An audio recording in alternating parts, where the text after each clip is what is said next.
They say, digging reveals demons, sweeping reveals trash, but that's so not true for our main man. This dude's name is Jiang Jue, a wandering fortune teller. Today, he's having his stall wrecked by a customer for the 100th time. Want to know why this keeps happening? It's cause he has a system of heavenly mandate, which lets him accurately predict people's futures. But the bummer is, this quirky system only gives him rewards if he tells the truth, and punishes him if he hides anything. And as if the heavens are playing a prank, they arranged for him to have a fateful encounter. A ruthless devil who kills without blinking, the supreme ruler of 10,000 demons, showed up and asked him to tell her fortune. And wouldn't you know it, the divination says the person standing before him will be his future wife. What's he gonna do with this messed up life?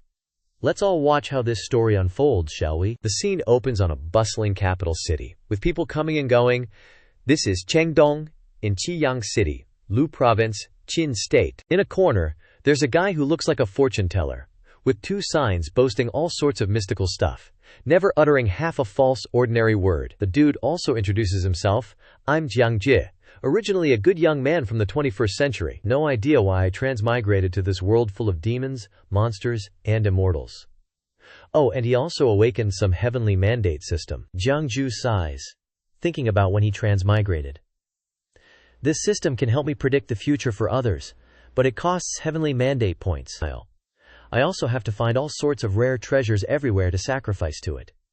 Plus, I can only tell fortunes for others, even help them change their fate, but I can't tell my own. And what's more, there's something wrong with the system I awakened.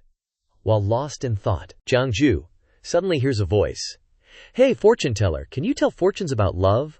A bald-headed guy seems to be a merchant, carrying a wooden staff on his shoulder and smiling before Jiang Jue replies, 10 copper coins. At the same time, he grins awkwardly and thinks, a mortal, huh? Probably doesn't have any treasures to give my system. The customer frowns and asks, is it accurate? Why so expensive? Jiang Jue smiles brightly and says, heh, if I'm not accurate, you can smash my stall. The customer tosses him the money, and he hands him a brush, telling him, write a character, or just draw something. Holding the paper, the customer draws a shape like a turtle. Jiang Jue is speechless, not knowing what to say. He stares at the shape.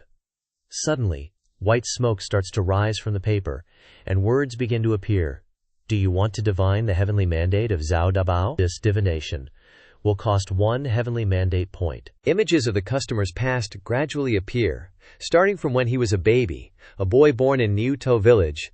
His father was Zhao Ergao, who named the boy Zhao Dabao. Then comes his growing up.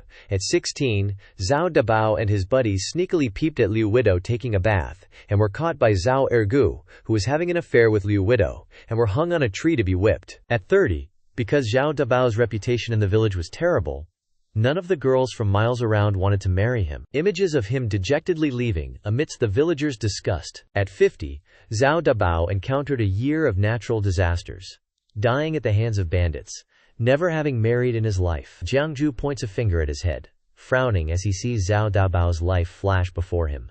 Simulation complete. Do you want to change his fate? Redivine it? Redivining it will cost Zhao Dabao's merit. Zhao Dabao's current merit, 3. Jiang Jue happily sighs in relief, thinking, don't mess around, we're just strangers passing by each other. How could I spend my own merit to change his fate? The notification pops up again. You have glimpsed the heavenly mandate. You can choose to conceal the heavenly secrets, reward, merit deducted by 100, tribulation of 3 disasters. The notification continues.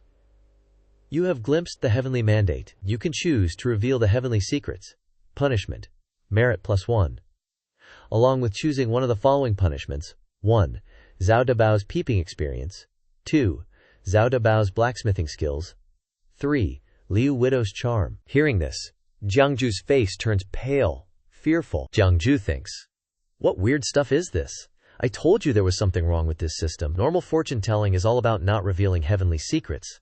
But this thing forces me to tell others the truth, and if I do, I get merit and special rewards. If I don't, it lets me suffer the tribulation of the 3 disasters, dying without a burial place. The customer Zhao Dabao, seeing that he hasn't received any answers yet, urges him anxiously. Fortune teller, well, Jiang Jue strokes his chin, asking, have you ever heard the sound of frogs croaking? His face suddenly becomes unusually gloomy, his eyes serious. as he says in a low voice, croak croak. Homonym for lonely and alone. Your love life. Zhao Dabao angrily overturns Jiang Jue's table, shouting loudly, "What the heck?" Jiang Jue gets hit in the face by some things. He painfully sighs and says, "Why are the people of this world so hot-tempered?" The notification pops up again. "You revealed heavenly secrets. Spoke the heavenly mandate. Punishment. Merit +1. Zhao Dabao's blacksmithing skills." A hand swipes across with a loud voice. "Get out of the way. What to do with the 2 people left today?" Jiang Jue angrily swipes at the notification, then cursing back. "Playing dead. Forcing me to tell fortunes for 3 people a day." Angrily, Jiang Jue carries his stuff as he walks, saying, "The people of this world won't even let me actively find others. Fortune-telling can only wait for others to come to me. With my truth-telling mouth, almost no one will come to me anymore. Can only go to the West City to try my luck. There are many people from outside. There will definitely be people who can't figure things out." The scene shifts to the arches of large houses. Darting swiftly above is the red Hong Tan rabbit demon. Her eyes lit up, her face beaming as she said, "I can't believe I got the secret treasure of the 10,000 demon kingdom so easily. Who knew the heavenly devil lord, Shan Lan, was hiding such a secret?" As she was saying this, suddenly, Qi Hongdan turned her head back, noticing something. It was Jiang Jue, walking along sighing. Seeing him, she thought, he only talks about profound things, never a mundane word. That sounds familiar. Qi Hongdan suddenly remembered Jiang Jue, and thought, I remember now, the clan's ancestor personally invited him to the ancestral lands here. He had those 2 cloth flags on his back then too. I remember he was a fortune teller, didn't expect to run into him here. This is definitely a good opportunity, can't let it go to waste. Qi Hongdan stood in front of Jiang Jue and said, "Esteemed sir, please hold your steps." Seeing the hot girl in front of him, Jiang Jue snidely remarked, "How bold, daring to enter a human city in broad daylight." Qi Hongdan suddenly realized something, her eyes widening in surprise at his words. She smiled brightly and continued, "Esteemed sir, you're a fortune teller. Could you tell my fortune?" As Qi Hongdan spoke, she thought, I'm best at concealing my aura. Thanks to that, I could steal the heavenly devil lord's treasure, but he saw through my identity with just one look. He truly is a master, Jiang Jue said dejectedly. My fortune-telling fees are very high, then he thought. This is clearly a demon. If I tell her true fortune, and accidentally anger her, not only will my shop be ruined, but I might even lose my life. Damn it. This system only counts it as valid if people actively seek me out, but it doesn't give me the right to refuse. It's obviously trying to kill me. Qi Hongdan put on a charming act, seductively tempting Jiang Jue. I know, please tell me your price. Jiang Jue coldly replied, 10,000 spirit stones. After saying that, Jiang Jue thought, that's not a small number, hopefully that scares her away. Qi Hongdan was stunned when she heard the price, thinking, that's so expensive. Even though I'm a spirit law stage demon cultivator, it would still take 100 years to accumulate that many spirit stones. Mortals don't even know what spirit stones are, yet he dares to ask for such a price. I guess I didn't find the wrong person. This is a fortune teller that even the ancestor respects. 10,000 spirit stones isn't too much. Just as Jiang Jue was about to leave, Qi Hongdan called out, I'll get my fortune told. She held out a red orb, saying, Esteemed sir, I wonder if this high-grade magic artifact, the Crimson Flame Pearl, can be used as collateral. Jiang Jue looked at the orb, hesitating slightly, thinking, the Crimson Flame Pearl, how many points can I exchange that for? 10,000 spirit stones can be exchanged for 20,000 points. The Heavenly Mandate Board then announced, high-grade magic artifact, Crimson Flame Pearl, can be exchanged for 22,000 Heavenly Mandate points. Jiang Jue quickly changed his attitude, cheerfully saying, all right, write a character. He thought to himself, jackpot. Hongdan approached Jiang Jue, saying considerately, sorry for the trouble, esteemed sir. I want a fortune-telling for my future. The board then displayed, consult Qi Hongdan's fortune or not. This consultation cost will be 10,000 heavenly mandate points. Jiang Jue thought, that's right. Telling the fortune of a demon is different from that of ordinary people. Qi Hongdan's information gradually reappeared. Age, unknown. A rabbit born in the Xuan Desolate Mountain of the 10,000 Demon Kingdom. Her true form is a red-eyed white rabbit, 300 years old. The rabbit absorbed the essence of the sun and moon. successfully transformed, opened its spiritual intelligence, and named itself Qi Hongdan. 500 years old. Qi Hongdan joined the 10,000 Demon Kingdom, serving under General Xuan Ming. 600 years old. Jiang Jue was shocked by what appeared about Qi Hongdan. He thought blankly, I didn't expect her to steal the Heavenly Devil Lord's treasure, so the Heavenly Devil Lord had such a secret. Wait a minute. The board continued to appear. You have peeked at the heavenly mandate. You can choose to reveal the secrets of heaven, punish merit plus 1,000, and choose one of the following. 1. Qi Hongdan's experience in cultivation. 2. The upper grade yellow tier charm heart art. 3. A book of 100 insights into the power of men. Daring choose. Jiang Jue's terrified face appeared, along with the notification, you peeked at the heavenly mandate. You can choose to hide the secrets of heaven. The merit reward is -10.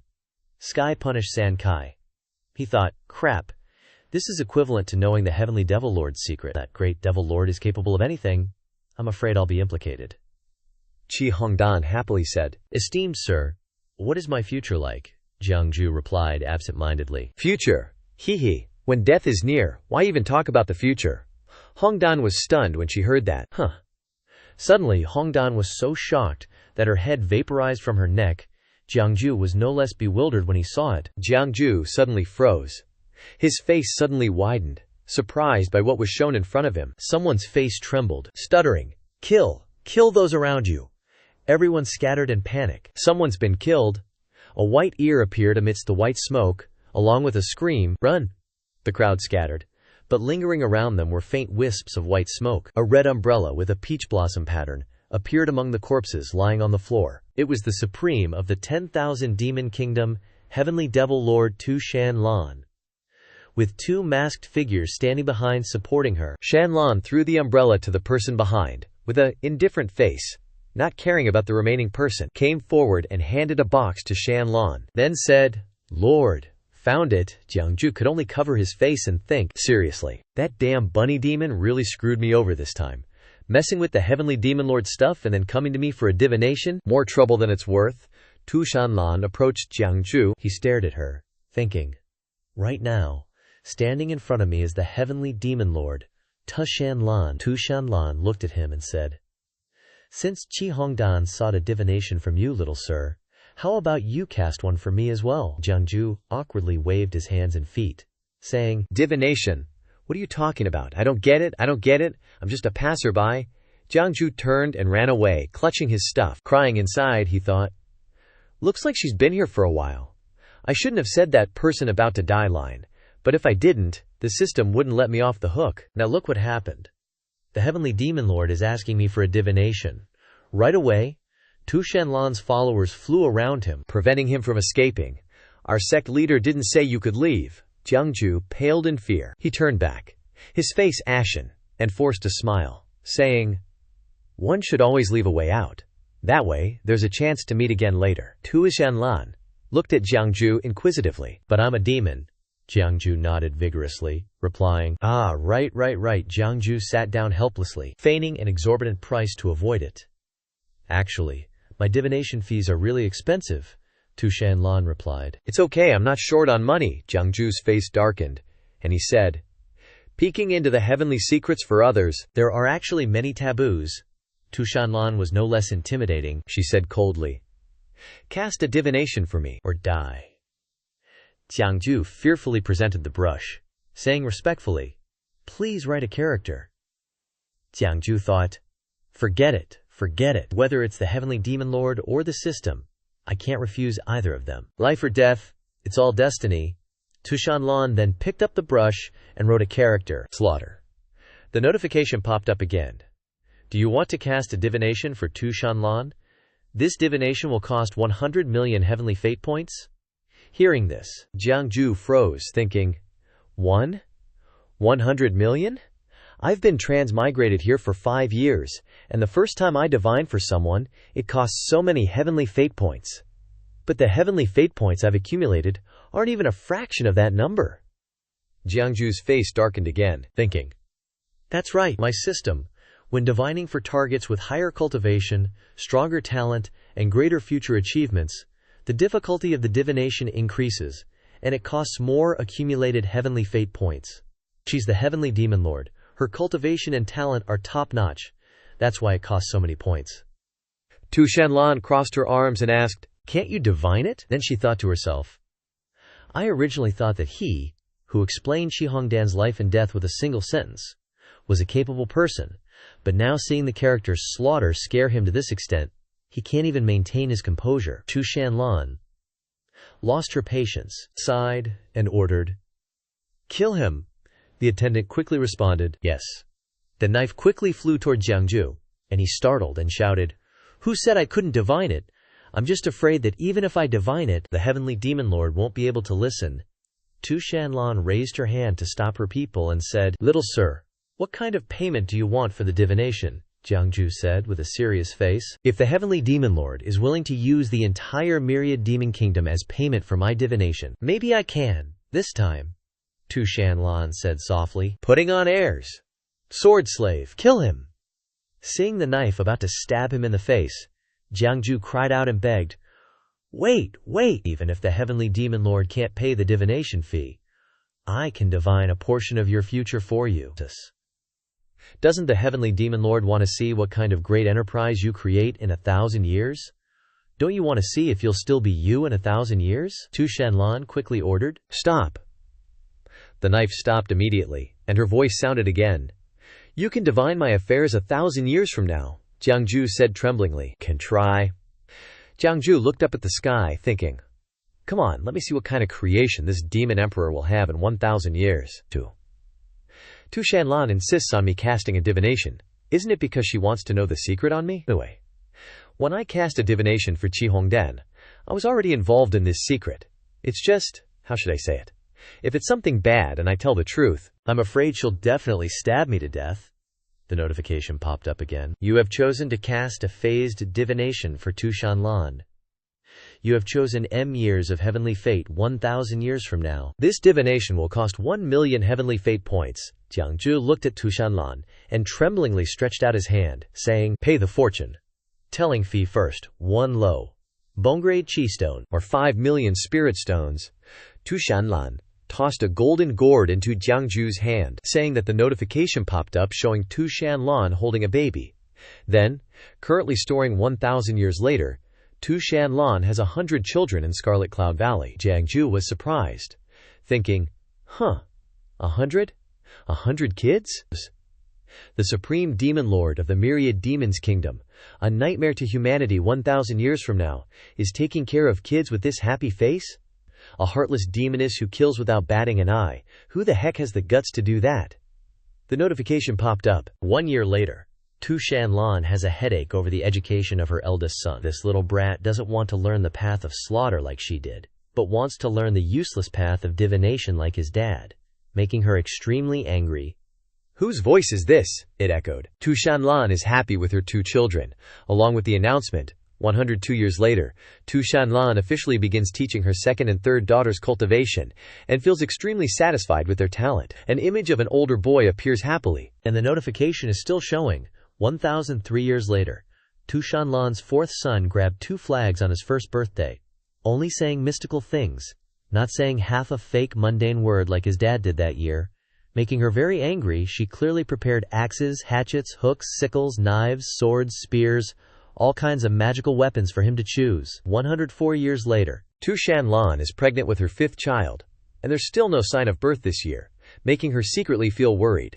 At this time, Shan Lan is lying pregnant in bed, caressing her belly, and then, 105 years later, Jiang Jue looks at his distorted face, thinking, something doesn't seem quite right. 10 years later, Shan Lan's husband, Jiang Jue, finally returns to Scarlet Cloud Valley from the Yellow Springs underworld. This makes her feel very happy, too. Shan Lan is happily hugging some man at this time, but while being intimate, she keenly smells the scent of another woman on him. Shan Lan's face wrinkles up, angry. Jiang Jue pondered blankly. Shan Lan's husband's face is getting darker and darker. He looked at her dazed and thought. Shan Lan's husband, Jiang Jue, was suddenly horrified, whispering WTF. Jiang Jue stroked his chin and smiled, thinking, I was wondering, who has such ability, can make the decisive and murderous demon lord willingly become a stay-at-home mother with 100 kids? Turns out it's me. Well, that's okay then. The notification popped up again. Simulation ended. Do you want to change your destiny? Redivine? Redivining costs 1 million of 2 Shan Lan's merit points.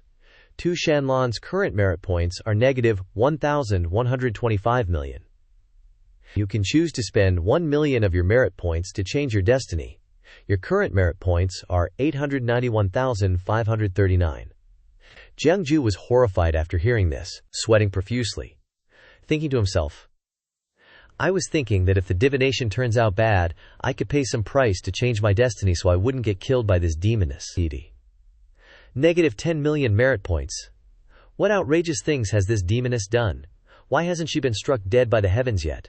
The merit points I've accumulated over the years aren't even equal to the decimal places of the merit points needed to change her destiny. Shan Lan is still waiting seriously for Jiang Jue to answer. Her patience is gradually reaching its limit when she asks, Little immortal master, have you divined anything yet? Jiang Jue thought fearfully. I'm done for. If I tell the truth, I'll probably be immediately hacked to death by Shan Lan. The notification popped up again. You have glimpsed the heavenly mandate. You can choose to conceal the heavenly secrets. Reward minus 1 million merit points. 9 layers of thunderbolts strike your head and you die. You have glimpsed the heavenly mandate. You can choose to reveal the heavenly secrets. Punishment rewards plus M10,000. Along with choosing one of the following punishment items. Jiang Jue read each line of the notification and thought.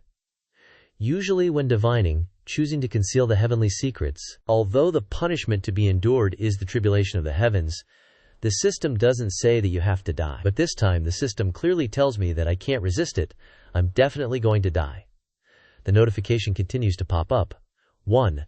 Shan Lan's child-rearing cannot. Las, Zinde, Insights. 2. A book of 10,000 ways to teach your husband. 3. Half a jade pendant. Jiang Jue cursed. What the hell are these 3 rewards? Jiang Jue clutched his chest in pain, thinking, no choice. Choose the 3rd one. I'll gamble once. He held half of a green jade pendant in his hand. Jiang Jue's eyes lit up, and he was happy. It is a mortal-grade jade pendant, without any spiritual power fluctuations. I don't know why only half of it is left. Shan Lan's breath seems to contain secrets related to Shan Lan. The wearer of this jade pendant can make Shan Lan unconditionally agree to something. Jiang Jue thought, with this jade pendant, I'm saved. Shan Lan asked him with a dark face. Why is little immortal master silent? Are you perhaps deceiving me? Jiang Jue reported worriedly. Congratulations, Demon Lord. Congratulations, Demon Lord. Shan Lan asked curiously. What is it? Jiang Jue replied. 1,000 years from now, the Demon Lord's love life will be fulfilled, and she will give birth to 2 sons and 2 daughters, and is pregnant with one in her belly.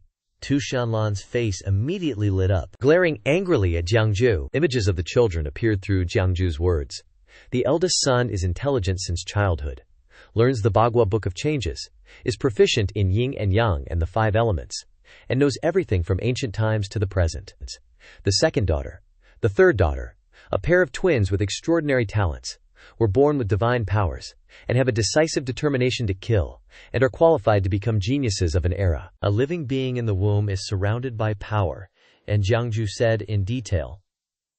The 4th son has been unmarried since he was young, but has the appearance of a saint, is not stained with dust, is born with the appearance of a son of heaven. 5 immortals protect the world, and 5 nobles lead the way, and all the immortals follow. The 5th son is still in the womb, but is surrounded by purple clouds, and the dragon veins of the zodiac often look forward to it, and is a natural person with the appearance of a born emperor. Jiang Jue was suddenly knocked down by a force, each blow causing him pain and turning his face blue. Shan Lan asked angrily at this time, Do you know the price of talking nonsense? Jiang Jue struggled to stand up, still calmly replied, If I talk nonsense, I will be punished by heaven. As soon as the oath was finished, a bolt of lightning struck across the sky, making Jiang Jue tremble. Scared, Shan Lan crossed her arms and sneered. If that's the case, would little mister be so kind as to tell me, what kind of man could possibly make me willingly bear his children? Jiang Jue. Jiang Jue happily pointed at himself and said, It's me, right here. Hearing this, Shan Lan, already turning purple with rage, couldn't speak, but her servant yelled out, How dare you? You have a death wish. Shan Lan immediately unleashed a technique, along with a threat. Little mister, I'm afraid your fortune-telling is a bit off. Jiang Jue quickly raised half of a jade pendant to defend himself. Whether it's accurate or not isn't up to the Demon Lord to decide. Please, Demon Lord, take a look at this first. Shan Lan looked at the jade pendant and asked in shock. This jade? Why is it on you? Jiang Jue teased, holding the jade in front of her face and saying, I heard that whoever wears this jade can get the Demon Lord to agree to anything unconditionally. Is that true? Would that mean the Demon Lord would even marry me? Shan Lan could only accept it. Fine. Jiang Jue blushed unknowingly, thinking, even marriage? Shan Lan approached him, cupped Jiang Jue's face, and said softly, looking closely, you're not bad looking. But little mister's fortune. Jiang Jue accurate? Jiang Jue asked shyly. Why do you say that? Shan Lan wrapped her arms around Jiang Jue's neck and explained. Because I'll take you back to the Wanyao kingdom for our wedding, but I'm only agreeing to the marriage. As for our wedding night, I'll have to ask little mister to go die then? Jiang Jue dodged aside and hastily refused. I only picked up the jade and asked a question. I haven't confirmed this wish yet. Please, Demon Lord, return the jade to me so I can reconsider, Jiang Jue thought. TCH, this woman doesn't care about martial ethics. Shan Lan didn't care and ordered her servants Jian Nu and Shi Nu, take him back to the Wanyao kingdom. The two servants quickly complied. Yes. Jiang Jue, holding a glowing talisman in his hand, angrily said, You female devil, whoever marries you is going to have terrible luck. If I accumulate enough merit in the future, I'll definitely change this fate. He threw the talisman hard on the ground. A beam of light enveloped him with a farewell so fast that Jian Nu and Shi Nu couldn't catch up. Shan Lan saw the talisman and inadvertently said, Is that talisman his doing? Or is it a trick from that old dragon? This fortune teller actually got that old dragon at Sun Moon Lake to draw a life-saving talisman for him. Just who is he? Jian Nu knelt down and said, Demon Lord, should we pursue and capture him? Shan Lan ordered. Keep him alive and bring him back to the Wanyao kingdom. After speaking, the servant held an umbrella to shield Shan Lan from the sun as she went back. On the way back, she thought, Come to think of it, the one who stole my crimson sandalwood and mysterious ice jade soul orb was that old dragon's man. What are they up to? Shan Lan spoke to her servant. Let's go. And the servant asked, Does the Demon Lord want to return to the Wanyao kingdom? Shan Lan quickly replied, No. To Sun Moon Lake. The scene changed to a beautiful mountain gorge.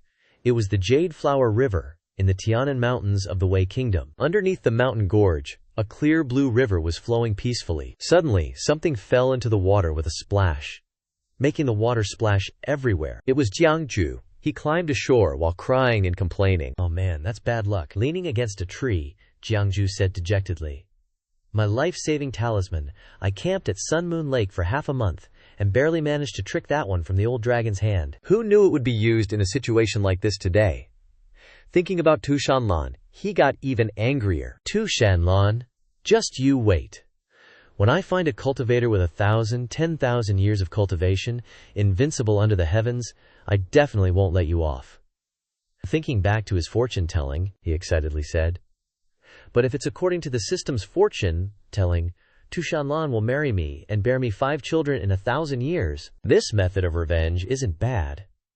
But when he thought about the scene of her tails wrapping around his neck, he shook his head. No way. She's a merciless killer. Forget it.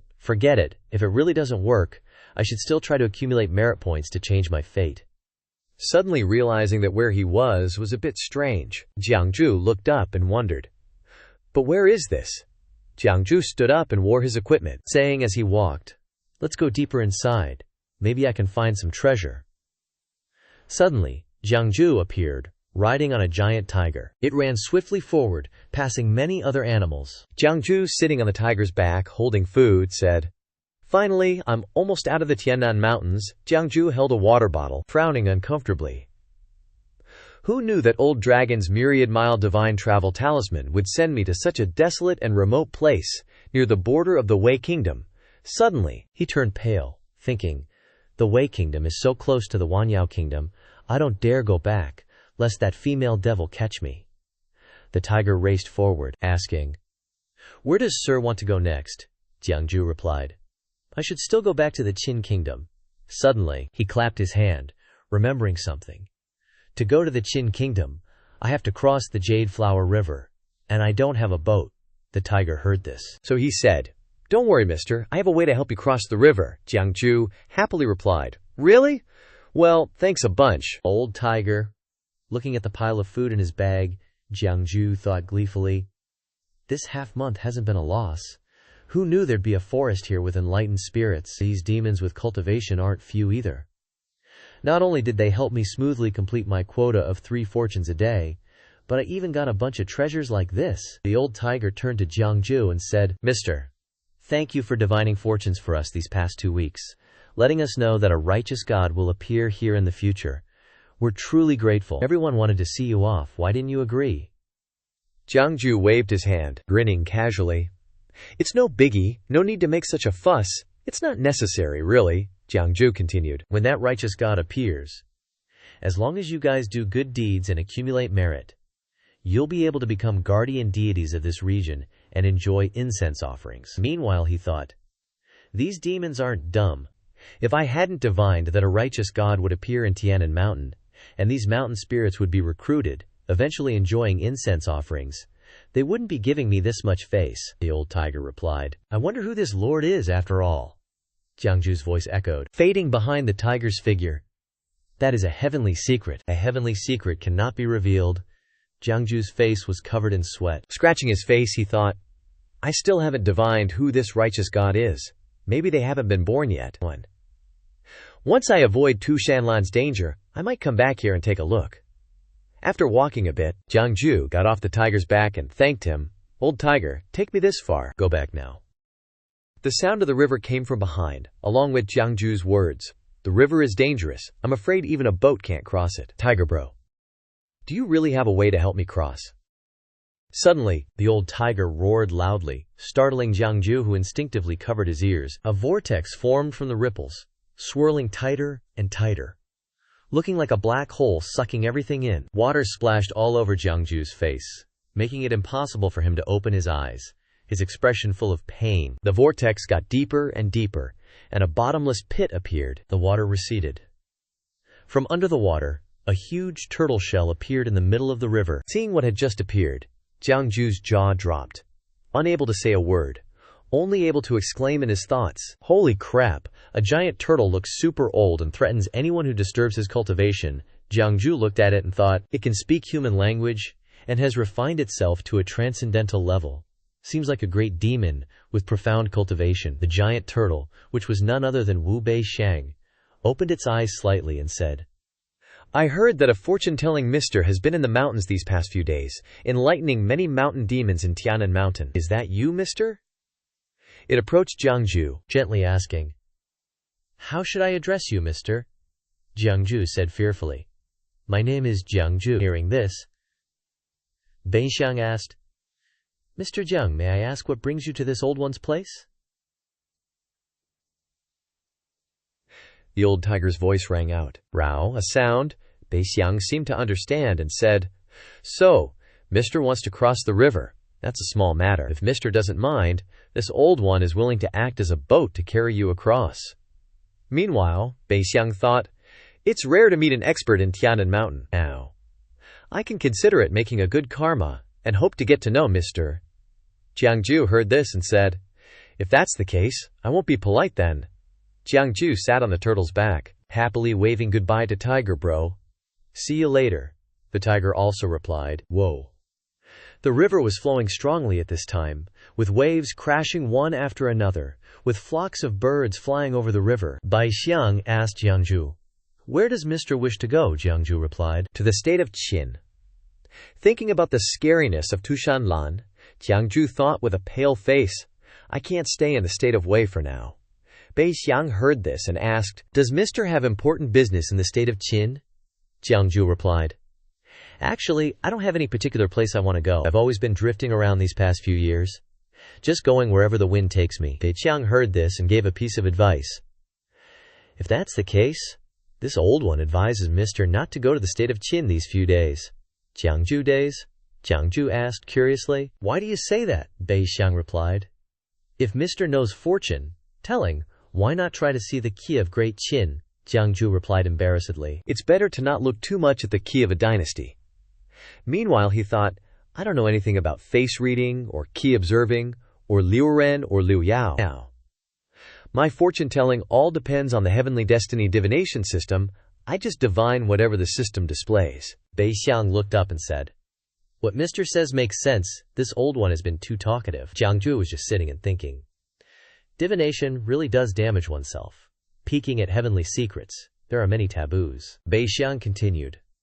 The state of Qin was still okay a few years ago. Although the ruler isn't a brilliant and ambitious leader, he can be considered loyal and righteous, and knows how to protect the cities and country. Furthermore, with the friendship with the Red Sea Dragon King over the years, it's always been smooth sailing, and the lives of the common people are good. Only 7 years ago, the figure of a lustful general and a beauty appeared before Bei Xiang's story. The ruler of the state of Qin was bewitched by a demon woman, and in order to welcome the demon woman into the palace, he abolished the virtuous and benevolent empress, indulging in wine and women, neglecting state affairs, and rampagingly building architectural projects. It is said that he built a pool of wine and forest of meat in the palace, which can be compared to a paradise on earth. Bei Xiang continued with a serious face. So basically, the Qin state is a mess right now, with chaos everywhere. Unless you really need to be there, you're better off staying away. Jiang Jue clasped his hands, impressed, and said, Many thanks for the warning. I'll keep that in mind. Meanwhile, he thought, This old turtle is super helpful, giving me a ride and offering advice. He kept thinking to himself, but I still gotta cross this Yuhua River, 'cause going back means Wanyao country, and Wei borders Wanyao country, so two Shan Lan's people are probably still looking for me there. On the turtle's back, Jiang Jue had a long chat with Bei Xiang, and then the old black turtle started asking all sorts of random stuff. I could tell he wanted to ask something specific, but was being shy about it. Half an hour later, they were halfway across the river. Right in the middle of the river, the water started bubbling, all choppy and weird. Jiang Jue saw this and muttered, What's that in the water? Out of nowhere, a huge pile of giant crabs started heading towards Bei Xiang and Jiang Jue. Jiang Jue was taken aback by the crabs, he said, worried. These aren't your average water critters. What are they doing? All gathered here. Bei Xiang looked up and answered Jiang Jue's question. Don't be surprised, sir. These are all my descendants. They heard you gave guidance to the mountain spirits and demons on Tianan Mountain, and they're hoping for some enlightenment too. If you don't like it, I'll tell them to bugger off. Jiang Jue waved his hand, telling Bei Xiang not to be so formal, and said happily, Nah, it's fate we met. It's just that destiny is a fickle thing. Then he thought, counting on his fingers, I haven't hit my quota of 3 fortunes for the day. Looks like I'll be relying on these guys. Bei Xiang looked at the crabs surrounding them and said, Since you put it that way, sir, I'll be cheeky and ask you to read my fortune. Jiang Jue stroked his chin. I knew it. Why else would he offer me a free ride, being so polite? After all this beating around the bush, he's finally bringing it up, Bei Xiang continued. Please don't blame me for being so forward, sir. It's just that I've been bothered by this one thing for half my life. It's rare to meet someone as amazing as you, and if I miss this chance, I'll regret it forever. But don't worry, sir. I've been the big boss of the Yuhua River for over 1,200 years, and I've got some treasures. Consider it payment for the fortune-telling. Jiang Jue jumped right in. What's the problem that's been bothering you? Bei Xiang replied. Since I gained sentience, I've cultivated for 1,200 years, doing good deeds and avoiding evil. There are many ancestral halls of mine, on both sides of the Yuhua River, built by villagers I've looked after, so I get some incense offerings. But even with all this merit, my cultivation hasn't improved much, my life force is fading, and I still can't see the dragon transformation tribulation coming. Bei Xiang continued to spill his guts. It's just about transforming into a dragon. Can you tell me if it's possible or not? Jiang Jue raised his hand to his mouth, pondering. Something's not quite right. Logically, if this old turtle was close to dragon transformation, he should have some draconic features. But other than being huge, he's got nothing. It's clear he's nowhere near it. I've got a bad feeling about this. Jiang Jue then laid out his fortune-telling fee. I gotta warn you, my fees ain't cheap, he thought. Based on my past experiences, this heavenly mandate reading probably won't be good news. If he doesn't like the result, I definitely can't beat a 1,000-year-old Daoxing demon with my strength. Especially since I'm riding on his back right now. Bei Xiang didn't hesitate. Just name the price, sir. Jiang Jue furrowed his brow, deep in thought. It's weird. Everyone who asks me for a reading is loaded. A notification popped up. Do you want to read the fortune for Wu Beixiang of the Yuhua River? This reading will cost 30,000 heavenly mandate points. Holding a mossy green rock, Jiang Jue said. 300,000 spirit stones, he thought. In fact, 300,000 spirit stones can be converted into 60,000 heavenly mandate points. But if it's a fortune I don't want to read, the fee is multiplied several times. Jiang Jue continued. I'm telling you now, fate is predetermined. If the reading is bad, the fee is non-refundable. Better not read it. Beixiang was taken aback, thinking, this fee is really expensive. Although I've accumulated some treasures over the years, I really don't have that many spirit stones. Beixiang spat out a blue jade with the water swirling around it. Jiang Jue took the jade and heard Beixiang say, this azure jade lotus seed is the fruit of a 10,000-year-old sacred herb. Is it enough to pay the fee? A notification about the jade appeared. Rare item, azure jade lotus seed, can be exchanged for 80,000 heavenly mandate points. Jiang Jue seized the opportunity and grabbed the jade. It's enough, he thought. Things have come this far, there's no reason to refuse, Beixiang said. Then please tell my fortune. The notification about Beixiang's life appeared. Unknown age. A black turtle born in the Hua River, Tianan Mountain. Age 60. The black turtle accidentally ate an azure jade lotus seed, unintentionally gained sentience, calling himself Wu Beixiang. Age 200. Wu Beixiang stirred up trouble in the Yuhua River, eating flesh and drinking blood. Cultivation advanced 1,000 miles a day. Age 500. Wu Beixiang was guided by an expert. Wanted to cultivate incense offerings to get rid of demonic energy. Began to help mortals in the Qin and Wei states to build temples for himself. Age 800. The Dragon King of the Taiching River passed by the Yuhua River, discovered Wu Beixiang's evil deeds, angrily attacked. Wu Beixiang barely escaped, but was seriously injured to the foundation of his cultivation, difficult to improve. Age 1201, Wu Beixiang bitterly sought the opportunity to transform into a dragon without success, plotted to use the monarch to fulfill his wish, colluded with the Qin state's demon consort, kidnapped refugees to refine human blood pills. Age 1204, Wu Beixiang met a fortune teller of the human race, hoping for guidance, but was told that his fate was to die. In a fit of anger wanted to sink this person to the bottom of the Yuhua River for 1,000 years of suppression, but was destroyed by an expert. The temple was struck by heavenly punishment, and died. Jiang Jue frowned, thinking, No wonder he hasn't transformed into a dragon after 1,200 years of cultivation. He simply doesn't dare. He has always used temple incense to hide the secrets of heaven. To escape the heavenly tribulation, how can a body full of karma pass the dragon transformation tribulation? A notification appeared. You have peered into heavenly mandate. You can choose to hide the secrets of heaven. Reward of merit minus 30,000. Heavenly punishment. 9 karma. 1. Insight into Wu Beixiang's incense to become the path of the gods. 2. Alchemy technique for refining blood pills. 3. Divine power to control water. Jiang Jue thought. The path of incense to become a god is originally a righteous path. But Wu Beixiang built temples to lustful gods for cultivation. His insights are likely to be mixed with evil things. Using the blood pill refinement method sounds like some seriously twisted stuff. TCH, guess I'm stuck choosing the water manipulation divine ability. Seeing Jiang Jue taking so long to think, Beixiang hurriedly asked, Immortal Master, does this old turtle have a chance to become a dragon? Jiang Jue said seriously. Seems like you're underestimating my skills. Seeking divination with so much karma of killing on you. Oh, Beixiang, you've got some nerve. Beixiang suddenly sensed something was off and hastily asked, Immortal Master, I only asked about my dragon transformation opportunity. I never asked you to divine anything else. You already took my divination fee.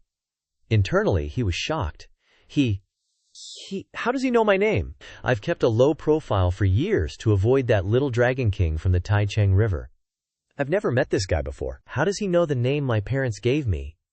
Unless this guy's divination skills are so ridiculously good, he can see everything, Jiang Jue burst out laughing, saying, Dragon transformation opportunity. Ha, Jiang Jue calmly continued. Since you're begging for a dragon transformation opportunity, then I'll grant you one. A dragon transformation tribulation. Beixiang's eyes narrowed sharply, a red glint flashing within them, and asked Jiang Jue, "What does immortal master mean by that?" Jiang Jue's face darkened, saying, "I'm willing to sacrifice my own merit and write a memorial to the heavens, granting you a chance to transform into a dragon." Bei Xiang continued, "I kindly offered you a ride across the river, and you repay kindness with enmity? Is this how all you human cultivators repay others' favors?" Jiang Jue put his hands together and closed his eyes, continuing. Disciple Jiang Jue requests the Xuantian Lightning Law Celestial Lord. I have heard that old turtle Bei Xiang of the Jade Flower River has cultivated for 1,200 years, performing good deeds and accumulating heavenly merit. Thunder rumbled. Bei Xiang looked up at the sky, angrily saying, "This little brat is going too far. I was being nice to you, and you dare to do this to me." Bei Xiang thought, I didn't expect him to actually use a summoning spell and summon the Xuantian Lightning Law Celestial Lord. Just who is he? Suddenly, Bei Xiang whipped his head around, baring his fangs to threaten Jiang Jue, but he remained calm and fearless. A blue light flashed in Jiang Jue's eyes. He said seriously, "Celestial Lord above, merit on my person, evil presence detected, daring to harm me." Bei Xiang frowned in anger, thinking, I can't eat him. My dragon transformation tribulation is because of him. If I eat him now, I'm definitely doomed this time. Jiang Jue raised 2 fingers to the sky, a vortex of lightning swirling above his fingertips, and with a shout, "Those who do good are blessed by heaven. Those who do evil are punished by heaven. Please consider this." Jiang Jue cheerfully continued, "Ha ha, Bei Xiang, didn't you want me to divine? I never speak a single false word in my divinations. Today, right here, you'll be buried under this dragon transformation tribulation." Jiang Jue continued, "Heaven's path is clear, karma is appropriate." As he said this, he jumped off Bei Xiang's back, shocking him. As Jiang Jue jumped into the water, a bolt of lightning struck Bei Xiang. Not knowing how to swim, Jiang Jue screamed for help. "Settle the bill! Settle the bill! Settle the bill quickly!" A notification appeared. "You have revealed heavenly secrets, announced heavenly fate, earned karma punishment, merit +3000, water manipulation divine ability." A red light flew over, striking Jiang Jue in the head as he sank into the water. Sensing it, he raised his hand to look and thought, this divine ability is only at the entry level, but it should be enough to deal with the current situation. Looking back, an altar was erected, looking extremely fearsome. Jade Flower Great Immortal Turtle Bei, immeasurable merit. Bodhisattva Turtle Bei, unsurpassed golden body, saves from suffering and distress. The bolts of lightning striking Bei Xiang's back were quickly deflected, rebounding into the sky. Bei Xiang angrily thought, this incense offering is my accumulation of hundreds of years. I didn't expect to consume so much, but if I can pass this dragon transformation tribulation, then it's worth it. Sharp eyes cannot be tolerated. Disperse, disperse. A beam of light heads straight towards Bei Xiang, Jiang Jue thought while casting his spell, HMPH.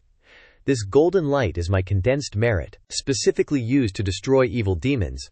Jiang Jue's attack struck Bei Xiang directly, shattering the barrier in front of him, causing Bei Xiang to be extremely surprised. While receiving another direct strike from the lightning tribulation, Bei Xiang coughed up blood, his face contorted in anger, saying, thousands of years of my incense offerings." Jiang Jue calmly stood in front of Bei Xiang, saying, "Without the protection of temple incense, let's see how you overcome this tribulation." From the sky, more and more lightning struck, thundering and dazzling, forcing Bei Xiang to look up and accept his fate. This heavenly tribulation has become heavenly punishment. I'm definitely going to die. Suddenly, Bei Xiang's jaw dropped. Light glowed red all over his face, and from inside his mouth he roared, "Jiang Jue, even if I die, I definitely won't let you off easy." Jiang Jue, caught off guard by the sudden attack, was a little freaked out, his face drained of color, then he let out a little, "Ugh." Hit by Bei Xiang's attack, Jiang Jue crashed face first into the water, sending it splashing everywhere. Bei Xiang, seeing this, was gleefully delighted. "Ha ha! This blood arrow has locked onto you. Let's see where you can run, you Jiang brat. With you as a cushion, this old man will die happy." From the sky, a bolt of red lightning slammed into the river, creating a massive shockwave. Time passed. Many days later, at the border of the Qin state, the Yuhua River, a large boat was drifting peacefully on the river. On the boat, a handsome young master stood upright, gazing ahead. He rested his chin on his hand and thought to himself, "These past few days, the Yuhua River suddenly flooded, causing more than half the farmland near the capital, Xianxia, to be submerged.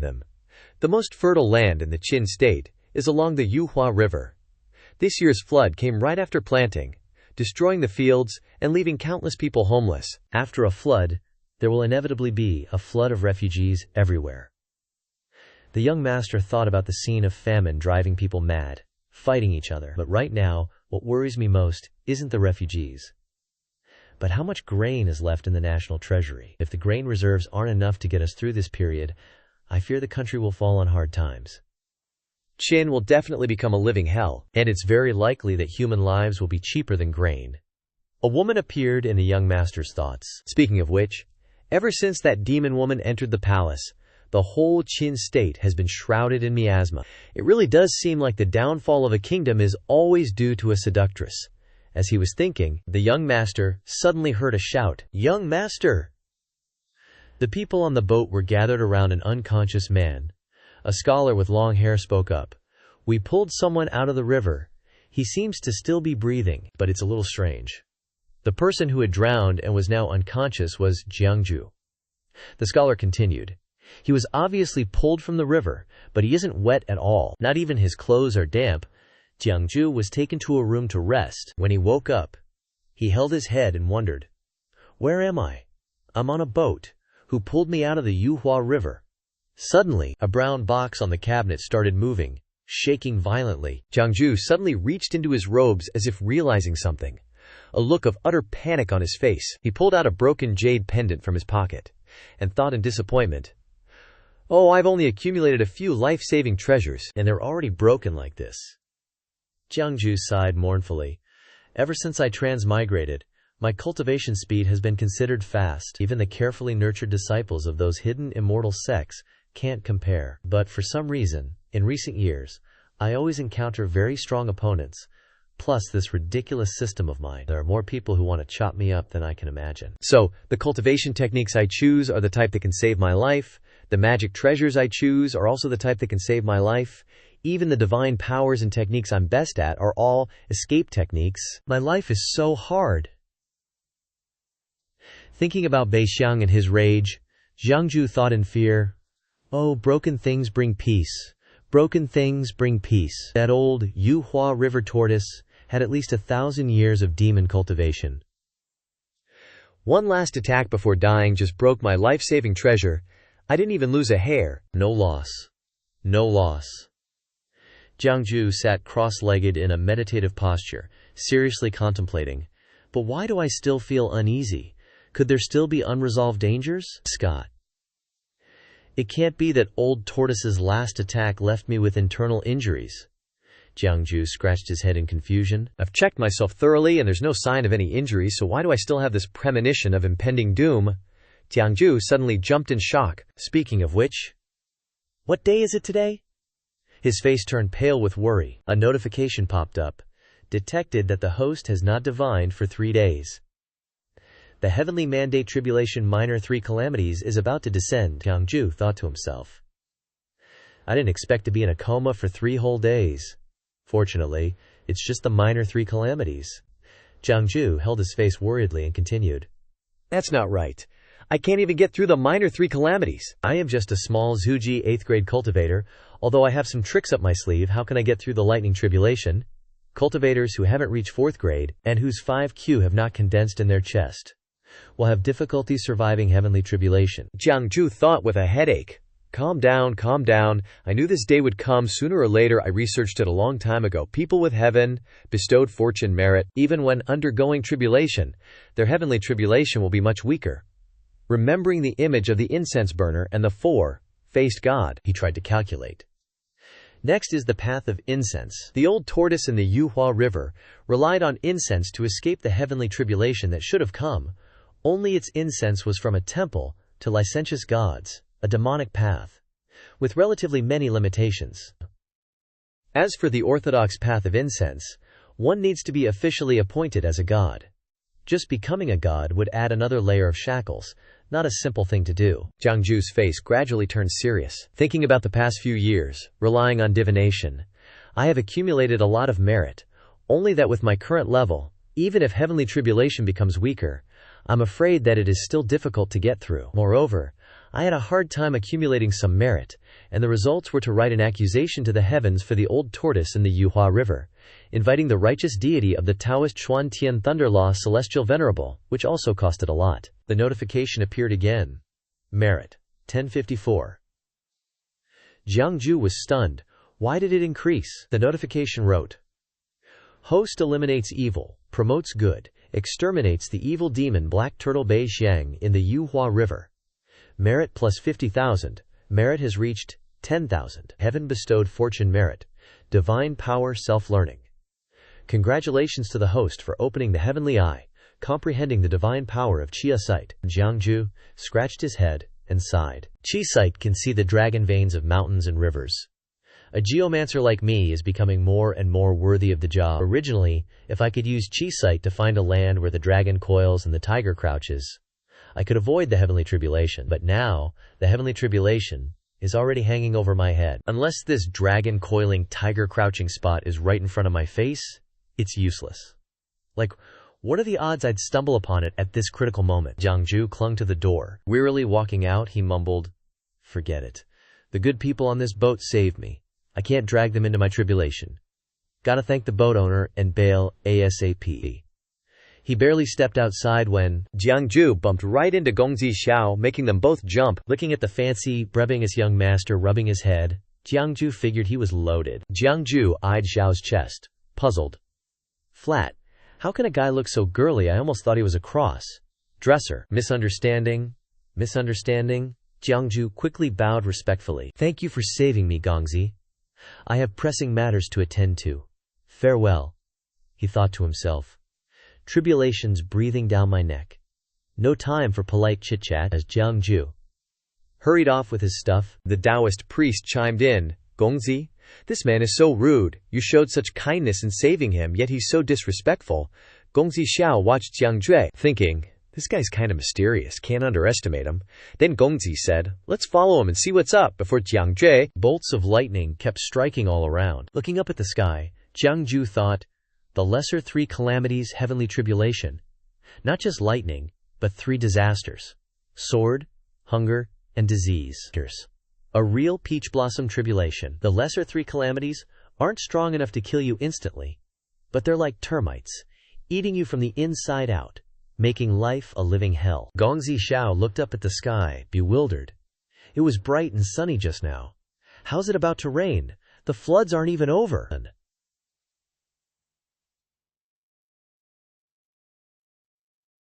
Another big rain, and the newly repaired levees might not hold. This year's harvest is doomed. As he was thinking this, Jiang Jue suddenly plunged into the water. Catching Xiao off guard, he tried to stop him, but it was too late. He just got pulled out of the water. Why is he jumping back in? The scholar pointed frantically. Gongzi, look. Jiang Jue casually glided across the water, shocking everyone. He really is a mystical person.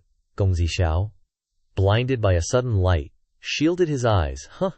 It's getting brighter. Jiang Jue stood still and cast a spell, his third eye opening on his forehead. Jiang Jue's third eye could see everything. Mountains, birds, fish. He thought, this is the qi flow. If I can find a dragon coiling tiger crouching feng shui spot, I can use its feng shui to conceal the heavenly secrets and avoid the lesser three calamities. Light enveloped him and the mountains and forests around him as he stood solemnly casting his spell. A puff of white smoke came from his mouth as he said, Sing, there's no such thing as coincidences in this world. Dragon coiling tiger crouching spots aren't that easy to find. Remembering the old dragon god, Jiang Jue felt a bit melancholic. Too bad this place is so far from Sun Moon Lake. I'm afraid my old friend won't be able to help me. Suddenly, he looked at his hand and smirked. Even if I can't find a dragon, coiling, tiger, crouching spot, at least I can find a good feng shui place to bury myself. Suddenly, a light shone, making Jiang Jue exclaim, Ah! Staring at the light, Jiang Jue shouted, Such dense qi flow. The boat was like a house with wheels, speeding across the water. The Taoist priest stood before Gongzi Xiao, respectfully saying, "Gongzi, recruit the worthy. If we had someone like him, he might be able to help you. Do you want me to send someone after him?" Gongzi Xiao replied mournfully, "Forget it. A high-level cultivator like that. It wouldn't be good to pressure him." Suddenly, a hand appeared, gripping the railing tightly. Jiang Jue lightly leaped onto the boat, right behind Gongzi Xiao. The Taoist priest immediately stepped forward to protect Gongzi Xiao, shouting, "Gongzi, be careful!" Jiang Jue knelt down and said, "Benefactor, we meet again." The boat continued speeding smoothly across the calm water. On the bustling boat, Jiang Jue's voice rang out, "This strong man, you have a fine face. How about I tell you your fortune? What do you say?" Jiang Jue went around enthusiastically inviting everyone he met. "Fortunes in your future, fortunes in love, even when your sow will give birth to piglets. Don't you really want me to tell your fortune?" A guest paled and quickly refused. No need, we didn't provoke you." The area around him was empty because everyone had left. Jiang Jue stood alone, angrily saying, "HMPH, a bunch of people who can't recognize quality." Suddenly a voice called out, "Mr. Jiang, if they could hear some words of wisdom from your mouth, they wouldn't avoid you like this." The Taoist priest approached.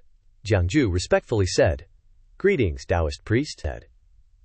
The Taoist priest replied, "Mr. Jiang has only been here a few days, and has already offended almost everyone around the young master." Jiang Jue scratched his head. "You flatter me.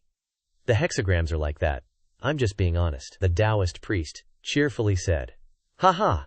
The hardest thing to swallow in this world is the honest truth. If the hexagram you cast isn't good for others, you could be a little more tactful." Jiang Jue continued, "I only speak of the mystical. I don't utter half a word of common lies.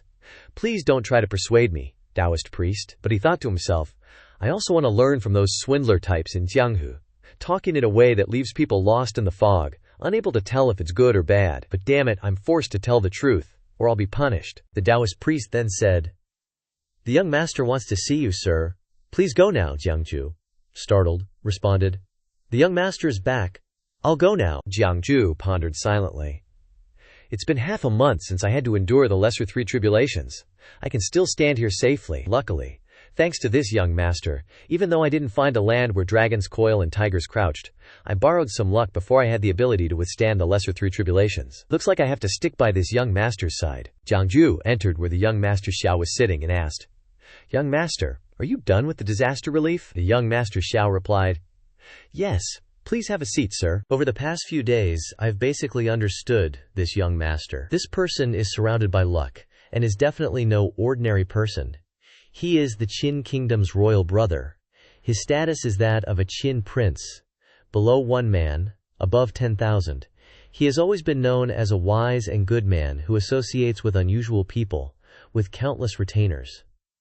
Looking closely at the young master Xiao, his family background is further exposed. He was originally a leisurely prince in his Feng territory, but in recent years, since the Qin country's ruler ignored the court, he was invited by the Grand Tutor to take care of the country and support the overall situation, and recently he came to the Jade Flower River to quell floods and distribute disaster relief. The young master Xiao happily asked, "Jiang Jue, I heard that you are good at divination, sir. You cast 3 hexagrams every day.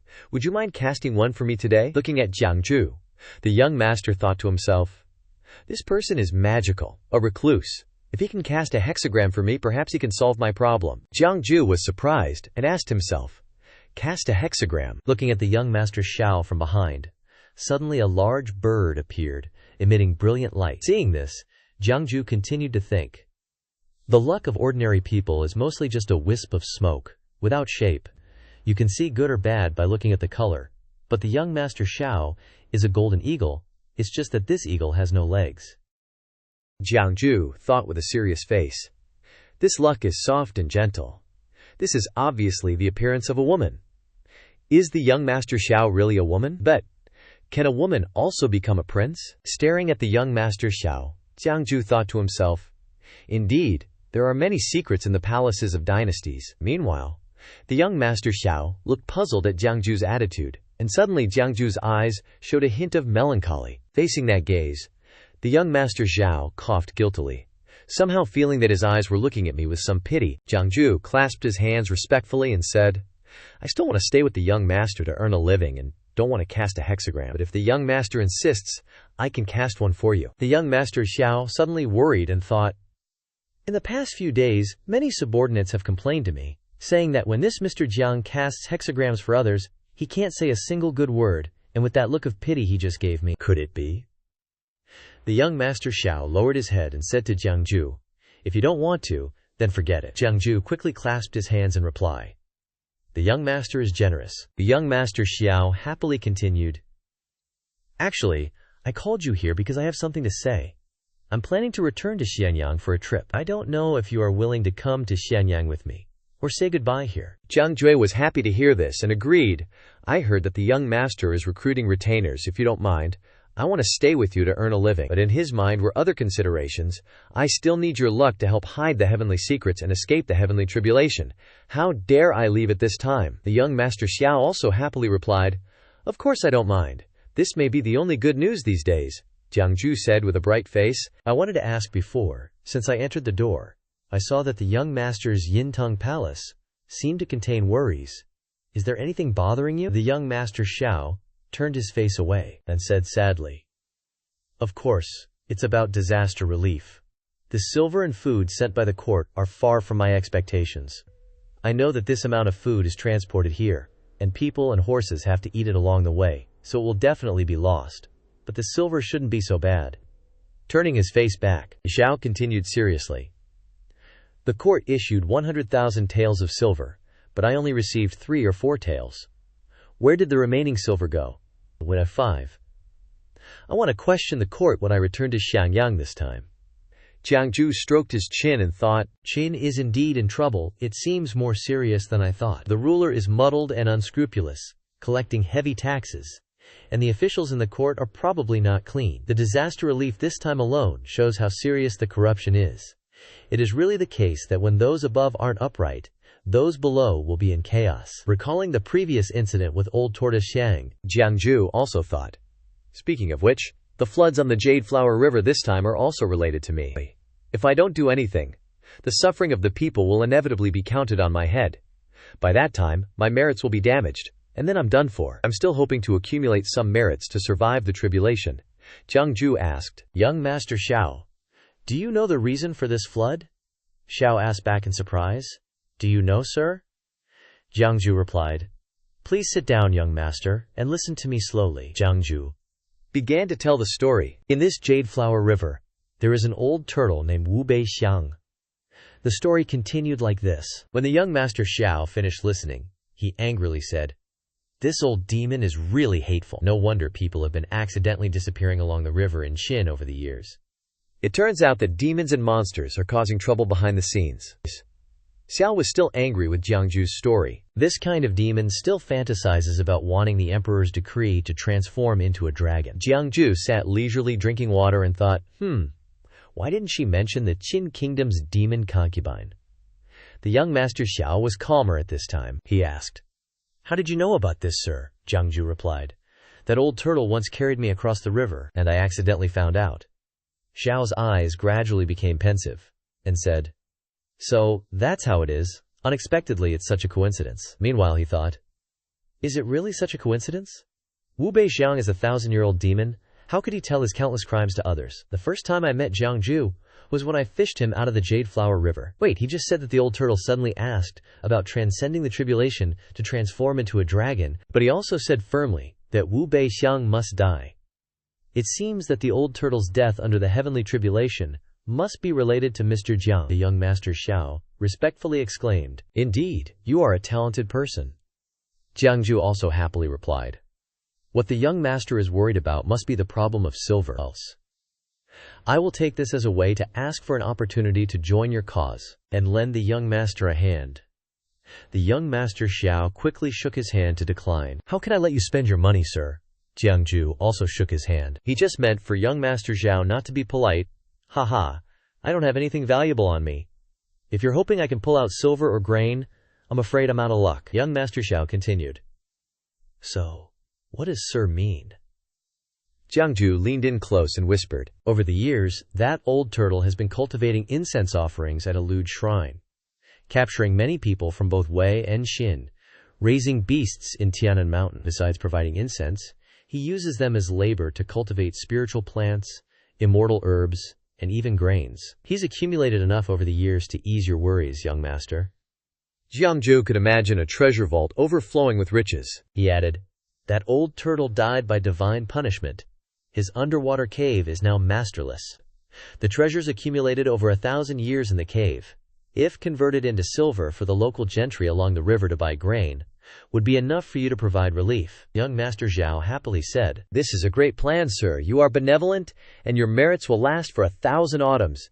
Jiang Jue clasped his hands and smiled. I wonder if this can be used as tribute, he thought. That grain and those treasures were all seen during my divination for Wu Bei Xiang when observing his life. Who knew it would come in handy at this crucial moment? Young Master Xiao put his hand on Jiang Jue's shoulder, enthusiastically replying, I thank you, sir, on behalf of the people of Qin. If that's the case, the people are saved. The boat immediately sped up upon hearing young Master Xiao's order. This matter cannot be delayed. Let's set off immediately. Scene changed to where Shan Lan is standing.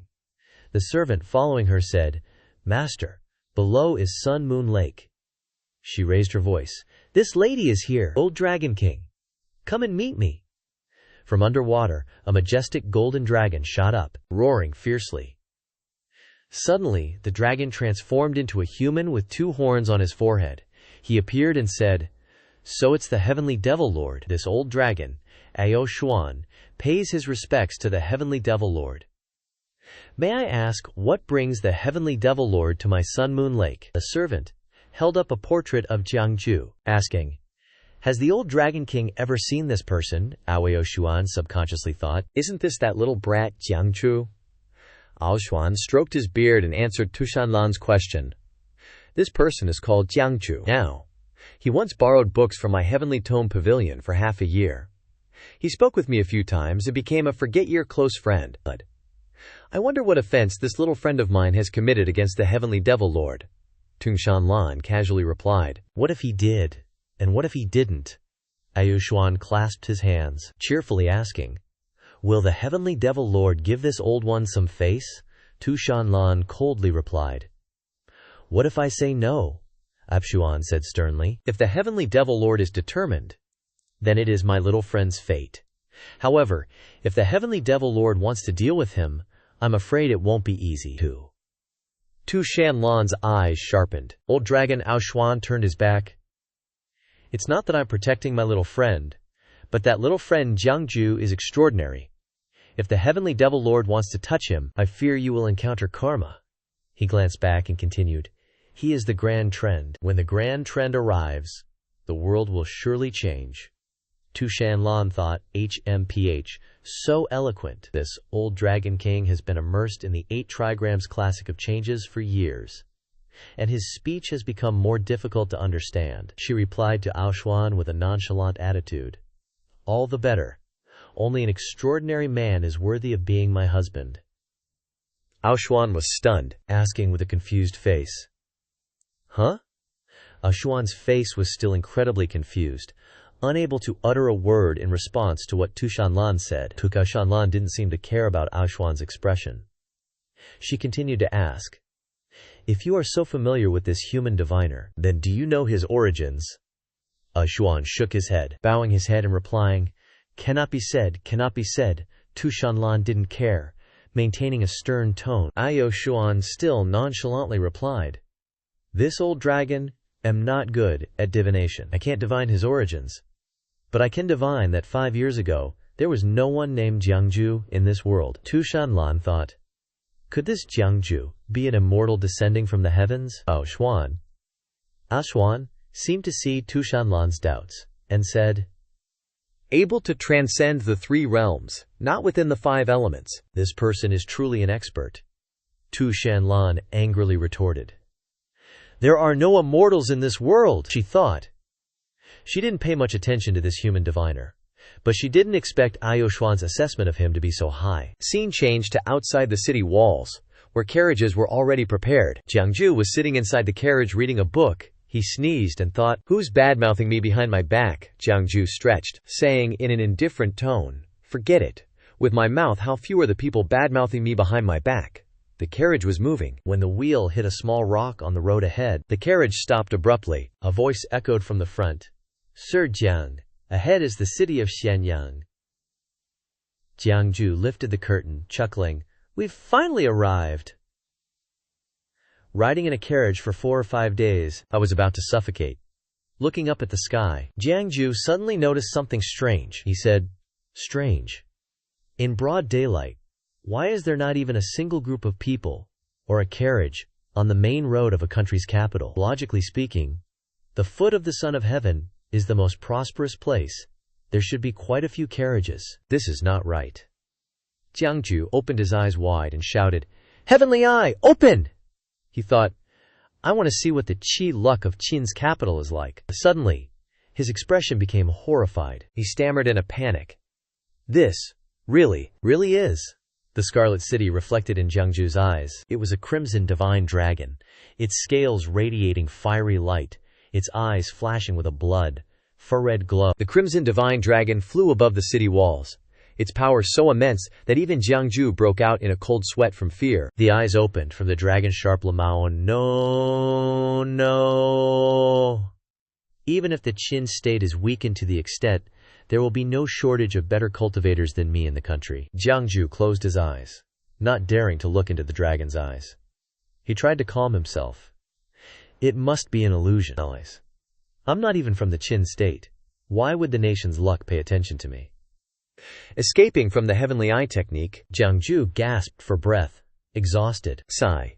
Looking at the capital city outside, Jiang Jue thought, should I even enter this Xianxia city? As he pondered, he said, the Qin state's national luck is incredibly weak. I'm afraid it'll collapse any minute. I heard there's a disaster-causing concubine in the palace. If I enter Xianxia city and become a guest disciple by Gongzi Xiao's side, I'll probably get dragged into it all. He scratched his head and thought, but if I secretly leave, what about the small 3 tribulations, heavenly tribulation? I won't be able to find someone else with surrounding luck who is willing to lend it to me in a short time. After careful consideration, he decided, forget it. Entering the city is better. A person can't be unlucky forever, right? At worst, I'll take the opportunity to run when Gongzi Xiao is in trouble. Against the clear blue sky, white clouds drifted leisurely. Gongzi Xiao led the carriages. As soon as he arrived, there was a loud shout. The young master is back. The young master has worked hard. Jiang Jue peeked out to look at the crowd surrounding Gongzi Xiao, thinking, I knew it. Why wouldn't the young master ride in a carriage but switch to riding a horse when about to enter the city? He really likes to show off. Remembering the good deeds that Gongzi Xiao had done, Jiang Jue was satisfied. That said, Gongzi Xiao is truly a hard-working person. This rare disaster relief effort, the royal miss personally took care of everything along the way. Truly a good person who has suffered. From fetching water for the servants to directing the city construction, all were handled by Gongzi Xiao. Entering the city palace, everything was extremely luxurious, clean, and polished. Jiang Jue looked around, observing everything, then thought to himself, over the years, I've been to quite a few places that ordinary people can hardly see, but this mortal king's residence is the first time I've been to. Gongzi Xiao invited, if the esteemed cultivator likes it, please feel free to use it, Jiang Jue replied with a smile. How can this humble one shamelessly take what the king likes? Gongzi Xiao noticed that Jiang Jue still seemed unnatural with him, so he said, esteemed cultivator, don't be so polite with me, just take it if you like it, it's no problem.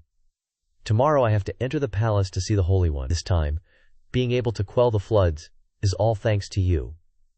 Gongzi Xiao said seriously, the merit of the esteemed cultivator this time.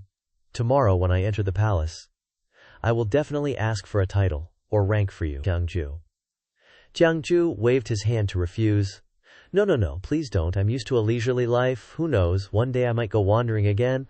I definitely can't enter the court to become an official. But he thought, don't joke around, Qin is about to fall. Becoming an official in this crucial time would be stupid. Besides, Tang Dynasty is how dangerous the competition is. I'd better find a way to save my life. Gongzi Xiao relaxed his face, smiling. If the esteemed cultivator has said so, then I won't force it. However, Gongzi Xiao seriously talked about his problem. Tomorrow when I enter the palace, I want to ask the civil and military officials in the court, if I cut open their chests and take out their hearts, how many people are black? How many people are white? Jiang Jue smiled casually. Young master, good or bad people's hearts are all red. Gongzi Xiao retorted angrily. You! Gongzi Xiao was still not satisfied with Jiang Jue. He continued to speak. No matter what, this time, if it wasn't for the esteemed cultivator, I'm afraid that Xin would not be able to recover its vitality within 5 years. Also because of this matter, I have seen clearly the reality of corruption. This matter must be investigated strictly. Tomorrow, after entering the palace, I will go find the Grand Tutor to discuss. Gongzi Xiao talked a lot. He kept babbling esteemed cultivator. While Jiang Jue barely heard anything from the young master's mouth, he was only lost in his thoughts. After I finish my tribulation, I must hurry. After saying that, Gongzi Xiao asked Jiang Jue, "What does the esteemed cultivator think?" Jiang Jue was startled at this time, and hurriedly covered up and replied, "The young master is absolutely right." Gongzi Xiao seemed to notice Jiang Jue's absent-mindedness towards him, so he sighed dejectedly. It seems that the esteemed cultivator really doesn't like political matters. It was I who was reckless. The esteemed cultivator has had a hard journey. Please go and rest first. I will prepare a banquet in the evening. I hope the esteemed cultivator will grace us with your presence." Jiang Jie embarrassedly bowed quickly and said, "Thank you, young master, for your care." After talking with Gongzi Xiao, Jiang Jue went out, and the Taoist priest went in the opposite direction. The Taoist priest went in and bowed respectfully to Gongzi. "May I ask the young master, what did the Jiang cultivator say?" Gongzi Xiao sat drinking tea and replied, "It seems that Jiang cultivator's mind is not in the Tang dynasty." The Taoist priest continued, "Young master, Jiang cultivator is an extraordinary person, but he does not show his supernatural powers beside the young master. His origins we do not know clearly. I hope the young master will still pay more attention to prevent." Looking outside, Gongzi Xiao said sadly, "I understand. The moonlight illuminates the entire night sky. The moon, high above, shines alone in the dark late-night sky in a room. Branches of flowers outside looming, pointing branches inside. All right, folks. Make yourselves at home. No need to be so formal," Gongzi Xiao said during the gathering with his ministers. "Hope you can share my worries and troubles." Jiang Jue sat to the side. Seeing the ministers chatting and laughing happily, he wondered, "Why are there so many people? Are all 500 or so people in this hall Gongzi Xiao's followers?" Jiang Jue stroked his chin, pondering, taking in so many freeloaders. Isn't this the definition of someone who treats money like dirt? An older man approached and offered Jiang Jue a drink. Jiang Jue warmly accepted the drink and started chatting. In this world, how could there be so many remarkable people? The older man smiled and replied, "Of course, the king has 3,000 followers, but most of them are in Feng territory. Not everyone followed the king to Shenyang." Hearing this, Jiang Jue could only think, "But aren't I freeloading with Gongzi Xiao too? And leeching at that? I have no right to talk about others." Jiang Jue raised his glass, took a sip, and smirked inwardly. "So many people are a good thing. Although I'm using the qi luck surrounding Gongzi Xiao to conceal my heavenly secrets and avoid tribulation, I still need to meet my daily quota. This is the perfect opportunity to use them."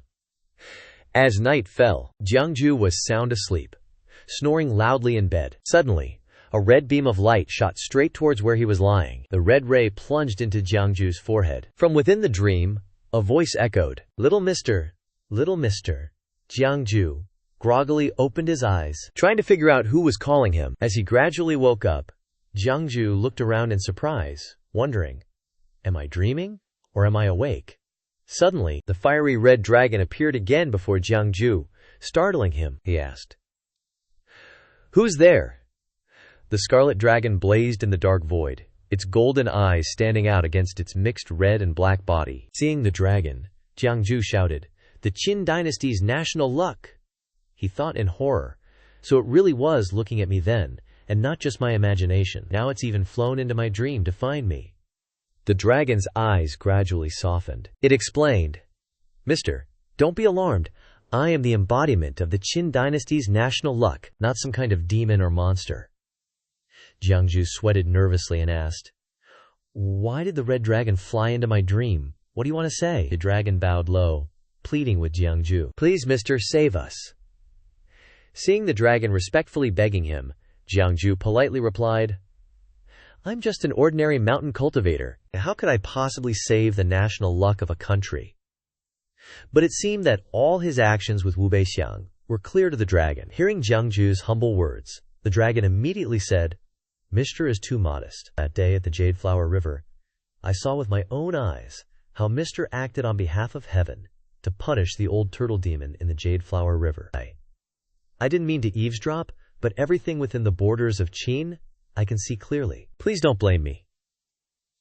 The Qin dynasty's national luck continued to bow its head reverently, pleading, Mr. is a person of great merit. I can see your extraordinary nature. I have taken the liberty of coming here to ask for your help. Jiang Jue quickly replied, It's all right, it's all right.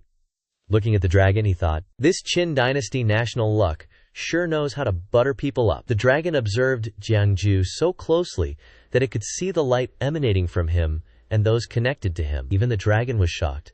This Mr. Jiang has countless karmic threads intertwined around him. Those connected to him are all people with rare and great Qi luck. But he himself has no karma whatsoever. He is not within the 3 realms and transcends the 5 elements. He has the aura of a celestial. Knowing it hadn't misjudged the person, the dragon continued to plead for help. If Mr. doesn't act, I fear Qin will be on the verge of danger, with the country and its people destroyed. Please think of the common people of Qin. Jiang Jue quickly shook his head in refusal. You're asking me for help? But how can I help? The image of a sinister woman appeared through the dragon's words. Qin is declining to this extent because that enchantress has entered the palace and bewitched the king's mind. Jiang Jue asked curiously, What's the background of that enchantress that she can shake the very foundation of a country? The dragon continued to narrate, with the appearance of Shan Lan in the story.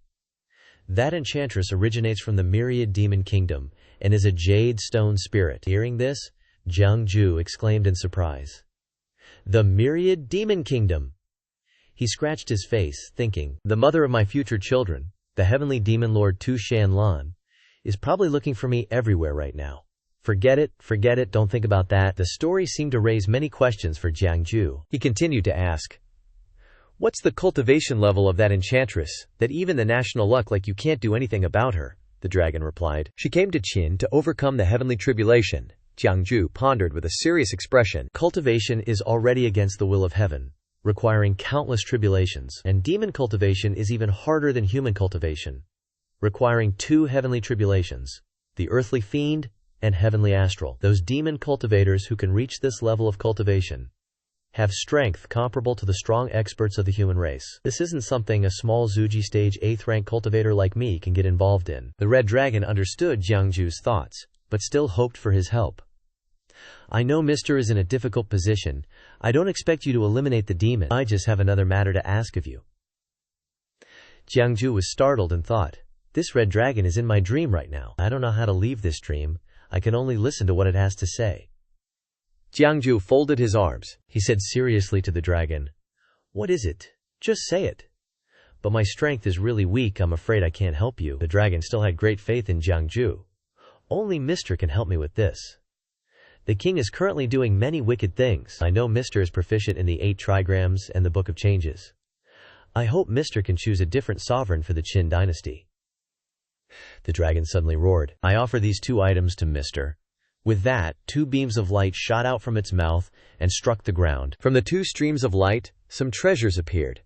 Seeing those 2 things, Jiang Jue was so surprised that he couldn't keep his composure. This is Kina, an object the dragon mentioned, the jade seal. It gathers the dragon veins of the country. The one who holds this seal will become the future ruler of Qin. I hope you, immortal sir, will take care of it and give it to the rightful ruler when you find them. And this is the execution blade, specializing in slaying karma from past and present lives, executing unworthy rulers above and evil spirits below. If the ruler of Qin isn't worthy, immortal sir, your beheading them would be in accordance with the will of heaven. The current ruler of Qin lacks both talent and virtue, so this item can surely help you out. Holding the 2 treasures, Jiang Jue worriedly thought, Is it entrusting the fate of the Qin state to me by doing this? Holding these 2 items feels like they're burning my hands. Jiang Jue anxiously didn't know how to respond. He could only stammer. The Scarlet Dragon continued, I'm giving you these 2 items not to force you to agree. If you don't want to help, then consider the Qin state's fate as such. If you're willing to help, I'm willing to offer half the national fortune of Qin. From now on, Qin is your Qin, and you are the pillar of Qin. After saying that, the dragon roared fiercely. then gradually disappeared amidst Jiang Jue's surprise. Waking up from the dream, Jiang Jue was horrified, drenched in sweat. The dream felt so real that Jiang Jue held his head, gasping for air. He was so tired that he couldn't speak. Suddenly he realized that beside him were the 2 treasures that the dragon had bestowed upon him in the dream. Placing the 2 treasures on the table, he pondered, "I'm just an 8th grade cultivator, not even a person from Qin. Why would the national fortune of Qin entrust these 2 to me? How could this be? Just because I punished the old turtle at Jadeflower River? Or because I'm good at divination?" The more he thought, the more confused he became. What exactly did that scarlet dragon see in me that made it make such a desperate, all-keen decision? Jiang Jue had a huge headache. He rubbed his head and continued to think. Giving half the national fortune to the immortal Sir? From now on, Qin is your Qin, and you are the pillar of Qin? He sighed and said, "I just wanted some of that young Master Zhao's luck to avoid the lesser 3 calamities. Why did I have to run into something like this?" He slammed his hand on the table in anger. He shouted, "This is driving me crazy. If the Qin ruler finds out these 2 items are in my hands, he'll either behead me or skin me alive. And that enchantress, her cultivation is, at least at the Earth Fiend realm." Jiang Jue was extremely uncomfortable. He just hugged his head in frustration. Ugh, this is so annoying. Then Jiang Jue continued to think, stretching his limbs. But that scarlet dragon said it would block the tribulation for me. Now, I really don't feel the pressure of the heavenly tribulation anymore, so it seems like it wasn't lying. His emotions suddenly changed. Jiang Jue stroked his chin, thinking more optimistically. If the lesser 3 calamities have been resolved, then I don't need to borrow the young Master Xiao's luck anymore. So does that mean I can skedaddle now? Either way, instead of risking it in the Qin state, it's better to leave quickly as the best option. Jiang Jue suddenly revealed a sinister smile. He happily thought, "Find a quiet, desolate place where no one can find me, hide for 100,000 years, wait until I have the strength to pin Shan Lan on the bed and spank her butt, then leave the mountain again. Wouldn't that be perfect?" Jiang Jue unconsciously turned around to look at the 2 treasures behind him. He said dejectedly, "Sing, it feels uneasy to benefit from others without helping them in return." Never mind, I'll try my best." Jiang Jue approached the 2 treasures. He cast a spell on the 2 items and thought, "But once I feel danger, then don't blame me." At that time, immediately running away shouldn't be a big problem. I've had the experience of successfully escaping from the hands of the great demon king of the myriad demon kingdom before. The 2 treasures were shrunk down and lay on his hand. Looking at the 2 tiny objects, he thought, "These 2 items can't be seen by others. They must be hidden away." Jiang Jue approached a box, opened it, looked inside, and pondered. If I want to fulfill what the Qin national fortune has entrusted, then I have to meet other royals and nobles of Qin. But with my status, I'm afraid that even if I visit their doorstep, no one would want to see me. Oh well, let fate decide. Half a month passed quickly, and the scene shifted to a room built right on the water's surface. There was a man lying arrogantly on a chair, surrounded by many girls serving him. It was the Qin ruler, Qin Wu Jun. Qin An. He cursed angrily. Damn it. Standing in front of Qin An was a beautiful girl. She was Yu Shijing, Yu Su Xuan, of the myriad demon kingdom. She snuggled into Qin An's arms, sweetly speaking in a charming voice. "Who made your majesty so angry?" Qin An replied to Su Xuan. "Who else could it be? Of course it's my good brother. That Qin Shao actually dared to challenge me in court, colluding with the Grand Tutor to make things difficult for me, not allowing me to build the Bao Chamber." Qin An's eyes became serious, and his voice was also very angry. "In this Qin state, are they the rulers, or am I the ruler?" He slammed his hand hard on the table, breaking the surface of the table, and angrily continued, "What I want to do, I have to look at their faces. This is really bullying me too much." Su Xuan immediately coaxed Qin An. "Your Majesty, don't worry. This Bao Chamber is just a casual suggestion from me. If you don't build it, you don't build it. Why make things difficult for your Majesty?" Qin An also softly replied. "If everyone was as understanding as my beloved consort, I would die without regrets." He was caressing his beloved consort. Qin An saw a maid wanting to report something and asked, "What is it?" The maid replied, "Reporting to your Majesty, someone outside the palace wishes to see the Empress. The Empress sent this token." Qin An ordered, "Bring it here." Suddenly, Su Xuan was startled, making Qin An worriedly ask, "My beloved consort, what's wrong?" What was presented before Qin An and Su Xuan was a wooden board with words carved on it. Su Xuan turned and softly said to Qin An, "Your Majesty, my family has arrived. I'll go for a bit and return," Qin An happily replied. "Oh, then quickly invite them in." Su Xuan went to kneel before Sword Slave, she said. "Yu Su clan pays respect to Sword Xuan Lord." Sword Slave, wearing a mask, started speaking to Su Xuan. "Sword Xuan Lord. It's been so long since I've heard that title. Now there's no Sword Xuan Lord in this world, only Feng Jian Nu, a guard under the Heavenly Demon Lord." Su Xuan replied, "Although you were defeated by the Heavenly Demon Lord, the Heavenly Demon Lord is an extraordinary person. Even in defeat you are still glorious, your fame is still resounding. I've long admired you, and I'm a bit nervous to meet you today. I just don't know what brings you here." The meeting seemed to worry Su Xuan, and she started thinking. Since ancient times, the human and demon races have used the Jinsha River as a boundary, signing a pact of non-aggression. Now, me entering Qin territory is against the rules. I'm afraid the Heavenly Demon Lord wants to order me back. If that's really the case, I won't be willing. Right now, I'm going through a calamity of earthly slaughter, and only by using the Dragonbane luck here can I get through it the fastest. Otherwise, I'll definitely die. I can't leave." Sword Slave saw Su Xuan's worry and comforted her. "No need to worry. You haven't caught the master's eye yet. Today, I'm looking for you, because I want you to help me find someone." Su Xuan happily accepted the order. "Please, tell me, if the person you're looking for is within the borders of Qin, even if I have to turn the whole country upside down, I'll find that person for you. Bring out Jiang Jue's image." Sword Slave ordered. This person is named Jiang Jue. His cultivation is unknown, but he once escaped from the Heavenly Demon Lord's hands. Su Xuan was so worried that she started sweating, blurting out, "Escaped from the Heavenly Demon Lord's hands?" She thought, to be able to escape from that person's hands, what level of cultivation must he have? Throughout the human and demon races, I'm afraid the number wouldn't exceed 1 hand. How have I never heard of such a person? Sword Slave continued. He borrowed the talisman of Dragon King Hu Ri Yue. His true strength might not be that high. Hearing this, Su Xuan sighed in relief, saying, "So that's it." But in her head she was thinking deeply. Dragon King Hu Ri Yue is a great saint of the demon race, with origin second to none in the myriad demon kingdom, often compared to the Heavenly Demon Lord. But no one can compare their strength. After all, he has never fought for power or profit. This Jiang Jue can get his hands on his life-saving charm. He must have a pretty deep relationship with that old Dragon King, to be able to associate with someone like that. How weak could he be? Sword Slave continued to say more about Jiang Jue. Although this person's cultivation is unknown, he has some supernatural methods. This portrait might not be accurate. It would be normal if he changed his appearance to walk the world.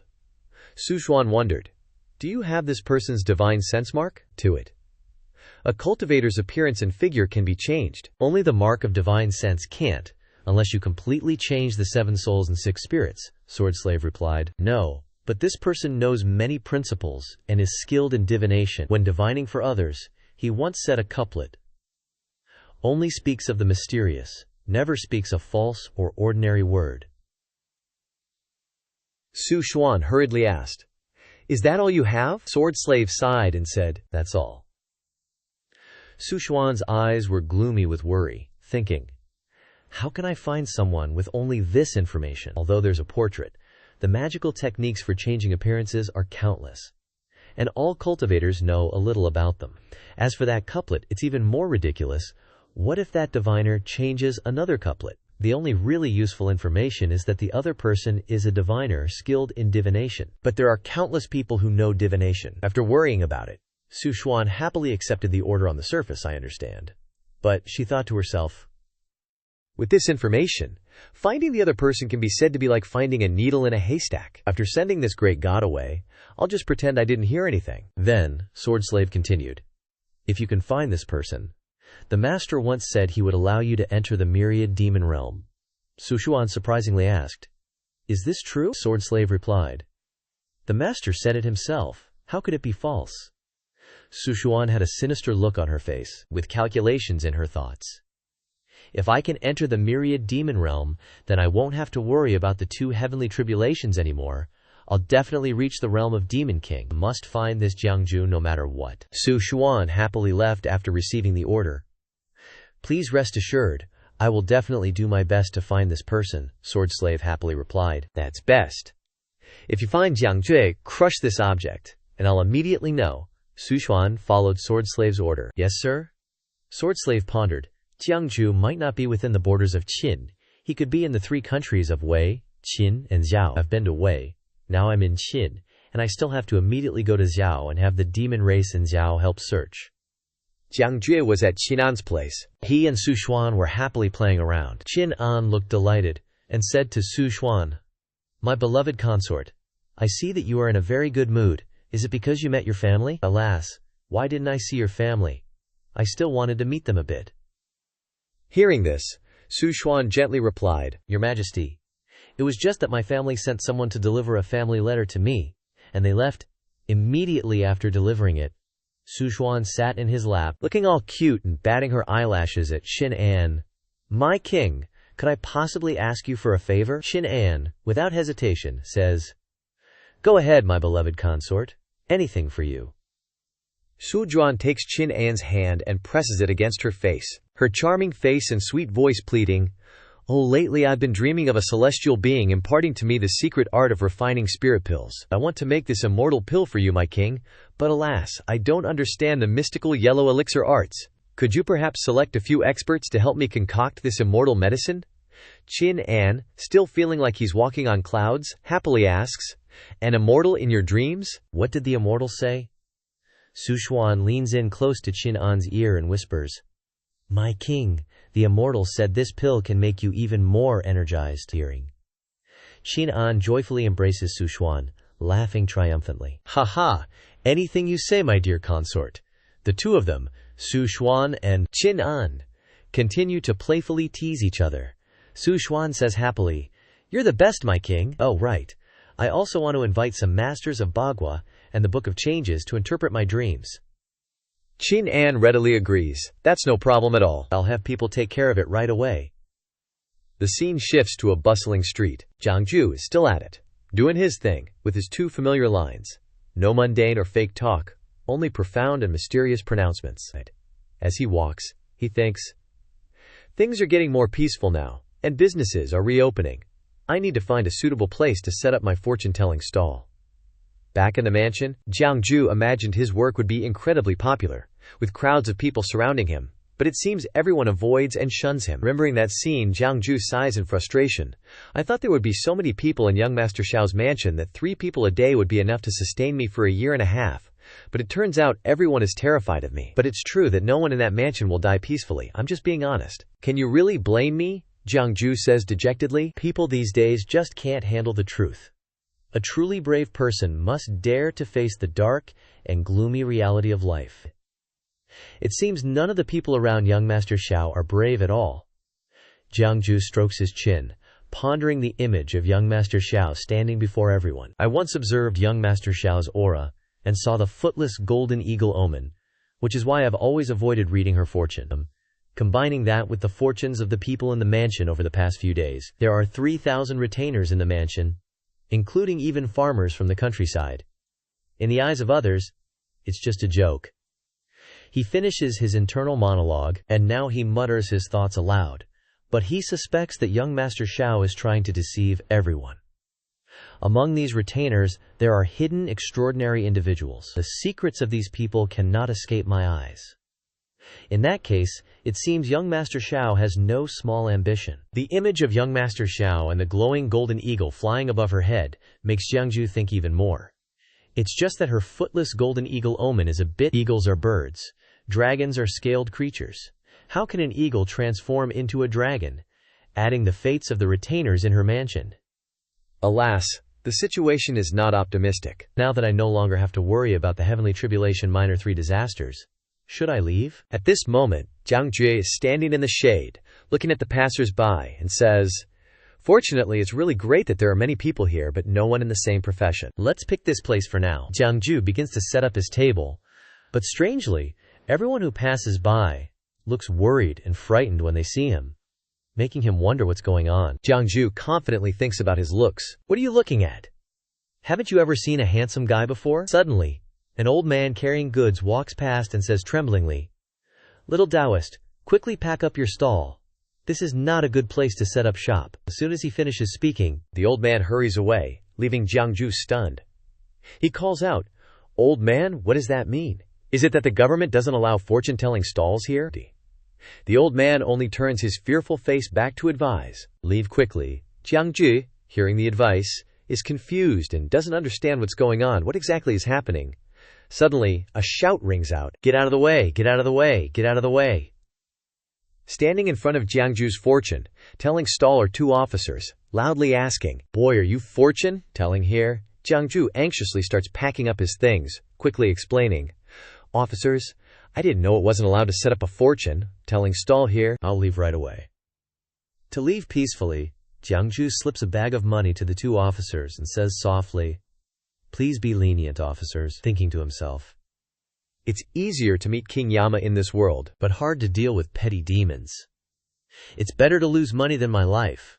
The older officer happily replies, "Kid, you're pretty smart." The other officer picks up a piece of paper and compares it, then says, "This person doesn't look like the one in the picture.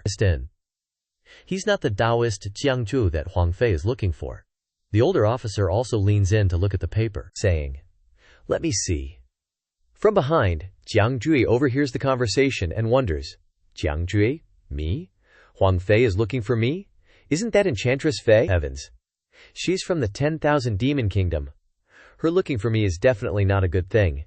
It must be related to the Heavenly Demon Lord." The picture on the paper appears. The person in the picture bears a striking resemblance to Jiang Jue. Jiang Jue, seeing the picture, thinks, displeased, "Even if you're looking for me, you didn't have to draw me so ugly. Does this even look human anymore?" The two officers continue to examine the picture, then confirm, "Indeed, it doesn't look like him." Su Xuan has distributed many portraits with different appearances. Knowing this, Jiang Jue thinks, "So I only found out later that the picture Yu Su Xuan received looked quite similar to me, but when the people below redrew it, it turned into this." The older officer speaks up, "Little Taoist, let me ask you, what is your surname and given name? Where do you cultivate?" Jiang Jue flinches in fear and stammers, "This humble one is Zhang Daoling, cultivating in Longhu Mountain, just a wandering cultivator." The two officers hear this and begin to discuss among themselves. Longhu Mountain? Never heard of it. Jiang Jue could only offer an awkward smile, thinking, if they haven't heard of it, maybe I can fool them. The old steward suddenly stood up and ordered, "Take him away!" Jiang Jue was taken aback, stammering, "Master Steward, this." Meanwhile, he thought angrily, "You little rascal! You took the money and you're still acting like this." The steward pointed to a crowded carriage and boomed, "Hey, what do you mean, this? His Majesty is searching the land for Taoists to refine immortal pills in the palace. To invite you is a blessing. Don't refuse a toast, only to be forced to drink a forfeit." Looking at the throng of people crammed into the carriage, Jiang Jue's face fell. Is this what they call an invitation? What kind of invitation is this? Unbelievable! Just one trip outside and I've got disaster falling from the sky. From behind, Jiang Jue clutched a talisman, preparing to bolt. Gotta get out of here. These shrimp soldiers and crab generals can't stop me. Suddenly, Dao Jiang, also in shackles, was being led away. He turned his head and was shocked to recognize Jiang Jue. Jiang Jue was equally surprised to see Dao Jiang, and exclaimed, "Isn't that?" As he was thinking, he was tightly bound by the guards. Realizing he was being taken away, he cried out in panic, "Hey! Steward! What are you doing?" The stewards ignored Jiang Jue's cries, replying coldly, "Stop the nonsense and move along!" While being dragged away, Jiang Jue thought glumly, "If it weren't for saving him, I'd have run away long ago." Sitting shackled in the carriage, Jiang Jue questioned Dao Jiang. "Seriously, Dao Jiang, what a coincidence. You just happened to be leaving the residence today and got caught? Why didn't you clarify your identity?" Dao Jiang sat resignedly beside him. "Clarifying my identity would be useless. The palace sent people. More than half the guests in the prince's residence were arrested, and I was specifically named to be invited." Jiang Jue could only manage an "ah" and thought, this Dao Jiang is like the chief steward of Prince Xiao's residence, helping Prince Xiao handle everything inside and out, and he got specifically named by the palace and forcibly invited. "Isn't this a slap in Prince Xiao's face?" Dao Jiang said gravely. This time, His Majesty's pill refining may seem absurd, but I fear it's directed at my master, Master Jiang. Remember, do not reveal your relationship with the prince, only then can you ensure your safety. Thinking of the demonic consort Su Quan, Jiang Jue panicked and could only stammer, I understand, it's just, he thought, that demonic consort sent people to forcibly bring Taoists into the palace to refine pills, specifically naming people, saying she wanted to find Jiang Jue, but using this as an excuse to target the prince's residence. Could she know I'm at Prince Xiao's residence? Or is it just a coincidence? Suddenly, a voice rang out. Which one of you is Taoist Kui from An Prince's residence? Her ladyship summons you. Tao Jiang stepped forward and respectfully replied, That would be me. Dao Jiang turned to look at Jiang Jue, signaling, Absolutely don't reveal your identity. Jiang Jue understood and thought, Got it. A maidservant stepped forward to relay the order. Her ladyship has ordered that all Taoists are to enter the palace to assist in pill refining. Please proceed to the back garden to receive instructions. The maidservant led the group as she spoke. I will now remove your shackles. The shackles were taken off. Jiang Jue looked and thought, This palace maid is a demon, and her cultivation is still so low, even I can see it. All the civil and military officials, surely they are experts. Could it be that they can't see it? Looking towards the palace maid as she used her magic, Jiang Jue wondered, or have they seen it but don't dare to say anything? Dear. It seems that demonic consort really can cover the sky with one hand. Pointing to a tunnel that had appeared out of nowhere, the palace maid said, Go in, all of you. Don't think about playing any tricks here. Follow me.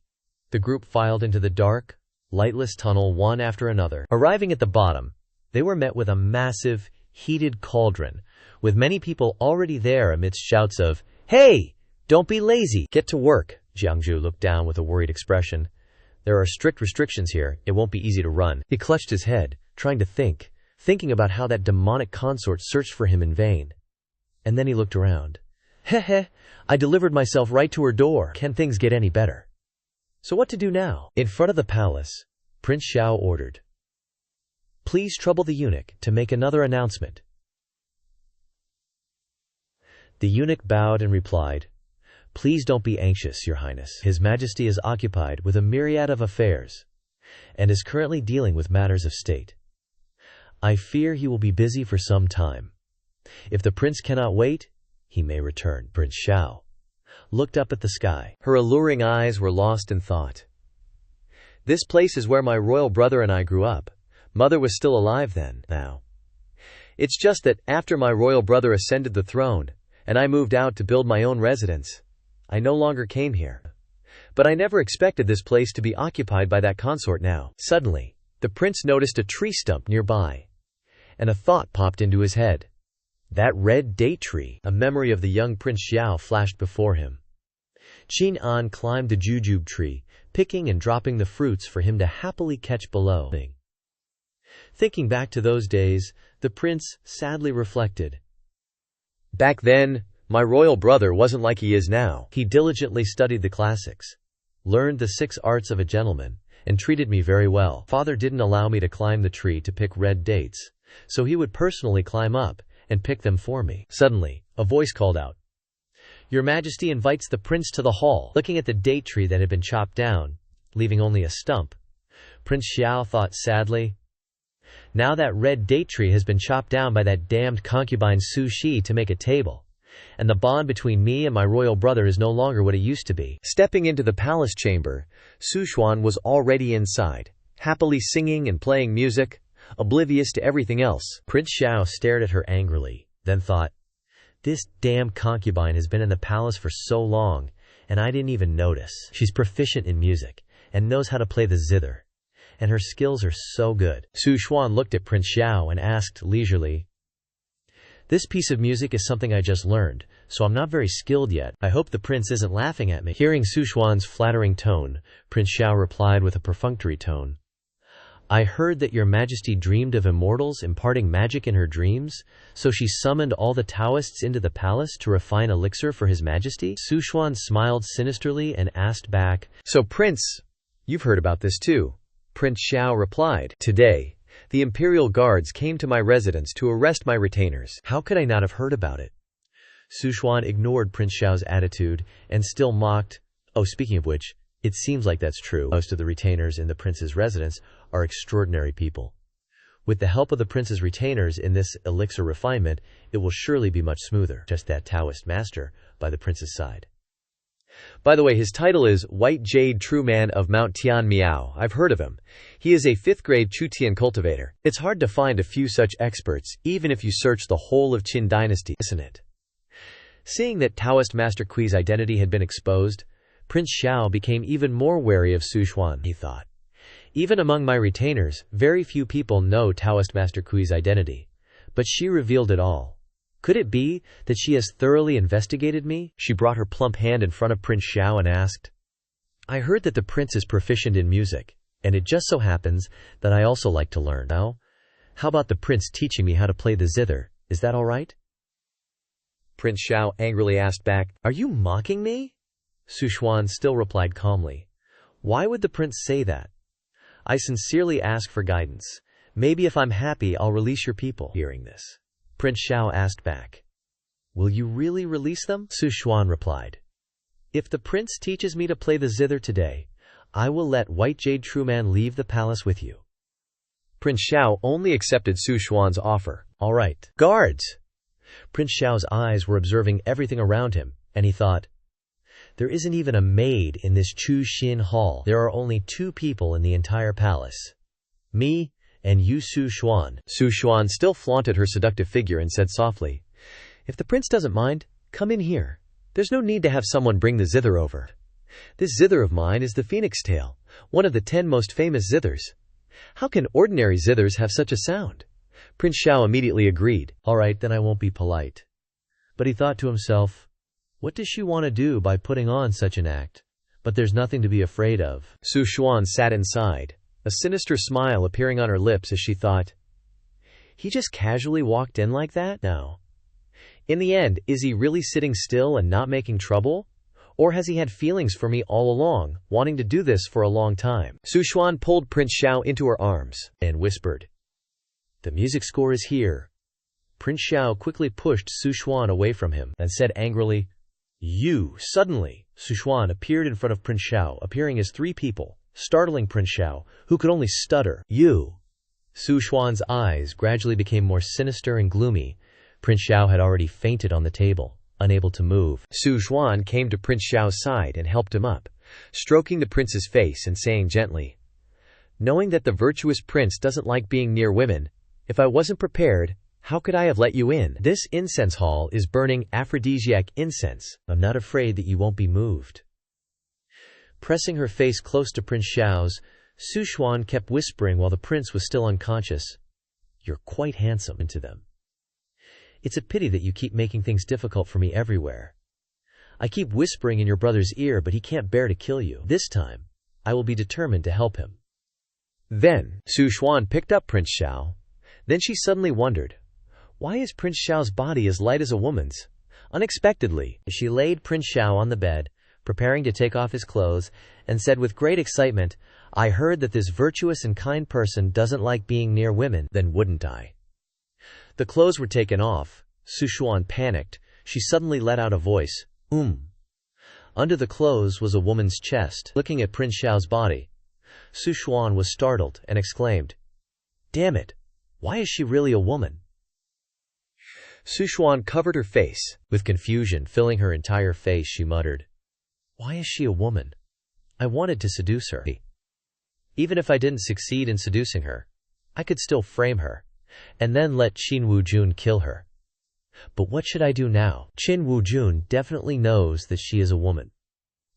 Looking at Prince Xiao still lying unconscious here, Su Xuan said angrily, Don't think that I won't deal with you because of this. Maid, Su Xuan called. Someone. The maid stepped in and asked respectfully, What are your orders, Your Majesty? While Prince Xiao was still panting faintly, while her body was constantly sweating, Su Xuan's order rang out. Find someone as ugly and disgusting as possible to come here. The maid received the order. Yes, Your Majesty. In the prison of Jiang Jue, who was currently imprisoned. He sat thinking. If what that Taoist Master Kui said is true, it seems that many retainers from the prince's residence have been arrested here this time. Thoughts kept piling up in his head. But I didn't see them on the way here. Looks like they aren't locked up here. but that Yao Fei specifically said she was looking for me. These guests have pretty normal relationships with me. If they recognize me, they might sell me out. Yao Fei looking for me definitely isn't a good thing. Gotta be careful. Suddenly, Jiang Jue turned to the person next to him and cheerfully asked, "This Taoist, can I trade clothes with you?" The Taoist opened his robe wide and happily agreed. "Sure, of course, Philpic." He looked at Jiang Jue and thought to himself, could there be anything better than this? He's wearing a silk outfit. Selling it could get me a lot of silver. After trading clothes with the Taoist, Jiang Jue approached the guard and bowed his head. "I need to use the restroom." The guard frowned and replied, hurry up, walking to the restroom." Jiang Jue frantically covered his nose from the stench, shouting, "Ugh, it stinks!" From his pocket, Jiang Jue took out a white pill and put it in his mouth. Jiang Jue thought to himself, can't worry about it too much. Suddenly, he transformed into an old man with gray hair and a face covered in spots. Hugging his old, ugly face, he encouraged himself, "Still alive is good. Don't be disgusted. Compared to staying alive, being a little dirty, a little ugly is nothing." Then he anxiously walked out. Glancing around, checking if anyone was following him, Jiang Jue stroked his chin and thought, right now, even Gong Zixiao wouldn't recognize me. let alone those guests who've only seen me a few times. The palace maid, ordered to find a beggar, suddenly appeared behind Jiang Jue and said in a voice that startled Jiang Jue, "You! Stop right there!" Turning around, Jiang Jue trembled, slowly turning to look behind him. The palace maid, disgusted by the stench coming from Jiang Jue when he turned around, pretended to be happy, winking and saying, Hey, are you calling me, pretty sister?" The palace maid covered her mouth uncomfortably and ordered, "Shut up, follow me." Overwhelmed, Jiang Jue trudged behind the palace maid, saying as he walked, He, pretty sister, where are we going? What are we doing?" But in his head he was worried. I shouldn't be exposed, right? Otherwise, she would have called people to catch me. The palace maid replied, HMPH, don't ask so much. In short, it's a good thing. A good thing falling from the sky. Jiang Jue, not getting any information, pondered, she's finding a dirty, mangy guy like me. What does she want to do? HMPH, it definitely won't be anything good. Forget it. I should find an opportunity to slip away and then figure it out. Arriving at the palace hall, Jiang Jue stood outside, as ordered by the palace maid. Wait here. Jiang Jue felt like this was a good opportunity for him and had a plan. If this place doesn't even have a guard, I might as well slip away quickly. Suddenly, something dark green appeared from behind, its eyes also shining green, staring at Jiang Jue's back. Behind Jiang Jue, green smoke spread everywhere. But it seemed Jiang Jue hadn't noticed this strangeness. Suddenly, a chill ran down his spine, and Jiang Jue trembled, thinking, the aura is too strong. My whole body is locked down. From inside the palace hall, a voice echoed in the gloomy room filled with green smoke. You found a wonderful person. Bring him over here. The aura made Jiang Jue tremble, sweating all over, his mouth trembling, unable to speak, only thinking, this flirtatious aura can only be that Yao Fei. Just looking at this aura, she's already very strong. It's a good thing she didn't recognize me. The palace maid then came out and said to Jiang Jue, follow me. Reaching the door, the palace maid showed Jiang Jue the way. Go inside. Seeing Jiang Jue being too slow, the palace maid kicked him hard in the back, saying as she did so, go in! Jiang Jue was kicked, sprawling onto the ground, and the door slammed shut. Surprised, Jiang Jue worried. The door is locked. What do they want to do? Fragrant scent wafted towards Jiang Jue. Smelling the fragrance, Jiang Jue wondered, what's this smell? Why is it so fragrant? The faint pink scent wafted in the air. The scent made Jiang Jue's head hurt, and his whole body felt lightheaded, unable to think about anything. Walking inside, Jiang Jue had to cover his nose to avoid inhaling the scent, saying as he walked, thinking about Su Xuan, there's something wrong with this scent. Could it be that Yao Fei wants to drag me in to warm her bed? From a room, a groan sounded. Ha! The cry made Jiang Jue unexpectedly turn his face, thinking, this voice sounds familiar. Approaching the room, Jiang Jue curiously lifted the red curtain and looked inside. Gong Zixiao was trembling, delirious, lying inside with no clothes on. Jiang Jue's eyes widened in shock when he saw it, his mouth stiff, unable to scream, only surprised in his thoughts. Gongzi Xiao was still delirious, lying on the bed, his face looking very uncomfortable, flushed red. Thinking about Gongzi Xiao's cool image riding a horse, Jiang Jue just scratched his head, puzzled.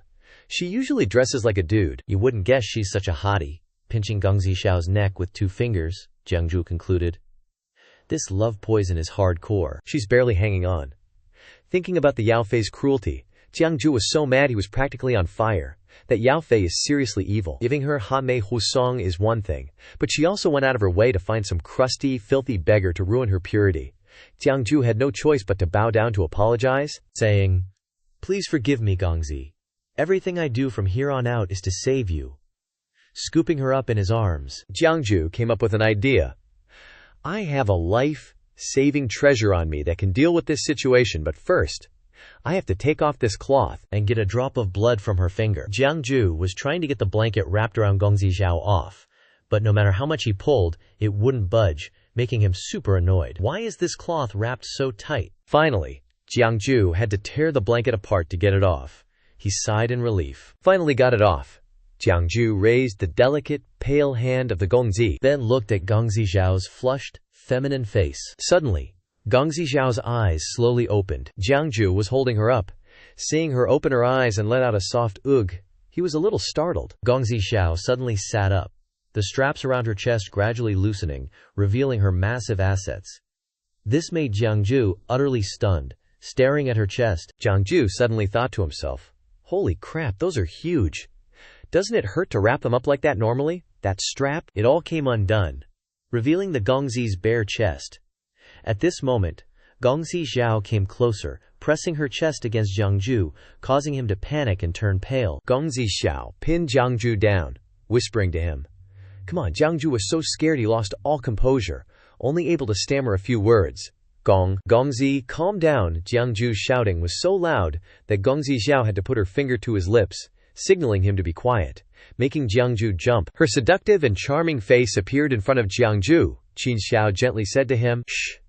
Then her hand slowly lowered, caressing Jiang Jue's neck while he was anxiously panting. Jiang Jue tried to avoid Gongzi Xiao's intimate gestures, but it seemed that Qin Xiao was no longer conscious, only moaning Gongzi Xiao became more and more bold, moving forward to kiss Jiang Jue. While he couldn't move his body and was sweating profusely in anxiety, suddenly, Qin Xiao groped and touched something that made his face flush red. He shouted, "Wait, you can't touch there." Jiang Jue quickly pushed Gongzi Xiao away, turned his face away, and said to Gongzi, "I'm still a man no matter what. If you keep doing that, I won't be able to restrain myself."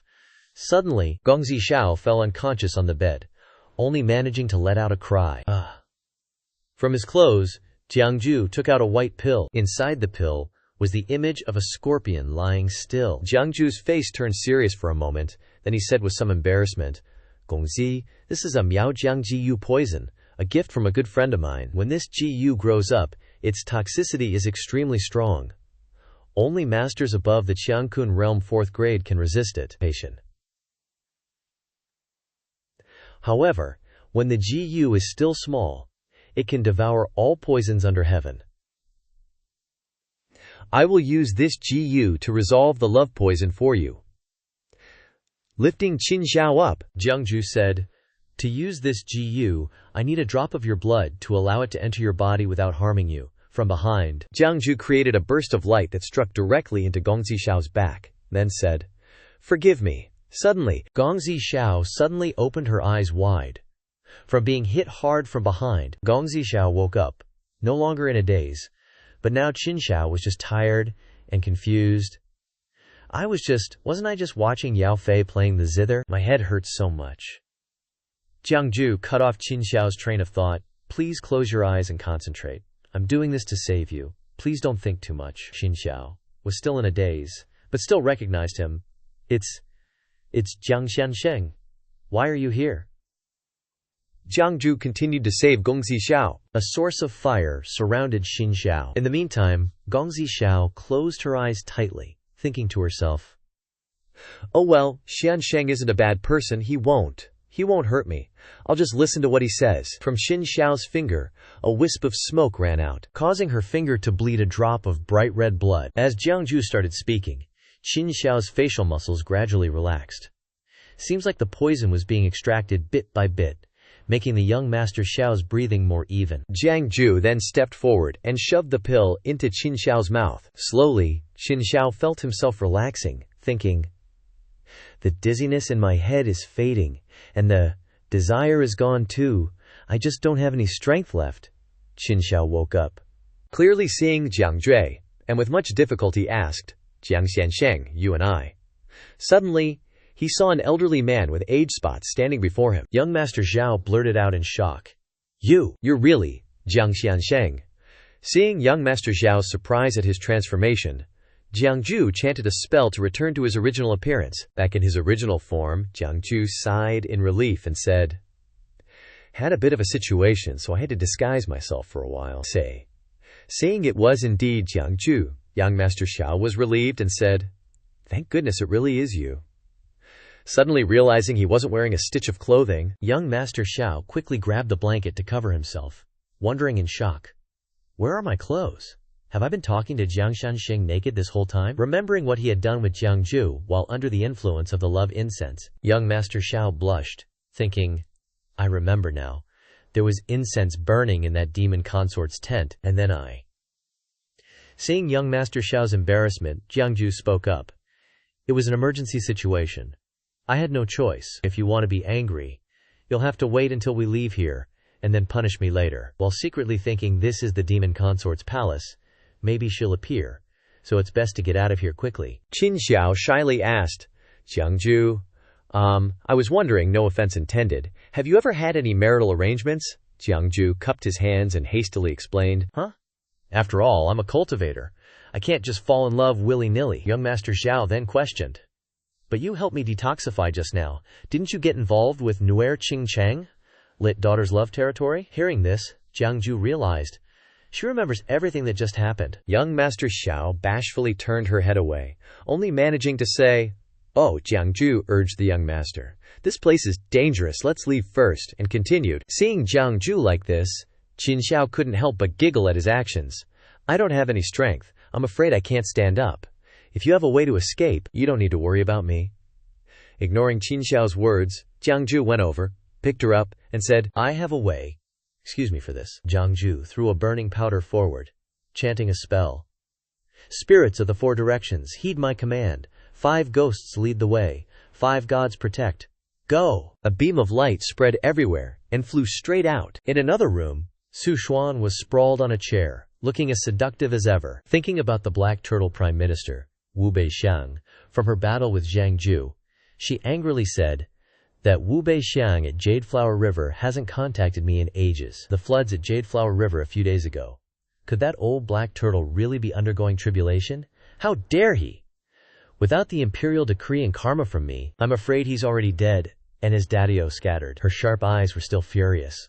When talking about Wu Beixiang, I said that as long as he captured people for me to refine, I would give him the imperial decree.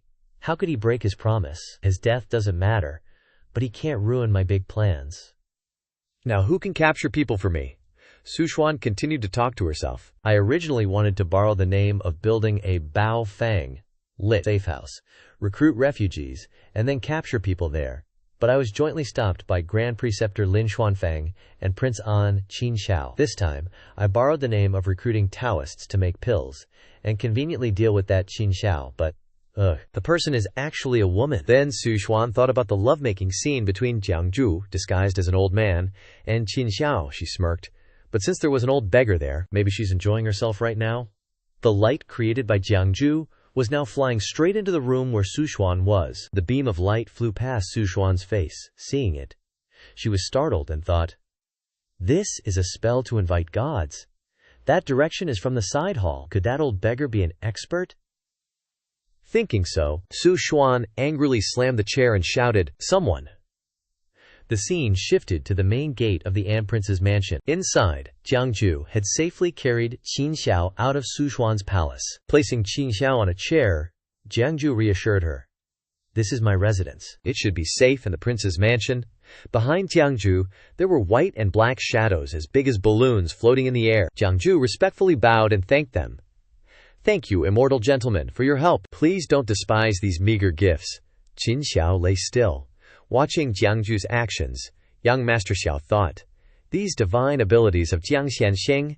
Qin Xiao lay on the bed, smiling gently. It's truly like being with an immortal. The white and black shadows showed their faces and mouths. They were devouring the light Jiang Jue created. Glug glug glug. That magic was a spell to invite gods, used to invite the 5 gods and 5 ghosts, all of whom were orthodox gods and ghosts. But to command these gods and ghosts, one had to pay a corresponding price. Jiang Jue stood still amidst the group of 5 gods and 5 ghosts, looking strangely dignified. Before, using the Xuan Tian lightning method, that heavenly revered flighty shrew turtle prime minister took away half of his merit. Now these 5 gods and 5 ghosts also require effort to be sent away. After feeding those 5 gods and 5 ghosts until they were stuffed, Jiang Jue casually swiped his fingers in a circle, scattering them into nothingness, letting them fade peacefully into the void. He turned back to look at Qin Xiao, smiling gently. "If Gongzi is all right, then I'll take my leave." But the moment Jiang Jue turned to go, Qin Xiao grabbed his sleeve in a panic, shouting, "Wait!" Qin Xiao clutched the blanket wrapped around her with one hand and Jiang Jue's sleeve with the other, a bit embarrassed. "Could Xianxia stay a while longer?" "Yes. I still want to discuss some information with you." Jiang Jue turned back to Qin Xiao, agreeing, "Sure, I don't have anything else to do anyway." Gongzi Xiao, properly dressed, sat at the table, reading a book while saying to Jiang Jue, "Based on the intelligence Xianxia provided, I must write a letter to invite Grand Tutor Lin Xuanfeng to the mansion for discussions." Stuffing the paper into an envelope, Qin Xiao said with melancholy eyes, "I'll have a trusted aide send the letter to the Grand Tutor's residence." Now, Jiang Jue turned back cheerfully and said to Qin Xiao, "Let me do it, Gongzi." Qin Xiao seemed hesitant to let Jiang Jue go. "How can I trouble Xianxia with such errands?" Jiang Jue turned and flicked a gust of wind, which swept up leaves, along with his comforting voice, "It's all right." The wind snatched the letter from Gongzi Xiao's hand, shocking her. The letter gradually vanished before Gongzi Xiao's stunned gaze. "There," Jiang Jue explained cheerfully.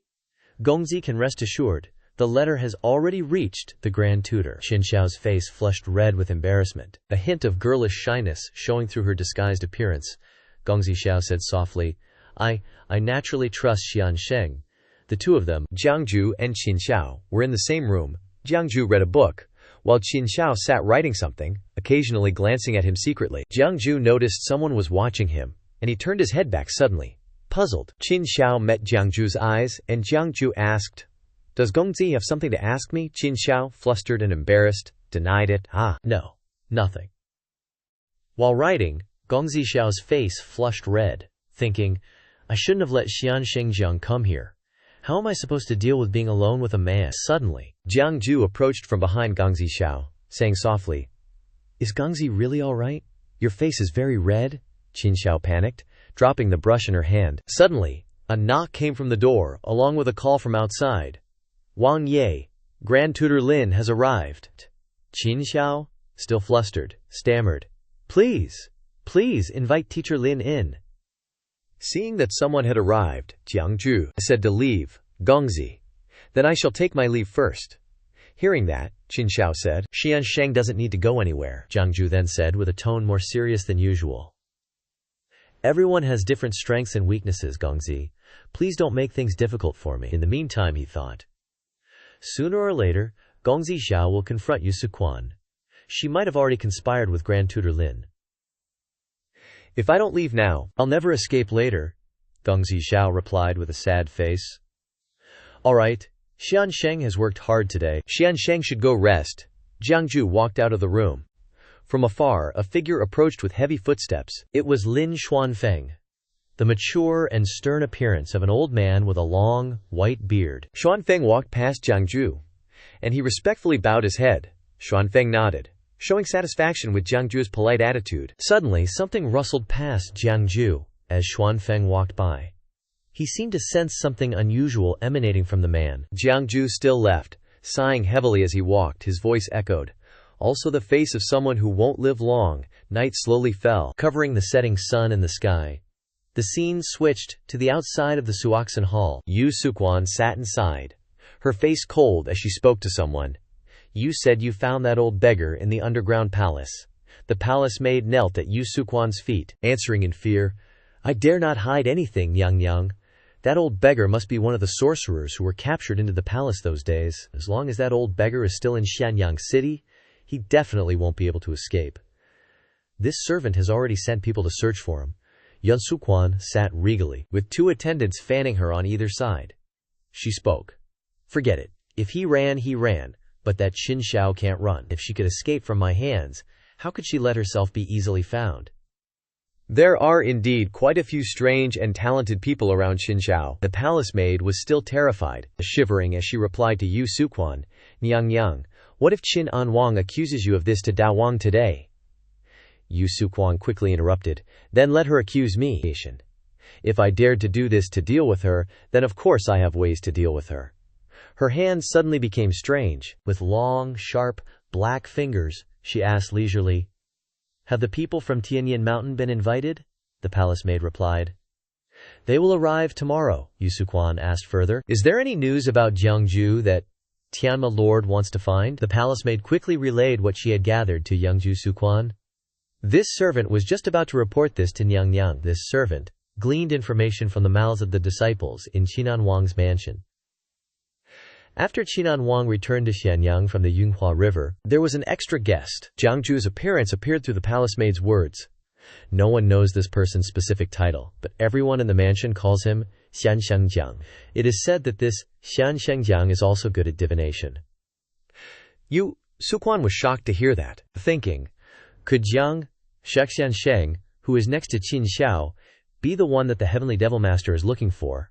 Quote, Scene changes to Anwang Manor. Jiang Jue walks out of the manor, carrying 2 large bundles. A servant standing outside sees him and says, Good morning, sir. Are you planning to? Jiang Jue cheerfully replies, I'm heading out to visit a friend. I'll be back after I'm done. He's loaded down with stuff. The servant, clearly confused, repeats, Visit a friend? With a puzzled look, the servant, sweating bullets, thinks. Ever since the guests were invited to the palace. Poof, gone. The remaining guests in the manor are all on edge, some even packing their bags and running in the middle of the night. Could it be that? But the Wang Ye specifically told me not to make things difficult for Jiang Xiansheng. Despite his worries, the servant sighs and greets Jiang Jue. You two, please be careful on your journey. Ignoring the servant's weird expression, Jiang Jue cheerfully waves goodbye. Okay bro, bye-bye little bro. Seeing Jiang Jue's excited figure, humming the song, Happy Sheep, Pretty Sheep, Lazy Sheep, the little bro thinks, Wang Ye has always valued Jiang Xiansheng. A voice speaks up, even he's abandoning Wang Ye. In the sky, fluffy white clouds float lazily across the clear blue sky. Jiang Jue is now standing before a green cliff, with a majestic and picturesque scene unfolding before him. Mountains, birds, and gusts of wind whooshing past, carrying ripples of white clouds. Standing before such beauty, Jiang Jue thinks, ever since I transmigrated into this world, I've been super cautious with every step I take. If it weren't for that, I'd probably be dead already. It's just that. Jiang Jue stands alone on the cliff, gazing into the distance at flocks of birds flying. Such a virtuous master like Gongzi Xiao, yet fate plays such cruel tricks. Jiang Jue crosses his arms, deep in thought. He thinks, I can't just sit by and do nothing. Having decided, he suddenly pulls out a knife and cuts off a portion of his long hair. Mysterious words appear. Above the 3,000 realms, Tao is supreme. Among all laws, incense is the beginning. Jiang Jue takes the newly cut hair and wraps it around a large bundle of incense. The wind howls past, blowing away his hat. Jiang Jue performs a ritual, his eyes serious before an incense burner, and the words appear again. Today, using accumulated merit, I pay respects to the saints of the 4 directions and the wandering souls of the 8 directions. The surrounding scenery gradually turns gray, and dark clouds and strong winds rage, making everything eerily gloomy. Issue the order. Let the 100 immortals of the southern mountain range enter Xianyang of the Qin kingdom, Jiang Jue shouts loudly. The winds continue to blow ever stronger, whoosh whoosh whoosh. The force of the wind causes the entire bundle of incense to burst into fierce flames. He sticks the incense into the burner. Jiang Jue uses 2 fingers as a charm, muttering, "You have a wish. Reverently offer incense." From behind, a ghastly green hand appears, lunging swiftly towards Jiang Jue. Jiang Jue seems unfazed by the sudden appearance. He turns around, cheerfully saying, "You've arrived." From under the stone platform holding the incense burner, some kind of liquid is enveloping the stone, and skinny, green fingers poke up terrifyingly. Jiang Jue remains calm, saying, "Whether it's a passing monster, a spirit, or a wandering ghost, you may come forth."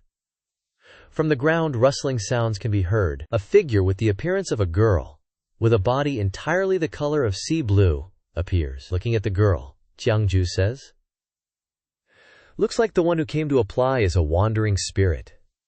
Jiang Jue stares intently at the wandering spirit, calmly continues, "What do you say? Help me spread the word to the Tianan Southern Mountain Range.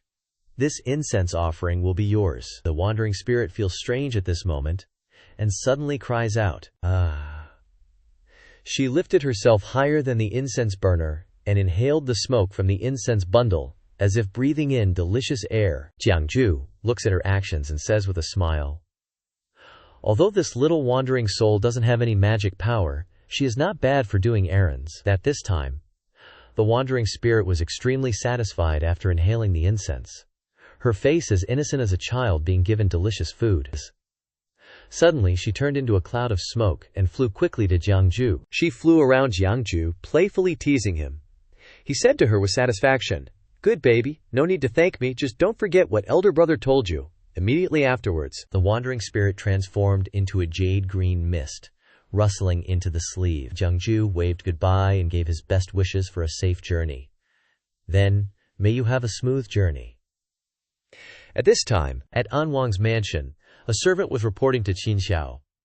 "Reporting to your highness, Jiang Shensheng left the mansion early this morning, saying he was going out of the city to visit friends." Xianxia was surprised when he heard this and asked, "I rescued Jiang Shensheng from Yuhua, and he has only come to the Qin kingdom for the first time, so where would he get old acquaintances?" The little servant said, "I saw him carrying many large and small bags." Xianxia interrupted the servant after hearing this. She turned around and said, "I know, you can leave." The little servant bowed his head to accept the order. Yes.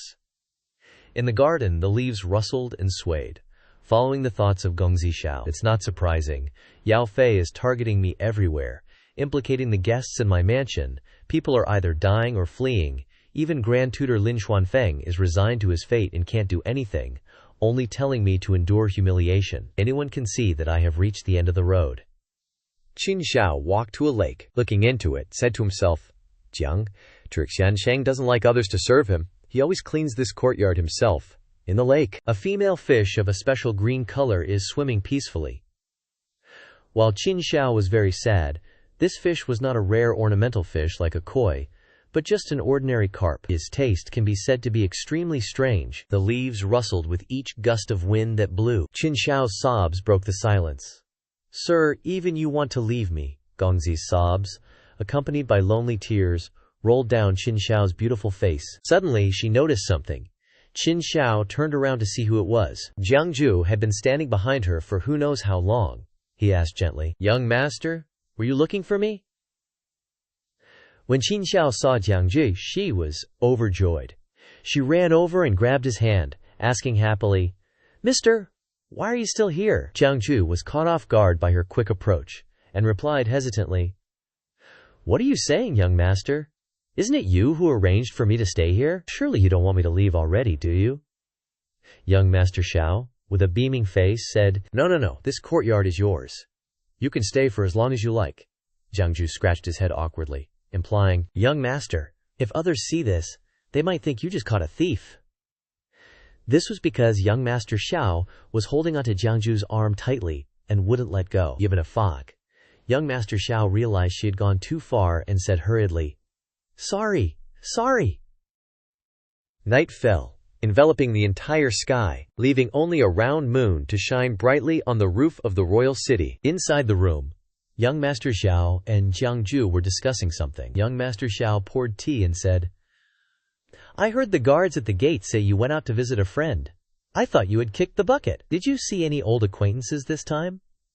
Holding the hot teacup in his hand, Jiang Jue condensed the water into a floating ball above the teacup, staring at it intently as he answered young Master Xiao's question. No, but I did find a messenger to help me pass a message to this old friend, asking them to come to the manor for a visit. Young Master Xiao was puzzled by Jiang Jue's words.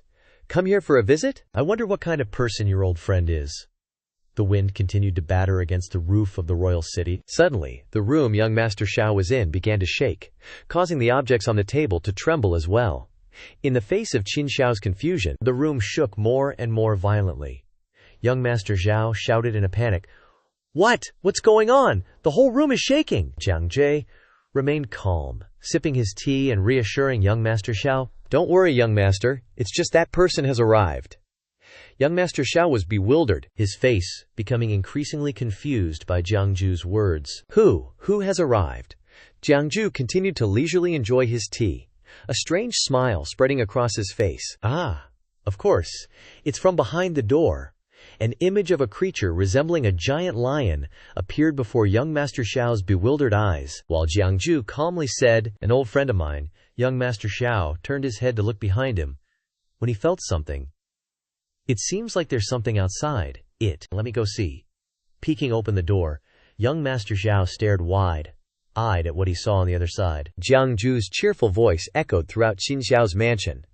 So what did you see, young master? Young Master Xiao replied. Yeah, it looks like a little kitty. Opening the door wide, unexpectedly, a white cat swayed into the room, catching young Master Xiao by surprise. Oh, I didn't expect you to come in here yourself. Jiang Jue remained seated, smiling mockingly. Well, look who our little ghost has managed to invite. Seems like that trip wasn't a waste after all. Jiang Jue opened his arms to receive the cat that was baring its fangs in anger, saying caringly, Long time no see, don't be so cold. Holding the strange cat, Jiang Jue stroked the cat and called out to it in a very familiar tone. My old friend, Xiao Shanjun.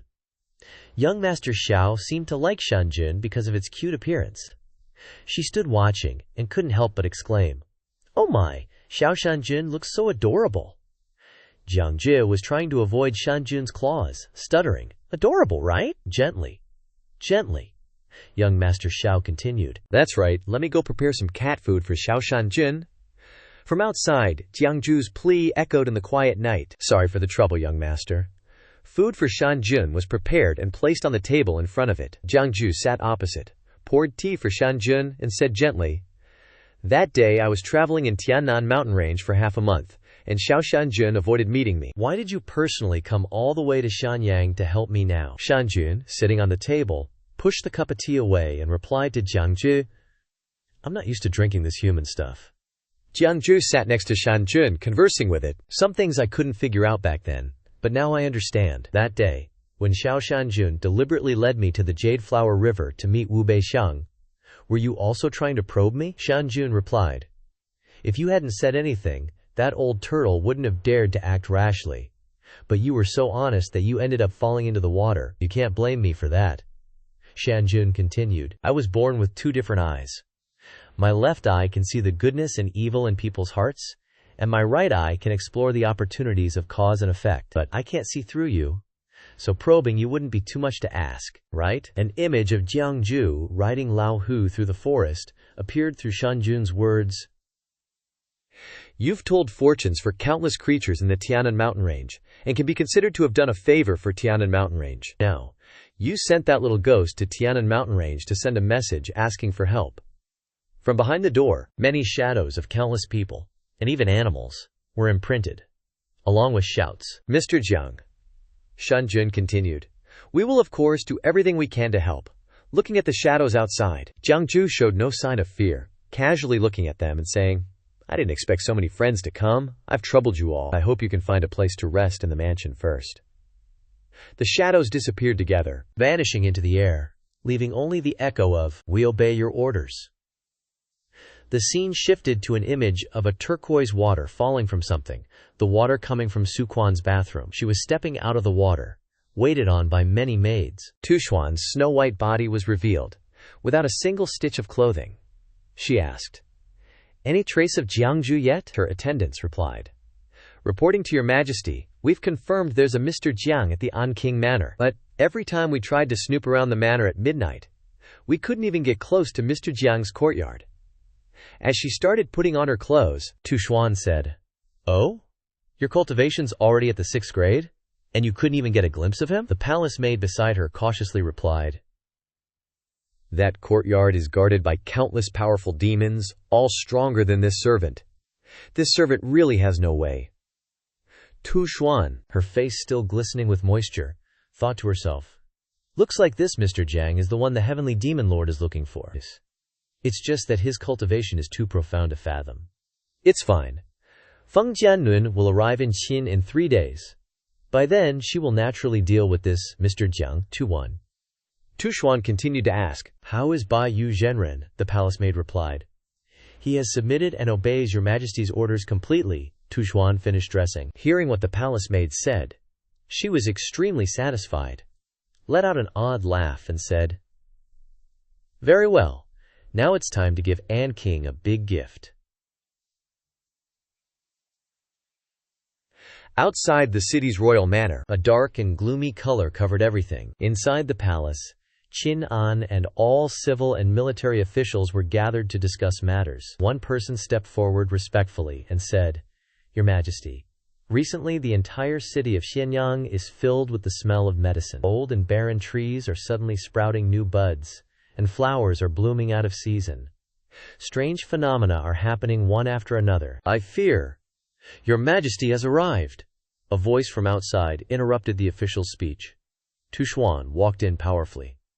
Every dignified step made all the civil and military officials bow their heads in greeting. Tu Xuan walked, followed by 2 palace maids, each carrying a strange, statted-looking box. Seeing Tu Xuan, both Lin Xuanfeng and young Master Xiao were extremely worried, and a look of incomprehension covered young Master Xiao's face with the thought, "What is she doing here?" Magician.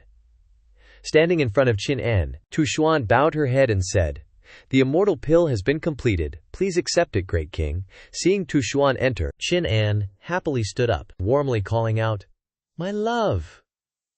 He quickly walked towards Tu Xuan, saying as he walked, "Quickly, rise! Quickly, rise!" Tu Xuan said courteously, "I wish the great king boundless blessings and longevity, and eternal existence." Then, she knelt down in front of Qin An, holding the box with the immortal pill inside, and said, "Great king, please take the pill." Qin An bent down and stroked Tu Xuan's chin, gently said to her, "Anything my beloved consort offers this emperor, even if it contains poison, this king is more than willing."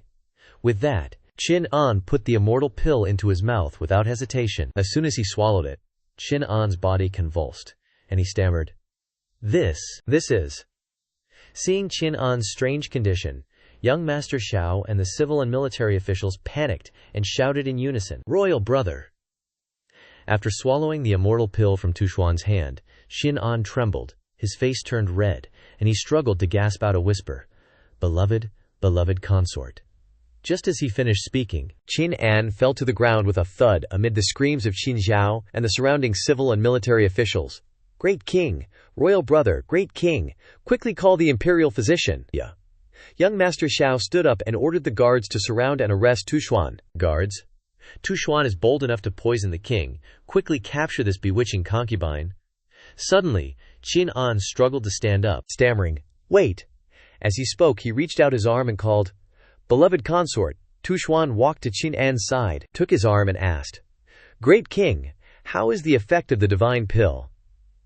Qin An sat up slowly, much to the astonishment of Qin Xiao, and he replied, I feel." Qin An stood up with a vigorous spirit.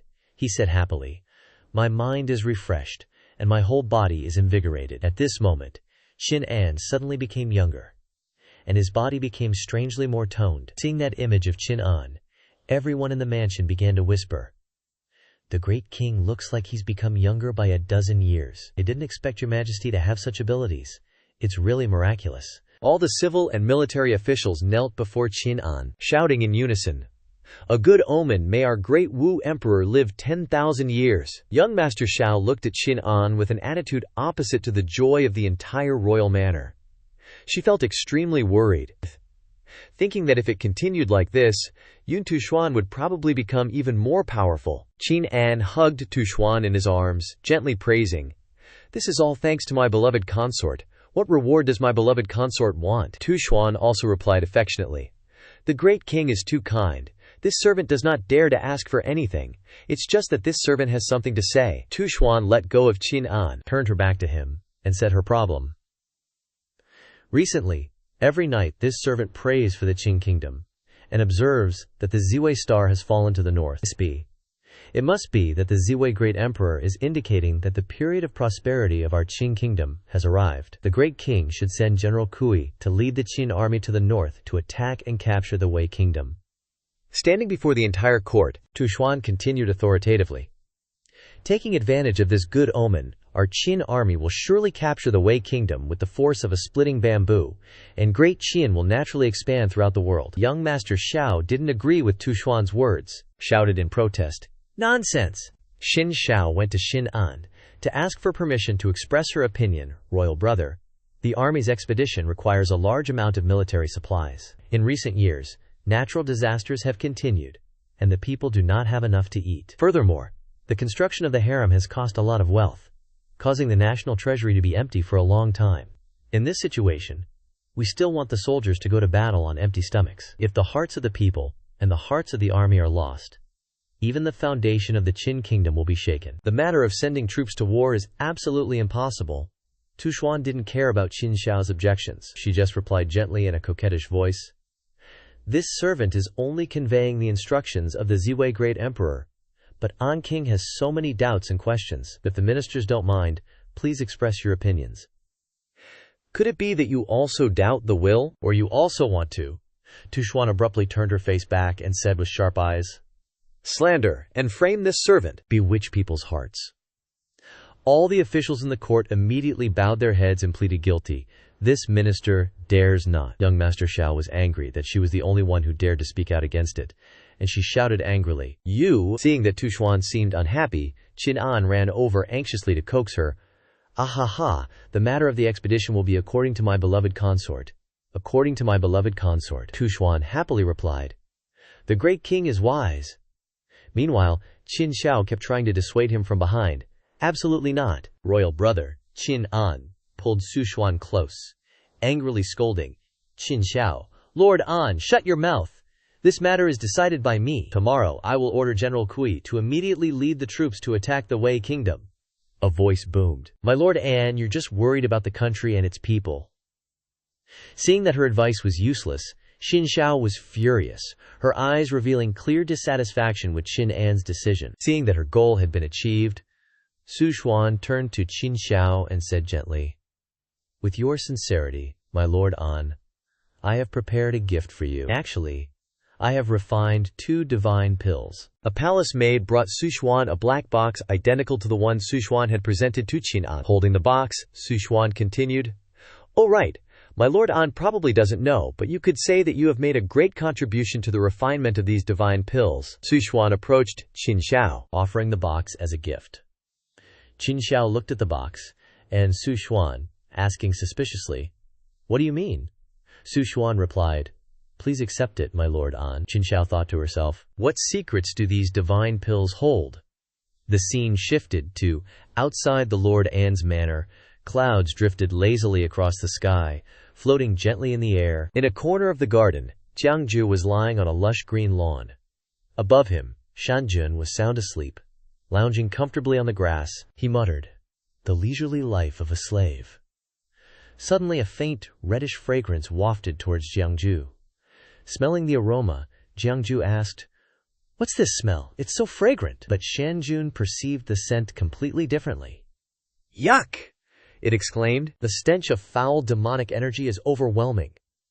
Hearing this, Jiang Jue sat up abruptly, puzzled. "Isn't this the smell of medicine? Why does little immortal lord say it's the stench of demonic blood?" Shan Jun jumped off Jiang Jue and turned to leave, saying, "See for yourself and you'll understand. That little minx is here." From afar, Gongzi Xiao rushed over anxiously, calling out, "Is Mr. here?" Jiang Jue caught a glimpse of Xin Xiao running towards him and recognized her, exclaiming, "Gongzi!" Standing up to greet Gong Zizhao, Jiang Jue asked cheerfully, "Why are you so flustered and stressed?" Qin Xiao arrived, still holding the black box Su Xuan had given her. Gong Zizhao hurriedly said to Jiang Jue, "This is an emergency." Qin Xiao opened the box, revealing a red immortal pill. As soon as it was opened, Qin Xiao recounted the events of the day. "The demon concubine gave this to me. I feel like something is strange, so I brought it here specifically to ask for Mister's guidance." Looking at the immortal pill, Jiang Jue's face darkened, and he stammered, "This?" Behind him, Gong Zizhao continued anxiously, "She also said that this pill is related to me. Does Mister know why she would say that?" Jiang Jue stood still, telling Gong Zi, "You should see for yourself." With that, Jiang Jue waved his hand towards the box. From the pill, a cloud of purplish-white smoke erupted, taking the shape of many arms, and sometimes even entire people. Seeing what was emerging from the pill, Gong Zizhao recoiled in horror, stammering, "This is..." The hands took turns reaching towards Gong Zizhao. As they struggled closer, they cried out piteously, "My Lord An! My Lord An! My Lord An!" The images became clearer and clearer. Faceless people squeezed together, desperately begging, "Save us! Save us! My Lord An, save us!" The cries and the gloominess petrified Gong Zizhao, rendering her immobile. A human figure stretched out abruptly, reaching out its arm and wailing, "It's too crowded inside the furnace, it's too hot." Seeing this scene, Qin Xiao covered her mouth with her hand, trembling violently, her eyes wide with horror at the images before her. Filled with fear and surrounded by the creeping shadows, Qin Xiao could only retreat. Suddenly, Qin Xiao tripped over a long tree root lying across the ground, and Gong Zizhao fell. Jiang Jue immediately rushed forward, blasting away all the gloomy shadows, rescuing the terrified Qin Xiao. Jiang Jue then approached Qin Xiao and asked, "Those scenes were just illusions of vengeful spirits trapped inside the pill. They can't really harm you, so don't be afraid, Gongzi." Looking at the pill lying still in a corner, Jiang Jue continued, "Ordinary people who take this pill can improve their blood circulation and increase their lifespan, and never get sick. It's just that the process of refining this pill requires using living people as sacrifices, trapping their souls in the pill furnace, their organs and flesh becoming medicinal residue. It's truly cruel." Gong Zizhao was still unable to calm down. She curled up in a corner, hugging her trembling arms, and said something very unexpected. I recognize them." Hearing this, Jiang Jue exclaimed in surprise. Gongzi, tears streamed down her cheeks, and Gong Zizhao sobbed. The faces of those vengeful spirits. Many of them were once retainers in my manor, all of them loyal and patriotic. There were even commoners who lost their homes in the disaster. I once provided relief to them. Wiping away the endless tears, Gong Zizhao lowered her head in remorse.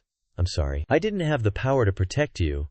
Hearing what Qin Xiao said, Jiang Jue could only sigh, sympathizing with her. Then, Jiang Jue wiped away the tears streaming down Qin Xiao's face, comforting her. "Silly girl, you can't save your people just by crying."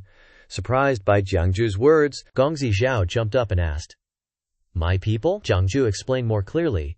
"Yes, I was thinking what would happen if the Qin kingdom didn't have a virtuous and talented female prince like you to provide relief and pacify the people." Hearing Jiang Jue's words, Gong Zizhao began to think carefully, and her face no longer showed any guilt. She silently considered Jiang Jue's words. "My people." Images of Gong Zizhao and the officials discussing plans to combat the flood appeared. One person thanked Qin Xiao. "In that case, it seems the flood can be stopped," Qin Xiao replied happily. "That's great. Thanks to all of you officials who worked day and night to draw up the construction plans." Another scene appeared in her memory. Two impoverished children happily ran up and called out, "My Lord An! My Lord An!" Hearing the call, Gong Zizhao turned around and said, "Oh, it's the children from the refugee camp. Hafer Shon? Are you getting enough to eat? I have more here." One of the children suddenly offered a bouquet of flowers. Seeing it, Gong Zizhao asked happily, "Oh, did you pick these for me? Then I must find a beautiful vase to stick them in." The image of Gong Zizhao happily playing with the children motivated her, as reflected in her determined thought. "If anyone intends to harm this nation, for your sake, I will risk my life." Early the next morning, outside Jiang Jue's courtyard, Gong Zizhao arrived early, nervously muttering to herself, "Ugh, How can I do this right? Jiang Jue came from behind, wondering. Isn't that Gongzi? What's she doing pacing around outside my courtyard? Jiang gently stepped forward, tapped Gongzi on the shoulder, and asked, Gongzi, who are you waiting for here? Gongzi felt an electric shock as Jiang Jue touched her, and she exclaimed softly, Ah. Then, she said, Ah, Xianxia, I?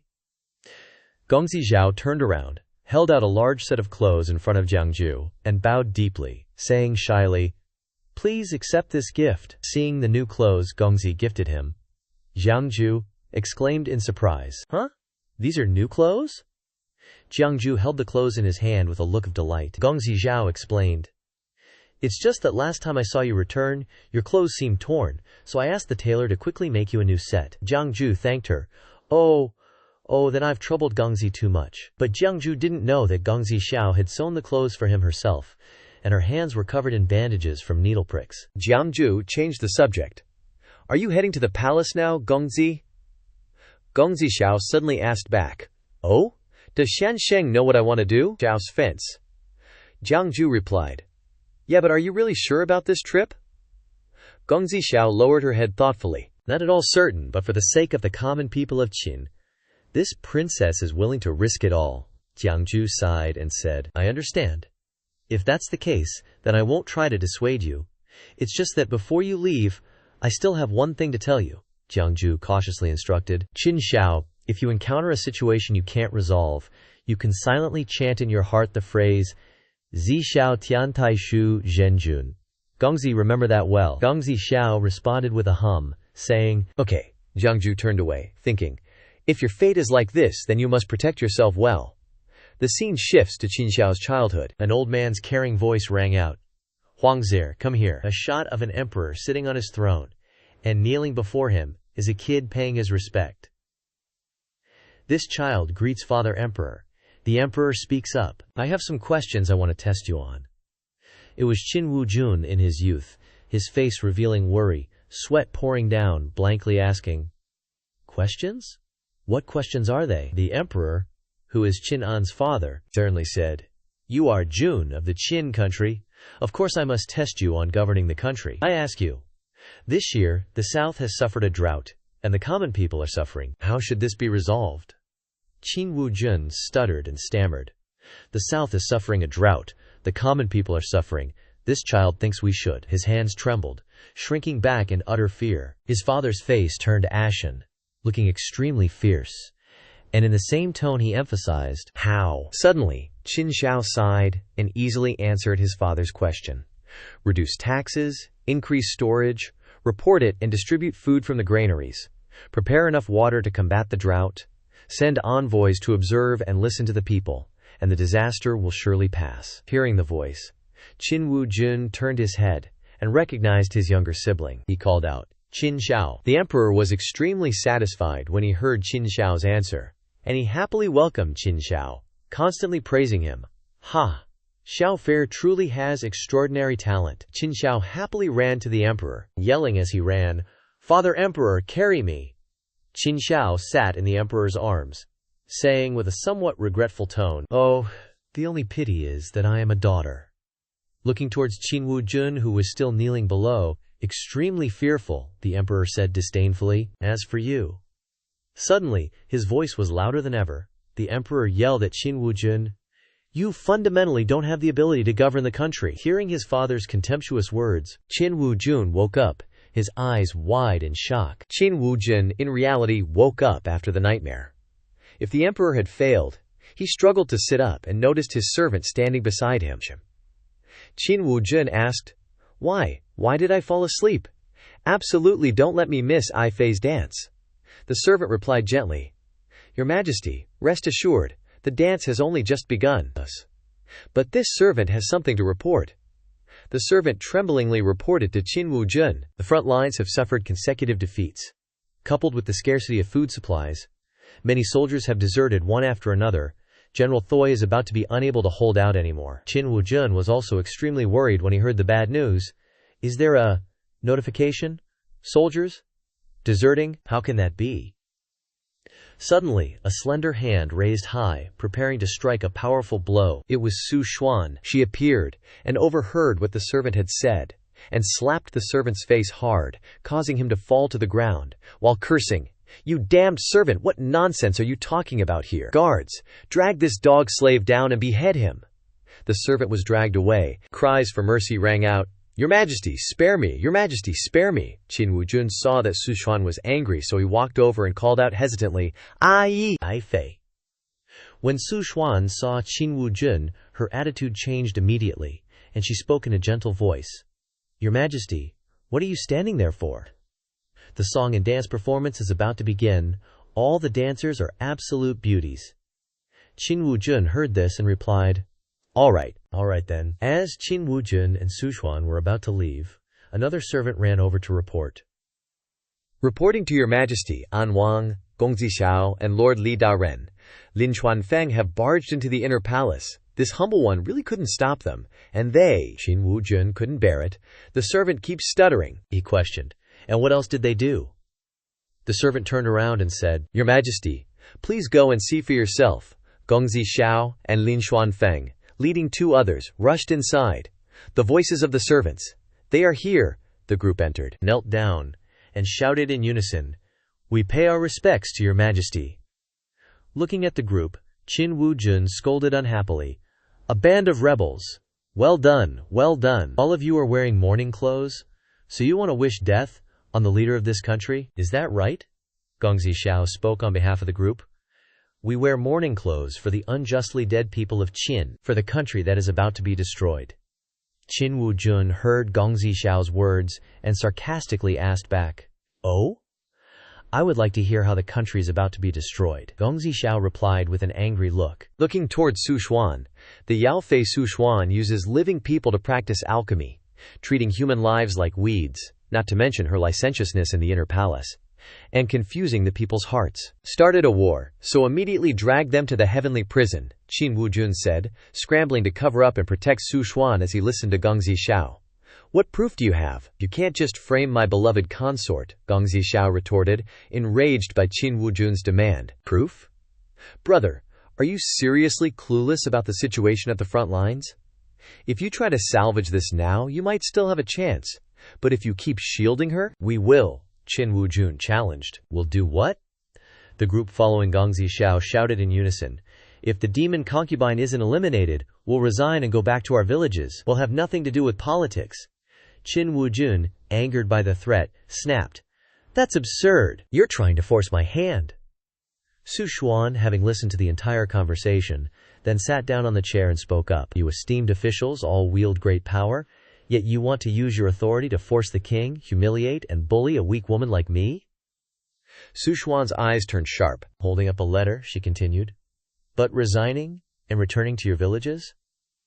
I think that's unnecessary. I recently received a book, and inside there are letters of correspondence, scheming rebellion between An Wang and Grand Tutor Lin Xuanfeng." Gong Zixiao immediately protested, seeing himself being framed. "You're spouting nonsense, Lin, and I are both extremely loyal to Great Qin," Lin Xuanfeng yelled angrily. "This witch!" Su Xuan, seemingly unconcerned with the anger of Gong Zixiao and Lin Xuanfeng, calmly clapped her hands and said, "Oh right, I also have a witness. Someone. Bring Bai Yu Zhenren, Taoist priest Kui, here." From behind Gong Zixiao, the Taoist priest was being escorted forward, the clanging of his handcuffs echoing.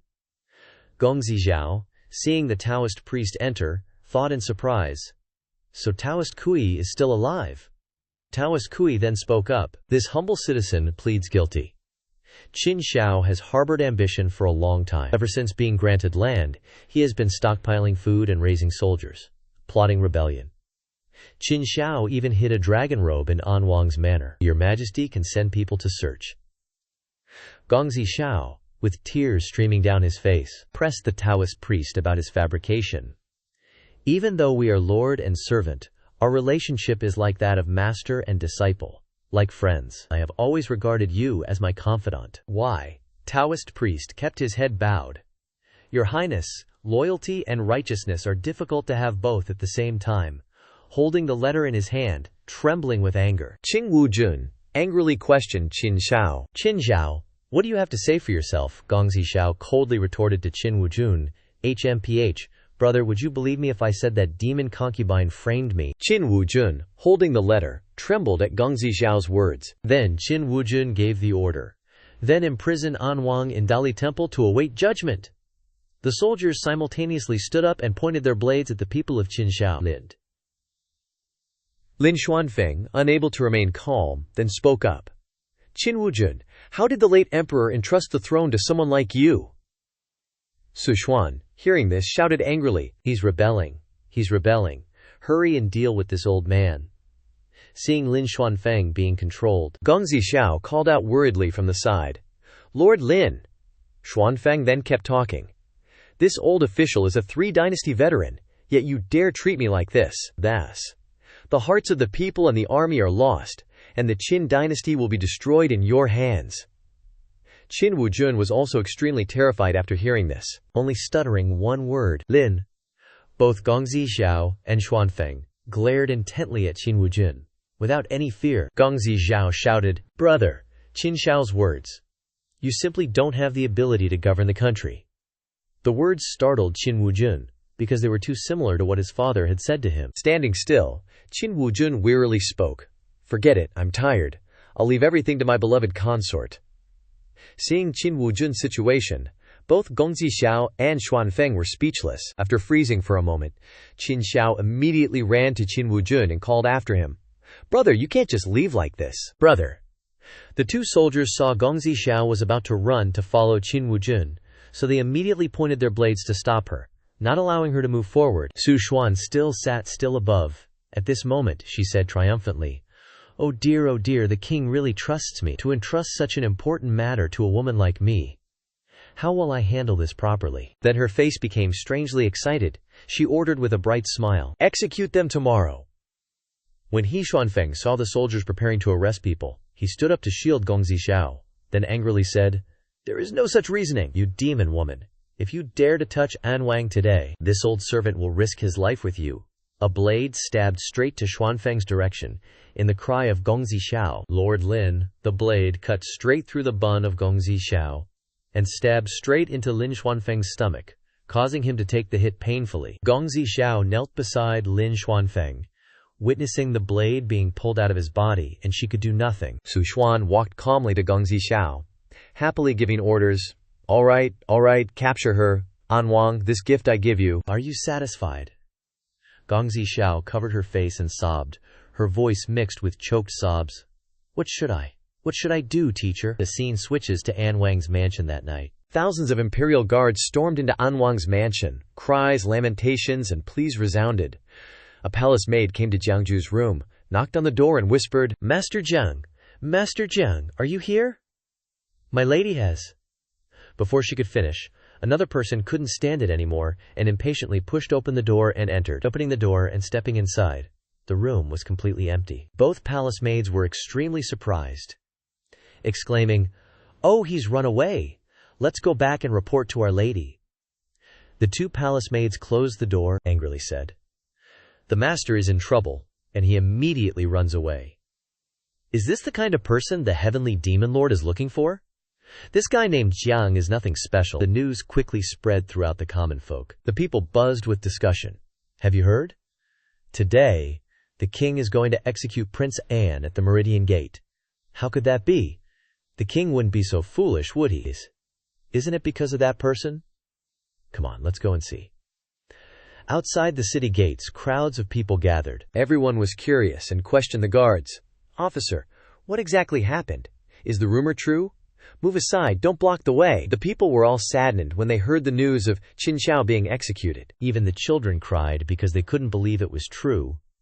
Suddenly the people shouted in unison, The gate is opening! The city gate opened! From inside, the figure of someone standing before the gradually opening gate, each step heavy, accompanied by a creak sound. That foot trembled in pain and was still dripping blood. It was Prince Xiao. This can't be real. Prince Xiao walked. Imprinted on the ground were bloody footprints. Behind Qin Xiao's miserable figure was a unified shout from the mouths of the people. Prince An! A gentle foot stepped on the calm water. A question arose. Can mortals truly defy the heavens and change their fate? The picturesque scenery and clear water supported the steps of Jiang Jue and Little Mountain Lord. This time, it was no longer a small cat, but a giant, super cool Qilin. Jiang Jue looked up at the sky, pondering. In the end, what is destiny? Remembering the evening with Prince Xiao. The conversation between Jiang Jue and Xianxia recalled. Jiang Jue said, "Can the prince allow me to divine your destiny?" Prince Xiao was surprised by Jiang Jue's words, but still agreed. Huh? Then I'll trouble you, sir. The notification board appeared. This divination of destiny will consume 1,000 accumulation points. Seeing this, Jiang Jue didn't hesitate. He took Prince Xiao's hand and thought, it only costs this few accumulation points. Could it be? Prince Xiao's growth process appeared one by one. In the 49th year of the Qin Yuan calendar, the Qin king's consort gave birth to a daughter, named Xiao. At the age of 8, Qin Xiao was well versed in poetry, books, rituals, and music, knowledgeable in the 6 arts of a gentleman, unmatched by any of the princes and princesses, and extremely close to her elder brother, the crown prince. At the age of 12, Qin Xiao could enter and exit the imperial study, review memorials, and manage state affairs in an orderly manner on behalf of her father. In the 14th year of Qin Xiao, the emperor, on his deathbed, ordered Qin Xiao to assist the crown prince in all matters of state, granting her the title of Prince An, the first female prince of the Qin state. During the time Qin Xiao assisted the new emperor in all matters of state, she frankly remonstrated, selected talented people for work, provided relief, and pacified the people, earning the support and love of the populace. Her youth gradually became clear. In the 17th year of Qin Xiao, the new emperor, Qin Wuzhen, enfeoffed her with the land in Nanyang. Qin Xiao left Xianyang. In the 23rd year of Qin Xiao, 2 countries' demon consort, on the way back to Xianyang, Qin Xiao met the Fangxi Jiang Jue, who treated the plague and floods, saving the people. In the 23rd year of Qin Xiao, she was framed by the demon consort, accused of treason, and sentenced to death by being cut in half at the waist. After Jiang Jue finished divining for Prince Xiao, he only sighed as Prince Xiao's life was so unfortunate. Jiang Jue looked at Prince Xiao and said, I don't want to hide it. Although the prince is very talented, this trip will result in you being convicted of treason. There is only a path to death, no path to life. Hearing Fang Ju's words, Prince Xiao was extremely worried, but still determined. I understand now. It's just that the justice of this world, if no one fights for it, it will forever be buried under the ground. For the sake of the people of the Qin kingdom, even if I have to die, I am willing. Jiang Jue was surprised by Qin Xiao's decision. His eyes widened in surprise when he heard the word destiny. Like this, returning to reality. Shan Jun stood watching Jiang Jue, who was deep in thought, and spoke. I say, knowing that it's certain death but still wanting to go. Sir, are there really people that stupid, that foolish in this world? Jiang Jue answered Shan Jun's question with a respectful voice. In her heart, righteousness is something more important than life itself. Hearing this, Shan Jun blurted out, Is Sir also a person with a heart of great righteousness? Jiang Jue closed his eyes and gently replied, Shan Jun, I'm just a mortal. Then stay here, it really is a beautiful place. Jiang Jue looked up at the sky and quietly continued. We'll prepare the destiny sacrifice ceremony for you here, my king. The scene shifted to the royal city. Prince Xiao was escorted, standing before the common people. The voices of the people rose up in disbelief that Prince Xiao was about to be executed. Qin Wuzhen was currently lying in his chamber, shivering uncontrollably from the cold. Su Quan suddenly, strangely, had 2 streams of tears flowing down her face. The palace maid saw this and asked curiously, My lady, are you crying? Su Quan replied. No, I'm fine, Su Quan continued. Let's hurry to the execution ground. Is there still no news from Master Feng Jiannu? The palace maid replied, No, there isn't, but that person named Jiang has never appeared either. Su Quan simply replied, The noisy crowd made Su Xuan curious. Why is it so loud? A palace maid reported.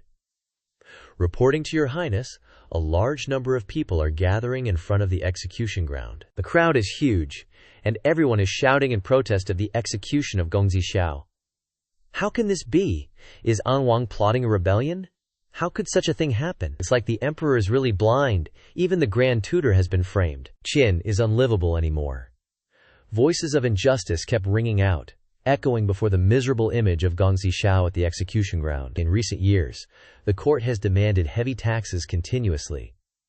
If it weren't for Anwang pleading, the common people would have long run out of food. The people of Xianyang have watched Anwang grow up since childhood. She's not only the daughter of the late king, but also the daughter of the nation. Tang Sanzang and a young boy Keleli passed by. The master didn't care about what was happening around him, and quietly said, "It's just a beheading. What's so interesting to watch?" Care replied, "But master, I hear the people's hearts. They all say the person being beheaded is a good person." Care the master with innocent eyes and wondered, "Master, if good people don't have good endings in this world, why do we cultivate good dharma?" The master replied, "These things are still too early to tell you. You and I still have a long way to go. Let's hurry up." Kelly didn't ask anything else, just replied. The people rushed to the guards, shouting, "Release An Wang!" The guards snapped, "What are you doing? What are you doing? If you affect the performance of official duties, we won't be polite." Su Xuan, standing above, was anxious. "Isn't it time yet? These rioters down there make this concubine uneasy." The palace maid standing next to her replied, "How about this servant go and order the execution to be carried out immediately?" The crowd became more and more riotous. They rushed forward, shouting, "Release her!" Seeing this, Su Xuan thought, "This is bad. If we continue to suppress their emotions, the people will riot." Su Xuan lost patience when she saw the chaotic scene below. She shouted the order, "Don't wait any longer. Execute!" The image of Jiang Jue and Gong Xiao's conversation was recalled. Jiang Jue reminded Gong Xiao, "If you encounter a situation that cannot be resolved, you can whisper in your heart, Zi Xiao Tian Tai Shu Zhen Jun." Remembering Jiang Jue's words, Gong Xiao, who was extremely desperate at this moment, could only clasp his hands and look up at the sky, thinking, "Teacher, my only God." Jiang Jue's figure appeared amidst the water vapor floating in the air. "Do you know that I'm your most devoted believer?" Jiang Jue was standing in the middle of a circle of blue panels floating in the air, surrounded by Shan Jun and a group of people kneeling on the ground. Gong Xiao looked up at the sky as if expecting something. Red blood still flowed down Xiao's forehead. The executioner, standing right behind him, with blood-red eyes, was cold, and without hesitation, he raised the blade high, preparing to strike the blow that would take the prince's life. At this critical moment, Xiao clasped his hands and recited exactly what Jiang Jue had instructed. Zi Xiao Tian Tai Shu Zhen Jun. On Jiang Jue's side, realizing that this was the right moment, he stopped in front of a panel, raised his hand to prepare to cast a spell, and said, "It seems like it's time." A notification appeared. Decide whether to reverse the fate for Qin Xiao. Reversing fate requires consuming 100,000 merit points of Qin Xiao. Qin Xiao's current merit points, 7,453. Looking at the notification, Jiang Jue thought, Gong Xiao has dedicated himself to Qin his whole life, accumulating a lot of merit points, but not enough to reverse his fate. The notification reappeared. Request: you can choose to consume 100,000 of your merit points to reverse the fate of Qin Xiao. Current merit points, 10,252. Jiang Jue read and thought, so it can be like this. He agreed to choose. The system accepted the request and announced, consume 7,453 merit points of Qin Xiao. Consume 254,665 of your merit points. You have successfully reversed the fate of Qin Xiao. Shan Jun stood still and observed the entire process of Jiang Jue reversing Qin Xiao's fate, and it suddenly thought, what is this? The image of Jiang Jue and Qin Xiao standing back to back, surrounded by red threads, which according to Shan Jun, the causal threads of the two people, suddenly became more and more resilient. Clearly the teacher is a human race cultivator, without any incense on his body. But why does he have the title of a Shinto god? Is the teacher really a human god? Switching the scene to the city lord's mansion. The clear sky was completely different from the bleak and painful atmosphere of the people. Lord Anwang, I didn't expect even Anwang to be unable to escape the calamity. Qin is about to perish. Qin Xiao's body was lying face down on the ground, with the thought of begging someone to come and save this country. But strangely, the prince's head had turned into a stream of blue water, not the red of blood. The people who witnessed this suddenly opened their mouths in surprise, That's Lord Anwang's body, again. The body of Gongzi Xiao has now turned into blue water above and below. Winged girls, like peacocks, in human form, were flying around. The scene at that time looked extremely magical. Su Xuan witnessed this scene and couldn't help but be surprised, she thought to herself. How can this be? Could it be that the whole body of Gongzi Zhao turned into a stream of sparkling blue water, floating in the air? The people below all said directly, "This is a miracle." Bai Xing knelt down one after another when they saw this scene, worshipping what they thought was a miracle, and said, "It must be so. The heavens must have heard the prayers of Anwang and the people." Gods. Shan Jun rushed forward quickly. Although the body was huge, the gait was extremely agile and light. Shan Jun glided on the wind and clouds, rushing without hesitation. Sitting on its back was Jiang Jue. Words like a plea for help rang out. "Please stop your steps, so that this devastated land will be glorious once again." Shan Jun majestically entered the sky of the city lord's mansion, to the astonishment of the people. A unicorn with a special blue color lowered its huge body to the ground. The strong wind from Shanjun's landing showed its power and strength. The people who saw this scene had to look up and look back. Seeing Jiang Jue on Shanjun's back, Su Xuan was totally shocked. She sat up to get a better look, mumbling, "It's him." Jiang Jue stepped off Shanjun's back and spoke up. "People of Qin, well, your general has retreated from the battlefield. Wei is leading the 10,000 Qin troops back to Xianyang. If you all love this land too, then please lend me a hand." Jiang Jue pointed upwards, saying loudly and clearly, "Rise up, fight, overthrow the tyrant." Su Xuan thought angrily, "This damned sorcerer. Why isn't Feng Jiannu helping me?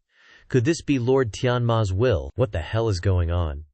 The people, hearing Jiang Jue's words, all shouted, demanding a rebellion. "That's right, we must join the fight, overthrow the tyrant, eliminate the evil concubine. Avenge Prince An. Avenge the loyal and righteous martyrs of Qin." Seeing the situation was bad, Su Xuan ordered, "This is terrible. The people are rioting. Guards, quickly mobilize 5,000 guards here." The people surged into the royal palace. From behind, the mobilized soldiers swarmed in to attack the people. Su Xuan yelled, "Kill them! Kill all these rioters and that sorcerer." The soldiers charged from behind, aiming at a boy who was too young, with no hesitation in their attack. Seeing this, Jiang Jue ordered Shan Jun, "I'm counting on you, Shan Jun." Shan Jun charged forward powerfully, knocking away the soldiers who were threatening the people, making them tremble in fear. Su Xuan, standing above, was extremely annoyed, continuously ordering, "No retreat allowed. Kill them all." Jiang Jue stood quietly to the side, saying softly, "The world, long divided, must unite. Long united, must divide. You, Su Xuan, refine demon pills, bewitch Qin Wu Jun, and kill Prince An to eliminate your rivals. You must want to use this to seize the Qin's national fortune for yourself. But why don't you see who the people support right now?" Su Xuan panicked, exclaiming in confusion and trembling voice, "Where is the national fortune?" Above the royal palace, the national fortune of Qin appeared, blazing red in the sky, looking majestic and heroic. Jiang Jue was now gathering all his strength between his hands, a stream of light from all directions converging. He clasped his hands together, seriously performing his spell. Suddenly, Jiang Jue shouted, and a powerful burst of light shone with majestic words. "Greetings to the ruler of Qin." From the sky, a light struck down into the palace courtyard. Everything around was affected by the immense power. The entire area was illuminated by the brilliant light. Every corner of the palace was reached by the light. In Qin Wu Jun's room, he was still unconscious a moment ago. As soon as the light shone in, he immediately woke up, looking completely stunned. He wondered, "Who is calling this?" As soon as he woke up, Qin Wu Jun hurriedly ran outside, not caring about anyone around him. He kept running, not noticing that he had knocked over the things the palace maid was carrying. Reaching the corner of the room, Qin Wu Jun grabbed his sword and continued to run outside the city. Behind Qin Wu Jun's hurried figure, a palace maid was sitting in front of the things he had knocked over. Not understanding what was happening to the king, the sky outside was still blue, with white clouds floating peacefully. Outside the capital, the sound of the people's riot continued loudly. Coming outside, when he saw the chaotic scene with the people shouting in protest, Down with the tyrant! Eliminate the evil concubine! Quote, Qin Wujun couldn't understand what had happened during the time he was unconscious. Seeing Su Xuan standing there, Qin Wujun spoke up. My dear concubine, what happened? The palace maid turned her head, saw him, and stuttered. Your Majesty. Walking to the wall and looking down, Qin Wujun was worried when he heard Su Xuan say, There is a sorcerer spreading rumors, inciting the people to riot. Your Majesty, the city walls are not safe. Qin Wujun couldn't believe his ears when he heard Su Xuan's words. He repeated it as a question. Sorcerer Jiang Jue looked up and saw Qin Wujun. He thought seriously. The red dragon protects him. From behind Qin Wujun, the red dragon appeared as a guardian deity for him, and it seemed only Jiang Jue could see it. Seeing it, Jiang Jue guessed, that must be Qin Wujun. Then, Qin Wujun looked down at Jiang Jue and snorted coldly. Just a cultivator who doesn't cultivate in the mountains, yet dares to interfere in the affairs of a country. Why are you looking for me? Seeing this, Jiang Jue reported, I am a fortune teller, traveling around while cultivating. When I passed through Qin to Xianxia, a red dragon entered my dream. That red dragon asked me to come and see what the ruler of Qin was like, what the future of Qin would be like. I hope your Majesty will lend me a personal item. Qin Wujun was extremely flustered when he heard this. He didn't expect Jiang Jue to know about the red dragon. How does this sorcerer know about the existence of the red dragon? Could Qin Xiao and Lin Taifu be telling the truth? This can't be. Qin Wujun took out a green jade pendant, extremely angry in his mind. What red dragon protects us? Great Qin will be destroyed. Does he really think I don't know anything about the national fortune? I initially wanted to show some respect. These bitches deserve to die 1,000 times. Qin Wujun threw the jade pendant towards Jiang Jue. Jiang Jue reached out to receive the item, along with Qin Wujun's request. You must be remnants of Qin Xiao's group, right? I also want to hear how you predict the national fortune of Great Qin. A notification appeared. Want to divine Qin Wujun's fate? This divination will cost 1,000,000 destiny points and needs Qin Wujun's jade pendant in hand. Jiang Jue decided quickly and decisively. Yes. Shan Jun appeared behind Jiang Jue at this moment, like a guardian deity for his serious words. Father eats son, son kills father, ruler kills ministers, ministers rebel against the ruler, the country is not a country, Great Qin is doomed. Hearing this, Qin Wujun's face flushed with anger. He roared, Damn brat, daring to spout nonsense, bewitching people's minds. Seize this evil Taoist for me. The soldiers behind him rushed forward to attack Jiang Jue on the king's orders. Suddenly, from underground, something stirred, shattering the bricks above, causing the soldiers to scream in terror. What the hell is that? A gigantic serpent emerged from the ground. It was huge, and its entire body was a special blue color. The snake wrapped around Jiang Jue, as if it wanted to protect him. Seeing the bizarre creature, the soldiers couldn't believe their eyes and exclaimed, That snake is huge! Qin Wujun stood above looking down, not afraid at all, but he was only angry at Jiang Jue's resistance. He roared, How dare you! Meanwhile, Su Xuan, standing next to him, was so startled that she froze at the images appearing before her eyes. Qin Wujun suddenly jumped down from the high wall. To Su Xuan's astonishment, she called out, Your Majesty, don't! But it was too late. Before she could finish speaking, Qin Wujun had already jumped down. Qin Wujun angrily cursed Jiang Jue. I am the Qin's son of heaven, protected by the nation's luck. How dare a mere demonic creature cause trouble under the feet of the son of heaven? Qin Wujun's body was swift and agile at this moment, chopping the snake in half, causing it to scream in pain as it was cut in two. The serpent disappeared when it was defeated. Jiang Jue and Shan Jun calmly watched the serpent disappear without taking any action. Seemed like they wanted to save the snake. Seeing Jiang Jue's carelessness, Qin Wujun charged straight at him, pointing the tip of his sword at him and shouting, Evil Taoist, die! Jiang Jue watched Qin Wujun's movements. Qilong was still following the king's every action. It opened its mouth, displaying the power of a king at the head of the Qin state. Seeing this, Jiang Jue thought, Is this the pressure of the Qilong protecting him? I see. But unexpectedly, with just 2 fingers, Jiang Jue easily caught Qin Wujun's sword tip, without the slightest movement, without the slightest scratch. Jiang Jue just stood still and stopped Qin Wujun's attack. Seeing his attack being defeated so easily, Qin Wujun was so shocked that he could only be afraid in his thoughts. How is this possible? Just, who is this person? Qin Wuzhen trembled all over as he stood before Jiang Jue. Even the Qi Long behind him couldn't help him. Jiang Jue leisurely spoke up. This is the sword of a king, containing the breath of a true dragon? With just a snap of his fingers, the sword was immediately broken into pieces. Jiang Jue sneered sarcastically. So weak. When Qin Wuzhen was knocked away by Jiang Jue, he shouted in pain. Even the Qilong behind him suffered a huge force that it couldn't resist. Su Xuan, standing above, was extremely worried when she saw Qin Wuzhen being defeated. She shouted out twice, "Your Majesty!" Unexpectedly, the Qinlong flew towards Jiang Jue at this moment. He stood calmly and said, "Half of Qinlong's merits? I'll take the national luck." Qin Wuzhen stammered in shock. "What?" Jiang Jue continued. "As for Qin Wuzhen, have you confessed your sins?" Qin Wuzhen still stubbornly argued. "What sins do I have?" Jiang Jue took out a talisman, clamping it between his two fingers, causing the talisman to burn fiercely. He questioned, "Qin Wuzhen, don't you know?" "Then I will let you know clearly. Now, I invite the Thunder Department generals. Let Qi fly in all directions." Raising the burning talisman high in the sky, he shouted, "Thunder God help me!" As soon as he finished speaking, a bolt of lightning struck down from the sky, causing the surrounding rocks to shatter and fly everywhere. Seeing this, Qin Wuzhen was extremely frightened. He retreated step by step, dodging and saying, "My harem!"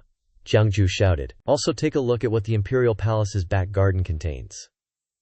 From the ground, the struggling spirits competed to rise up. Their desperate, terrifying voices kept crying out, "Your Majesty! Your Majesty! Your Majesty!" The surrounding onlookers were stunned and fearful of what was appearing before their eyes. They competed to say, "How can there be so many spirits? Is it true that the palace, under the imperial palace, is really using living people to refine elixirs?" The spirits swarmed towards Qin Wuzhen. They competed to reach out their arms towards him, shouting for him to pay for their lives. "Your Majesty! Your Majesty! Quickly pay us back our lives! Pay us back our lives!" As he was about to run away, a hand stopped him from behind. Qin Wuzhen turned around, and a voice rang out, "Does your Majesty recognize these people?" Jiang Jue came from behind to Qin Wuzhen. The spirits also gradually disappeared, opening the way for him to enter. "Of course you wouldn't recognize them," Qin Wuzhen stammered. I, Jiang Jue explained. "Those people were originally the common people of Qin, but now their souls have been refined into pills, leaving only a bit of scattered souls." Jiang Jue looked at Qin Wuzhen with angry eyes. "Immortal pills into your stomach, your mouth swallowing tens of thousands of people." "Qin Wuzhen, can you rest easy?" With Jiang Jue's hand gripping his shoulder tightly as a question, Qin Wuzhen worriedly covered up his crimes.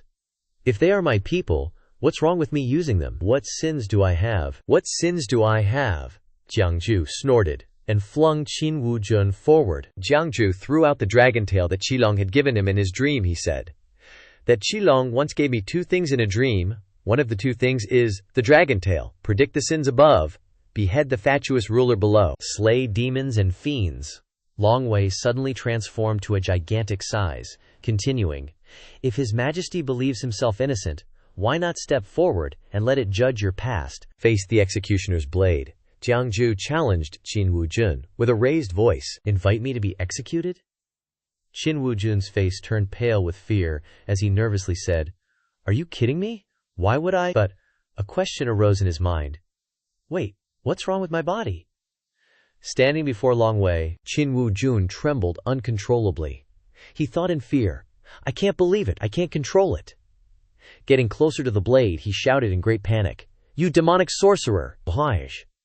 What have you done? Stop me now." Seeing Qin Wuzhen about to be in danger, Su Xuan worriedly thought from above, "This is bad." Su Xuan quickly jumped down, shouting orders as she descended. "Release him." Jiang Jue looked up at Su Xuan as she charged towards him like a raging storm. Leaping down towards Jiang Jue, Su Xuan angrily prepared to attack him, thinking of his name with resentment. Jiang Jue, Su Xuan furiously rushed down, determined to fight Jiang Jue to avenge her husband. Seeing Su Xuan acting so rashly, Shan Jun shouted a warning. "Audacious demoness, don't even think about causing trouble for the esteemed immortal." As soon as he finished speaking, Shan Jun opened his mouth wide, creating a red fireball named Jingyan. The heat from the fireball spread everywhere. Even Su Xuan was taken aback by the power heading towards her. Before she could dodge, Su Xuan was hit head-on by Shan Jun's fiery attack. Only her screams echoed from the flames. Seeing Su Xuan in agony, engulfed in flames, Qin Wujun shouted in fear, "My beloved concubine!" As the fire subsided, only a few embers and ashes lingered around Su Xuan, and strange green patches began to appear on her body, accompanied by a weak voice, "Your Majesty." The people were all surprised by Su Xuan's appearance at this moment, and they buzzed with discussion. The demon consort's body is turning into jade. Could she really be a demon? Su Xuan fell to the ground with a thud. Seeing this, Qin Wujun shouted in alarm, "My beloved!"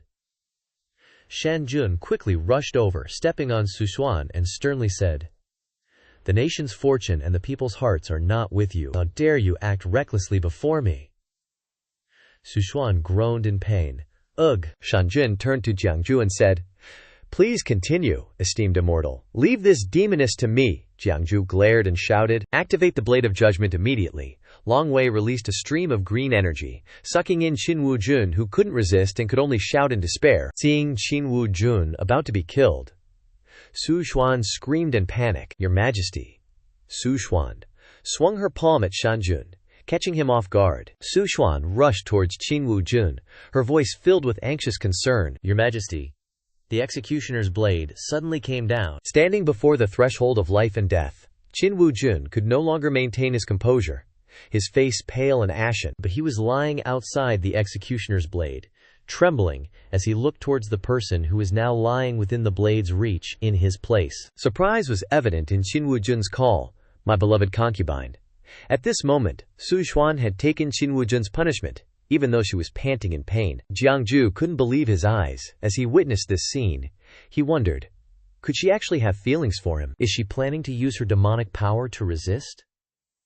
The blade didn't give Su Xuan time to recover.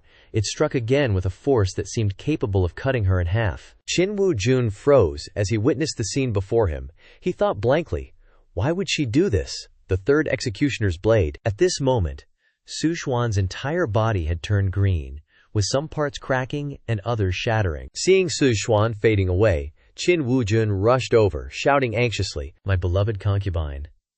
The dragon tail vanished. As he held Su Xuan in his arms, Qin Wujun sobbed, while Su Xuan pleaded in agony, "Your Majesty, don't look at me. I must look absolutely hideous right now."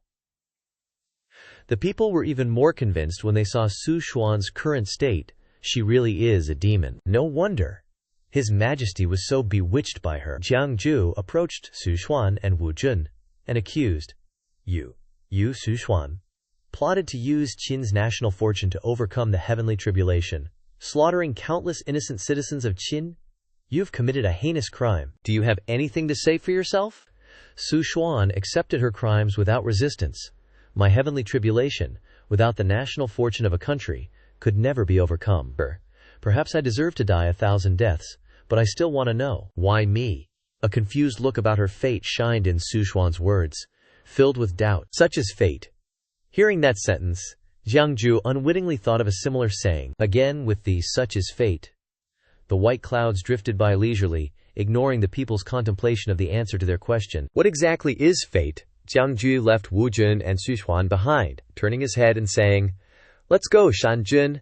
Since the Scarlet Dragon's national fortune has been saved, let the people of Qin decide what to do with the rest."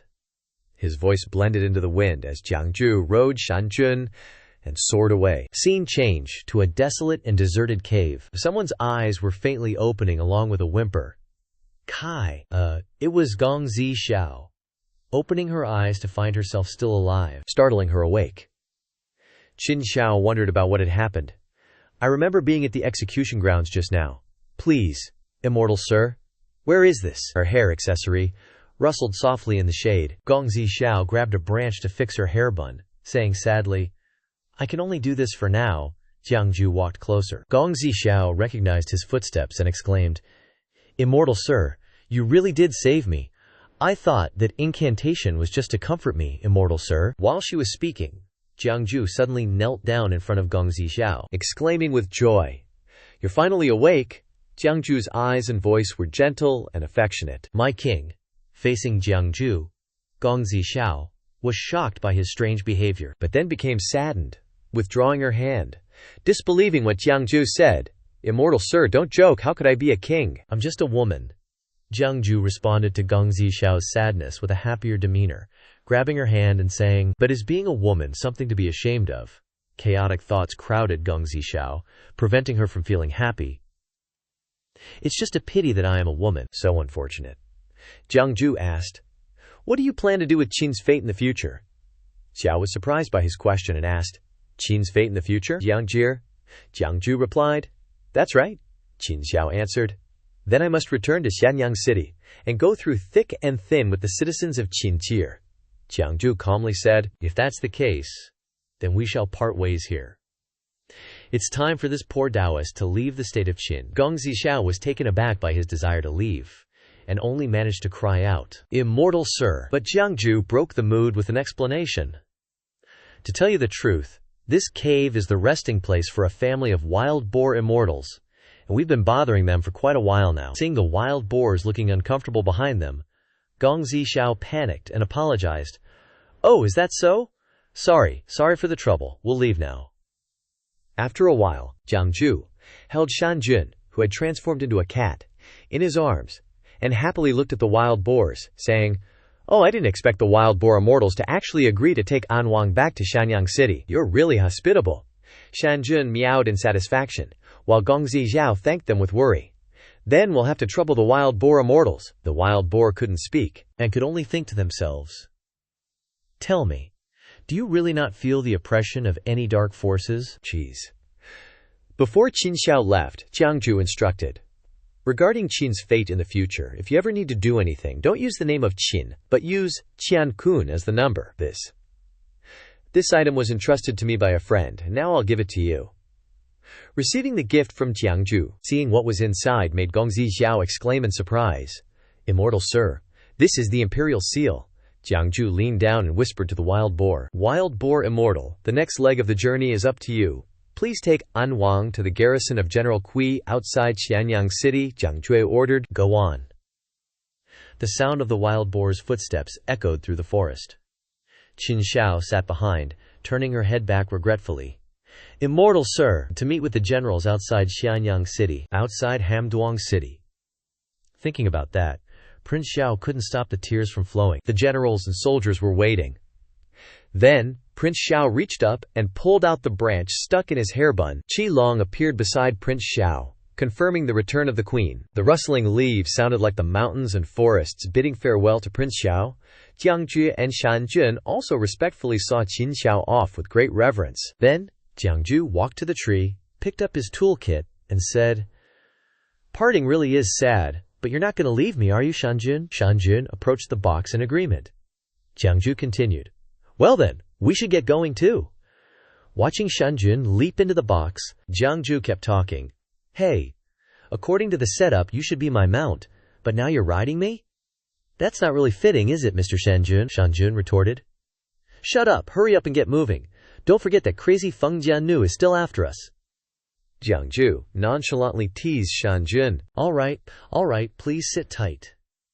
His figure gradually disappeared along with the words, "The Wanderer. Wanderer, may I ask you to pause your steps?" 3 days later, the two masters and disciples, Kelane, were walking together on the road. Kelane suddenly turned to ask, "Master, did you drink again?" While the two masters and disciples were engrossed in conversation, a strange woman with a thin veil over her face approached them. The high monk, not paying attention, accidentally knocked over the wine pot towards the strange woman, a clumsy action that made him exclaim softly, "Oops." He quickly put his hands together in apology. "Atia, look at this old monk's hands. Female benefactor, are you all right?" The mysterious female guest was Yuan Qing Ya. She slowly opened her hat and replied, "I heard that the living Buddha of Linghong Temple has profound Buddhist teachings. He shouldn't be so shaky. I see clearly that you are courting death yourself." Immediately after, Qing Ya's entire body radiated a burst of aura. Her face filled with anger, half of her face with red spots and eyes looked very eerie. The high monk calmly replied, "Qing Ya, enough. This old monk cannot manage mundane affairs, but this old monk must manage demonic affairs. As soon as he finished speaking, the high monk flicked one side of his robe open, causing a torrent of water to pour out. To Kellalang's astonishment, he looked up at the high monk admiringly and said, "Master is so strong, the demoness sister has been sucked into his sleeve." The high monk then said, "No, this time, the one we encountered is not the good kind. In short, we should leave the city quickly, lest we involve the common people." Scene change. Jiang Jue was riding Shan Jun, speeding through the forest. After a while, Shan Jun spoke up. "Immortal Master, you said that Jiang Jue is chasing you, so why didn't she appear at the execution ground?" Jiang Jue couldn't answer Shan Jun's question. "I don't know, you can only ask her that." Shan Jun continued with his questions. "Actually, I've always had one thing I wanted to ask. Why did Immortal Master get involved with the great demon, Feng Jiannu?" Jiang Jue had a bad feeling, and immediately asked back, "What's wrong? Is she very strong?" Shan Jun replied, "To put it simply, Feng Jiannu is also called Xuan Jianjun. When Xuan Jiannu's reputation echoed throughout the land, this seat was still drinking milk." Shan Jun frowned and continued, "After that, this woman became a maidservant of the heavenly demon lord. With Shan Lan having such a powerful master backing her, this Xuan Jianjun is really not easy to provoke." Jiang Jue scratched his head awkwardly and said, "Actually, I don't have any grudges with her, but her master can be considered to have some minor friction with me." Shan Jun was flustered and speechless, screaming in his head, "Sound that cannot escape from the mouth. Huh?" Shan Jun suddenly turned back into a cat. Jiang Jue fell to the ground in pain, bitterly cursing, "We were running so fast, why did you suddenly shrink? That's very dangerous, you know." Shan Jun didn't care about him and angrily criticized, "I think we might as well just self-destruct." "Who did you offend?" "You offended such a terrifying character." Jiang Jue cried out in pain as Shan Jun continued to scratch him. "Help! Crazy cat is killing its master. We're in this together. Even a cat should have some loyalty." Unexpectedly, Yu Yuan Xianxia appeared in front of them, droplets of dark red blood still lingering on her clothes. She said, "Jiang Jue, you made it difficult for me to find you." Jiang Jue and Shan Jun were terrified when they heard those words and hugged each other. Seeing Xianxia appear, a similar thought arose. Speak of the devil, Shan Jun then jumped down from Jiang Jue's arms, making him stutter clumsily. Shan Jun! Shan Jun stood right in front of Jiang Jue, making him think he wanted to protect him, so he was extremely grateful in his mind. Usually Shan Jun likes to act arrogant and conceited, but I didn't expect that at the crucial moment, he could stand in front of me. Jiang Jue felt guilty and thought, "I'm sorry, Shan Jun, I blamed you wrongly." But contrary to his thoughts, Shan Jun responded with words that couldn't be more surprising, "Xuan Jianjun. In reality, this seat and this immortal master behind me are just passers-by. An eye for an eye, Xuan Jianjun. Please don't hurt innocent people." Jiang Jue was stunned and couldn't believe his ears, angrily cursing in his heart. "Traitor!" Xuan Jianjun walked forward, passing Shan Jun. But she didn't seem to have any intention of sparing Shan Jun's life. If it's not related, then there's no need to deliberately keep your life." These words made Shan Jun tremble speechless. Shan Jun immediately transformed into a jade quillin, fast as lightning. Shan Jun kicked toward Xuan Jianjun. She dodged the attack lightly. "Are you kidding me, you naive little kitty from Tianan Ridge?" she challenged, rushing towards Jiang Jue. "Sir, run!" Shan Jun shouted anxiously, while Jiang Jue was still dumbfounded, not understanding what the heck was going on. Climbing onto Shan Jun's back, they both dashed into the forest, leaving Xuan Jianjun standing behind, watching them. While running, Shan Jun carefully asked Jiang Jue, "Sir, please check if that woman is chasing us." Jiang Jue turned around to look and reassured Shan Jun, "No one's there. Maybe we really escaped." Just as they were speeding away, Shan Jun suddenly stopped, startling Jiang Jue. "Ouch!" Jiang Jue complained. "Why did you stop suddenly? Lucky I didn't fall off." Shan Jun replied, "Sir, look ahead." Xuan Jianjun was standing there, waiting for them. Facing this formidable person, Shan Jun asked timidly, "Sir, if we surrender now, will she offer prisoner benefits?" Jiang Jue replied, "I don't know about benefits, but with her temper, I'm still useful. At least my life is temporarily safe." Shan Jun wondered about his own safety. "So this lord is useless and will be killed with one sword?" Jiang Jue, now assured of his own safety, cheerfully teased Shan Jun's fear. "Why would you be useless? Little Shan Jun has a noble status. You're a priceless treasure. Who wouldn't want to skin you, fillet you, boil you down to make medicine?" Jiang Jue, who was listening to their nonsense, impatiently interrupted. Are you done talking? If you're tired of running, surrender. If you want to keep struggling, I'll follow you to the end, Jiang Jue challenged. That day, in front of the Demon Lord, I managed to escape. Do you think you can definitely stop me? Jiang Jue didn't back down. She retorted strongly. Try me if you dare. Jiang Jue pulled out his golden talisman, grinning confidently. Then I'll respectfully accept. He raised the talisman and shouted, 1,000 miles swift! But Jiang Jue didn't teleport as usual, his voice weakening and losing confidence. Swift! Swift! This life-saving talisman from Old Dragon of Sun Moon Lake? Why isn't it working? Jiang Jue panicked. Is it because Shan Jun is too fat to move? No. Shan Jun looked confused and meowed. Jiang Jue explained knowingly. Master, I know you have Old Dragon of Sun Moon Lake's talismans. How could I not prepare? This is the Golden Order Fish Talisman from the Dragon God. With this, your talisman is useless. What else do you rely on? Jiang Jue crushed the talisman, whining. Old Dragon, thanks a lot. How could this be? Jiang Jue was puzzled. Wait, she saw it. Does she mean she can overpower even Old Dragon? How strong is this woman? Jiang Jue quickly smiled and said, This humble one travels the world. Of course I have some backup. He made a hand gesture and shouted, I beseech. A golden aura surrounded Jiang Jue, his voice echoing through the mountains. Mystic heaven demon subduing true lord. Jiang Jue was surprised. God summoning technique. Are you a disciple of Xianxia Palace? Jiang Jue scoffed. I was there for a few months, but I was kicked out, so I don't count.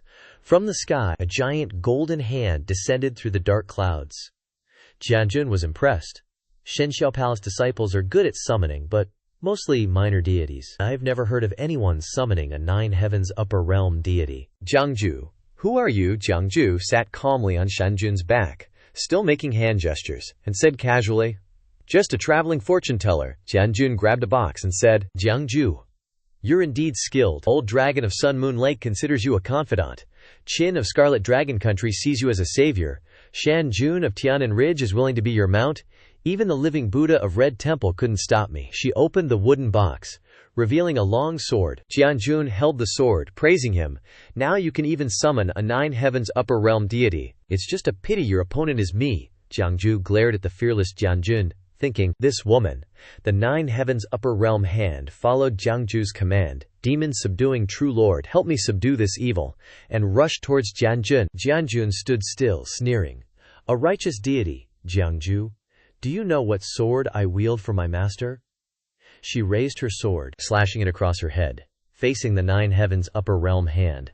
This sword is called Karma Cutter. Immediately, Jiang Jue made a smooth but powerful slash, cutting the 9 heavens upper realm hand in half. Sword slave, the sword explained. This sword kills without karmic stain, cuts without karmic residue. Even if my hands are stained with blood, it remains clean.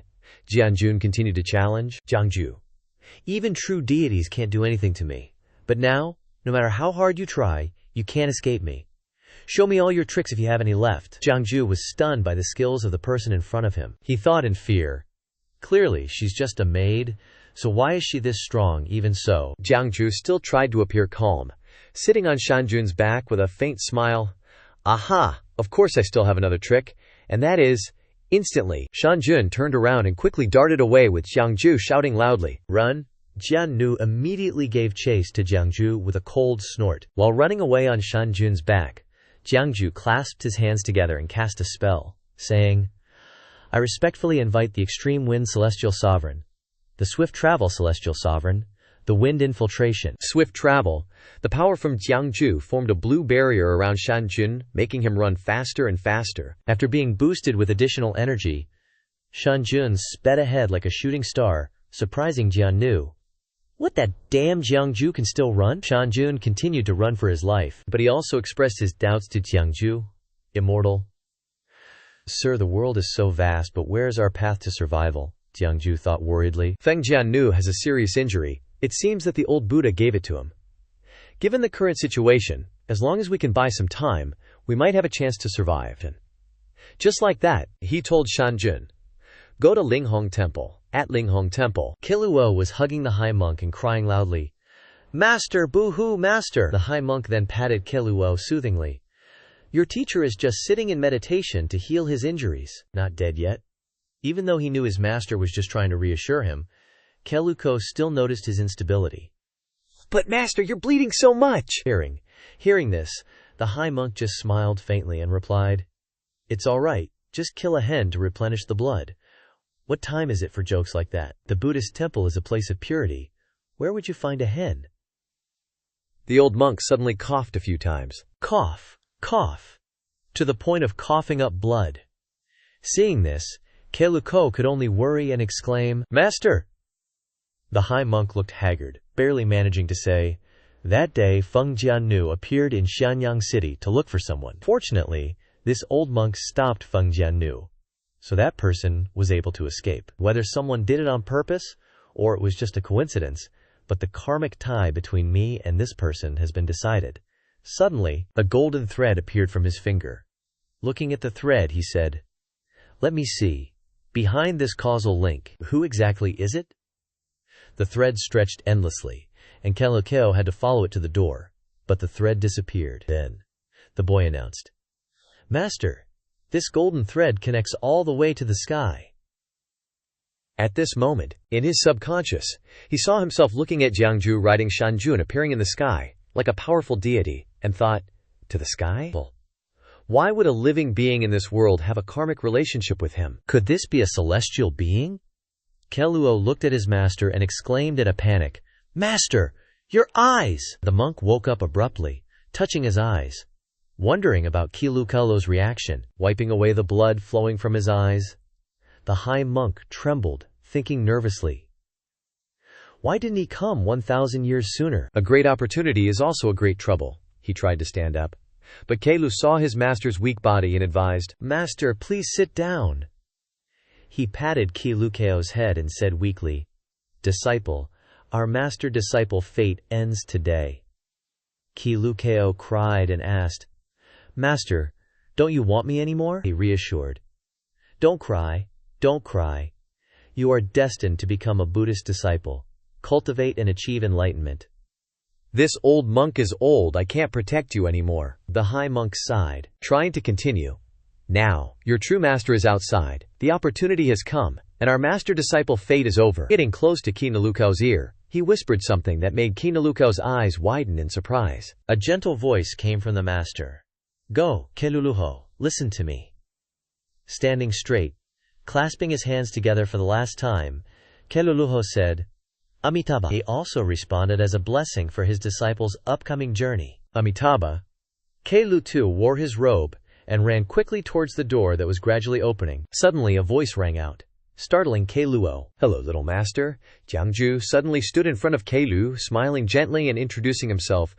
"This humble one is Jiang Jue. I would like to meet the living Buddha of Hongling Temple." Keluo immediately knelt down and said respectfully, "Disciple Keluo greets Master." Jiang Jue was surprised by the boy's action and quickly said, "Hey, what are you doing?" "Little master, what's your name?" Keslu looked up and answered his question. "Keslu, I am a disciple of the Keslu generation. My master hopes that I can be happy, so he gave me this name. I like it very much." Jiang Jue stroked his chin and uttered strange words. "Before that I also really liked Kola Ha." Then he wondered thoughtfully, "That's not right. Why are you calling me master?" Keluo said sadly, "Master said it. My master is injured. He said my true master has arrived. His mission is over." Hearing this, Jiang Jue was stunned and said the purpose of his coming here. "Actually, I came here for refuge. I suggest we still go inside." The door slammed shut as if refusing. Jiang Jue was panicked by the high monk's decisiveness, and he thought angrily, what does this old monk mean? The trouble hasn't been resolved yet, but he's giving me another burden. Jiang Jue picked up Keluo and was about to put him on Shanjun's back, but he complained, "Why are you picking up this kid? Little brat, you're looking forward to it, aren't you?" "You think this is a carriage?" Jiang Jue replied, "So what? He's already become a disciple. Just take the kid and keep running." Shanjun flew into the sky with Keluo and Jiang Jue, and then asked, "Immortal sir, where to now?" Jiang Jue replied, "Let's go to southern border. I still have some friends there. They should be able to protect our lives." Shanjun said, "It's just that the southern border is more than 108,000 miles away from here. These two divine talismans of the immortal sir may not be able to withstand it." Suddenly, Shanjun landed, surprising Jiang Jue, who asked, Huh? Why did Immortal Lord stop? Shan Jun replied. My divine talisman and wind riding technique are all used up, a Wedmund. But then Shan Jun's voice came from up ahead in a strange way. Jinsha River. Turns out, blocking their path was a vast, bottomless river. Jiang Jue stared at the river, puzzled. The Jinsha River is the border between the human and demon territories, but that's not right. Southern borderlands are to the southwest, and the Myriad Demon Kingdom is to the southeast. Why are we here? Then Shan Jun answered. It's all because the Honorable One insisted on fortune-telling while fleeing, always detouring through human territories to tell people's fortunes. We went around and around before you told this seat that I was going the wrong way. Shan Jun stared blankly and questioned Jiang Jue. What should we do now? Should we turn back? Jiang Jue stroked his chin, pondering but only replied with a dead end. That won't do. Xuanjian Jun is chasing closely behind. If we run into him, I'm afraid we'll reach the Yellow Springs before we even get to the southern borderlands. How about we just cross the river? Suddenly, Kara Lei gooed. Oh! Jinzi Shanjun grabbed Kei Lei with his tail, intending to run towards the river, then lifted him up. Jiang Jue looked at him and said, Do you want to die? If you throw Neo Little Immortal Lord into the Jinsha River, he'll die too. Shan Jun continued. This Jinsha River. This seat can barely cross it myself. But taking you and the little monk along is definitely impossible. You two can't withstand the gangwind. Shan Jun continued. But this Jinsha River has people from both the demon and human races passing through it year-round. I only know that crossing this border leads to the Myriad Demon Kingdom. You offended Heavenly Demon Lord? And you still dare to go to the Myriad Demon Kingdom? Jiang Jue replied. Does little Shan Jun not know the saying, the darkest place is under the lamp? The most important thing is that going to the Myriad Demon Kingdom gives us a place to stay and join them. A boat came from nowhere. Shan Jun saw the boat and announced, Honorable One, a boat is coming. Jiang Jue saw the boat and quickly waved his hand to signal, calling out loud, Boatman! Boatman!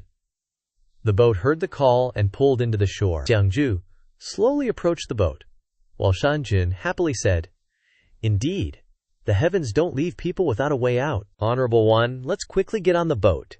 Jiang Jue spoke, as he curiously looked up to see who was lifting the curtain and stepping out. Shan Lan appeared and said, It really has been a long time since we last met. It is true what they say. Fate cannot be avoided. Jiang Jue paled and broke into a cold sweat upon seeing Shan Lan. Shan Lan stepped out, smiling and welcoming Jiang Jue. My future husband, Jiang Jue, stood frozen in shock, only stuttering out, Heavenly Demon Lord Shan Jun, standing beside him, urged loudly, Honorable One, hurry up, let's go quickly. Shan Lan flashed past Jiang Jue. While he remained motionless, Shan Lan picked up Shan Jun, who had turned into a cat without anyone noticing, and threatened, You dare call yourself this seat in front of this seat? Jiang Jue, witnessing Shan Lan's power, spoke cowardly. Wife, what a coincidence, haha. Shan Lan replied. It's not a coincidence. This sea-at intentionally came here to wait for you to board the boat. Jiang Jue scratched his head, smiling awkwardly, and declined. Wouldn't it be better if we didn't? This humble one is still a novice. Shan Lan glanced, implying a threat. What do you say, my dear husband? At this moment, all three of them were tightly bound, desperately trying to escape. Little Shan Jun snapped. Are you going to get it or not? Haven't you gotten the divine talisman out yet? Jiang Jue also lost his patience, saying, If you're so good, you try it. Just getting the talisman up to my chest is already so difficult, you know? And I have to hold it in my mouth. My neck is about to cramp. Kei Lei, standing beside him, comforted him. Hang in there, master. Be careful not to drop it. Little Shan Jun chimed in. Hurry up a bit. That woman is about to come in. Outside the room, Jian Nun knelt before Shan Lan and reported, Lord, why did you use the 1,000-mile transmission to call me back? The person you're looking for still hasn't been found yet. She waved her hand. No need to look anymore. Jian Nu was stunned.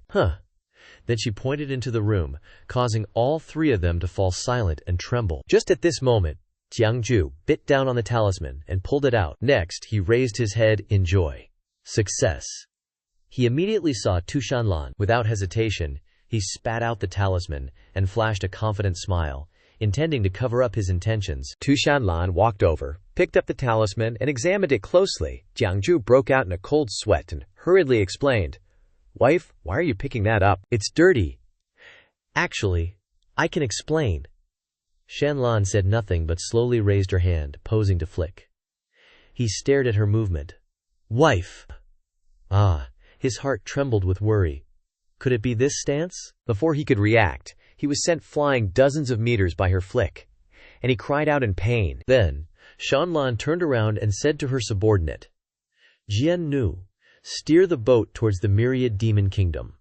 She obeyed and replied, yes. On the other side, Jiang Jue rolled on the ground, constantly groaning in pain. It hurts, it hurts, it hurts, Kailei said softly to Shan Jun, seemingly wanting to say, wasn't it just a flick on the forehead? What is he wailing about? The boat changed direction towards the myriad demon kingdom. Shan Lan remained sitting there, neither speaking nor untying Jiang Jue, which made him start daydreaming. Why is Shan Lan so insistent on taking me back to the Wanyao kingdom? Could it be that she's had a change of heart and wants to take me back to the Wanyao kingdom and then be with me?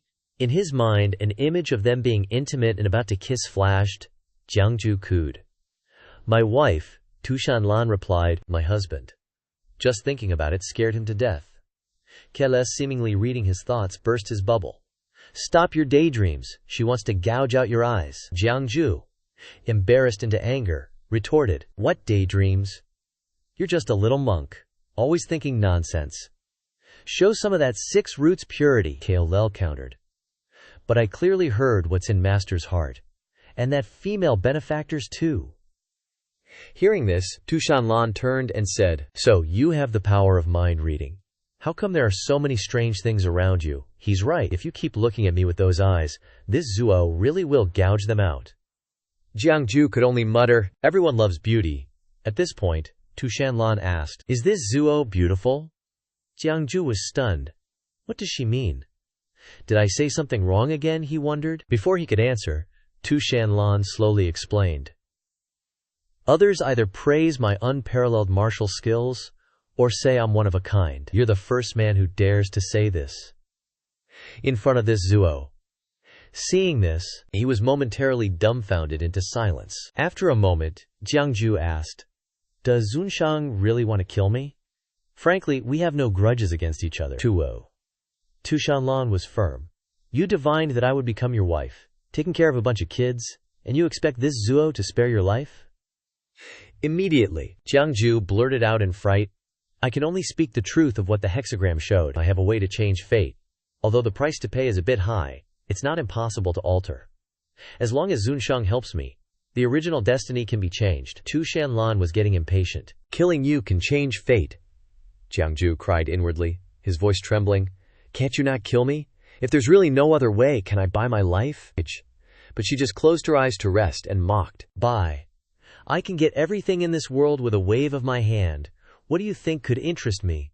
Suddenly, Jiang Jue said with great confidence, I can cure Zunshang's secret illness completely. I wonder if that can buy my life. Upon hearing this, Shan Lan's eyes widened. A terrifying aura emanated, enveloping Jiang Jue. At this moment, Shan Lan stood up, her red eyes blazing with murderous intent. She growled, how do you know about this Zuo's secret illness? Very well. It seems the reason to kill you has just increased. Jiang Jue retreated in panic. Wait, is that how we're going to solve this? I can cure Zunshang's illness? Doesn't Zunshang really care? Shan Lan wavered slightly and asked. How do you cure it? Jiang Jue replied. In the 36 heavens, there is the Vidurya heavenly medicine king Zhenjun, who can cure Zunshang's illness. But I must go to the divine firmament palace. The demonic energy on her body dissipated and gradually disappeared. She regained her composure and said, this Zuo heard from Swordslave that you can command the 9 heaven supreme gods. Since ancient times, this Zuo has never heard of anyone else who can command the 9 heaven supreme gods besides you. Could it be that you also have a great reputation in the divine firmament palace? Hearing this, Jiang Jue only smiled wryly. Great reputation? Heh. If a bad reputation counts as prestige, then indeed I do. Shan Lan asked. What are you planning to do? He replied. To divine a hexagram for someone else. She was stunned and asked, did you also divine a wife in the divine firmament palace? The Wyas? It was Jiang Jue's turn to be stunned. Huh? He didn't dare to overreact and just smiled awkwardly. Heh. If that's possible, That would be great. The goddesses in the divine firmament palace are all stunning beauties. Although I can invite the 9 heavens deities, the master of Vidurya heaven has some grudges with me, so I have to personally go to the divine firmament palace. Shan Lan turned around and calmly wondered, grudges? Is the master of Vidurya heaven a woman? Jiang Jue's expression at this time was slightly surprised because he didn't expect her to know. He hesitated and said, but does it matter whether the master of Vidurya heaven is male or female? She immediately denied. Indeed, it doesn't matter. Having said that, Shan Lan turned and waved her hand. But I'm not stupid. If I really let you go to the divine firmament palace, would you come back? He made a condition. I'll leave them here as collateral. She raised her eyebrows. A little monk you just met one day? And a spirit pet? Jiang Jue sternly said loudly. Jiang Jue is definitely not the kind of person who abandons disciples and friends to run away alone. Shan Lan turned to Keilei. Tell me, little monk, is he lying? A monk doesn't lie. If you deceive me, you listen to what he's thinking. At this moment, Jiang Jue had collapsed and was desperately begging. Keilei stammered none. Stop, master. He. Because he was too scared, Keilei blurted out that he was lying, then cried loudly, don't eat me! My meat isn't tasty! In the back, Jiang Jue was trying to sneak away. Shan Lan crossed her arms and walked over. Do you have anything to explain? He was at his wit's end, utterly miserable, and accepted defeat. This one is just flesh and blood. Please be gentle. Next was a series of Jiang Jue's miserable screams emanating from the boat. Afterward, he collapsed listlessly onto Ken Lemay, who anxiously asked, Master, are you all right? Are you still alive? He gasped. Good disciple, your master wants to go find reinforcements. Manhwa, but I still have to thank you. You're so filial. After a while, the silent boat drifted aimlessly on the water. Shan Lan stood at the bow of the boat, holding a jade pendant broken in two, wondering to herself, why is half of this pendant on Jiang Jue? She studied the jade piece intently, whispering, just what's the background of this Jiang Jue guy? Suddenly, a voice pulled her back. Master. Shan Lan looked up and saw an incredibly strange sky, with shades of blue and purple swirling and tearing at the heavens. Jiang Jue exclaimed in surprise. The sky? Something doesn't seem right. She paused for a moment, then said, it's tribulation clouds. Jiang Jue frowned. How can that be? Is someone daring to undergo tribulation above the Xianxia River? As if their own thunder tribulation wasn't bad enough, Shan Lan agreed. Yeah, what a lunatic. Wait, she realized something? This tribulation cloud, why is it suddenly appearing above our heads? Suddenly, from inside the boat, Jiang Jue poked his head out, grinning stupidly. Not gonna lie, this tribulation cloud is probably looking for yours truly. Her face darkened. What? Shan Lan ordered Jiang Jue. Drag him out here? He was immediately pulled out, landing with a thump. She looked down at Jiang Jue and interrogated. Your cultivation is only at the 8th rank, and you have merit on you, so why is a heavenly tribulation coming? Jiang Jue struggled to sit up, leaning against the railing as he replied, I made a vow to do fortune-telling for 3 people every day, and if I don't, then a heavenly tribulation will come for me. Hearing that, Shan Lan narrowed her eyes suspiciously. Are you kidding me? Jiang Jue immediately protested. Your Honor, just look up at the tribulation clouds overhead. How would I dare to deceive you? Looking at the churning sky, flashing with lightning, he continued. I still have an hour to complete today's mission. Pausing for a moment, Jiang Jue slowly swallowed and said, if not, in an hour, the tribulation clouds will take shape, and the thunder tribulation will strike this boat. The tribulation clouds in the sky grew denser and denser. Seeing this, Shan Lan had no choice but to step forward and ask, so, what do you want, Jiang? Jiang Jue immediately said, actually, besides me, there are still 4 people on this boat. Keilei and Shanjun volunteered to help me complete the task. Besides, you can ask Xuan Jianjun to give me a divination. Without waiting for him to continue, Shan Lan flatly refused. Absolutely not. Just one divination for Qi Hongdan, and you already found out one of my secrets. Jiang Jue is my personal maidservant. Do you think I will agree? What else can I do? But Jiang Jue was very determined. If your honor doesn't believe me, then just throw me off the boat. Dying in this Xianxia River or dying under a heavenly tribulation isn't much different. Then, Shan Lan turned her back. seemingly with some thought in her mind. Can you only tell fortunes for living people? Jiang Jue didn't expect her to ask such a question, so he paused for a moment and replied, as long as there is a little spirituality, it's fine. At this time, Shan Lan smiled slightly. There are quite a few people buried in this Xianxia river. It shouldn't be difficult to fish out a few skeletons that still retain a bit of spirituality. He gave a puzzled, huh. She didn't explain further, but said in a cold voice, wait here. As soon as she said it, Shan Lan immediately jumped into the river. Jiang Jue immediately sighed in his heart. Holy crap, she just jumped straight into the Xianxia river. This Shan Lan is really ruthless. Jiang Jue stammered and asked, will your honor be able to come back alive? Jiang Jue immediately scolded, shut up. Suddenly, the bottom of the river bubbled. Then, Shan Lan shot out of the water quickly, making the two exclaim. Jiang Jue was stunned. She's back. It seemed that after Shan Lan came back, she became more charming. Shan Lan waved her hand, and 6 skeletons immediately appeared on the boat's side. She crossed her arms in front of her chest, with a proud expression. There's no problem now, right? These 6 corpses are enough for you to get to the Wanyao kingdom. The rest is up to you. We won't bother you with fortune-telling anymore. After speaking, Shan Lan and Jiang Jue went straight into the cabin. Jiang Jue panicked. Well, your honor, at least untie me, right? The next day, Jiang Jue was sitting telling fortunes for a dead body. He breathed a sigh of relief. Fortunately, these corpses helped me complete my daily task. I'm really sorry to trouble you, seniors. Jiang Jue held the skeletal hand, seriously, divining the last one. So your name was Shang Yuzi. Suddenly, the system popped up a notification. Simulation ended. Do you want to redivine and change this person's fate? Redivining will cost 100 million merit points. Shang Yuzi's current merit is 0. You can choose to spend 100 million of your own merit points to change this person's fate. Your current merit is 7,541. Jiang Jue was surprised when he read the information just now. This person has been dead for almost 10,000 years and can still change their fate. But that's 100 million merit points. Are you kidding me? Jiang Jue rubbed his chin and thought, this is.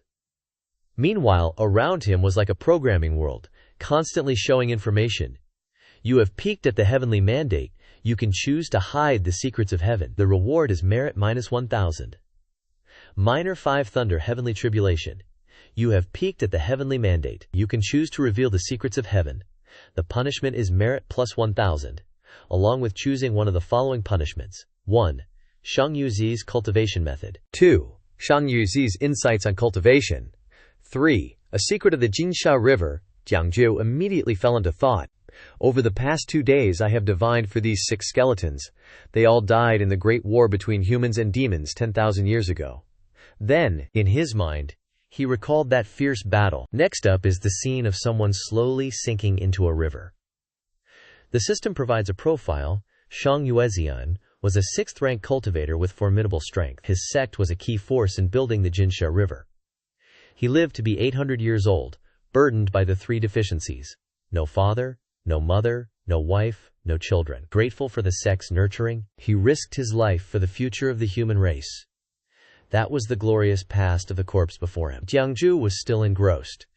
If it weren't for the efforts of these predecessors, if it weren't for the Xianxia River separating the human and demon realms, where would the long history of the human race come from? He looked down at the still surface of the Xianxia River. Although the Xianxia River can't completely prevent the 2 races from crossing, it can block humans or demons below the 4th rank. If the 2 races were to have a great war like 10,000 years ago, the main force would still be armies below the 4th rank. To prevent large armies from approaching the border, the Xianxia River is very effective. Jiang Jue's fingers lightly swiped across the screen. That's right, Shang Yuezian's sect was the main force in building this Xianxia River. Let's pick ban. I want to see what secrets this Xianxia River holds. Then, Jiang Jue was surprised. What? Beneath this extremely dangerous Xianxia River, there's a hidden passage that can connect the human and demon realms. At this moment, Jiang Jue remembered the predecessors who used this path to escape. He realized, I get it, it must be a retreat route, left by the predecessors, for the human race, for emergency use. But this secret is priceless to some people. But it doesn't seem to do much for me. Who knows, maybe I can use it to escape later. Suddenly, Jiang Jue hugged the predecessor's skeleton and danced for joy. Thank you so much, Shang Yuezi. Just as Shan Lan came out and saw this scene, She was confused and speechless. Overwhelmed with excitement, Jiang Jue accidentally knocked the skull off. Jiannu spoke up. Master, we'll be in the territory of the Wanyao kingdom in half a day. Shan Lan beside him softly replied, Then, Jiannu asked for her opinion. I don't know how Master plans to deal with Jiang Jue. Shan Lan frowned, her eyes flashing with murderous intent. Since he took the jade pendant, of course I'll fulfill his request. Finally, the boat docked at the Wanyao kingdom. Jiang Jue was stunned by the beauty of the place. This is really the Wanyao kingdom? I thought it would be a desolate place, a chaotic dance of demons. Jiannu immediately covered his mouth and said kindly, Be careful. Although this place belongs to the Wanyao kingdom, its real name is Tushan. Lao Gui came to greet them. Welcome Wu Zhu back to the mountain. And the rabbit spirit. Lord Tian Mo is back. Shan Lan, high and mighty, walked inside, while Jiang Jue, Carrie Lei, and Xiao Shanjun kept admiring the scenery around them. The servants respectfully knelt down, shouting in unison, Welcome Wu Zhu back to the mountain. Noteworthy is that the servants here are all female. Seeing this, Jiang Jue wondered, Does Tushan not have male foxes? I'm really worried about these little fox sisters. Who are they going to have children with? Xiao Shanjun, who was being held, angrily shouted, What's it to you? At this time, Huan Nu respectfully said, Master, Shan Lan stepped forward and ordered, Take him down and make proper arrangements. Huan Nu replied, Yes. After speaking, Shan Lan walked straight into the mansion without looking back at him. Huan Nu stepped forward and smiled gently. Little mister, please follow me. In Jiang Jue's mind, he secretly assessed, This big sister is so gentle and refined. Jiang Jue cupped his hands and said heartily with a smile, Sorry for the trouble. Sorry for the trouble. Then, the three followed Huan Nu into the mansion. Over here, Shan Lan went over to pick up Xiao Shanjun and observed him, calling out in confusion, Cat. Shan Lan reached out and stroked the fur, then commented, Is this pure-blooded Yuki Lin fur? The feel is indeed not bad. Hearing this, Xiao Shanjun wanted to cry his eyes out, looking outside at the tall, magnificent, and grand mansion. Inside the room, Shan Lan looked over and asked, Has Jiang Jue ever told your fortune? Xiao Shanjun respectfully replied, This seat. No, I wouldn't dare ask the gentleman to tell my fortune. She leaned back, leisurely asking, Why? Below, Xiao Shanjun trembled all over. Others tell fortunes knowing 2 or 3 things, saying 1. The gentleman tells fortunes, knowing 10, saying all 10. Anyone who has experienced the gentleman's abilities will feel a little scared.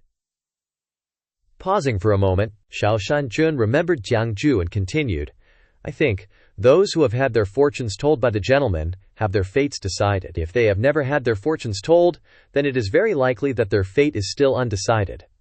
At this point, Shan Lan was slightly surprised. What? You mean fate will operate according to the divination he calculates? After thinking for a moment, Shan Lan spoke up. Does he really have this ability? Xiao Shanjun affirmed, So far the gentleman has never told anyone's fortune wrong. Perhaps the gentleman is really the great Dapoko, the incarnation of a true immortal. After hearing this, Shan Lan narrowed her eyes and thought, It seems that my future husband is, indeed, not an ordinary person. Suddenly, a voice came out. Big sister, accompanied by a flash of light rushing into the hall. Xiao Shanjun was surprised. Gee, could that person be the next heavenly demon lord? At this moment, a cute white fox appeared next to Shan Lan. She giggled and called out, Shan Ning. Shan Ning jumped down gracefully and asked, Gee, weren't you going to the human realm to bring back a husband? Where is he? Why can't I see him? Hearing this, Shan Lan's face flushed red. Before she could answer, Shan Ning's eyes lit up and she said excitedly, The sweetheart that Aji has taken a fancy to must be extremely handsome. With 3 legs, 4 arms, and 8 eyes, right? Ninger really wants to meet him. Shan Lan felt a headache coming on. Seeing that she didn't answer, Shan Ning whined and begged, It must be. Only someone like that is worthy of Aji. Where is he? Let me meet him. Please let me meet him. Then, Shan Lan ordered Jian Nu to grab Shan Ning. Jian Nu took A Ling away. Meanwhile, Shan Ning struggled non-stop. Woo, Aji, let me go meet my brother-in-law. Everyone was very curious. As Shan Ning was being taken aback, She glared at Jian Jue and growled softly, "HMPH." Then, she turned and stormed inside. Before she had fully entered, whispers erupted. "Well, well, did you get to see him?" Tu Shanning sighed and replied, "Ah, Ji chased me out. I didn't get to see him." As soon as Tu Ning entered, everyone crowded around and mocked her. "Ha ha ha ha! Ah Ning, you must be bragging. You definitely didn't dare go see him. You just wandered around outside and came back. You must have gotten your butt spanked by the venerable again, right?" Hearing this, Shan Ning stammered in embarrassment. "Ah, treats me very well. I didn't get my butt spanked because she didn't want to lose face." Shan Ming turned and ran away, leaving only the words, "You just wait, I'll definitely bring Chuji's husband for you to see." In another scene, Hua Nu was showing Jiang Jue his accommodation. "We've arrived, little Mr. Immortal. From now on, you'll be living here. 3 meals a day will be brought to you. If you have any other requests, you can tell the guards here." Qinlei looked around with interest. "Wow, it looks pretty good. Not a mansion, but still." Suddenly, Hua Nu stopped, and her tone turned serious. "However, there are some things I must make clear to you first, Mr. Immortal. At this moment—" Hua Nu turned around, her eyes flashing with danger. "I hope little Mr. Immortal doesn't leave this courtyard, otherwise I can't guarantee what will happen." Seeing this, Jiang Jue was scared witless and replied, "Why, yes, I understand." Qinlei then whispered, "Immortal, why can you still smile and deal with someone you hate?" Jiang Jue hinted. "You'll understand when you grow up." The two entered. Hua Nu stood by a table full of food. "Mr. Immortal, over here, please come and eat." Jiang Jue approached and was surprised by the grandeur of the food, but then he noticed something strange. Although it's very plentiful, why is it all vegetables and fruits? Where's the meat? Hua Nu's face darkened and she asked sternly, "So, Mr. Immortal wants to eat meat? Tu Shan is full of demons.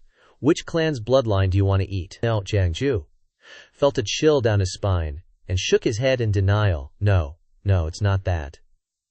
Immediately, Jiang Jue chewed on an eggplant and conveniently shoved a cucumber into Kelly's mouth, smiling fakely.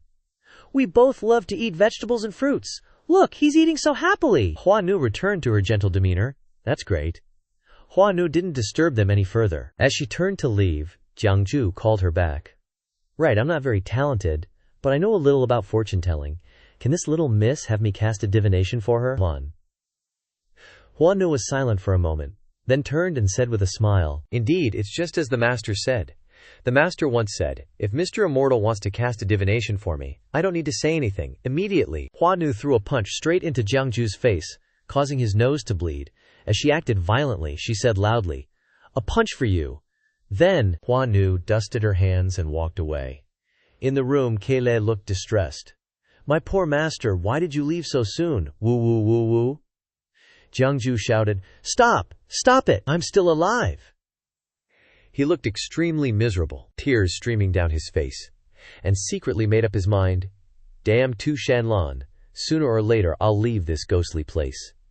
Beside him, Kaylee munched on an eggplant. "Master, I want to eat chicken drumsticks." Hearing this, Jiang Jue turned and said in confusion, "Seriously, a monk like you, why do you want to eat chicken drumsticks?" Kaylee calmly stated his theory.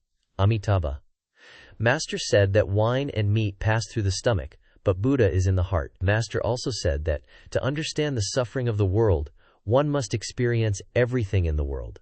First, one must wallow in the mortal realm before one can transcend. Don't think too highly of yourself. Jiang Jue listened with his mouth agape. Your master taught you this? Yet Jiang Jue was somewhat convinced. He thought, damn it, it sounds very reasonable. Kaylis continued to boast. To put it bluntly, eat meat when you should eat meat, and marry a wife when you should marry a wife. Do what ordinary people do, and when you get tired of it, it's not too late to convert to Buddhism. Jiang Jue nodded in agreement. That's right. People should know how to enjoy the joys in life, he said, beckoning Ken Led with his hand, implying that he wanted him to follow. He asked curiously, Where do you want to go, Mr. Immortal? Jiang Jie happily replied. When I first arrived, I saw rabbits on the bamboo bed on the road. I'm taking you to find some different flavors. At this time, both of them were squatting down, observing the trap. Kelef whispered, feeling doubtful about his trap. I'm telling you, master, Can this method really work? Jiang Jue immediately reassured him. Hey, don't you doubt me. This method may look like this, but it will have great results. Keili said listlessly. But we've been waiting for ages and haven't even seen a rabbit hair, Jiang Jue grumbled, annoyed by his constant whining. It's all your fault for hopping around. Finally, Keili, totally losing patience, plopped down on the ground. Ugh, I'm not waiting anymore. I want to go home and eat veggies. Jiang Jue kept stubbornly looking. Oh, for crying out loud, will you stop? You're scaring the rabbits away. Seeing that, Keili started to diss his Shifu. Seriously, do you even know what you're doing? No dumb rabbit is going to fall for your low-level trap. He barely finished speaking when something got caught. Jiang Jue was thrilled. Hey, I told you it would work, gotcha. Keili was stunned for a sec. No way. The two happily went over. Jiang Jue was already drooling. I just saw something white dash in there. It's gotta be a rabbit. Time for some grub. Kang. Keili chimed in. I'm kinda curious. What does this dumb rabbit look like anyway? Then, Jiang Jue opened it and gasped. This is... He saw Tu Shanning hugging a half-eaten carrot with a scared look on her face, tearfully saying, How dare you? Who dares ambush me? Jiang Jue stared. A little fox demon that can talk? She must have some cultivation, Keili innocently asked. Can we eat little fox demons? Tu Shanning's tail immediately shot up. Furious, how dare you? Setting up such a low-level trap to ambush this young lady, and you want to eat me? Hearing that, Jiang Jue questioned, Young lady? May I ask who you are? Tu Shanning immediately switched to an arrogant attitude. That's right, I'm Tu Shanning. Ning as in tranquility.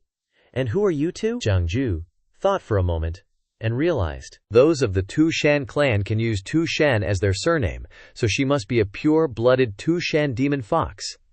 He took the initiative to introduce himself. This humble one's surname is Jiang, and my name is just Jue. You can call me Jiang. Xianxia, Tu Shanning raised an eyebrow. Xianxia, you're a teacher? Jiang Jue smiled and took out the Bagua formation chart. I'm a fortune teller. Tu Shanning gave a surprised, Oh, then said, I get it, you're a con artist. My AG said, fortune telling is all a scam. Jiang Jue seemed used to it and didn't mind, cheerfully making acquaintance. Your AG sure has some fresh ideas. I haven't asked yet, what's your AG's surname? And who is she? If Jiang Jue sincerely wanted to know, Tu Shanning was happy to answer, Hehe, then listen up. My Aji is the master of Tushan, the leader of the demon realm, of 10,000 demons, she said with extreme pride and confidence. The heavenly demon lord, Tu Shan Lan, over here. Keili's jaw dropped. Oh my god, no way, Jiang Jue seemed to have guessed it. Sure enough, Tu Shanning arrogantly paced back and forth, continuing to speak. To tell you the truth, I'm here to find my husband. Nice. I am the future husband of my Aji, who knew I would be held back by your shoddy traps. If you honestly answer my questions, I will mercifully spare your lives. In his heart, Keili sneered. Aren't you just greedy? Before he could answer, Tu Shanning ran up and grabbed his collar. See that house at the end of the forest? I heard that my Aji's husband lives there. Jiang Jue was very cooperative. Yeah, and then? She recounted. Then I went in there to investigate. There was no one inside, I'm asking you. Did you see a man come out of there? Seeing this, Jiang Jue answered truthfully. Could it be that I am that man? Tu Shanning was stunned. What? Anyways. He awkwardly laughed. Looks like I'm the one you're talking about, the heavenly demon lord's husband. Immediately after, Tu Shanning used her hands to hold his face and examined him seriously. Counting 2 eyes, 1 nose, Jiang Jue thought what she said was normal, and asked. So suddenly Tu Shanning jumped back. Jiang Jue was startled. Careful. But Tu Shanning kept muttering, impossible. The image in her mind suddenly shattered from disappointment, so Tu Shanning snapped. You, the one my AG wants to marry. The one my AG wants to marry must at least have a green face and fangs, 3 heads and 6 arms. Jiang Jue scratched his head, sympathizing. Actually, I also feel that it's not suitable. Why don't you persuade your A to call off the engagement? However, Tu Shanning still didn't believe him and turned to leave. HMPH. You must be talking nonsense. I have to go ask my Aji. Jiang Jue wanted to explain further, but it seemed impossible. Hey, wait. Then Tu Shanning left, but as if to say that she would be back, he helplessly grimaced. Looks like the days ahead won't be peaceful. A moment later he gave a relieved smile, feeling that everything wasn't too bad, and accepted it. Since I'm here, I might as well live in peace. After a while, Jiang Jue stood on a mountaintop. He activated his heavenly eye technique and observed everything. Jiang Jue leisurely enjoyed the weather. Who knew the luck here would be this good? Looking around, Jiang Jue suddenly noticed something strange. Oh, that valley. It's nether chi, yin fire killing energy. This place is a super deadly ground. The shape of the surrounding mountains and rivers could never create such a deadly land. This place wasn't created by nature, but by humans? Could it be? After a moment of thought, Jiang Jue looked down at the foot of the mountain. Seeing Shan Lan struggling to endure, he realized. Could it be the place where Shan Lan secluded herself to deal with her illness? When she's sick, her demon power scatters all over. But her demon power is too strong.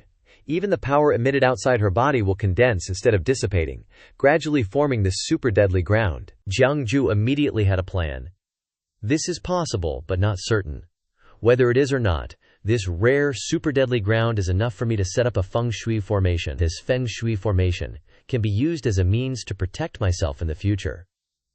Suddenly, in the sky there were flying ships arriving, leaving him stunned. At this moment, Jiang Jue frowned, his eyes full of vigilance. The yin qi is too thick. I wonder who's on the ships. The scene shifts to the towering Fox Immortal Palace. A subordinate enters from outside, kneeling and respectfully reporting to Heavenly Demon Lord Shan Lan. Your Majesty, Great Wasteland Clan Golden Crow Young Master seeks an audience. At this moment, Sword Slave whispers cautiously. Master, the Great Wasteland Clan has always been arrogant, not associating with ordinary demon clans. Coming here this time, I'm afraid they have ill intentions. Should this subordinate?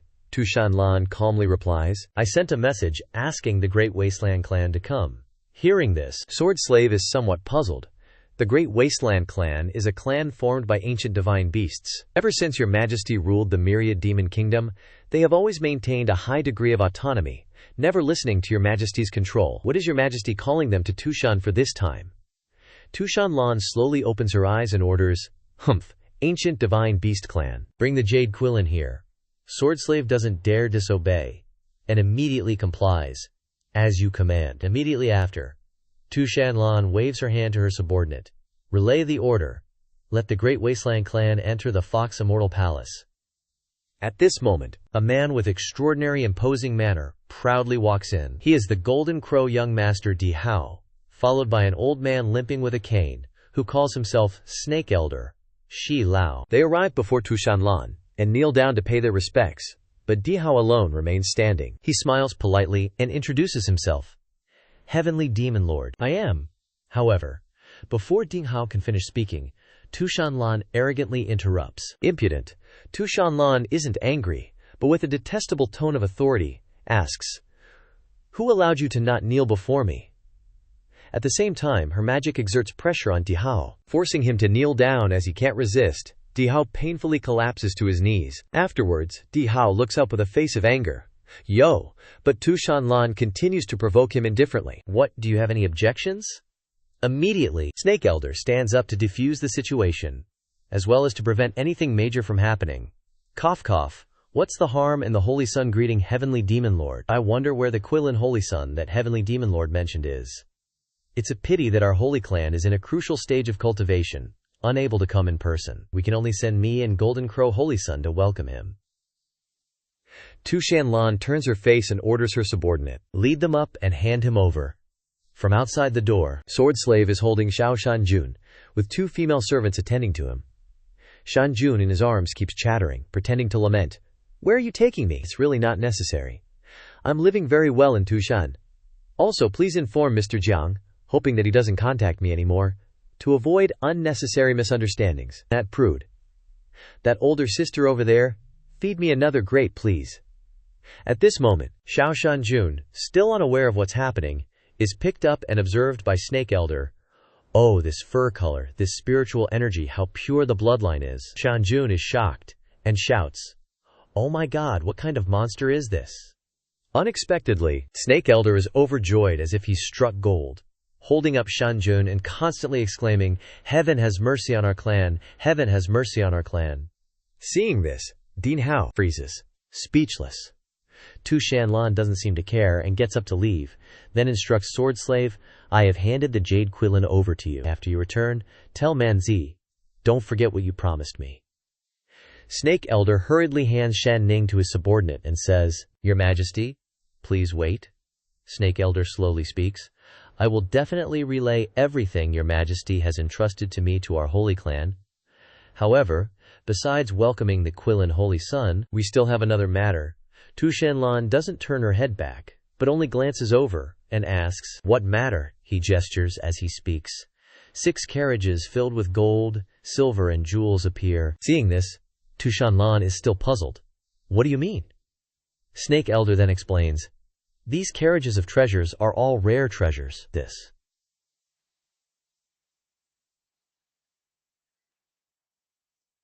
This is a small token of our clan's sincerity, only because we heard that your Majesty is still unmarried." After a while, he says his main purpose, which is to introduce, and at the same time praise, Dihao. Among the talented young men of the hundreds of clans of the myriad demon kingdom, only our young master Dihao is worthy of your Majesty. Today, we have the audacity to come to Tushan to propose marriage. Hearing this, Sword Slave angrily shouts, "Audacious! How dare you say such disrespectful words in front of my master?" Snake Elder doesn't concede, and replies, "A man unmarried, a woman unbetrothed, how can it be considered disrespectful?" Tu Shan Lan, now exuding terrifying demonic energy, steps in front of Dihao. "I am of a similar age to you. Currently, among the great Saint Demon clans, no one is my match. What is your cultivation level?" This sudden question leaves him stammering, unsure of how to answer. Tu Shan Lan says sternly, "I am the master of Tushan Kingdom, the ruler of the myriad demon kingdom. The demons are submissive, the clan is God. What status do you use?" As she speaks, her magic presses down on Dihao like a fortress, causing his legs to tremble uncontrollably. Immediately, Dihao is forced to kneel under Tu Shan Lan's feet. She sneers, "I quelled the sea of demon calamity, slayed countless heretic demons of the outer realms, pacified the chaotic world. What achievements do you have?" Her last words shatter all his dignity, not to mention, "I already have a husband. Even if I didn't, are you worthy?" In another scene, Jiang Jue sneezed right after being mentioned. Carrie Lei asked worriedly, "Are you sick, mister?" Jiang Jue looked up at the sky, frowning. "Someone's probably bad-mouthing me behind my back." Right in front of him, the newly captured rabbit spirit, chicken spirit, and snake spirit were trembling in fear. Kelales seemed to remember something, and asked, "Wait, master, who's bad-mouthing you? Let's leave that for now. Have we finished the 3 divination readings for today?"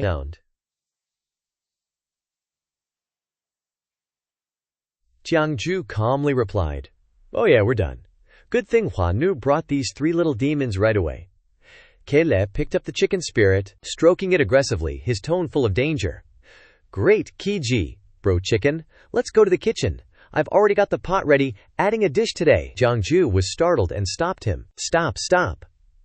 He stood up and snatched the chicken spirit, then flicked Keen Led's forehead twice, scolding, "Come on, this Keen Gi is already enlightened, he's not food. Killing him for food will bring bad karma." He rubbed his aching head. "Got it." Then, Jiang Jue calmed everyone down. "All right, go back to your places. Today I'll bestow upon you a pillar of creation." Jiang Jue started to focus on casting the spell. Zi Shao, Tian Zhu Zhen, Jun Dao, Ke Dao Fei Cheng Dao, Ming Ke Ming Fei Cheng Ming, Wu Ming Tian Di Shui, Yu Ming. As he chanted, the Xuan Tian creation scripture began to take effect. Beside him, Ke Li still watched Jiang Jue's every move and word seriously. Body connected to heaven and earth, control of yin and yang, absorbing essence, independent guardian of the spirit, muscles as one. Qian Kun, the door to Yi Jing, book of changes. Protect the crowd's parent demons. Kan Li, sprawling canyon, upright. Next, he asked, "So, is it very simple, easy to understand? With your 3's intelligence, you must have grasped it already, right?" He turned to the 3 demon spirits. Their faces were blank, mouths agape. Jiang Jue was helpless. "You don't understand a single word, do you?" Jiang Jue lost all patience, then turned to Kele. "I think it's still better to just throw them in the pot." Night had fallen. At the reception hall on Nine-Tooth Peak, Tukshan, Dihao's voice rang out. "Tu Shan Lan is bullying people too much. He angrily knocked the tea set to the ground, then shouted, "I am the dignified great wilderness young master. How dare she look down on me? How can this be?" However, Snake Lao, Old Snake, still maintained his composure and reassured him, "Young master, calm down, don't be angry. Right now the marriage alliance is unlikely to succeed, but the matter of devouring the primal heavenly demon lord might not be impossible." Then, Snake Lao revealed to Shan Lan's weakness. "Young master doesn't know. Although the heavenly demon lord is a legendary woman, even the saints of our race dare not underestimate her cultivation. But every full moon night her cultivation will diminish, and she will lose her mind." Hearing this, Di Hao was stunned. "What?" After a pause, Snake Lao wanted to exploit this weakness to plunder, and that would be the best opportunity for the young maester to seize the heavenly demon lord's origin. Di Hao, hearing the opportunity for revenge, asked in disbelief, "Is this true? Are you 100% certain?" Snake Lao sneered, "There's no such thing as 100% certainty in this world. This time, the Quitland Saint child is so valued by our saint race, he will surely shake your position as young master after he returns. If this matter fails, even if you return to the great wilderness, can you still keep your position as young master?" Seeing this, Di Hao's face darkened, grinding his teeth. "Seek wealth in danger. If that's the case, then let's wait for the full moon night in 15 days. The next morning, at the main hall, Shan Lan sat waiting for Jiang Jue and the others, but only Huan Nu came to request an audience. Seeing this, Shan Lan frowned unhappily. "Where are the others?" "I need an explanation," Huan Nu chanted silently in his heart and had to answer. "If I'm not mistaken, they must have gone to Three-Tooth Peak." Hearing this, Shan Lan was puzzled. "Three-Tooth Peak," Huan Nu quickly explained. "Three-Tooth Peak is where that human race fortune-teller is imprisoned." Shan Lan continued to ask, "What are they doing at Three-Tooth Peak?" Huan Nu answered, "Honestly, I heard they are listening to Jiang Jue give a lecture." At this moment, Shan Lan was somewhat disdainful. A group of great demons, even demon kings, are listening to a Zhuji Foundation Establishment, 8th, Henny grade Taoist priest lecture. In another scene, a group of demon beasts were standing in line to receive a number. One demon beast whispered, "Let me tell you, Jiang Xianxiang's, Mr. Jiang, lectures are magical." The old frog lady next door to me ascended immediately after listening, and even gave herself a title, calling herself the Wonderful Frog Fairy. Another demon beast exclaimed, "Oh really? It's really that magical? I want to hear Jiang Xianxiang lecture so much." Suddenly, Calaflay ran over and whispered something into the ear of the pig spirit who was distributing the numbers. Immediately afterwards, the pig spirit placed a sold-out sign on the table and announced, "Mr. Jiang's afternoon class is full. Please come and line up again tomorrow. Please go home for today." As soon as they heard this, a tiger spirit angrily roared, "This general has been lining up for 2 days and only just barely made it to the foot of the mountain. Why are you sending me back?" The rabbit spirit in front echoed, "Why not ask Jiang Xianxiang to give another lecture? It's almost our turn." The others also agreed. "That's right, we agree." Suddenly, then, Di Hao swaggered in, flexing his verbal muscles. "In my opinion, this Jiang Jue is nothing but a fraud, buying fame. Most of the people here just want to suck up to the future consort." But then, an old goat demon retorted, "That's not right. Do you know Jiang Xianxiang made 3/9 rank little demons speak in 1 day?" Enraged, he boomed, "Impossible!" Everyone around chimed in, supporting Jiang Jue, leaving Di Hao dumbfounded and humiliated. Jiang Xianxiang is definitely no ordinary man, or else how could he catch Zunshang's eye? Makes sense. Zunshang's taste is definitely top-notch. As they were getting into it, suddenly, everything went silent. Feeling strange, Di Hao turned around with a puzzled look. Turns out it was the almighty heavenly demon lord Shan Lan herself, with her Hua Nu protecting and serving her. A couple of pig demons were busy counting gold, completely oblivious to Zunshang's arrival. "The quota for today is full. If you want to hear Jiang Xianxiang's sermon, please come early tomorrow." Shan Lan asked softly, "Oh really?" Hearing that familiar voice, they were scared witless and dropped to their knees, stammering in horror, Zunshang." Shan Lan ignored them, clasping her hands behind her back, haughtily gliding past them and coldly announcing, "After I deal with this Jiang Jue, I'll settle the score with you lot." Meanwhile, Jiang Jue was sitting on a rock, engrossed in fortune-telling on the system, with constant notifications popping up. You have peered into the heavenly mandate. You can choose to conceal the heavenly secrets. Reward: 30,000 feet of scarlet fire. Heavenly punishment: you have peered into the heavenly mandate. You can choose to reveal the heavenly secrets. Punishment: -3,000, and choose one of the following punishments. 1. Insights on Netherworld General's cultivation. 2. Discussion on refining a high-grade spiritual treasure, the Scarlet Haze Mirror. 3. Tushan's map, including detailed explanations of spatial restrictions. In the quiet, a loud noise suddenly erupted. The barrier wall shattered into pieces. From the dust, Shan Lan frowned uncomfortably and crossed her arms as she stepped forward. She raised her voice to chase away the beast demons. "Get lost, all of you!"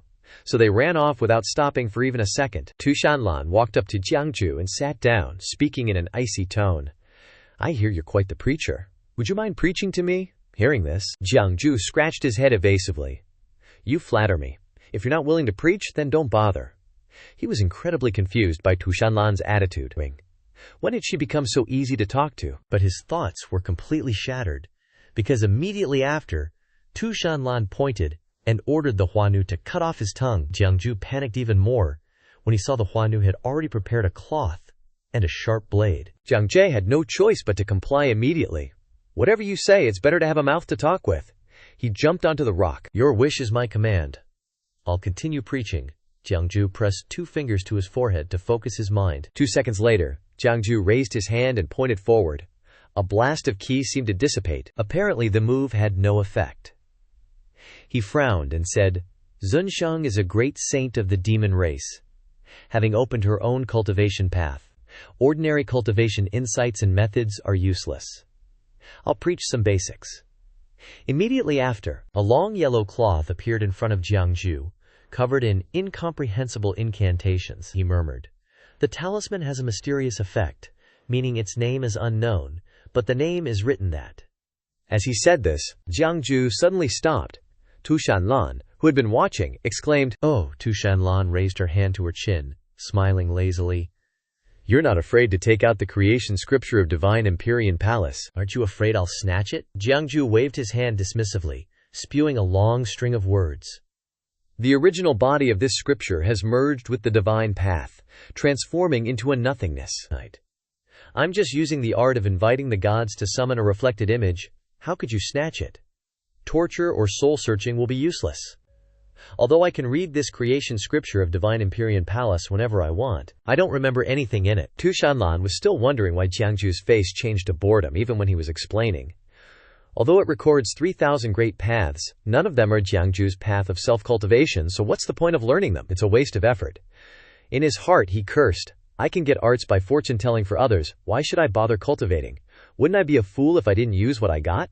Shan Lan suddenly became serious and asked, "If I kill you, would the Divine Empyrean Palace, which never makes an appearance, mobilize its forces to attack?" Jiang Jue remained calm. Why not give it a TR? But Shan Lan stood up and brushed past him, cutting him off. "But it doesn't matter. The Divine Empyrean Palace can't attack Tushan. No one in this world can make me yield." Then, she looked at Jiang Jue out of the corner of her eye and said, "You're confined. From now on, no one will bother you anymore. From now on, Jiannu will guard Tam Nha Peak him. If you need anything, you can find her." Veins throbbed on Jiang Jue's forehead as he angrily cursed in his heart, "She must be playing games!" Seeing Shan Lan had gone far, Jiang Jue turned his back and spat in disgust, cursing incessantly, "Damn woman!" After returning to his room, Jiang Jue pulled out a mysterious mirror from under the bed. At this moment, Jiang Jue opened it, admiring the precious stones of all kinds, and felt lost in thought. It took so much effort to get these treasures from those great demons. They're all necessary for arranging the Feng Shui setup. I was only a few items away from completing it, but I didn't expect this woman to be so vigilant. Now that Jiannu is guarding the mountain, those great demons who agreed to help me can't come anymore. At this point, Jiang Jue blamed himself and slapped his forehead. Damn it, the Tushan map was almost in my hands. I didn't expect to lose. Suddenly, there was a knock on the window. Jiang Jue stepped forward and opened the door to find Tushan Ning, full of energy, greeting him with a "He! The swindler act just ended." "Get lost." Jiang Jue decisively slammed the door shut.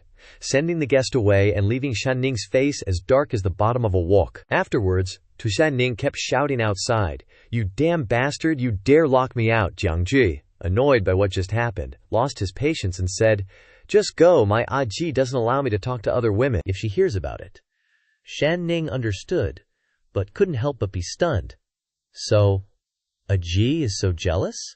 Wait a minute, does other women include me? Finally, Shan Ning managed to get inside. She lowered her voice and begged, future brother-in-law, can I ask for your help?" Jiang Jue crossed his arms arrogantly and said, "What is it?" He looked exactly like Shan Lan. A moment ago, Shan Ning seized the opportunity to complain about, "I've heard about you these past few days in Tushan. My clansmen want to meet you, but where we live isn't easy to get out of. I said I've met you before, but they don't believe me, and even said Ning is a swindler." Speaking of which, Jiang Jue immediately realized the crux of the problem. "So you want me to give them a lecture?" However, Jiang Jue resolutely refused, swatting Shan Ning's claws off his clothes. "As much as I'd like to agree, I can't right now. Your Aji just got here." Shan Ning was determined not to give up, so she continued to persuade. "Yeah, you just work for me with peace of mind.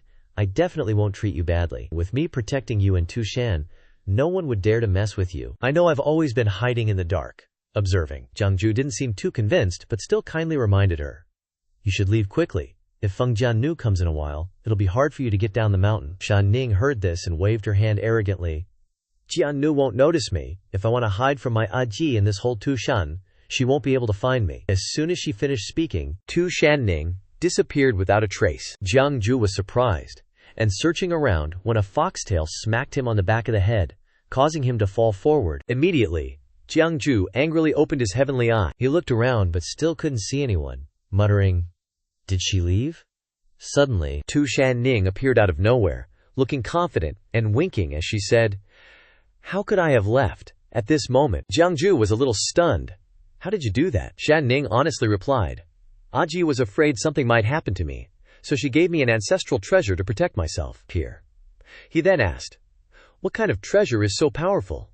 Shan Ning was on a roll, so she just kept answering, "Of course it is." Seemingly realizing that Jiang Jue was trying to get information out of her, she angrily shouted, "How could I tell you that? Do you think Ning is a dumb fox?" Jiang Jue looked disdainful. "That's definitely boasting. How could your Aji not be able to find you if she's so powerful?" Shan Ning was so angry she coughed up blood as she argued, "Ning isn't boasting. I secretly went to Aji's bedroom several times, and Aji didn't even notice me." Jiang Jue leaned down, a dangerous smile spreading across his face. "If you want me to give a lecture to your clansmen, it's not impossible, but your Aji has a temper. If she finds out I left this place without her permission, then my ending will be tragic." But of course Jiang Jue wouldn't let himself suffer, so he set a condition, at the same time wanting to use her to work for him. Jiang Jue whispered into Shan Ning's ear, "If you're willing to help me with something, then I'll risk being punished by your Aji and go with you. It's not impossible." Afterwards, Shan Ning snuck out. With a mysterious bag in her mouth, she looked around to see if there were any guards, and then immediately disappeared into the night. Inside the room, Jiang Jue was focused on drawing a bagua diagram. After completion, the move immediately took effect, the 8 trigrams killing formation. Jiang Jue looked at the diagram, his face smug. "Now I can rest assured." In the night, the moonlight shone through the gloomy forest, accompanied by the loud chirping of cicadas, a distinctive sound. Suddenly, the cicada on the branch began to transform, as if a force was sucking away its spiritual energy and the life from the forest. The most severe place was the Fox Immortal Palace, which was also the source of the incident. Inside, Shan Lan was painfully suppressing her illness, sweat streaming down her face as she continuously coughed. Hawk. Hua Nu couldn't help but worry outside. Master, Jian Nu could only helplessly stand and watch. That day has come again. Just then, Shan Lan stepped down the stairs. Wherever she stepped, the ground emitted a cold frost. Even so, Shan Lan still struggled to say, "Go over there, Hua Nu," and Jian Nu couldn't stop her, so they had to obey. Yes, on the way, Shan Lan seemed to have relapsed again. Suddenly, Shan Lan stopped, noticing something unusual. Sword Nule wondered, "What's wrong, master?" In Shan Lan's mind, she had a bit of doubt. It seems like something's not quite right. But on the surface, she acted normal. "It's nothing." Standing before the gate, Shan Lan reassured herself. "Probably just me being paranoid. Then, Shan Lan used her magic to open the gate and slowly stepped inside, not forgetting to instruct her subordinates. "Protect me!" Flower Nulle and Sword Nulle shouted in unison. Yes. At this moment, from the distant bushes, Jiang Jue breathed a sigh of relief. Thought I was about to be roasted. Shan Lan. Shan Lan glanced over here just now, almost made me think I was busted. Jiang Jue was hugging Shan Ning. Still watching intently, he sighed inwardly. Looks like the treasure on Shan Ning is truly magical. Shan Ning, seeing this, wondered, why is Big Sis here? Nulle is also here. Suddenly, Shan Ning frowned, giving Jiang Jue a wary look and probing, "You swindler, what are you plotting?" Hearing that, Jiang Jue jumped and quickly covered her mouth. "Shh! Keep it down, Sword Nulle's right there. If she hears, we're toast." Shan Ning pulled Jiang Jue's hand away, confidently said, "Relax. I have a treasure that conceals sound and breath. She won't be able to detect us." Jiang Jue looked like he'd seen something terrifying. He pointed, stuttering, "Are you sure? Take a look over there." Shan Ning, busy nagging, didn't pay attention and continued, "Of course! This is a one-of-a-kind, heaven-defying treasure." Right at the gate, Sword Nulle was emitting a terrifying aura, her face intently staring in their direction. Immediately, Sword Nulle swung her sword at them, causing Shan Ning to be shocked. "What? Have we been discovered?" "Impossible!" Sword Nulle unleashed the severing karma move, tearing through the air and rocketing towards Jiang Jue. Because of being too scared, Shan Ning hugged Jiang Jue tightly and screamed miserably. However, the slash grazed past them and struck behind. Jiang Jue was a little stunned. Did she miss? In an instant he realized something was wrong. The voice just now was a voice stepping out from the night. "Old fool, I have survived under the hands of the great saint so many times because of this magical power of concealment. I didn't expect my true form to be seen today. Mysterious sword troop. It's truly well deserved of the name." It turned out that the voice was of the old snake Xiao Yue, with Dian Hao swaggering smugly in the bushes up front. Shan Ning said with a disgusted tone, "TCH, these people are really persistent." Jiang Jue then turned to ask, "Do you know these people?" Shan Ning explained with a disgusted attitude. "They're envoys from the Great Wilderness region. The guy leading the group is supposedly a young master who wants to propose marriage to my big sis." "Pleft. He's not even as good as you swindler." Hearing this, Jiang Jue frowned thoughtfully. "Looks like I'm not the only one who wants to mess around when Shan Lan's illness flares up. Just how secret this matter is. Where did these guys get the news from?" Dihalio then stepped forward, taunting loudly, "If the mysterious sword troop is guarding here, then it seems the news isn't fake. His honor's illness is flaring up, and he's in seclusion here." Flower Nulle restrained her anger and asked, "Dihado, you're really bold. How did you know about his honor's illness?" Next, hearing Flower Nulle mention the human fortune teller Jiang Jue, because, apart from them, there was also him who knew. Jiang Jue, hiding in the bushes, gaped, "Suddenly got my name mentioned." The Dihao one instead felt confused and didn't know who it was. "What human fortune teller?" Shan Ning frowned suspiciously and then turned to ask, "Someone who conspired with foreigners to harm Big Sis?" Jiang Jue quickly denied, "How could I? Nice. I'm your sister's husband.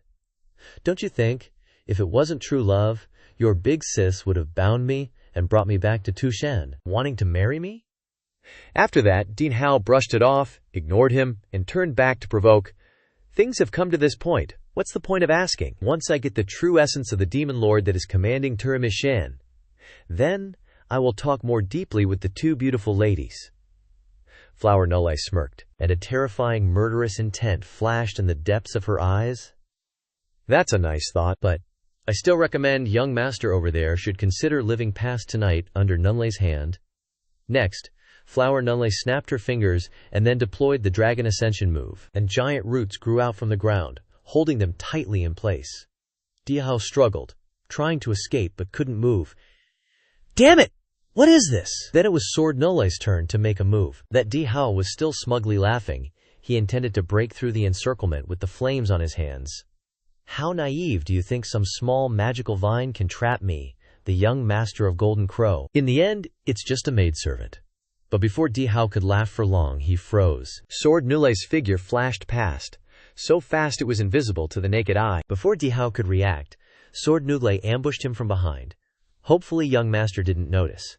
The maidservant of Tushan paused for a moment. Sword Nule slightly curled her lips, saying each word slowly. Too crude. As soon as she finished speaking, Sword Nule swung her sword, deploying the all forms of severing karma. Countless slashes were unleashed with mighty power, pushing back all the subordinates. Ti Hao and Yan Zhen managed to escape. Jiang Jue, who'd been watching the fight, was shocked. Damn, Near News got this. No problem, right? But Tu Shanning didn't seem surprised at all, cheering proudly, Go Wu Jiannu! Tian. Xia Di was back in the game. Of course, Jiannun wasn't about to let Emperor Hao off the hook, pressing the attack relentlessly. Suddenly, Old Snake swooped down from the sky, throwing down the gauntlet. Why don't this old one have a go with you, great Xuan Jianjun? Then, he transformed into a gigantic, vicious green snake, mouth wide open, ready to swallow Jiannu whole. Next, the old snake lunged forward, shattering the ground, seemingly about to devour Jiannu. Seeing this, Emperor Hao cheered. Good job, old snake! On the other hand, Huanu just smirked, letting out a disdainful snort. Jiannun's voice echoed, sounding genuinely pissed. This old senior is surprisingly spry. At the same time, the mask she'd been wearing all this time fell off. Hearing that, Old Snake's eyes widened in shock. When did Jiannu escape? When, right after that, Jiannu stood on the tip of his nose, saying calmly, Just wanted my opponent to suffer and struggle a little longer. Next, Jiannu leaped up, preparing to give Old Snake a fatal blow. The tip of her sword, powerful and decisive, hurtled towards him. It pierced the center of his head with deadly accuracy, causing Old Snake to writhe in agony. Without waiting for Old Snake to react, Jiannu unleashed the karma cleaving technique, slashing across his entire body. Finally, Old Snake collapsed to the ground. Great Xuan Jianjun, why are you so strong? His bloodshot eyes stared at Jiannu for a moment. Then he gasped. I get it now. Could it be that you've reached that threshold? Jiannu glanced at Old Snake, seeming to notice something strange in his words. Sure enough, Old Snake rose as if he hadn't been hurt at all, becoming even more vicious and dangerous. A strange mirror was coiled around his tongue. He chuckled gleefully. So that's how it is. If you've reached that level, this old one is ashamed to say I'm no match for you. But the mirror floated into the air, emitting a dark, eerie aura. Old Snake threatened. One step short is still one step short. Today, you won't be able to protect your master. Hada, watching from below, couldn't help but worry. That mirror, Jiang Jue, reacted similarly. Tun Shanning exclaimed, What's with that mirror? It looks so evil. Then, Old Snake intoned respectfully, Please, my master, reveal yourself. Inside the mirror, a blazing red eye appeared, staring intently at Jiannu. Huanu felt uneasy. This is bad. Xuan Jianjun is in danger. At this moment, Jiannu's fingertips gradually disintegrated, and she was a little uneasy. My body. Tu Shanning, still not understanding the danger, innocently asked, Why is Xuan Jianjun just standing there in front of the mirror? Jiang Jue was stunned, realizing, Crap! The eye in the mirror has invaded her consciousness. The eye in the mirror is stealing Jiannu's soul, Jiang Jue wondered. Just who has this much juice? Suddenly, the ground shook, and roots began to grow towards Jianning. Jiang Jue vaguely recognized. That's Tu Shanning, he immediately realized. Huanu. She's activating the Dragon Ascension technique to rescue Jiannu. In her heart, she cheered. Xuan Jianjun, hang in there! But she forgot about Emperor Hao, who was still standing there. Naturally, he wouldn't just stand by and prepared to fight. You want to save that woman? How naive. Next, Emperor Hao launched an attack towards Huanu. The flames were incredibly fierce and blazing. They wanted to burn away the roots. And Huanu herself, because Emperor Hao ambushed her from behind, Huanu was a little slow to react when she turned around. Tu Shanning shouted worriedly, Huanu. Immediately after, the flames blocked all vision, engulfing Huanu and everything around her. Suddenly, the scene shifted. Jiannu opened her eyes wide. She was unharmed, landing in a territory in a strange dimension. Jiannu looked around, feeling uneasy, and said, Where is this? Is it a mystic realm created by Old Snake? No, I have to get back to Huanu's side quickly. Step. While desperately searching for a way out, suddenly, specks of light appeared in the sky. These specks of light merged to form a strange man, he asked. You are the great Xuan Jianjun. yet you are a slave for thousands of years. Are you willing to accept that? Jian didn't bother to answer and swung his sword at the man. But it was impossible, since his body was transparent. He chuckled lazily. Why is Jian so angry? Then, he stabilized his body and continued speaking cryptically. If you were willing to be a slave, would you have been able to meet me? In this world there are countless people who wish to meet me but cannot. Only those with deep heart demons have the opportunity to meet me. Hearing this, Jian fell into contemplation for a while before slowly opening his mouth. Who are you? The man appeared scholarly and calmly introduced himself. You can call me Mr. Jing. Back to the fight. The flames had gradually dissipated, and Hua Nu was enveloped in a layer of plant life. Seeing this, Tu Shanning sighed in relief. That's Hua Nu's vine armor. Jiang Jue was surprised. The fireball was blocked. Before he could celebrate, Jiang Jue frowned as he observed, I'm afraid it's too early to celebrate. The tree trunk slowly receded. Aside, Hua Nu wasn't doing well. Her whole body was injured. Jiang Jue continued. According to the fight just now, Hua Nu isn't the main fighter between the Hua and Jikan slaves. It's injured. The Dean Hao's group prioritized controlling Feng Jiannu, so they must have planned this in advance. Maybe they aren't Feng Jiannu's match, but they're definitely not incompetent. Hua Nu slowly walked out, looking extremely disheveled. Jiang Jue seemed to have anticipated the situation. Golden Crow is fire attribute, Hua Nu is wood attribute. They naturally counter each other. Now that Feng Jiannu is controlled, the outcome of the battle must already be set, right? At this moment, Di Hao smirked triumphantly. Hey, I'm saying, how long are you guys gonna lie down? Then, Di Hao seemed to be speaking to someone. Quick battle, quick victory. Reveal your true forms, everyone. As soon as he finished speaking, the subordinates who had been knocked down by Jiannu awakened, transforming into savage, snarling wolves. Jiang Jue was stunned. What? Those guys aren't dead? Next, Di Hao pointed at Hua Nu. Tear that woman apart! They rushed forward like madmen, while Hua Nu stood still and said in a low voice, So that's it. It seems you guys planned for both slaves from the start. Then, Hua Nu glared at him with hatred. You despicable villain. Immediately, Hua Nu shouted, I won't let you achieve your goal. Accompanying her words were large branches violently rushing forward, each branch blocking the wolves. One pierced through their chests, causing them to cry out in pain. Suddenly, Old Snake unexpectedly appeared, loudly ordering his subordinates, Useless, get out of the way.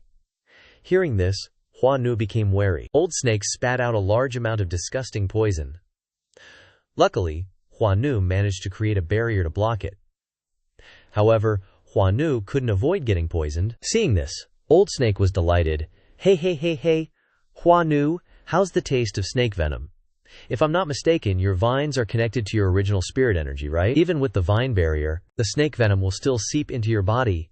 Hua Nu's protective barrier withered from direct contact with the poison, and her hand, already poisoned, trembled uncontrollably. Not stopping there, Di Hao launched a fireball at Hua Nu. Because she didn't have time to react, she was painfully struck. Tu Shanning, hiding in the bushes, became agitated and wanted to rush out. Hua Nu! But Jiang Jue quickly grabbed her and tried to restrain her. Get back here! Don't you understand? Rushing out like that is the same as giving up our lives? Hua Nu was in a miserable state. The flames had almost burned away the clothes on her body, and her arm, poisoned, trembled painfully and couldn't move. Hua Nu gasped for breath and could only barely keep herself from collapsing. Seeing the situation was dire, Jiang Jue calculated in his mind. Things can't continue like this, there's no other way, I can only use that. On the other side, Old Snake went to Dehalio's side and reminded him, Young Maester, give her the final blow. Obtaining the origin of the Heavenly Demon Lord is the purpose of this trip. Hua Nu slumped down. Her whole body trembled in pain, but she remained firm. You won't lay a finger on. Master Di Hao was angered by Hua Nu's indomitable spirit. How laughable. Still trying to get up. You're just a maid, yet you're so desperate, I'll make sure you die a gruesome death. Meanwhile, Jiang Jue put Tu Shanning down, leaving her confused. Then, Jiang Jue decided, I have no choice but to activate that formation. He closed his eyes, formed a hand seal, and began casting Lin, Bing, Du, Zhe, Ji, Lai, Zhen, Qian, Xing. Parallel beams of light appeared and shot straight into the vast night sky. Jiang Jue murmured. 8 Hells Formation. Di Hao immediately noticed the strange beams of light surrounding his area. He turned around. He felt a bad omen. What is this? Instantly, a white mist spread out, completely obscuring Di Hao's vision. Hua Nu was also surprised. This sudden mist. Could someone be setting up a formation here? Old Snake scolded from the side. Damn it! This mist is so thick it's hard to see anything. In his heart he secretly wondered. Just what kind of expert is doing this? Then, Jiang Jue picked up Tu Shanning. She was a little surprised and amused. So, Scammer Jiang, turns out you have this trick up your sleeve. With this, Hua Nu should be saved, right? Jiang Jue, flattered by the praise, smugly replied, Relax, Hua Nu is temporarily safe. Within this formation, no one can see clearly except for me. Tu Shanning was delighted. That's great. Let's go find Hua Nu and the others. But Jiang Jue refused. I'm afraid I can't go with you to find Hua Nu right now, because I still have an important matter to deal with. As soon as he finished speaking, Jiang Jue tossed Tu Shanning away without hesitation. Forgive me. Without hesitation, he ran into the cave, only hearing her curses. Jiang Jue, you really are a scammer. Jiang Jue secretly apologized in his heart, but his spirit remained determined. Sorry everyone, but I must seize this opportunity to find the Heavenly Devil Lord. After running deep inside, Jiang Jue hugged himself. It's so cold, this cave. What's going on? Why is it all ice and snow? What on earth is she doing in there? Suddenly a miserable scream came from the last room. Jiang Jue was immediately drawn to the sound. Crap, is she going crazy in there? Even though he was a bit scared, Jiang Jue steeled himself. If I leave now, my reputation is as good as dead.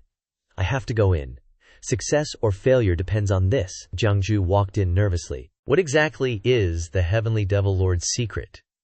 His mind was in a mess. After a while he reached the door of the room.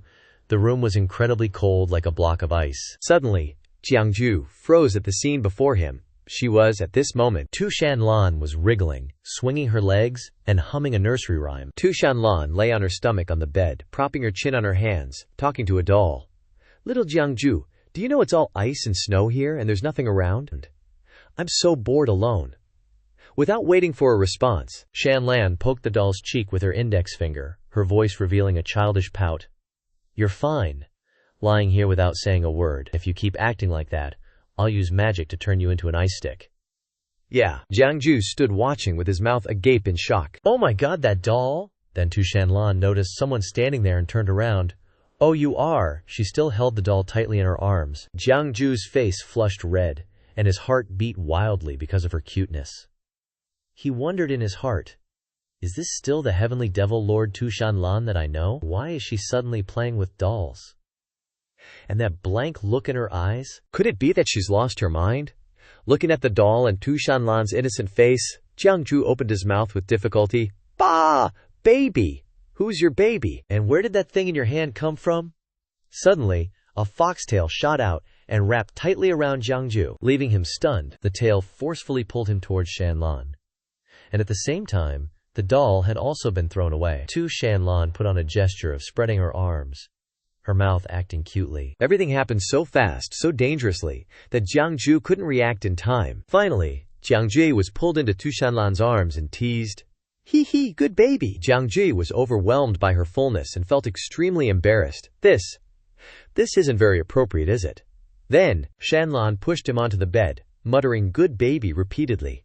Jiang Jue glanced at her. What baby? Is she treating me like a toy? Her body is so cold. Could this be Tu Shan Lan's unspeakable illness? Once it flares up, she loses her mind? Like a 3 or 4-year-old child? Seeing her fall asleep from exhaustion, Jiang Jue concluded. It seems Qi Hongtan's guess wasn't wrong. Tu Shan Lan is a dual soul. The main soul is the fierce female demon lord. The other is the innocent child I see now. Every month, on the full moon, the second soul takes over the body for one night. Suddenly, Shan Lan sat up. She tilted her head back, and something transparent emerged from her mouth. Jiang Jue was startled. What's going on? Could it be? His mind raced. The main soul hasn't completely left. Oh no, it's waking up. Tu Shan Lan seemed to have returned to her main soul. She gasped for air, exhausted. Then, Shan Lan looked at Jiang Jue with a sharp gaze, calling his name in surprise. Jiang Jue. He was terrified, sweat pouring down his face, stammering, hello. Shan Lan gritted her teeth in anger, raising her hand to teach him a lesson. Seeing this, Jiang Jue panicked. It's not what you think. Let me explain.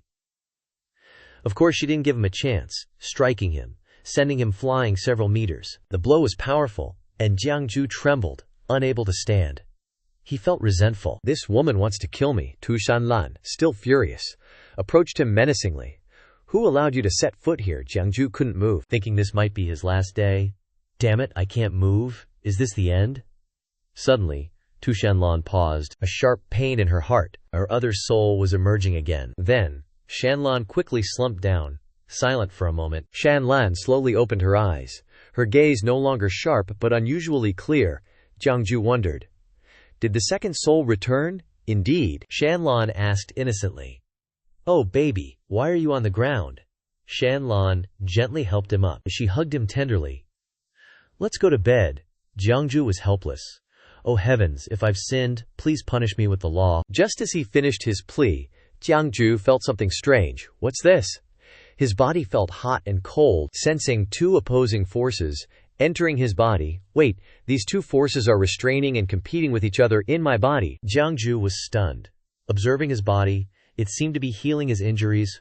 Who's helping me? In another dimension, Jiang Jue meditated, utilizing the forces he just received. Never mind. Shan Lan's attack wasn't light. Healing is more important. These two energies, I'll take them then. No need to be polite. Absorb. After a while, Jiang Jue's body recovered. He slowly opened his eyes, marveling.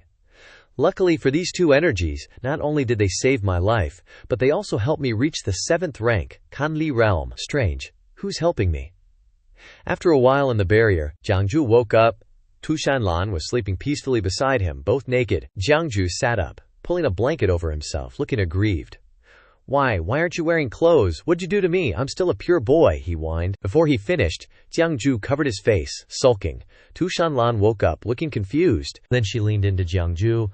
Oh, you meant this? Well, you kept saying you were hot, so I took them off. I'm cold, so I can cool you down, baby. Jiang Jue froze, muttering to himself, eyes cold. Shan Lan sat up, grabbing his hand, grinning. Yes, baby, touch and see, he. Jiang Jue realized, could the cold energy he absorbed be Shan Lan's demon saint essence? Jiang Jue's righteousness surfaced. He put a cloak on her. No need. Be good. Don't expose yourself. I'll find you clothes. He wondered about the hot energy. His hand touched the bed, feeling something different. The bed was full of fire spirit stones. Is this a warm jade bed? Piecing the information together, Jiang Jue finished dressing and helped Shan Lan. I get it now. This warm jade bed must be Shan Lan's attempt to suppress the cold in her body. I absorbed her demon saint essence and the fire spirit energy of the bed. One fire spirit stone is worth a fortune. He's sleeping on a mountain of gold. After regaining his composure, Jiang Jue helped Shan Lan get dressed properly. She immediately hugged his waist, acting all clingy like a kid. Tell story! Tell story! Jiang Jue recoiled from the sudden contact, raising his voice in warning. Hey, a proper distance between men and women. Keep your hands to yourself. Right away, Shan Lan excitedly pulled out a book titled Jin Ying Mei by Truman Taishu. Seeing this, Jiang Jue's eyes widened in a panic. This story is not for kids. Besides, isn't this a book I wrote when I was bored and had nothing better to do? How do you have it? Hearing that he didn't seem willing to read it, Shan Lan clutched his sleeve, her eyes brimming with tears, pleading in a soft voice. No, I just want to hear this one. Please tell it to me. Jiang Jue face-palmed, helplessly giving in. No wonder Shan Lan wanted to lock you up here. With your IQ, you really don't have any self-preservation skills. Fine, I can't win with you. Then, Shan Lan lay face down on the bed, listening intently as Jiang Jue's deep voice resonated. During the Da Song dynasty, there was a dashing and romantic young master with the surname Ximen. His name was just one word, Qing.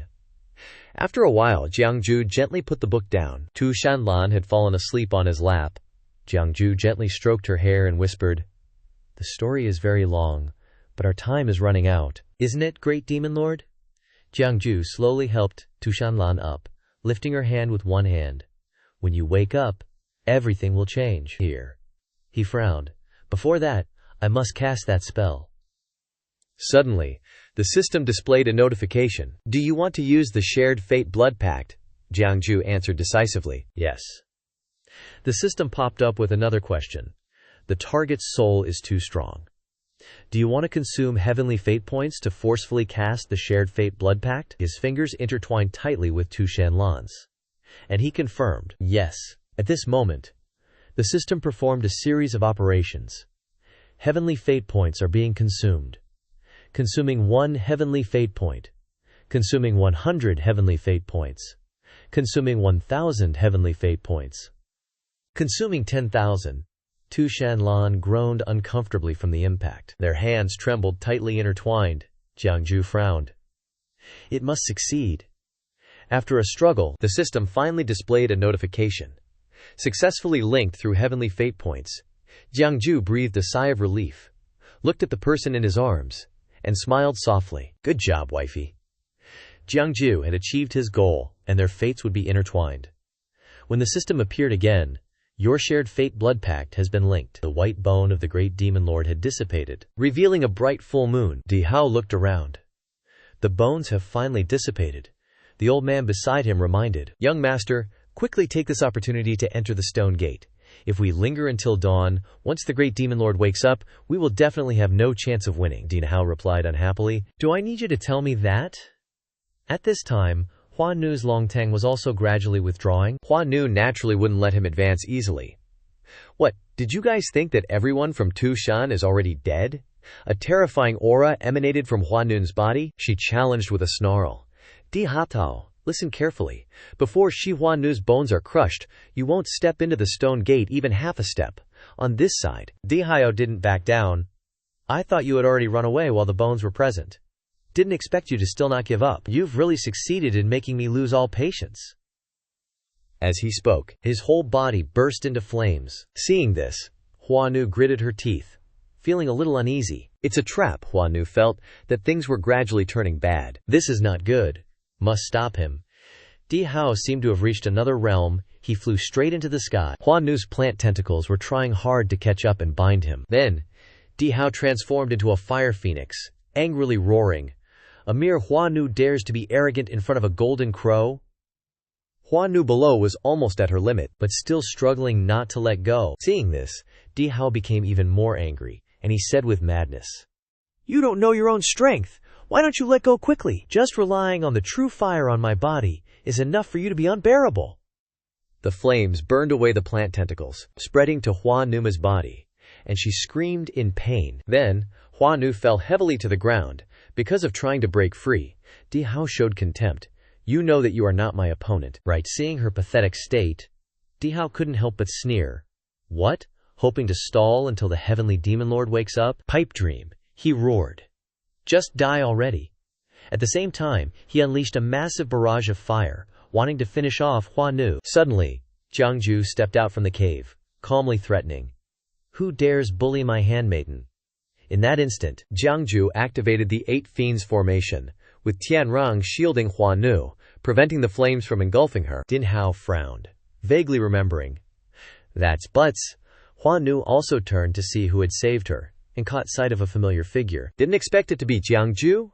When did he enter the stone gate? Jiang Jue walked over, helping Hua Nu up. Sorry for putting you through this. Hua Nu was speechless with surprise, secretly wondering.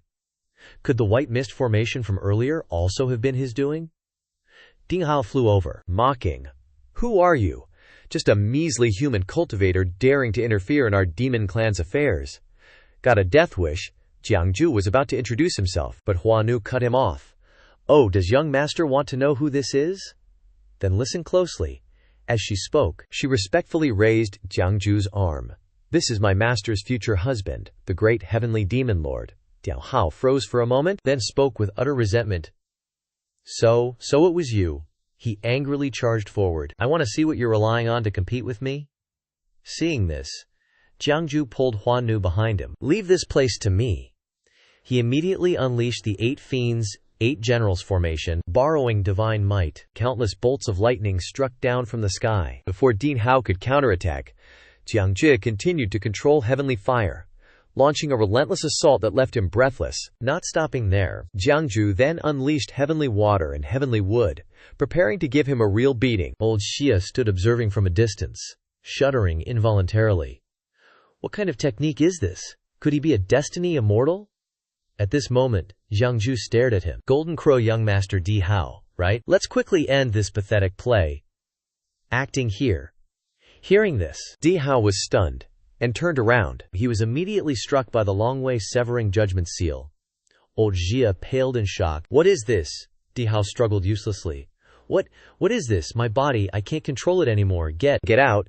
Jiang Jue seized the opportunity and shouted, Sever. The long-way severing judgment seal immediately closed, accompanied by Di Hao's miserable screams. Old Xia seemed to sense something.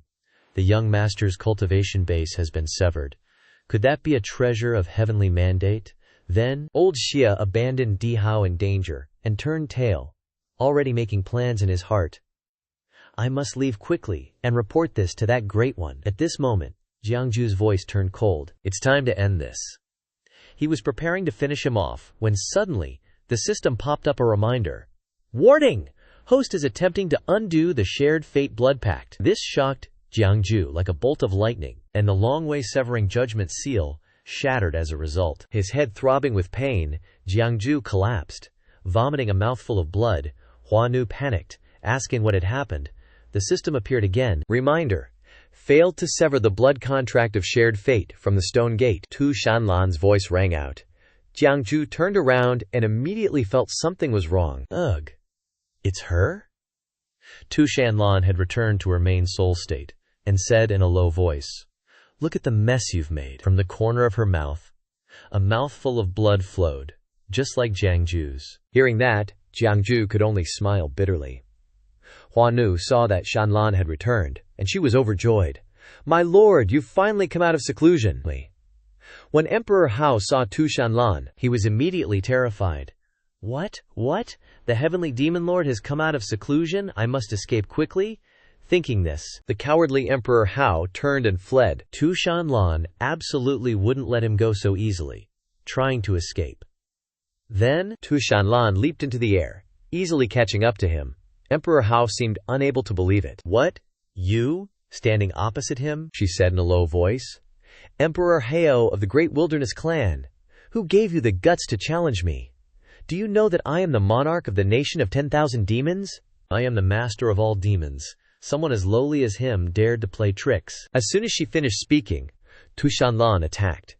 In less than 5 milliseconds, Emperor Hao was destroyed. Jiang Jue below stared with wide eyes, speechless. Shan Lan landed in front of Jiang Jue, wanting him to clearly see where he stood. Have you seen clearly?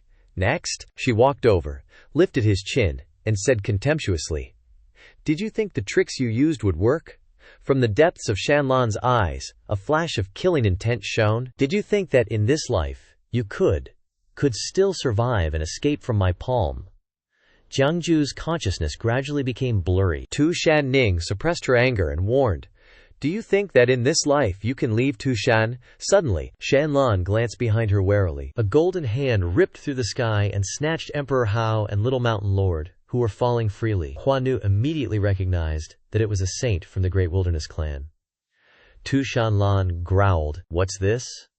Trying to snatch people from my hands, Emperor Hao was rescued and lay unconscious beside him, as was Little Mountain Lord. Jiang Jue, don't worry too much. Jiang Jue saw this and suddenly woke up. He shouted, Little Mountain Lord! Shan Lan frowned, her expression serious. Old geezer, this place of mine isn't somewhere you can come and go as you please. As soon as she finished speaking, she flew straight towards the old man. Let me show you the consequences of provoking Shan. I'm sure everyone already knows. A moment later, Jiang Jue was sitting absent-mindedly in the Shan dungeon, not knowing how Little Mountain Lord was doing. Suddenly, someone slapped him. Seeing the familiar handprint, Jiang Jue smiled faintly. He reached out his hand in the empty room.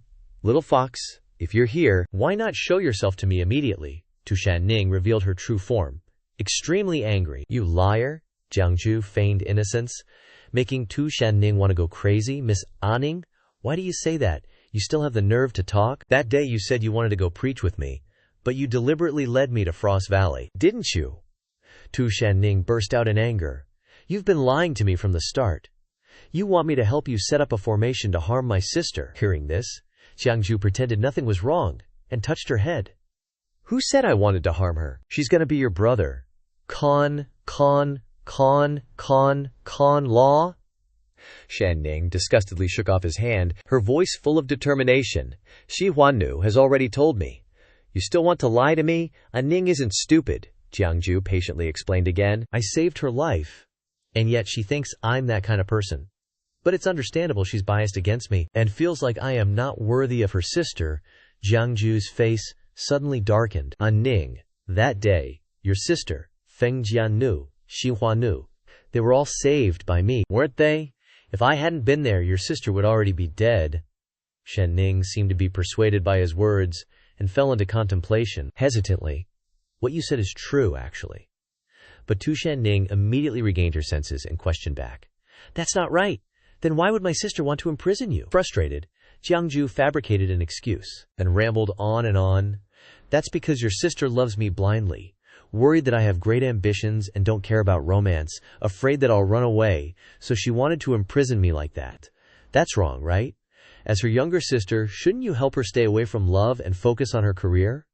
Sure enough, Tu Shan Ning easily believed Jiang Jue's words. She asked in a panic, "Then what should I do to help you?"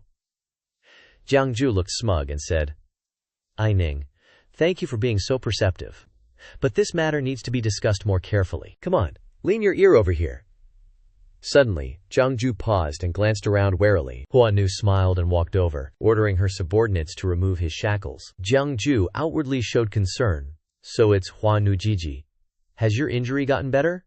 But in his heart he cursed. "How annoying. Seriously, you really know how to pick the time to visit me." Huanu's tone was somewhat emotional. "If I hadn't seen Xianxia's skills that day, this servant would have really thought you were an ordinary person." After being untied, Jiang Jue rubbed his wrists.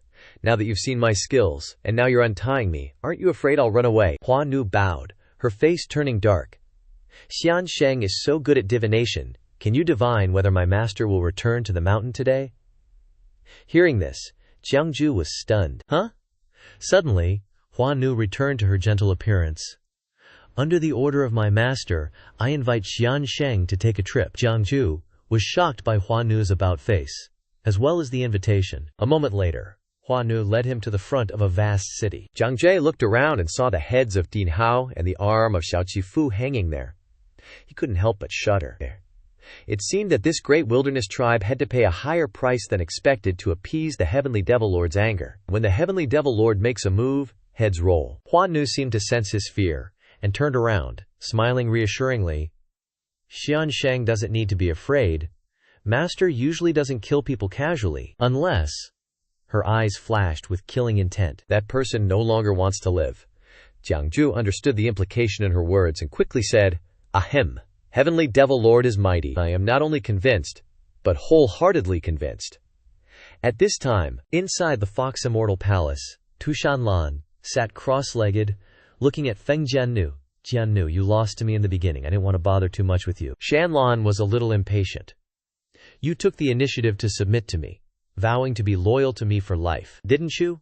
Over here, Jiannu knelt on the carpet, respectfully replying, "Yes, master." Shan Lan's gaze darkened, and she asked, "Do you have any dissatisfaction now?" Jiannu immediately denied. "This servant wouldn't dare." Then, Shan Lan angrily, harumphed, "I see that you dare plenty. Aren't you always thinking about achieving enlightenment? That esteemed Xianxia, who exactly is he?" Jiannu hurriedly confessed, "Master, this servant knows his mistake. That esteemed Xianxia seems to be able to see through people's hearts. This servant was temporarily bewitched by him, immersed in it, unable to escape, and almost harmed master. This servant deserves to die." This servant doesn't know the name of esteemed Xianxia, only knows that Hua. She calls that person CH. But suddenly, Jiannu stopped, not continuing, causing Shan Lan to wonder, "But what?" He once said, "Jiang Jue, you've ruined my good deeds again?" His words were filled with resentment towards Jiang Jue. Hearing this, Shan Lan pondered, It's Jiang Jue again. It seems my future husband is indeed not simple. From afar, Huan Nu came to report. Master, Jiang Jue has been brought here. Shan Lan waved her hand. Bring him in. Jiang Jue walked in with perfect composure, said, Greetings, Your Majesty. Shan Lan didn't even bother to look at him, fiddling with her jade bracelet as she spoke. The wedding will be in 3 months. Do you have any close friends or relatives you want to invite? His mouth twitched. Huh. The wedding will be held according to normal customs. Ouch. I don't know who Your Majesty is betrothed to, that you insist on keeping your word so much. Actually, it's not necessary. Shan Lan interrupted unhappily.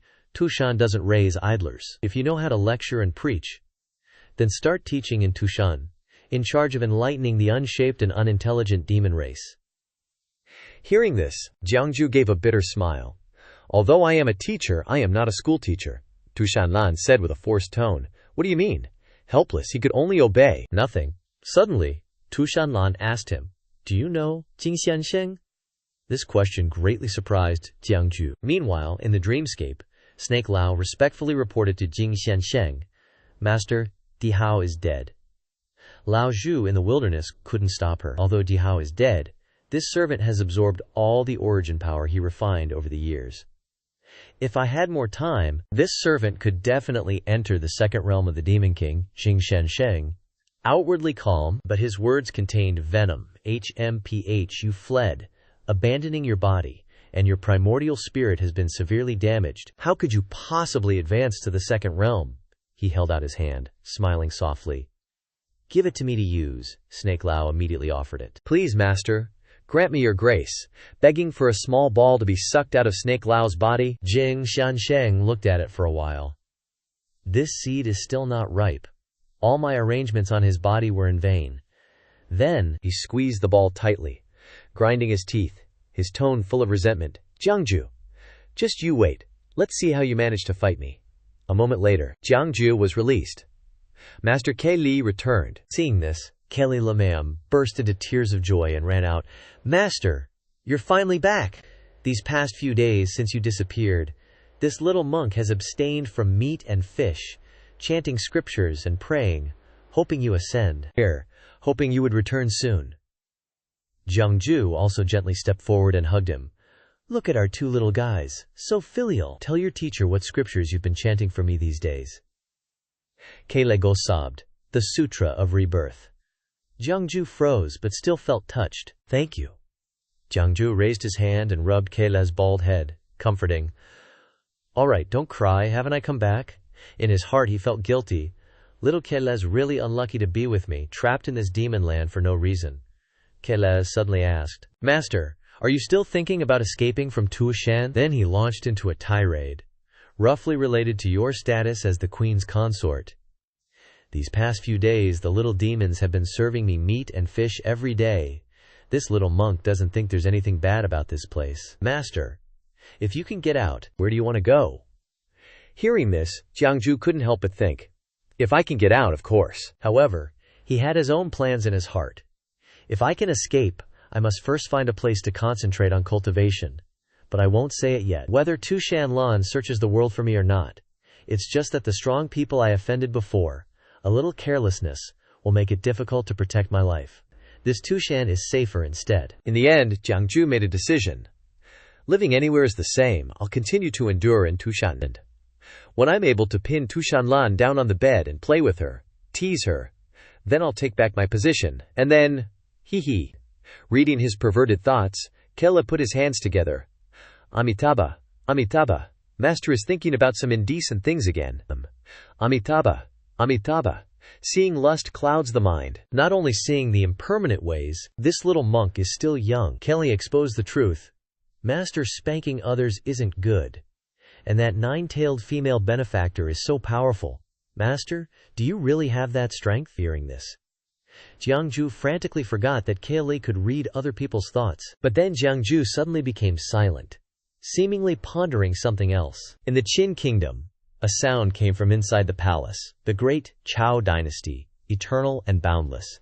At this time, the crowd of courtiers knelt down to salute. Long live the great Chao Empress. Long live, long live. before a woman calling herself Xianxia. Then she knelt down before a memorial tablet. This king has overthrown the autocratic system and established the great gain thanks to the guidance of a god. I can maintain this foundation of the people, which is a blessing from the heavens. Now that the divine being rides a crane on a journey, this king has no way to repay him, only this small temple built here. Qin Xiao bowed sincerely, hoping that the people of the great Gan would remember the kindness of the divine being, hoping that the divine being could receive the worship of the world here. But unexpectedly, the statue in front of her was Jiang Jue, also known as the one who enjoys the incense of the ages. Over here, Jiang Jue suddenly opened his eyes wide. Kelama standing next to him also noticed. "Master, why are you awake? Didn't you say you wanted to take a nap?" Jiang Jue didn't answer but looked at the merit on his hand, surprised. "What's going on?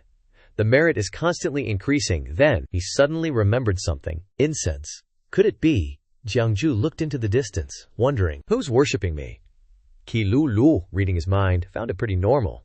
Shifu, isn't that a good thing for us cultivators? Seeing him worried, Jiang Jue cut him off. What do you know? Too lazy to explain to you. Speaking of which, where are those two poker buddies of mine? Wonder how they're doing with the task I gave them. No sooner said than done. Zhu Jing walked over and said, "Jiang, Jianxing, the peachwood you wanted is here." Seeing that, Jiang Jue was super pleased. "You two did a great job. Next time, poker's on me." Zhu Jing, standing beside him, asked curiously, "May I ask what Xianxia needs these peachwoods for?" Jiang Jue didn't answer his question, but examined the wood for a while before asking, "These peachwoods are at most 100 years old. Do you have any that are older than this?" Yang Jing stepped forward and answered, "Shansheng, if it were 1,000-year or 10,000-year-old peach tree, I'm afraid it would have become a spirit long ago. How could we chop off its branches for you?"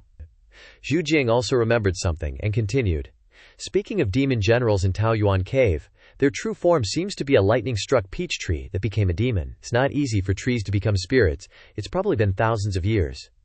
Hearing this, Jiang Jue pleaded, "Is there any way you two can help me get a piece of peach heartwood from that demon general?" Zhu Jing was troubled. "Shansheng, aren't you making things difficult for us?" Yang Jing nodded in agreement. "Branches might be okay, but we brothers aren't close to that demon general, and we can't beat him either." Jiang Jue was already prepared, and said happily, "Don't worry, I have something I want you to give to the Talmu demon general, and he will naturally understand. Please wait a moment." The two looked at each other incredulously. Next, Jiang Jue bit his fingertip until it bled, and he wrote on the peach branches with his hand. Muttering the official mantra, "Please God" mantra, the disciple offers incense. The ghosts and gods of the 8 directions come to worship. Then the peach branches flew into the air. Jiang Jue chanted, "Zhenjun" title, Zhixiao Tian Tai Shu Zhenjun.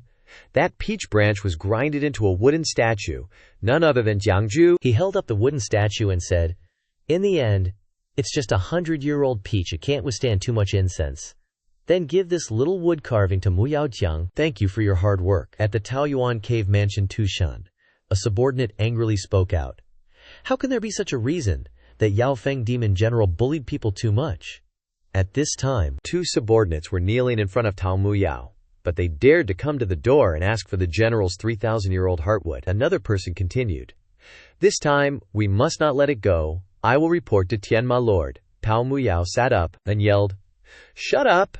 He held the Jiang Jue wooden statue as a treasure. "Great opportunity. This is really a great opportunity in the world. How can someone be willing to give their incense to others? No wonder they will be chosen as the king's husband. Maybe it's a descendant of some great power."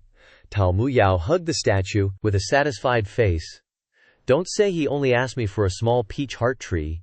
Even if he wants my heart, I will give it to him." At this time, Jiang Jue suddenly sneezed, and then wondered, who is thinking of me? Zhu Jing held the wooden statue and looked at it. "Is this wooden statue really for us?" Jiang Jue laughed heartily. "Of course, you two helped me get the peach heartwood, so you should receive this thing. This thing receives incense, and the person who has it will receive merit from it." Hearing this, the two of them knelt down in tears of gratitude. "I have cultivated the temple of Zhu Jing for thousands of years, and the merit is not half of today's. The Shansheng gave it to me, and Yang Jing next to him was also grateful." Xianxia is like the rebirth of our two brothers. Seeing this, Jiang Jue motioned for them to stand up. You two don't need to be too polite. Besides, I have one more thing I want to ask you. The two stopped and looked at him. Jiang Jue continued. The big wedding of me and the Tianma Lord is about to take place. In order to express my sincerity, I want to give this incense merit to the Tushan as a gift. Please tell the demons that if they want to get the wooden statue, they can go to this Sanya Feng. He had just finished speaking. The two of them were surprised and panicked, seemingly unable to believe it. How can there be such a good thing in the world? On the other hand, the scene appeared in the main hall of Tushan. Tushan Ning's screams echoed throughout the palace. Huan Nu and Jian Nu on both sides held Tushan Ning's hands. She struggled stubbornly. An Ning refused to plead guilty. You two let her go. Tushan Ning lay flat on the ground, aggrieved. Shan Lan asked lukewarmly. Xiao Jiahuo is still quite stubborn. Do you know what Aji wants to ask you? Tushan Ning immediately cried bitterly, refused to admit her guilt. An Ning did not go to the place where Aji and Aji Fu were closed, nor did she give the Tushan terrain map to Aji Fu, nor did she secretly infiltrate the dungeon to visit Aji Fu. These are all slanders. Slander. It seems that Tushan Ning has unintentionally revealed other things. Tushan Lan looked at her coldly after hearing this. Oh, I really didn't think about what happened above. See, if you two are very suitable, what else did he say to you? Shan Ning realized that she had said too much. Hey, it turns out that you don't need to plead guilty. Immediately afterwards, Shan Ning hurriedly replied to save the situation. Oh yes, Aji Fu also said that Ji loves him very deeply, but picking green melons is not sweet, so he should let him go. Shan Lan was stunned. Wait, so this is what he told you?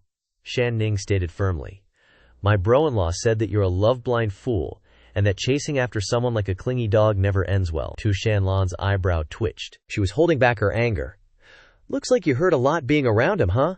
Hua Nu, hang her from the tree! Get my whip! After Hua Nu tied her up high, Shan Ning struggled futilely, unwilling to give up. Let me go! You're framing me! Shan Lan paid her no mind, turning to ask Hua Nu, Oh right, where did everyone go? Let's they. What's the occasion today? Hua Nu replied honestly. Master, they all went to Sanya Peak. Shan Lan was surprised. What? After recollecting herself for a moment, Tushan Lan frowned and stepped out of the main hall.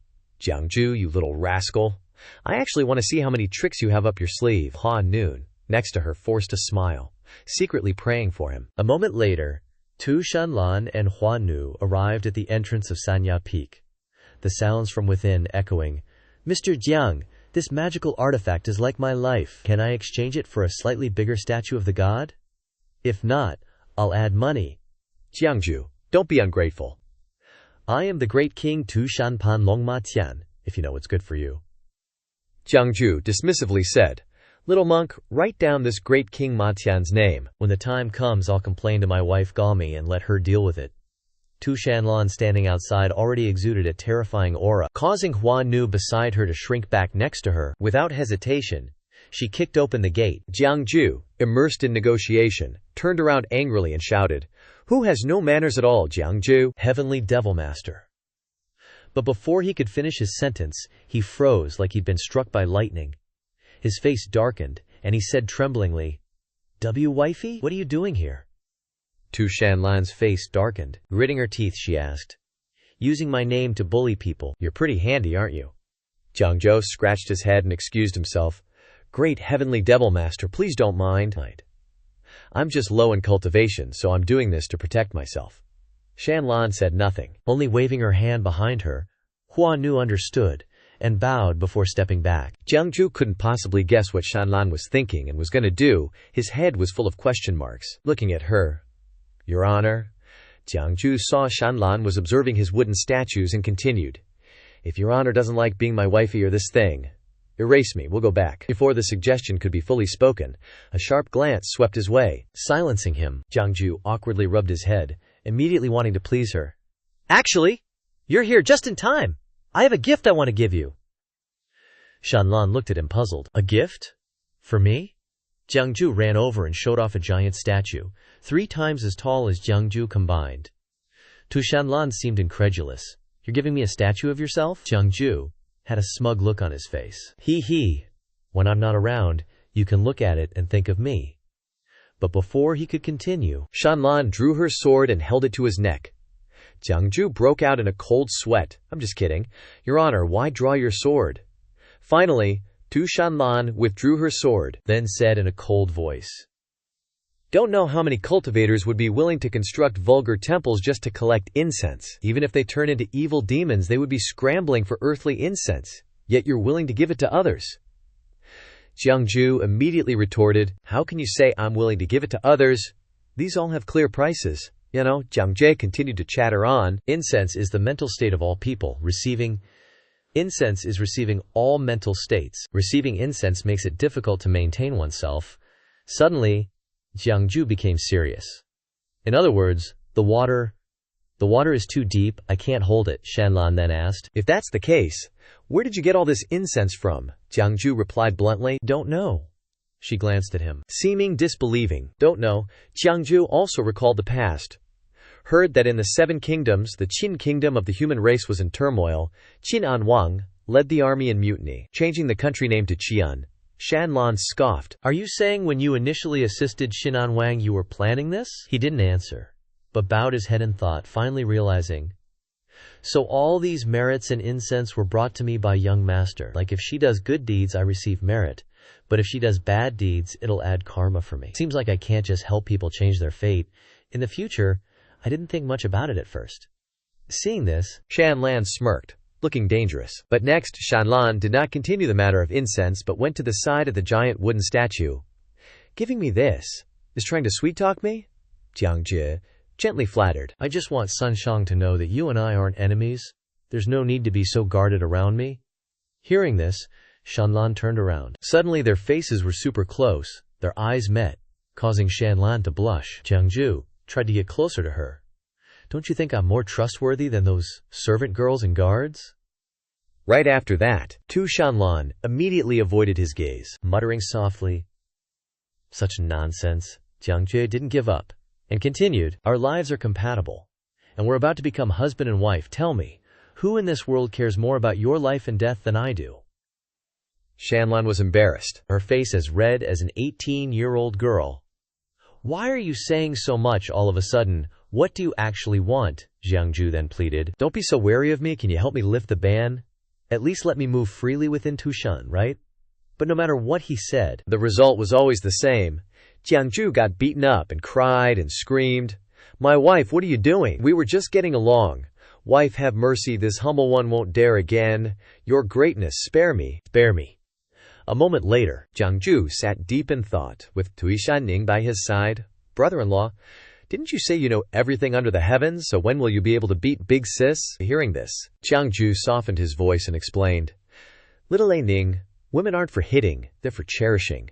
Even if my martial arts were strong, I wouldn't hit Big Sis. This is what you and I talked about. No matter how much my wife abuses me, I'll treat her like my first love."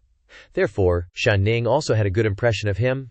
"Brother-in-law, you really are a good man, even though you can't leave Tushan. Big Sis has lifted your ban, so just obediently wait in Tushan from now on. And A Ning will keep you company." Jiang Jue seized the opportunity and made a proposal. "Little A Ning, I need you to help me with something." Seeing this, Shan Ning immediately bristled, annoyed. "You said that last time too." And in the end, A Ning was hung in the Fox Immortal Hall for days. "I promised Big Sis I wouldn't help you anymore." Jiang Jue didn't say much, but took out a bag of gemstones. "Help comes with rewards." Jiang Jue raised an eyebrow. "Is this enough?" Shan Ning's attitude immediately changed 180 degrees. Her eyes shone like car headlights as she stared at the gemstones. "Enough, enough, enough, brother. Law, just give your orders. Leave everything to A Ning." Jiang Jue took out a piece of paper. "Help me deliver this letter to Sun Moon Lake," he continued to instruct. "Also, help me find out how the little immortal lord who was brought to Tushan with me is doing." Shan Lan awkwardly held the letter and reminded, "This should be counted as 2 tasks. Jiang Jue ruffled Shan Ning's head and then took out a valuable jade pendant. "You won't be shortchanged. Also keep this. Use this to notify me when the task is done." Scene changes to a place inside. Shan Lan sat facing Yinshan Gongding to discuss things. He respectfully bowed his head in greeting. Shan Lan was in the middle of speaking when Yinshan Gong suddenly stopped. He was a little flustered. "Sun Shang, forgive me, this old servant is getting old. Where were we just now?" Shan Lan was not angry, only reminded. Yinshan Gong, we were just talking about Jiang Jue, he immediately remembered. The husband that you snatched? Shan Lan took out a jade pendant from her bosom and said, at that time, he held this. Yinshan Gong looked at the jade pendant, marveling. He made such a request as soon as he got this piece of jade. You shouldn't have given this piece of jade that year. Giving some money would be more practical for that old lady. Yin Shanjun seriously continued. But in the end, who would have thought that the person who came to find Sun with this jade would be a lucky commoner? Hearing this, Shan Lan immediately clenched the jade pendant, frowning, and retorted, Jiang Jue is not an ordinary person. He is very special. Yin Shanquan frowned as if he could see through her heart. This is falling for a mortal.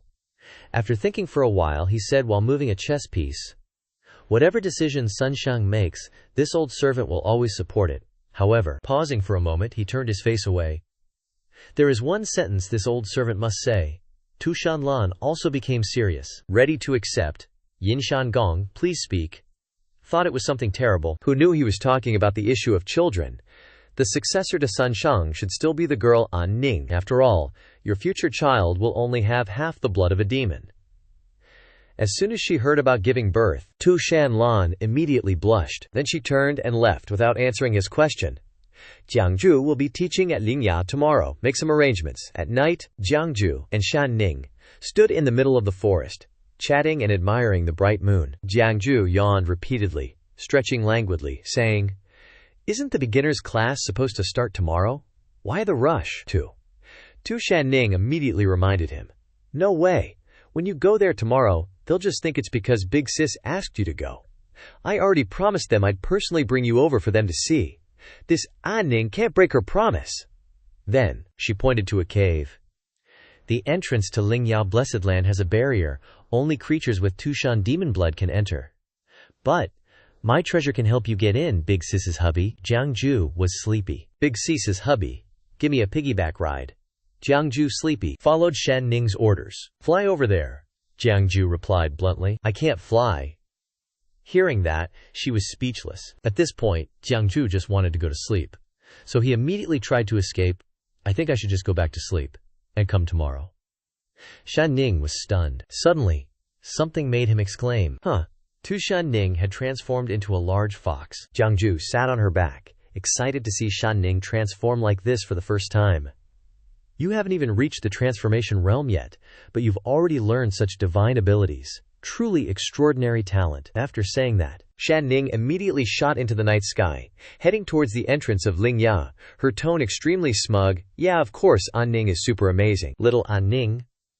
After going with Jiang Jue for a while, An Ning suddenly stopped. Jiang Jue looked up and was surprised by what appeared before him. In front of Jiang Jue was a wall with many large holes carved into it, and Ning called out, Hey, you guys, come out here. From within the holes, many red eyes appeared. Speaking. An Ning brought a human back. Many other voices took turns from the darkness. Oh, An Ning finally wants to eat people. An Ning is definitely tricking us again. An Ning, where did you pick up this human? An Ning angrily retorted. What nonsense are you talking about? An Ning doesn't eat people. This is Big Sis's hubby. From inside the holes, very quickly, many creatures shot out. Turned out to be foxes. They stood still, watching Jiang Jue stroke and calm An Ning down. And Ning continued. He's my Big Sis's hubby. I said I'd bring him back here to meet you all. And Ning didn't lie. Jiang Jue was dumbfounded by the fox's chattering and criticism. How can this be? He doesn't even have a tail. The venerable's husband should be a 1,000-year-old demon with 3 heads and 6 arms, able to breathe fire and water, and be super strong. Jiang Jue immediately confirmed. I am the venerable's future husband. You guys make sure it's real. Jiang Jue sat down and began the conversation.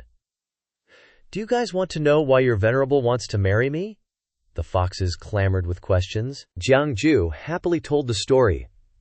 Well, it has to be told from a long time ago. A small fox accidentally passed through the border between the human and demon races, entered human territory.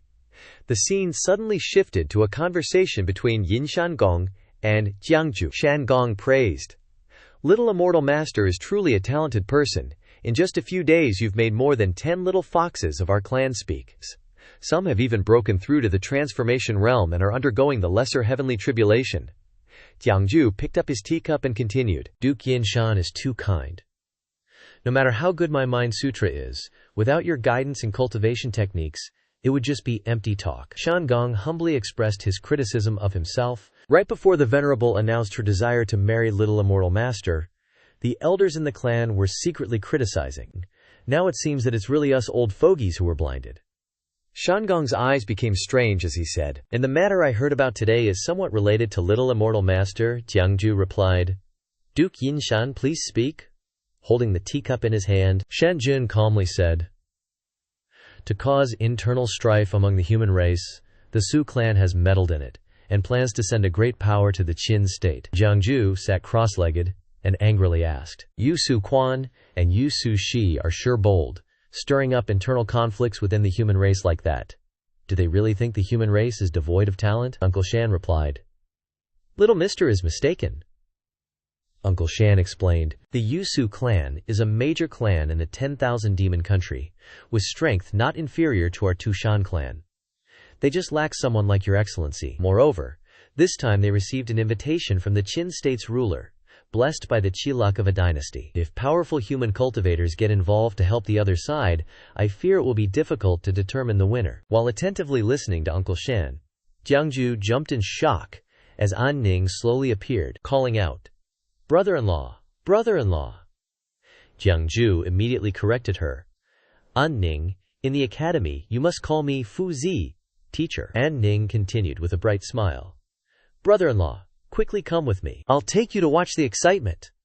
Jiang Jue was immediately tugged away by An Ning, who was pulling on his sleeve with great force. He quickly said, "Slow down, my clothes are about to be torn." An Ning spoke as she walked. "Goodbye, Uncle Shan. Goodbye, angry Uncle Shan. I'll bring my brother-in-law back to you this afternoon." Uncle Shan said wearily from behind, "When will this girl, An Ning, ever be like her elder sister? If the 10,000 demon country is truly handed over to her in the future, it will be." Scene changes to Lin Qingyi in handcuffs, standing still, waiting to be escorted away, her eyes sharp. "Why are there so many humans in the 10,000 demon country?" An Ning explained. "I heard the old guys say that many great demons in the 10,000 demon country used to raise humans. Tushan also had some, but ever since Elder Sister became the heavenly demon lord, those humans were driven out of Tushan." Jiang Jue suddenly became worried upon hearing An Ning's words. He pressed, "What did they raise humans for?" An Ning seemed to understand Jiang Jue's thoughts through his eyes, and immediately retorted, "Brother-in-law, don't look at me like that. Our Tushan clan treats humans quite kindly, and Elder Sister has never allowed us to eat people." Jiang Jue pondered. "These humans in the 10,000 demon country don't even mention being treated like livestock. I fear their circumstances aren't good." Looking towards Qingyi, Jiang Jue thought, "But this captured woman seems to have an extraordinary identity. Sword slave, Jian Nu. Since when have they appeared here?" Hearing his subordinate report, "Great Shuyan sword lord, the prisoner has been escorted here." Looking at the female prisoner behind him, Jian Nu asked, "Who is this woman?" The subordinate looked at Qingyi and said, "This woman is the only daughter of the leader of the Yishan Alliance, Lin Qingyi, a 4th grade Qiankun realm cultivator." The subordinate presented a sword and continued to report, "Great Shuan sword lord, this time the Yishan Alliance unexpectedly attacked the heavenly demon domain. Our side suffered heavy losses. I have failed in my duty, but it is not entirely my fault." Jian Nunadvain looked at the sword presented and continued listening to his subordinate speak. "Besides capturing this woman, I also have some other offerings, hoping that you can present them to the Lord." Jifulian Nu then exclaimed in surprise. Jiang Jue was now swaggering back, sucking on something in his mouth. Suddenly he flinched so hard his face crumpled up when he saw the person in front of him. Jiang Jue exclaimed in horror, Your Excellency, Shan Lan." Shan Lan, who had been waiting for Jiang Jue, asked, seeing his attitude, "Are you surprised to see me?" Jiang Jue sat obediently and replied, "Your Excellency is a busy and important person. Why would you have the time to sit here at my place today?" Shan Lan scratched her face shyly, saying, "Tonight is the night of the full moon." Before she could finish speaking, Jiang Jue quickly replied, "Your Excellency, rest assured, I definitely won't do anything tonight." Shan Lan suddenly became strange. With her cheeks flushed red, she stammered, "Later, You will follow me to the place of secluded cultivation. Jiang Jue widened his eyes in surprise, thinking, what's with this great demon king being a bit cute right now? Jiang Jue replied, if there's still time, Your Excellency should stay here for a meal. Jiang Jue's cheerful voice rang out. The chicken soup is here. After inviting Tu Shan Lan to stay for a meal, Jiang Jue cheerfully brought up the food, saying with glee, let's eat. Looking at Kiloi eating meat with relish, Tu Shan Lan wondered, do monks also eat meat? Jiang Jue happily replied, he's a fake monk.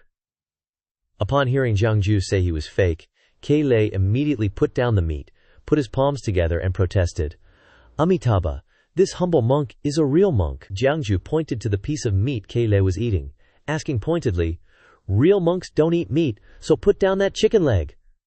Upon hearing this, Kiloi took a big bite, accepting Jiang Jue's words. Then this humble monk is not a real monk.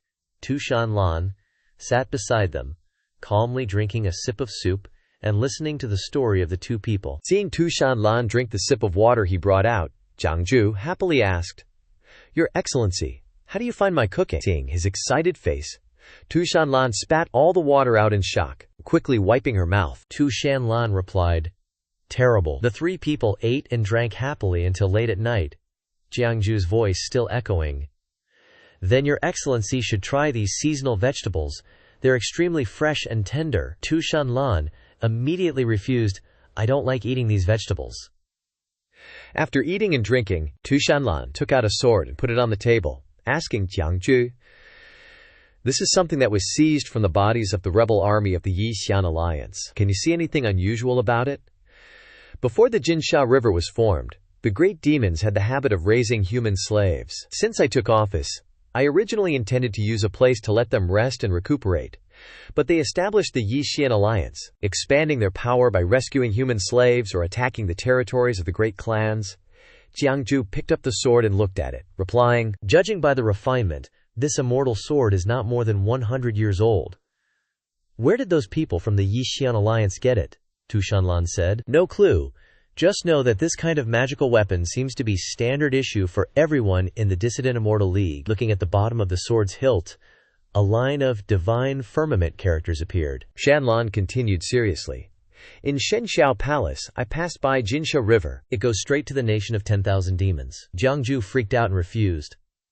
I only stayed at Xianxia Palace for a few months before getting kicked out. I wasn't even considered a disciple, so I really don't know them well. Shan Lan looked indifferent, resting his hand, and coolly replied, you're human, yet you can tell fortunes. Tomorrow, go to the dungeon and meet those rebels. See if you can divine the origin of this magical weapon.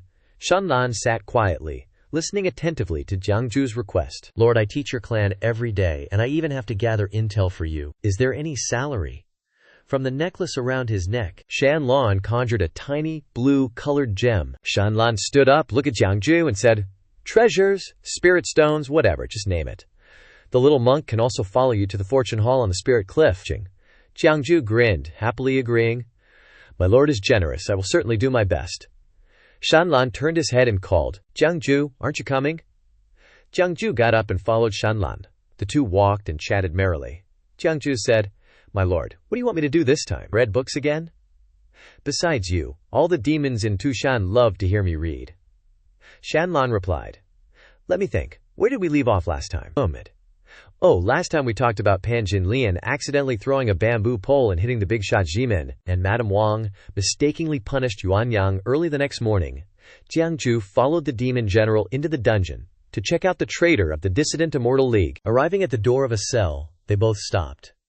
The demon general stood there with arms crossed, and Jiang Jue mimicked him. The attitude of the Shishukai in front of them was a bit strange, clearly captured and bound by shackles, yet his aura was still arrogant. Looking at them, even from the moment they entered, her gaze was even sharper, especially the look she gave to a human like Jiang Jue. But Jiang Jue still didn't care. He crossed his arms and asked, can you understand me?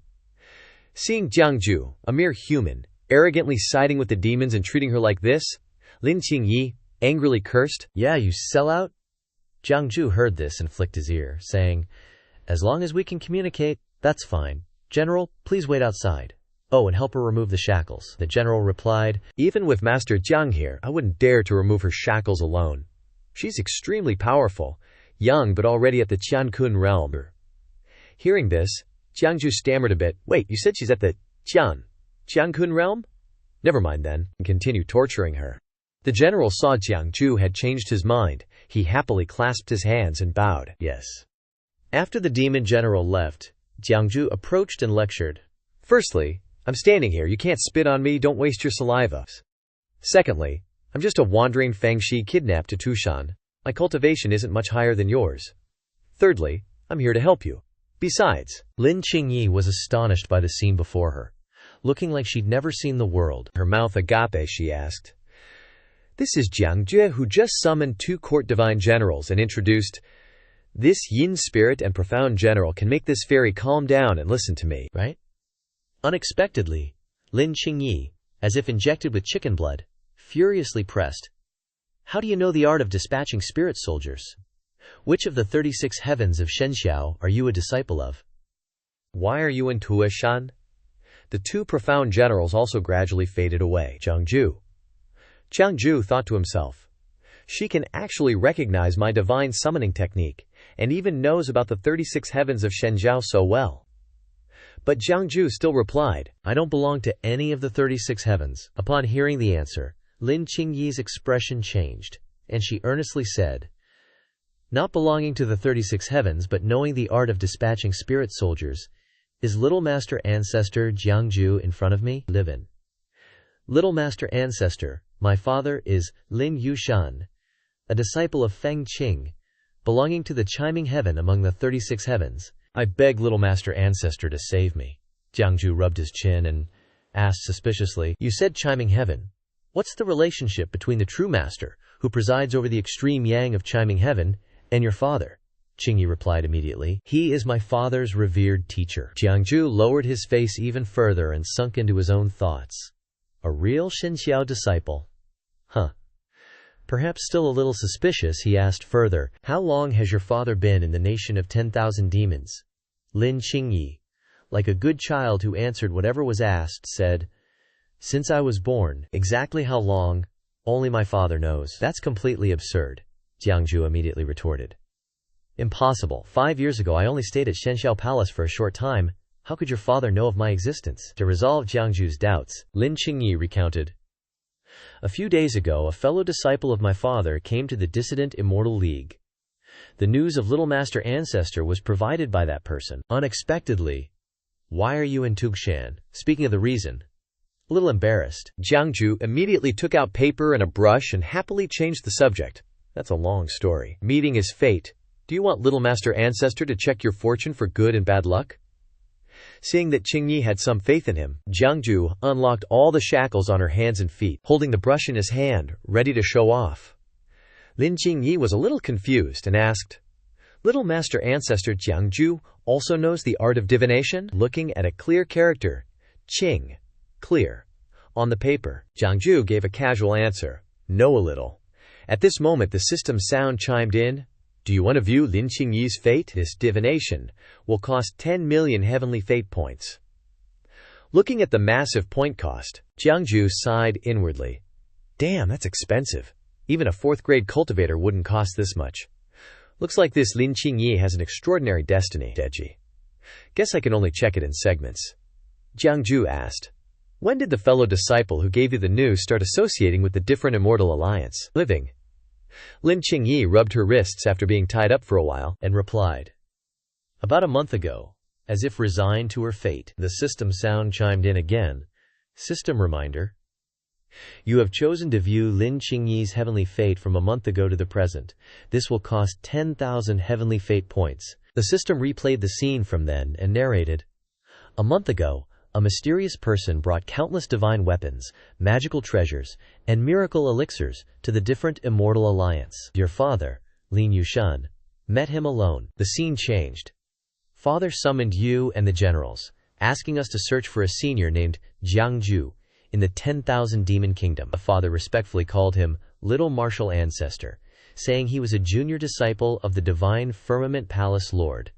the palace lord of the purple firmament heaven. Recalling the strange things back then, the system added. Since associating with that fellow disciple, Father started to become gloomy and worried. He began meeting some strange people, and I faintly sensed demonic energy on them. The last memory was of an intense battle scene. Father summoned the generals to discuss attacking the territory of the heavenly demon lord, the heavenly demon domain. I was forced to obey orders and went through a fierce and brutal battle, eventually being captured as a prisoner. Having just peeped into someone's memories, Jiang Jue pretended to be a wise expert and speculated. I understand now. Your headquarters is at Sun Moon Lake, right? Unexpectedly, Jiang Jue guessed it right. Lin Qingyi froze, then stammered, "Little martial ancestor, how did you know?" Not answering Qingyi's question, Jiang Jue asked another, "I have a question. Your and your father's cultivation are enough to cross the Golden Sand River on your own. Why stay in the 10,000 demon kingdom?" A look of sadness appeared on Qingyi's face as she said, "If I leave, what will happen to the other compatriots in the 10,000 demon kingdom?" Understanding Qingyi's kindness, Jiang Jue praised without hesitation, "Noble, but if you bring them, you won't be able to return to the human territory." "Are you planning to live here for the rest of your lives?" Qingyi retorted resolutely. "We can return, we just need a big ship." But Fang Jun told the truth. How big of a ship do you need to hold tens of millions of people?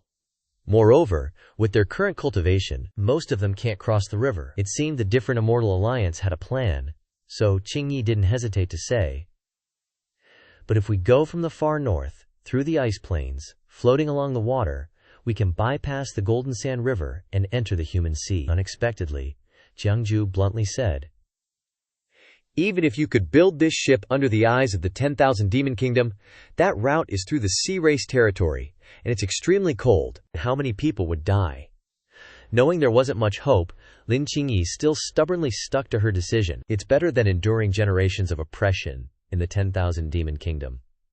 After interrogating in the prison, Jiang Jue returned to Fox Immortal Hall to report. Shan Lan asked after listening, "You mean the demon race is colluding with the different Immortal Alliance?" Jiang Jue also spoke his mind. "Although I can't be completely sure, that mysterious person isn't necessarily from the Divine Firmament Palace. He gave magical artifacts with the Divine Firmament Palace's mark to the different Immortal Alliance, inciting them to attack the 10,000 demon kingdom." At this point, Jiang Jue's voice became a bit heavy as he said seriously, "It's very likely they are plotting something bad to frame the Divine Firmament Palace."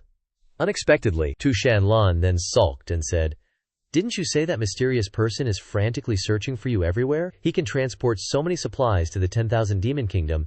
He must know how to bypass the Golden Sand River to get there. You can also take the opportunity to escape then." Unexpectedly, Shan Lan suspected him. Jiang Jue pondered in his head. Where did this thought come from? Though whether that mysterious person is friend or foe is still unknown, I still have to hold on tight to my wife's leg for now. Outside, Jiang Jue put on a weak appearance, his eyes sparkling like jade, and said coquettishly, "Great Lord still doesn't trust me? Wandering for half my life. All I want is a place to live in peace. There is no place in this world safer than being by Great Lord's side. Why would I leave?" Looking at Jiang Jue's ugly appearance as if she didn't understand, Shan Lan felt a bit relieved and scolded. "HMPH, you silver-tongued devil." "So what do you think?" Jiang Jue immediately turned serious and gave his opinion. "Give Lin Qingyi to me. I will make contact with her and see who's behind the scenes."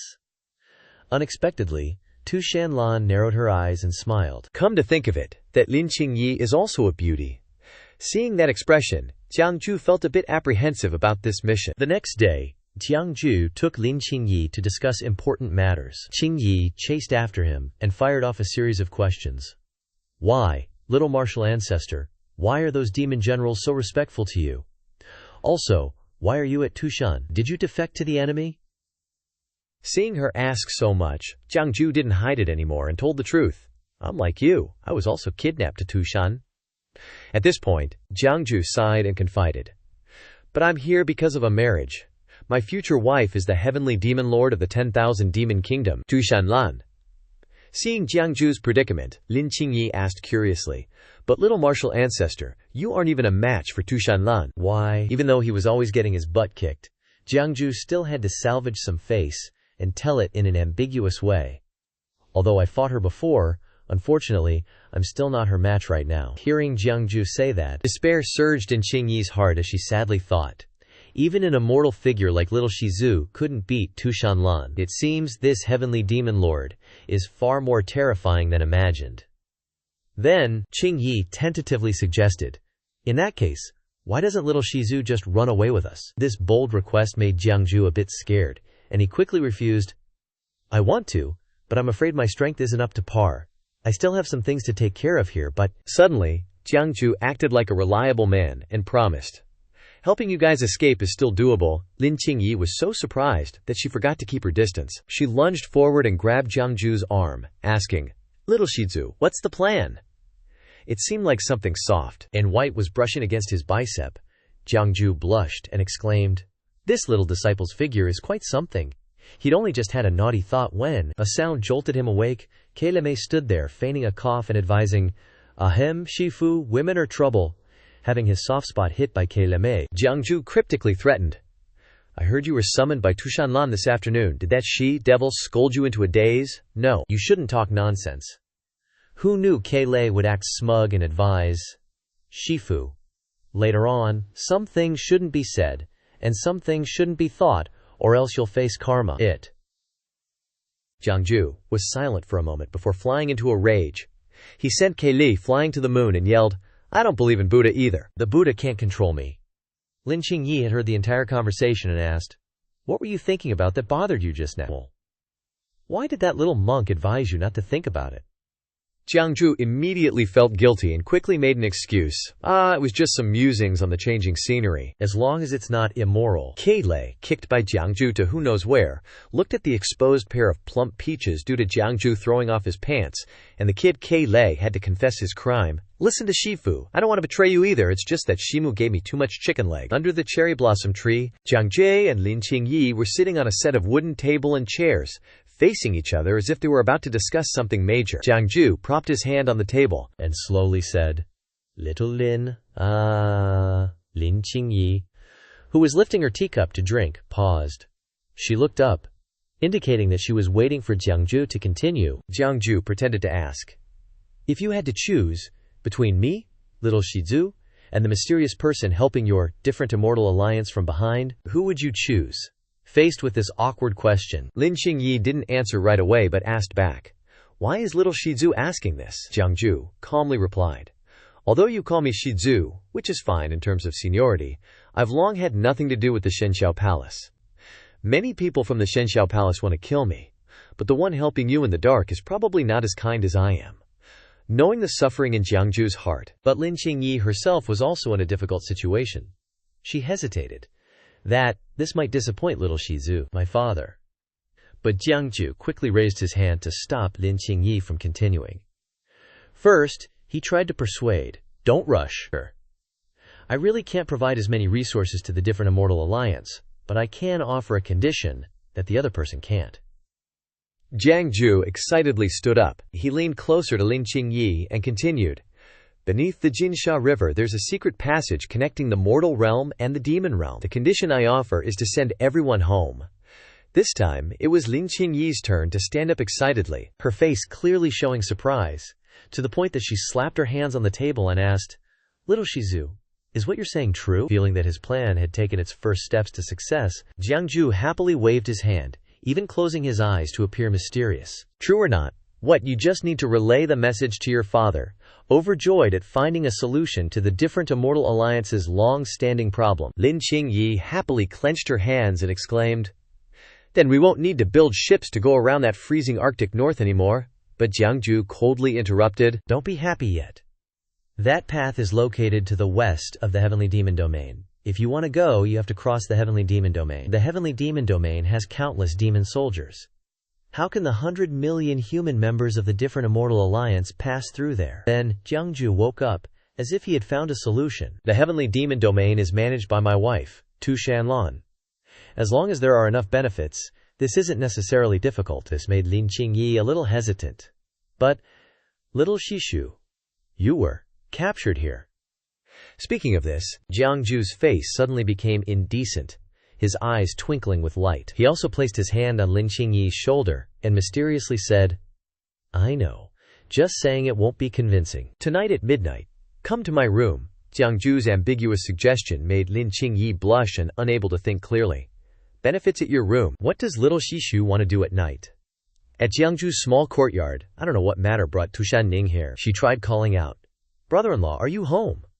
Just after landing on the ground, Tu Shanning looked around but couldn't see Jiang Jue, making her wonder, where's brother? Seen, law? Not searching outside anymore. Tu Shanning immediately flew into the room to check. In the pitch-black room, sudden noises were emitted, and two female voices rose at the same time. "Little Shishu, why are you so hairy? Brother-in-law, why are your breasts so big?" Then, a candle on the table was lit by someone. When the entire room was lit up, everyone could see each other clearly. Jiang Jue stood stiffly, looking at Tu Shanning and Lin Qingyi, who were motionless. The two of them were actually groping each other. Tu Shanning and Lin Qingyi were so startled that they jumped up. The two of them screamed in unison in fright. Seeing that, Jiang Jue didn't mind at all, and calmly asked, "I'm gonna make tea.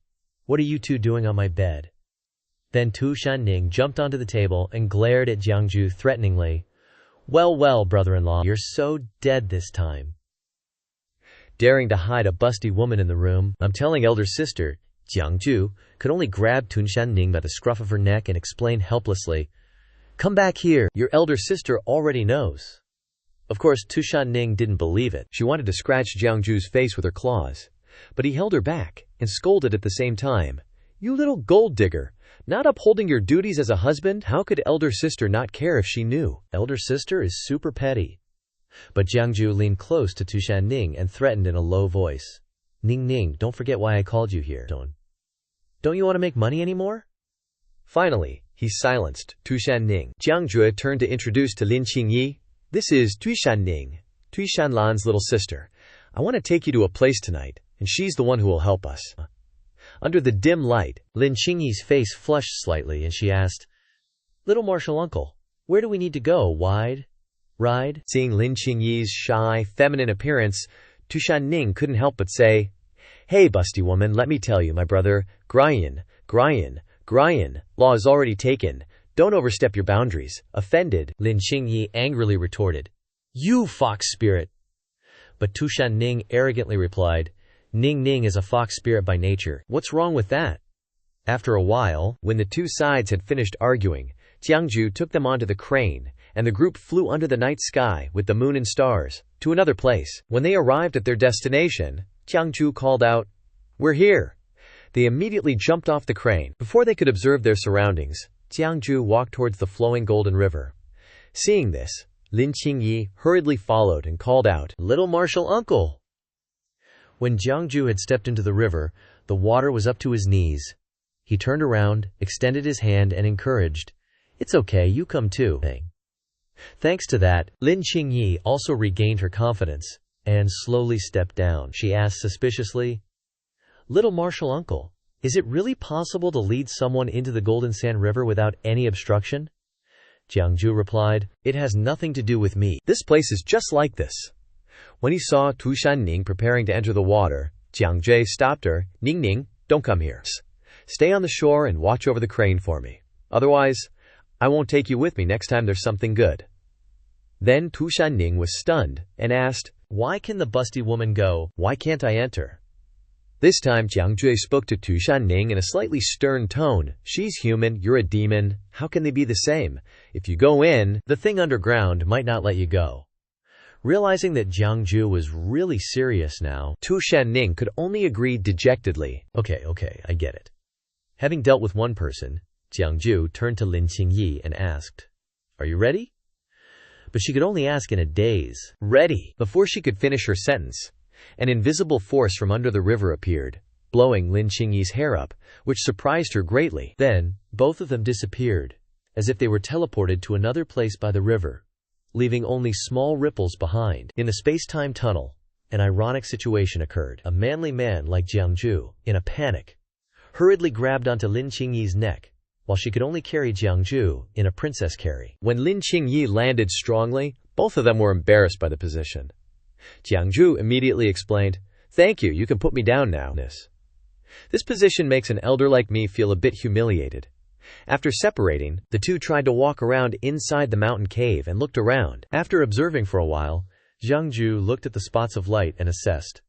Borrowing the feng shui of the yin-yang intersection, no wonder it's maintained its effectiveness for 10,000 years. Suddenly, the scene of the mountain cave disappeared, and instead, it was covered by darkness. A formation appeared under their feet, with 5 stone statues sitting in a circle. On each statue, there was a red line, connecting directly to where they were standing. Lin Qingyi panicked and hid behind him, shouting, "Little martial uncle!" Then Lin Qingyi saw something else and pointed in that direction for Jiang Jue to see. She said, "That statue just opened its eyes." Seeing this, Jiang Jue gently patted the back of Lin Qingyi's hand, which surprised her a little. He explained, "Don't point at these old seniors. These are meritorious people of the human race, who died for the cause. Moreover, these seniors are still alive, and can see everything." It turned out that the old man's statue with a stern face was looking towards the two of them. "Still alive, huh?" Seeing himself stared at by the stone statue like that, Lin Qingyi kind of freaked out and grabbed Jiang Jue's arm real tight. It made him a little uncomfortable, so he reassured her. "Don't worry, it's a life-sustaining technique that relies on the power of the earth."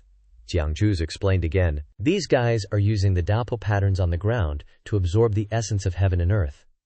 But because their flesh couldn't handle it, they merged with nature and became stone statues. Even if their divine sense is still intact, they're pretty much just running on instinct now."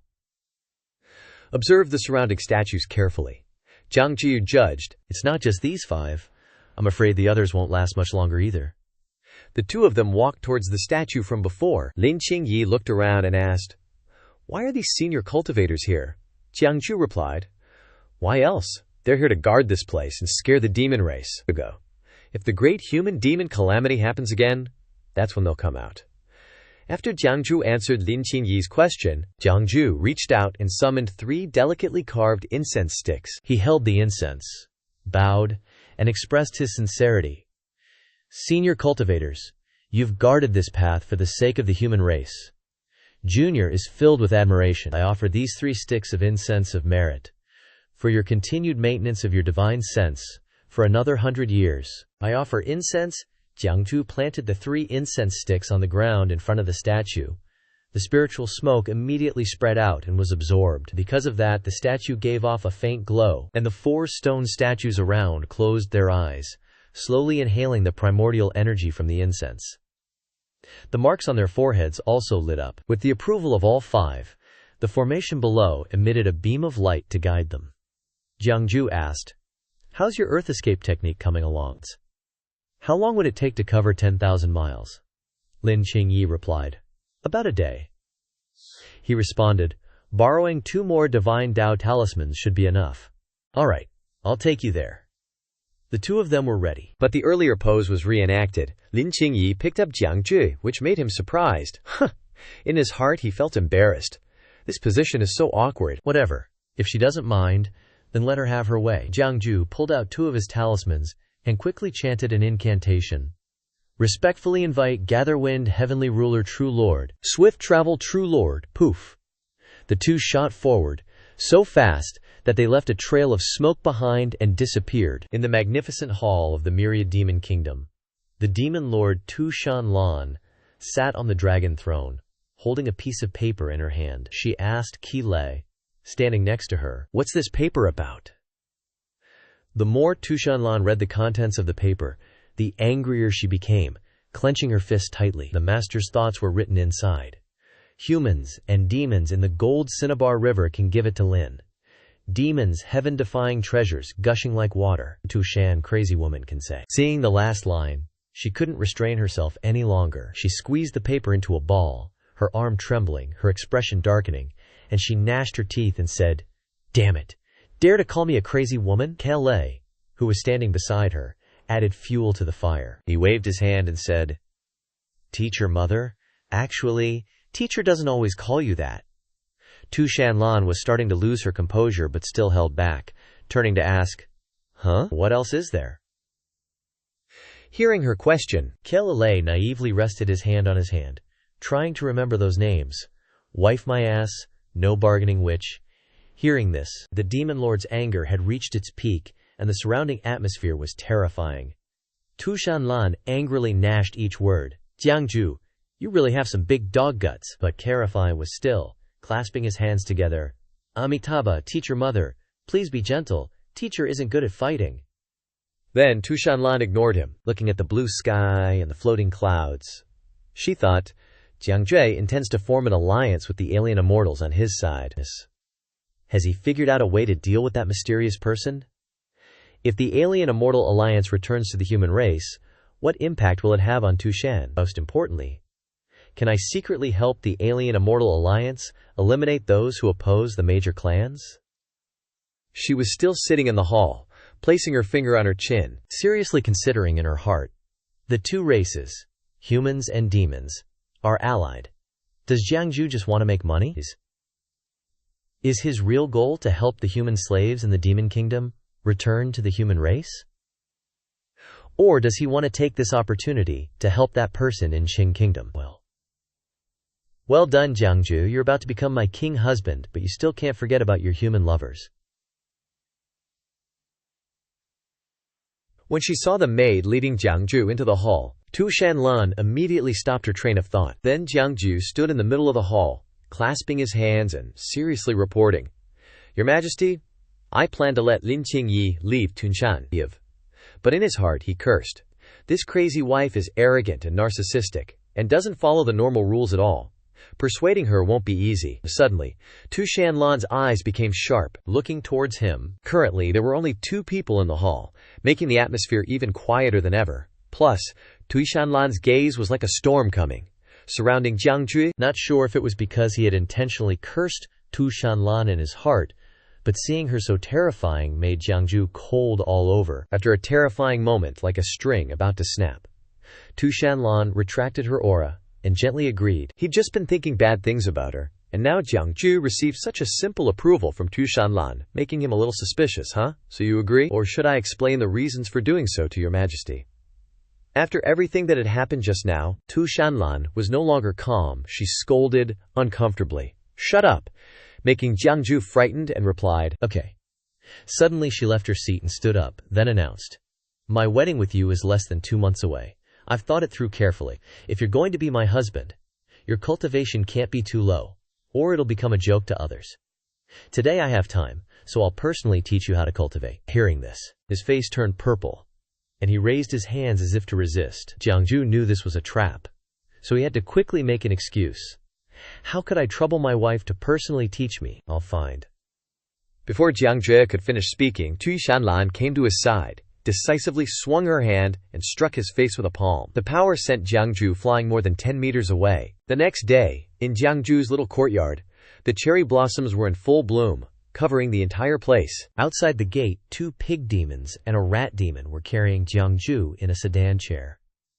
He looked kinda pathetic though, bandaged from head to toe like a mummy. Qingyi stood beside him, worriedly calling out, Little Grandmaster Jiang Jue, still calm despite being wrapped in bandages with only his eyes showing, reassured her, Don't worry, I've convinced Shan Lan. She agreed to let you go back. Seeing Jiang Jue in such a sorry state because of her, Qingyi teared up and secretly vowed, Little Grandmaster had a huge fight with the Heavenly Devil Lord for my sake and suffered such a painful price. I'll definitely swear to be loyal to Little Grandmaster until I die. Suddenly she shouted, Little Grandmaster, don't worry, I'll definitely convince my father.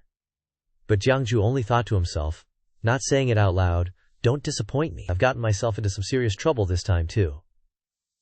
About a month later, inside the main hall, Shan Lan and her subordinate Huan Nu were discussing official business. First, Huan Nu reported, Master, most of the clans have returned the invitation, expressing that they will send envoys to attend the wedding. Only Hai Yuan, Wu Xianjiyu, Qi Hu Shi, Deng Shaxi, and a few other clans have not responded at all so far. Shan Lan just glanced indifferently at the report and issued an order. Send the 4 great demon kings of Sidi Yaowang, Chenghengshan, Tao Yuandong, Chen Guangdong, and Qishuifeng to those clans under my orders.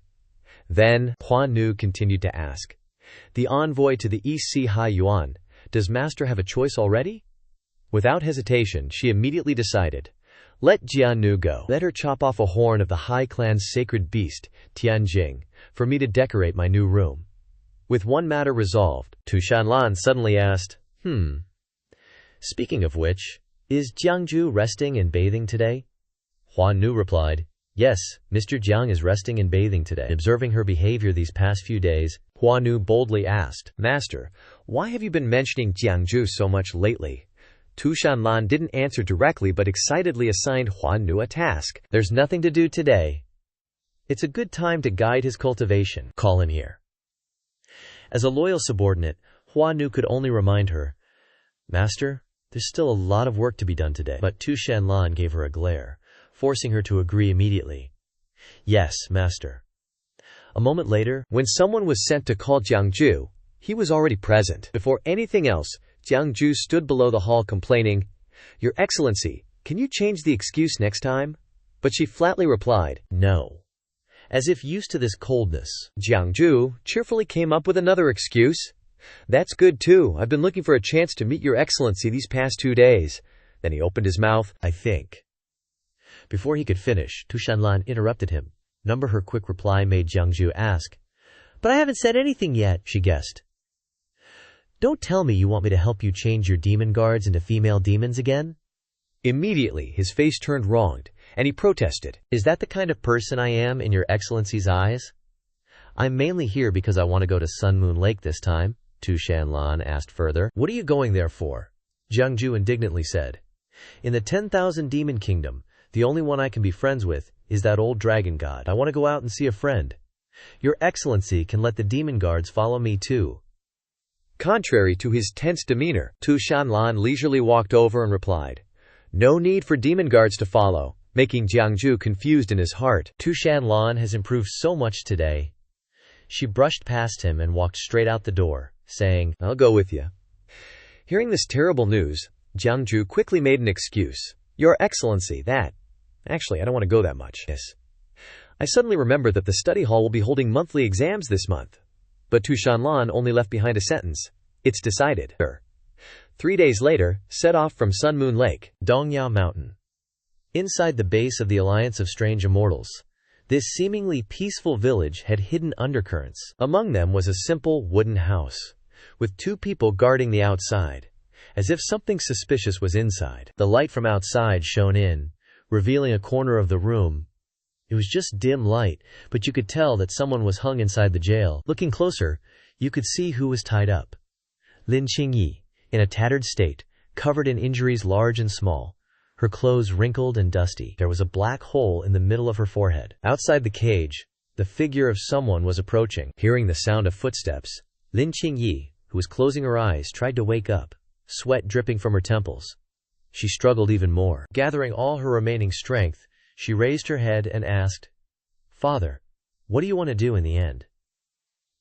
It turned out to be the leader of the Alliance of Strange Immortals, Feng Qingzi, who was also Lin Qingyi's father. He had a similar appearance to her, but now had a cunning look towards his daughter. Lin Qingyi didn't notice the difference. She pleaded again. Father, didn't you often say that your lifelong wish was to bring our compatriots living in the demon race back to their homeland? Why don't we choose to side with little Grandmaster? Speaking to this point, the more she looked at her father, the more she felt that everything was wrong. And her voice gradually decreased. Still that face of Feng Qingzi, but his facial features were gradually distorted, and the demonic energy radiating from his body was so thick that it could be seen with the naked eye. Terrifying laughter also echoed from there. He, he. Those wisps of demonic energy gradually coalesced into 3 figures. The figure on the right spoke, He, Mother, did she just call you father? This servant doesn't remember having another little sister.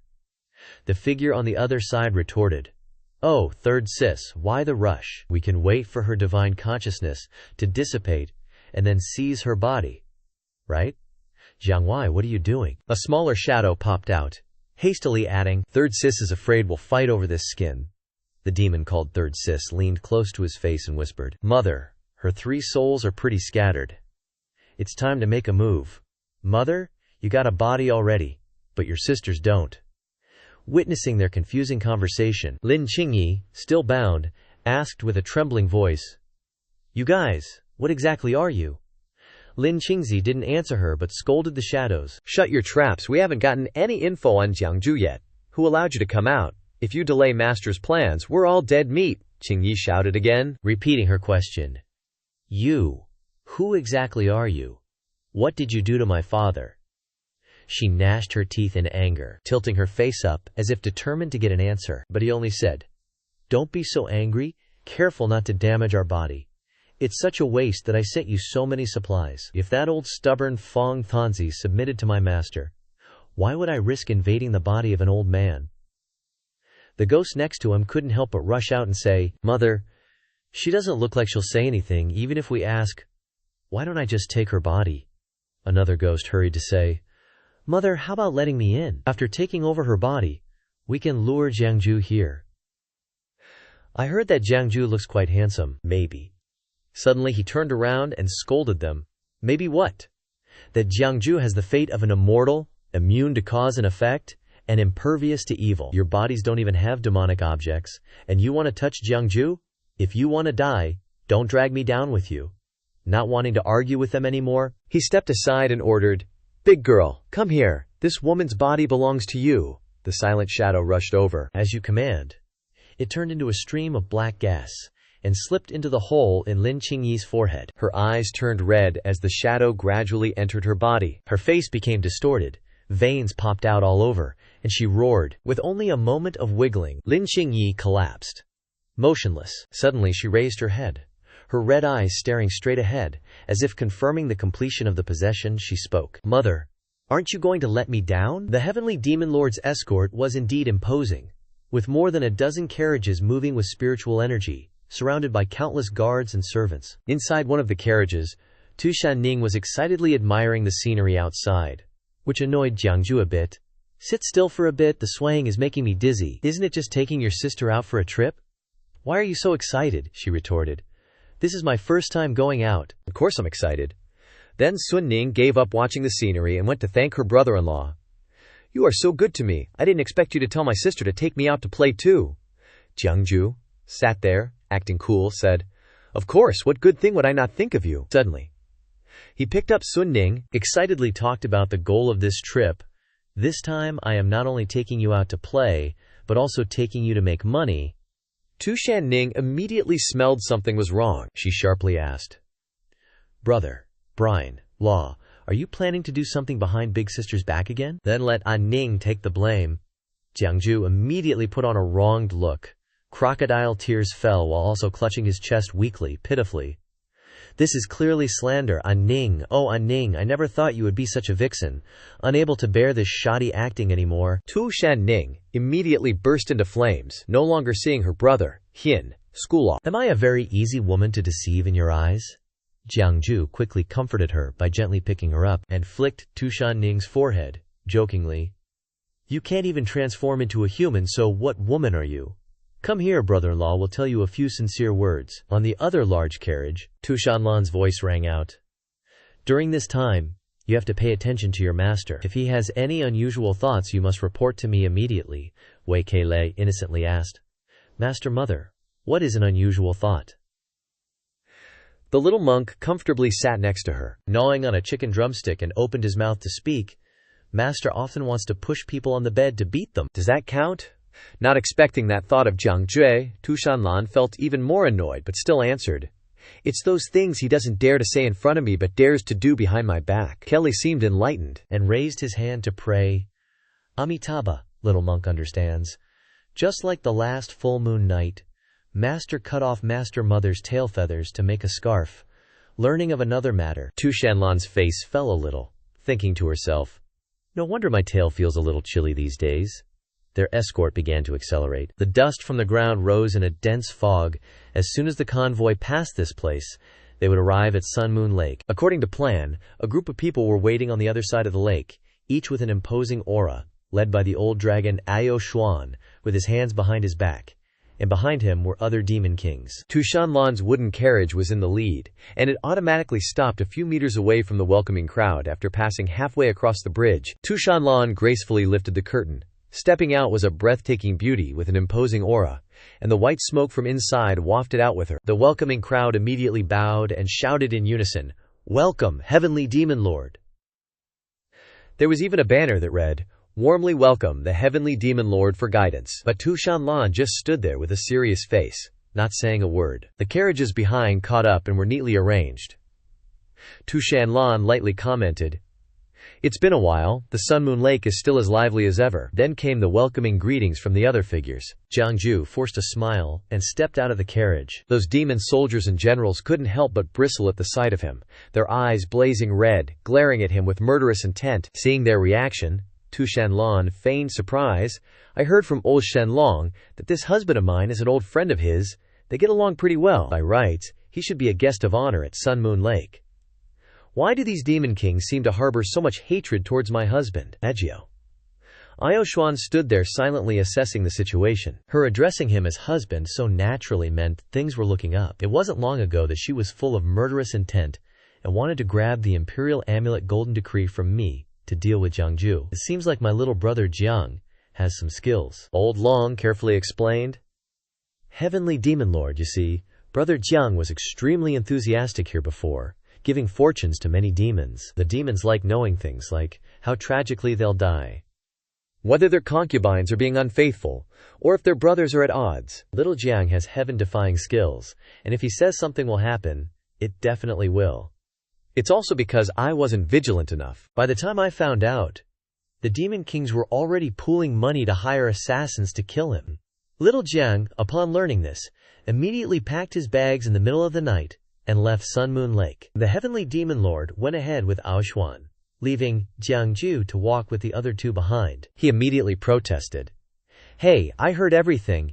You don't need to hide it from me when you're talking bad about me now." Inside the grand hall for welcoming guests, Xuan sat in the center, flanked by his subordinates and Shan Lan. They were enjoying the graceful dancing. Beside Shan Lan, Jiang Jue poured wine while speaking earnestly. "Your Majesty, these things can actually be done by others. Look how bored that flower servant over there is." But the flower servant didn't think so, and secretly cursed in his heart. "You really are nosy." Shan Lan maintained her posture, glanced at him, and said coldly, "This time you're going as my husband.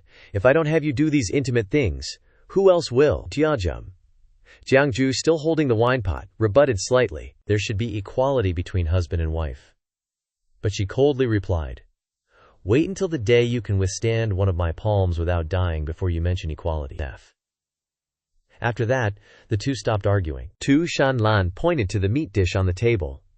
Jiang Jue also knew what to do, and picked some into her bowl, but his face was engrossed in watching the singing and dancing. The music reached a climax, and the beautiful dancers in revealing costumes were performing flexible movements.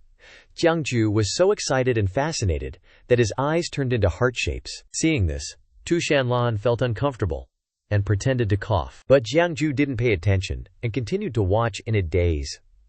Unable to bear it anymore, Shan Lan slammed her hand down, causing the wine in the glass to fly up. The wine shot straight into Jiang Jue's eyes, causing him to shout uncomfortably, "Spicy, spicy, spicy." Xuan, sitting above, who had been observing the situation, opened his mouth to tease.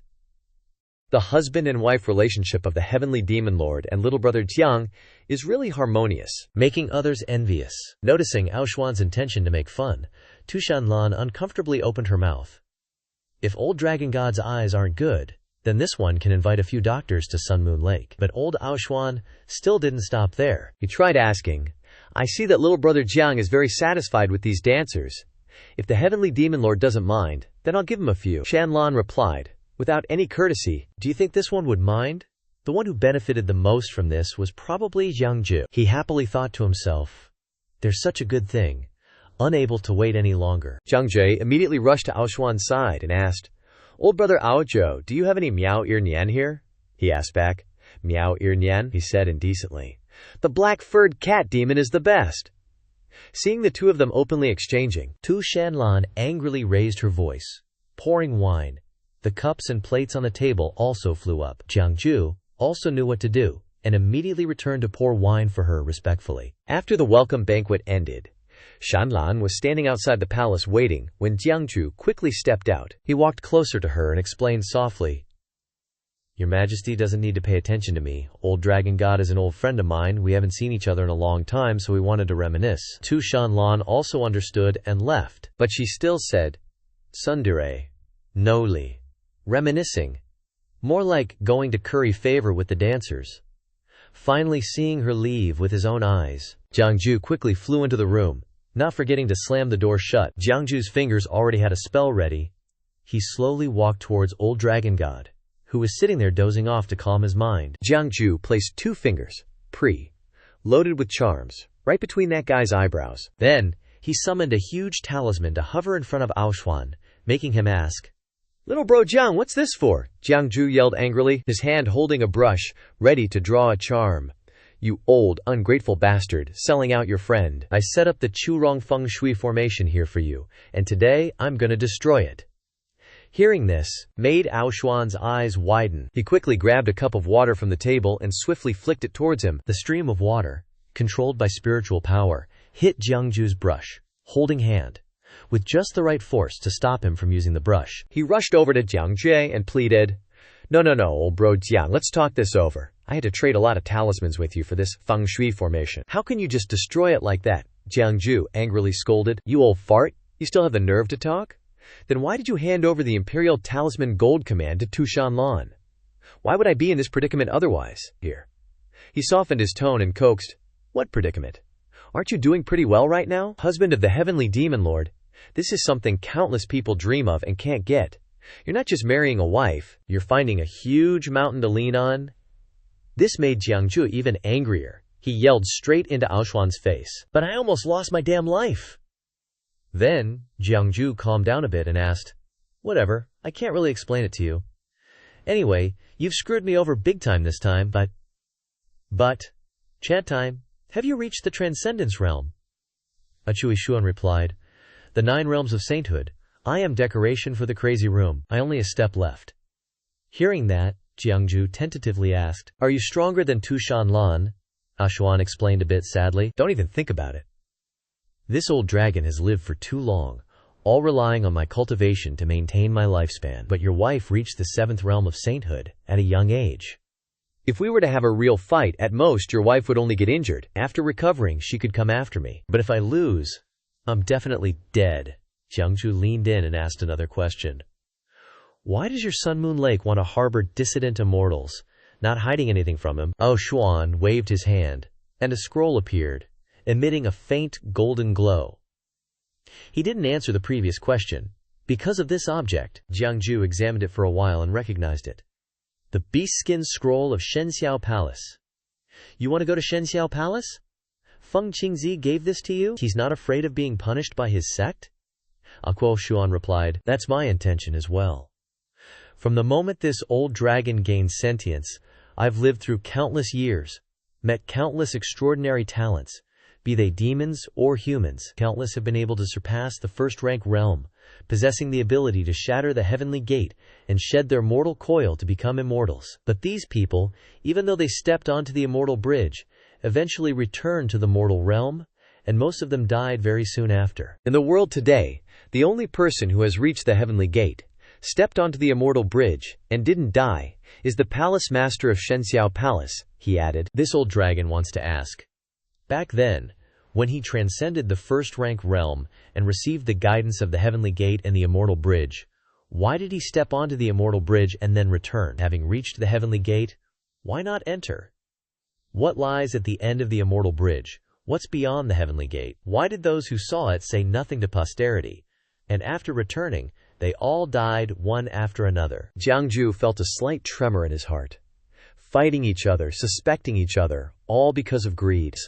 Someone with the power and background of the old dragon god still couldn't escape death, and had to find another way to survive. That person knows that fighting means living, and not fighting means certain death. After a long chat inside the resting room, Aoshuan and Jiang Jue went out to the main hall to meet an acquaintance. That person just arrived and immediately bowed down. Greetings, benefactor! The person kneeling there was the crafting master, Great Elephant God. Jiang Jue politely went over. Please, have him stand up. Great Elephant God, it's been a long time. And he happily said, Benefactor. Aoshuan, standing nearby, quickly interjected, Last time, in little friend Jiang's letter, he mentioned Great Elephant God. This old dragon originally wanted to bring little friend along on his wedding day. Now that you're here, let him meet you. A person with such a tall and terrifying appearance like Great Elephant God, surprisingly, comfortably, and happily took off the cloth bag from his shoulder and said, "These past years, I've crafted for a few great demons and received quite a few treasures of heaven and earth. I specially crafted 3 dakwokis and 15 top-grade magical weapons." The large cloth bag was placed on the ground by Great Elephant God and slowly unwrapped. The treasures of heaven and earth were revealed one by one. There were countless interesting things, all shimmering with light. Old Dragon Ao Xuan looked at the pile of items and even said a little enviously, "Usually, those great demons come to you and ask you to craft, and you just refuse. Even when I want you to craft a top-grade magical weapon, you haggle with me, needing so many materials. Turns out, they're all here." He bent down, picked up a few treasures, looked at them, and judged. Giving these to him like this is a waste of heaven's gifts. Great Elephant God just stood there, pretending to whistle. Jiang Jue, however, didn't care about those things but wanted to ask for his help. "Those things could be discussed later. I came this time because there's an important matter I need your help with." Great Elephant God bowed again and solemnly replied, "Benefactor saved my life. I would go through fire and water and never refuse." Jiang Jue took out a piece of jade from his pocket and carefully placed it in Great Elephant God's hand, making Ao Xuan beside him curious as well. Then he gently said, "It's not that dangerous. Take a look at this." Great Elephant God picked up the jade piece, examined it, and curiously asked, "Where did Benefactor get this?" Ao Xuan saw it and immediately recognized it. He quickly shouted, "A treasure of fate." Jiang Jue, seeing their surprised expressions, put on a show of storytelling. This object was originally a gift from the Qin Kingdom's national fate, the Red Dragon. It was originally a sacrificial knife, but unfortunately it was more than half destroyed. Only the tip of the blade remains. Old Ao Xuan stroked his beard, glanced at Jiang Jue, and said casually, "So, this object was condensed from the power of belief of 10,000 people, similar to a divine item. Only someone with great merit can use it. What exactly did little friend Jiang do in the Qin Kingdom to obtain such a creation?" He simply replied, "It's just a small matter, not worth mentioning." Then, Jiang Jue turned and tentatively asked, "You think you can reforge this thing into a divine weapon?" Da Jiangshen could only helplessly reply, "My benefactor, your humble servant fears he can't help." Hearing that, Jiang Jue's face immediately darkened, and he sighed with melancholy. "You mean even you can't do anything?" But old Long Ao Xuan, being super knowledgeable, chimed in with a way to fix this luck-boosting treasure. Link it to the fortune of a nation. To repair it, you need the incense offerings of 10,000 people, the worship of 1,000,000 citizens, to restore its former power. Something in that statement caught Jiang Jue's attention. Incense offerings, 10,000 people, which gave him the idea of building a statue of himself for the masses to worship. Seeming to have found a path forward, Jiang Jue steeled his resolve. "I humbly ask, and hope Ao Xiang will teach me." Meanwhile, at the allied camp of the heterodox immortals, in the Alliance Young Master's room, Lin Qingyi was gazing at herself in the mirror. The mirror reflected a distorted face, like two souls were duking it out. The ghost moaned, "Damn it, even with the soul-devouring nail pinning down her 3 souls, this wench's spirit is still so resilient." The ghost pulled a nail from her pocket, her face twisted in pain, beads of sweat forming on her forehead. She raised the nail in her hand, a look of determination in her eyes, and prepared to stab down. The ghost personally stabbed the left side of her shoulder, gritting her teeth to keep from screaming. Her face contorted in agony, her hand clamped down on her shoulder until the long nail disappeared completely. After a while she finally lifted her head.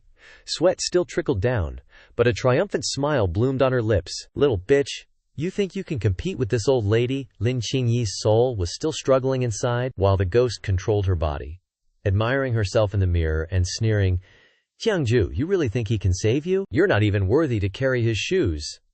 Both sides began to battle back and forth. Whatever Lin Qingyi said, the ghost would provoke her. "Why are you getting so worked up when I talk about Jiang Jue? Don't tell me he's also one of your lovers. You like him, but he might not even give you a second glance. Relax, relax. If he really comes, I'll use your body to slowly savor every inch of him." Suddenly, the guard's voice interrupted their conversation. "Young master, news from Sun Moon Lake," she answered. "Bring it in." That evening, a cold wind rustled the trees. The mother and daughter demon duo were in a room, Plotting their next move, Feng Qingzi picked up the letter and pondered it over. Jiang Jue wants to personally come to the heterodox Immortal Alliance, Lin Qingyi suggested with a sinister smile. Mother, this is a God-given opportunity. Jiang Jue is leaving Shan Lan's protection. He's just a mere Zhuji Stage 8 cultivator. We could blow him away with a single breath. But Feng Qingzi seemed unconvinced. How can we measure the strength of a left-path powerhouse like Jiang Jue by cultivation level alone? Besides, the master isn't here. This is definitely not a good opportunity to deal with Jiang Jue. The other ghosts chimed in with their opinions. Mother, Daji is right. Jiang Jue is just a small fry cultivator. Don't even need Mother to act. Daji alone could capture him with ease. Another added. Mother, this is free merit delivered right to our door. Don't let it go to waste. Yet another said, Mother, are you scared? Scared that the master will be pleased and grant our sisters bodies? Then you won't be able to control us. The demon mother couldn't take it anymore and flew into a rage, grabbing one of them and yelling, Shut your mouths, you brainless bitches. She slapped them some more, continuing her tirade. That Jiang Jue is a figure even the master is wary of. You heretic-worshipping ghosts aren't afraid of his spirit-summoning techniques or his golden light of merit? Finally, the ghosts became frightened. They cried and begged for mercy one after another. Mother, spare us. We know we were wrong. Please show mercy. Da Ji, save us. Lin Qingyi still didn't give up on trying to convince her mother. Mother, I know Jiang Jue is strong. He can summon the 9 heavens supreme god. But summoning gods requires picking an auspicious day, bathing and changing clothes, burning incense for 3 days, and preparing a lot of stuff. It's basically impossible to do it in 10 days to half a month. You and I both have bodies now. We don't necessarily have to be afraid of his golden light of merit. Besides, we control the entire heterodox Immortal Alliance now. We can crush him to death when the time comes. But Feng Qingzi still hesitated. Today's messenger was an envoy from the old dragon god. It seems his relationship with Jiang Jue isn't ordinary. That old dragon god from Sun Moon Lake? Even the master doesn't dare mess with him. Lin Qingyi leaned close to her ear and whispered, Mother, how about this? Finally, she concluded with a single sentence. Mother, if we can kill Jiang Jue, that will be a monumental achievement. The master will definitely reward our 9 sons Ghost Mother clan then. Feng Qingzi couldn't resist the temptation of such great benefits. She said, All right, we'll do as you say, Lin Qingyi replied respectfully. As you command. Meanwhile, inside the mountain cave, water and fire elements gathered. Jiang Jue was meditating in front of a golden alchemical furnace, supported by Aoshuan and Da Xianxian behind him. The jade piece from earlier was resisting the purifying fire. Inside the azure flame, Jiang Jue sat there, concentrating and chanting. He formed a triangle with his hands to activate his spiritual power. Streams of fire and water energy had gathered behind him. The chanting grew louder, and Jiang Jue changed his hand seals, causing talismans filled with patterns to fly up. He recited each sentence clearly. Zi Xiao Dao, Tian Kai Yao Yu Bai Wan Shen, Zhen Jun Xian Shen Tong, Shen Keng Gao Shen Wei. The talismans immediately spun into a circle above his head before stopping to burst into flames, gradually releasing concentrated spiritual energy that focused on one point. Jiang Jue continued to chant. Respectfully invite, Long Bian Tian Da Zhao Zhen Jun. A celestial general appeared behind him, his posture mirroring Jiang Jue's. The smoke gradually solidified, and the deity, like a puppet, opened his eyes, holding a red flame and a blue flame in his hands. Having just summoned one true form, Jiang Jue chanted another spell. Zi Xiao Tian Tai Shu Zhen Ren, a Buddha and a Kasaya, chanting Buddhist scriptures with prayer beads, appeared before him. Tian Yu Da Qian, Tian Yu Zi Xiao Tai Shu Zhen Jun, the true Lord who saves from suffering and disaster, the Xuan Dao ancestor, bless and protect the people of Daqian with fortune, peace and prosperity. Then, all 3 simultaneously released their pure true energy into the alchemical furnace. The 3 red and gold spiritual energies combined, causing the flames to burn even more intensely. The green jade piece gradually melted into liquid under the intense heat. Jiang Jue touched his forehead with 2 fingers and chanted. A fragment of his soul emerged under Jiang Jue's control as he waved his arm forward. The power of his spiritual mind also flew with it, passing through the flames to purify the jade that had turned into liquid. Under the high degree of control of his soul and the intensity of the flames, the jade gradually transformed into the shape of a sword. As the sword was about to take shape, a pillar of light shot straight into the sky. The light pierced through the cave and shot towards the moon. creating a bridge, accompanied by a voice proclaiming, Tian Yu Da Qian, the unsurpassed Zi Zhao Zhenjun, saving and protecting the people. Anjo Xuan, who had been observing from beginning to end, exclaimed in shock. So this is how you summon gods? This isn't inviting a god at all. How can you summon like this? Where's the altar? Where are the offerings? This is clearly a public announcement. The pillar of light gradually shrank, revealing the treasure sword. Da Xiangshen shouted excitedly. It's done! It's done! Jiang Jue waved his hand without any politeness to summon it, looking unusually handsome at this moment. The newly formed treasure sword obeyed its master's command and flew towards Jiang Jue on its own. Jiang Jue accurately caught the lightning fast sword. Seeing the surging sword energy, Da Xiangshen ran over to ask, Benefactor, is it completed? Old Long Ao Xuan looked at the scene and guessed the result, enthusiastically congratulating him with clasped hands.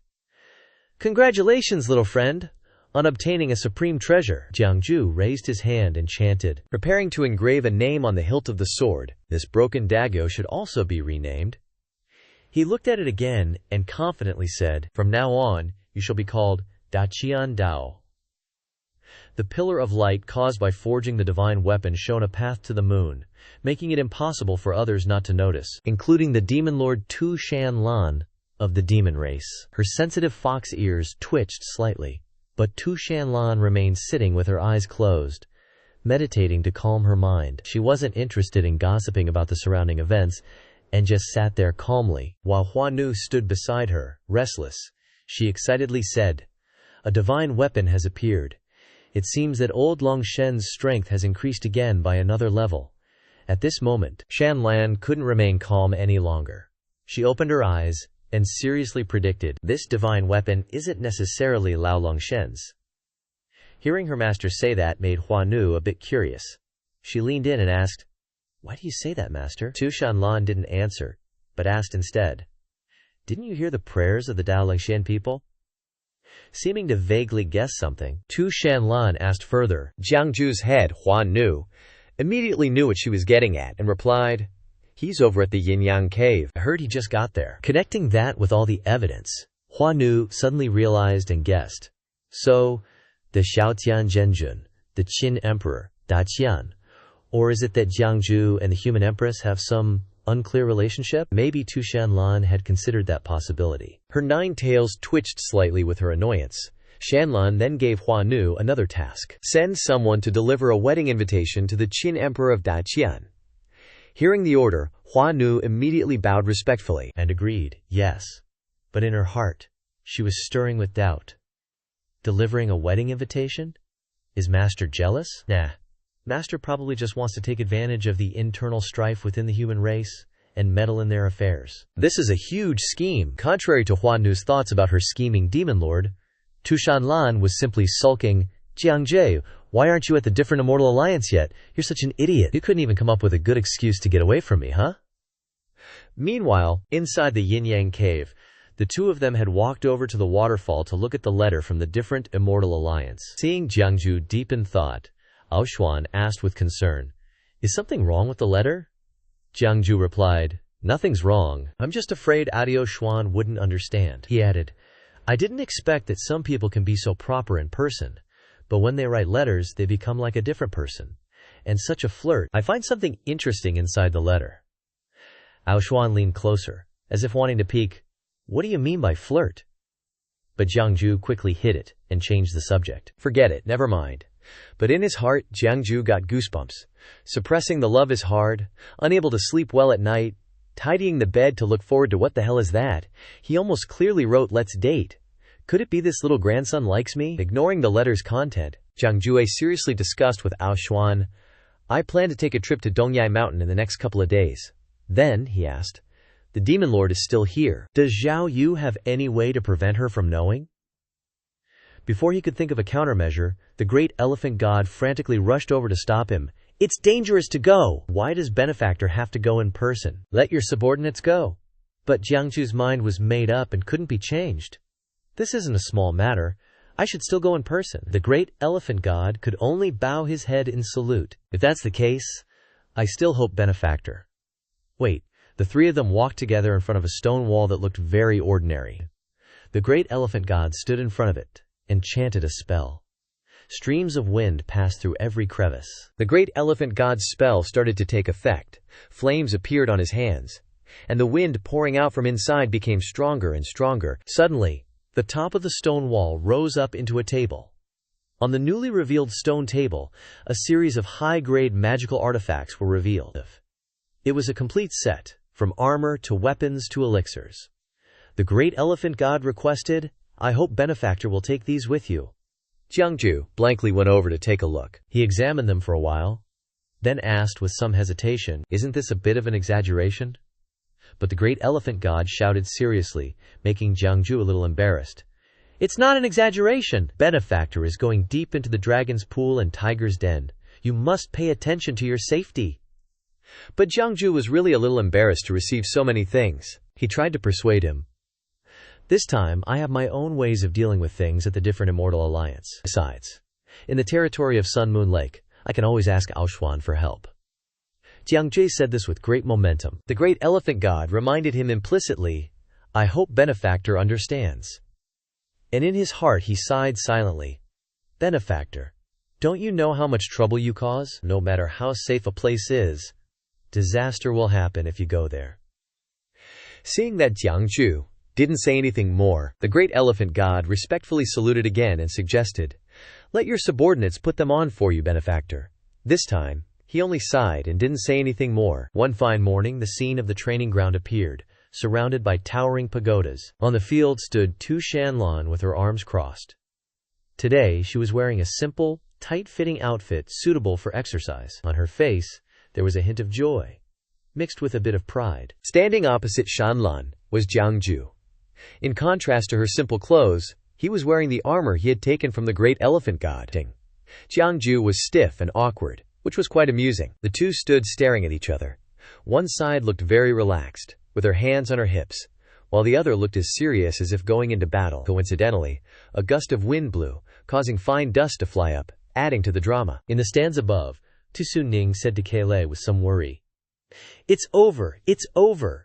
Brother-in-law is about to be beaten to a pulp by older sister again. Brother-in-law's fate is truly bitter. It's even more miserable than An Ning's." But Keilei, sitting next to her, wasn't worried at all. He picked up a candy and chewed it, comforting An Ning. "Sister, this time, Master probably won't be crippled." Shan Ning didn't agree with that. She turned to explain, "You're still young. You don't understand. Apart from me, my brother-in-law is the only person who has been beaten by my older sister and is still alive. Which means she is hitting him lightly, but many times." Suddenly the commotion below made Shan Ning stop arguing. She looked down with interest. "Oh, it's starting, it's starting." Before even getting to the battle that Jiang Jue had hastily bragged about earlier. "My dear, take my advice. This time she needs to be more careful." But the great demon lord didn't take that advice seriously at all and just scoffed. Yeah. In this match, Shan Lan attacked first. She charged towards Jiang Jue like a whirlwind. Seeing Shan Lan about to get close, Jiang Jue immediately pulled out a fan made from demon beast bones. Jiang Jue held it, assuming a stance. He fanned it horizontally, and immediately two sharp streaks of spiritual energy overlapped, forming two streams of spiritual energy that shot out at the same time as Shan Lan was also flying towards him. When the two sides were about to collide, Shan Lan jumped up, doing a mid-air spin and quickly dodging Jiang Jue's move. Based on the momentum, Shan Lan, who was flying in the air, immediately and powerfully descended on Jiang Jue, catching him a little off guard. Shan Ning raised her fist, preparing to deliver a powerful blow. Just as she landed, Shan Lan gave Jiang Jue a slap that sent him flying dozens of meters. Wherever Jiang Jue flew, the screams followed, his whole body grinding against the ground, sending dust and rocks flying everywhere. When he finally came to a stop, Jiang Jue groaned in pain. Ouch. But Jiang Jue still refused to give in to his wife. He pulled out a medicinal pill prepared by the great elephant god and put it in his mouth. But before Jiang Jue could swallow it, Shan Lan squeezed his mouth, causing him to spit the pill out. Shan Lan grabbed Jiang Jue's cheeks so he could look into her eyes. Her eyes were a little tsundere, making him say vaguely, "My dear, so rough, though." No sooner had those golden words left his mouth than Jiang Jue was beaten to a pulp by Shan Lan. She swung her hand, slapping him straight in the face, causing the magical artifacts hidden on his person to fly out. Not stopping there, Shan Lan gave Jiang Jue an uppercut, sending pills and weapons flying. Finally, she followed up with a flying knee to Jiang Jue's stomach, causing him to painfully spit out red liquid. Jiang Jue was sent flying far away, covered in wounds, and had to raise a white flag, waving it. No more fighting, no more fighting, I surrender, I surrender. Shan Lan looked at the pile of rare and exotic treasures scattered on the ground around him, and asked unhappily, "Did you come to Sun Moon Lake to extort money?" Shan Lan then lectured, "Ultimately, the path of cultivation must rely on oneself. Relying only on external objects will become a burden." Jiang Jue also nodded in agreement. Yes, my dear's teachings are correct.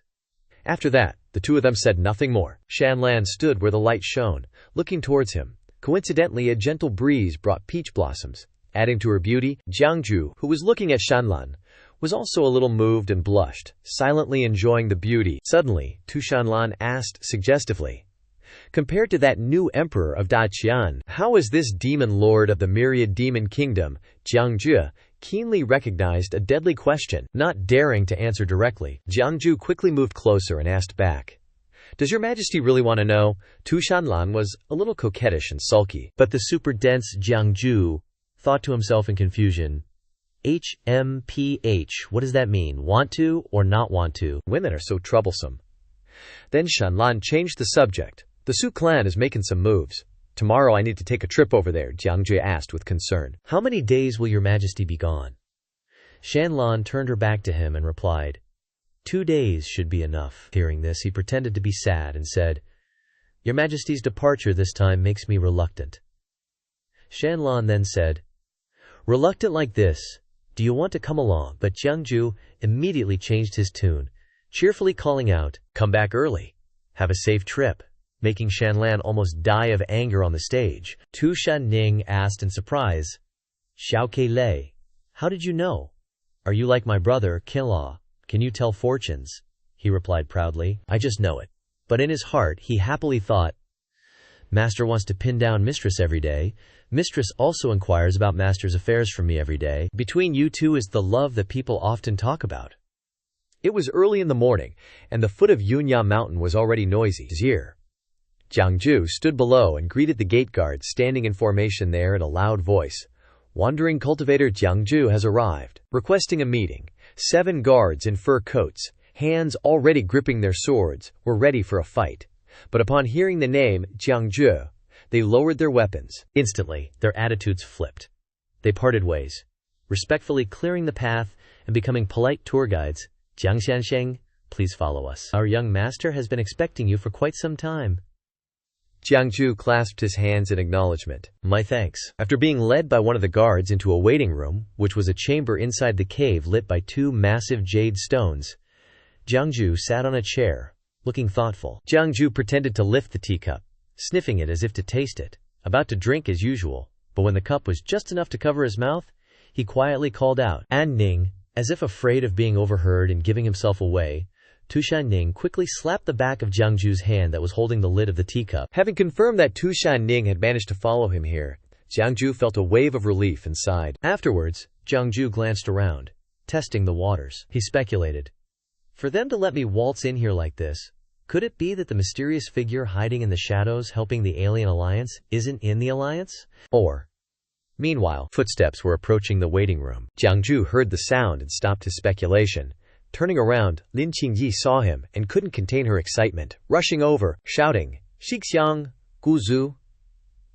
Sensing that Lin Qingyi was a bit different today, Jiang Jue narrowed his eyes, staring at her. Seeing that Jiang Jue wasn't saying anything, coupled with his cold gaze, Lin Qingyi hesitated and didn't dare rush forward anymore. But Jiang Jue suddenly changed, showing a beaming smile, running over and calling out warmly, "Good apprentice, granddaughter," as if the cold person from before wasn't him at all. Jiang Jue had just rushed over and hugged both of her arms, wrapping them around Lin Qingyi, when she yelped as if electrocuted. Just that one hug seemed to have cost Lin Qingyi half her life.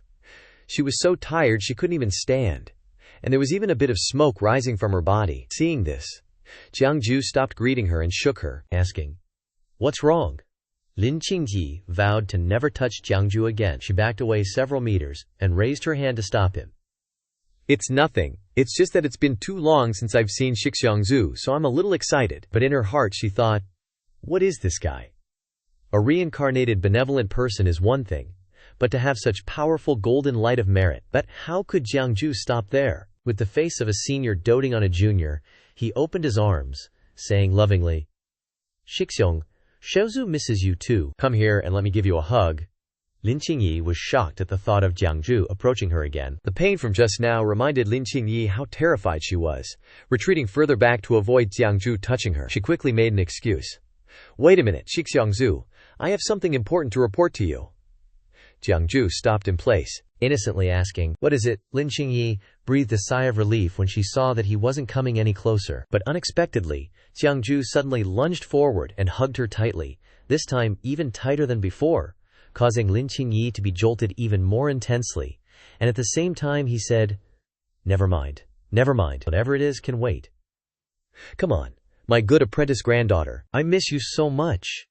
Lin Qingyi was being held in Jiang Jue's arms but felt no happiness at all. Her whole body was smoking again, and she muttered under her breath, "This Jiang Jue is actually an even bigger lecher than I am. How can someone like this cultivate such abundant golden light of merit?" Having been burned by the golden light of merit again, Lin Qingyi was so tired that she couldn't even stand and had to sit down, her face pale and covered in sweat. Seeing her struggling like that, Jiang Jue still acted like he didn't know anything, asking in surprise, "What's wrong?" Jiang Jue hurriedly walked over as if to help. "Let Xixiongzu help you up." But Lin Qingyi was as scared as if she were avoiding an evil spirit. Trying her best to back away to avoid him, "I can do it myself, let me do it." After a round of hugs and greetings, the two of them became serious again. This time, Lin Qingyi had learned from her experience and stood a good distance away from Jiang Jue. She respectfully invited Jiang Jue. "Xixiongzu has traveled a long way to get here. Please have some tea." But her head was already full of evil thoughts. "Jiang Jue, no matter how great your abilities are, your cultivation is only low level. As long as you drink this soul-severing tea." And then, Jiang Jue calmly opened the lid of the teacup, watching the white smoke rise, making him a little suspicious. Jiang Jue raised the cup full of tea to his mouth, about to take a sip. Seeing that Jiang Jue was about to fall into the trap made Lin Qingyi excitedly stare at him. But things didn't go as Lin Qingyi wished. Jiang Jue handed her the tea and asked, Shan Lan is staring so intently. "If you're thirsty, drink first." Lin Qingyi immediately felt guilty. She waved her hand repeatedly, explaining, "Not thirsty, not thirsty, not thirsty. Little Grandmaster, please drink first."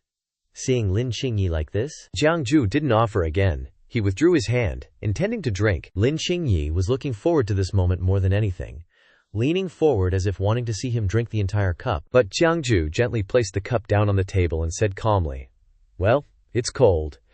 This made Lin Qingyi want to curse inwardly. "You little brat better have something going on," she suggested, refusing to give up. "Then I'll get you another cup of tea." Jiang Jue just raised his hand to stop her and made another excuse. "Forget it, I don't want to drink anymore. Let's talk business. It's a waste of time and nothing gets done." Lin Qingyi cursed Jiang Jue like crazy in her head. Then Jiang Jue asked, "Little grand disciple, how far along is the matter I assigned you last time?" Lin Qingyi replied, "Well, I came because of this. My father has agreed to meet you." Jiang Jue immediately stood up and suggested, "All right then, let's go meet him." Lin Qingyi went ahead to lead the way. "Follow me." After a while, they were about to leave the cave. Just as they reached the entrance, they saw two more guards standing watch. They respectfully bowed. "Young master," Lin Qingyi said calmly. Her eyes suddenly turned red and she glanced at the guard on the left. Looking possessed.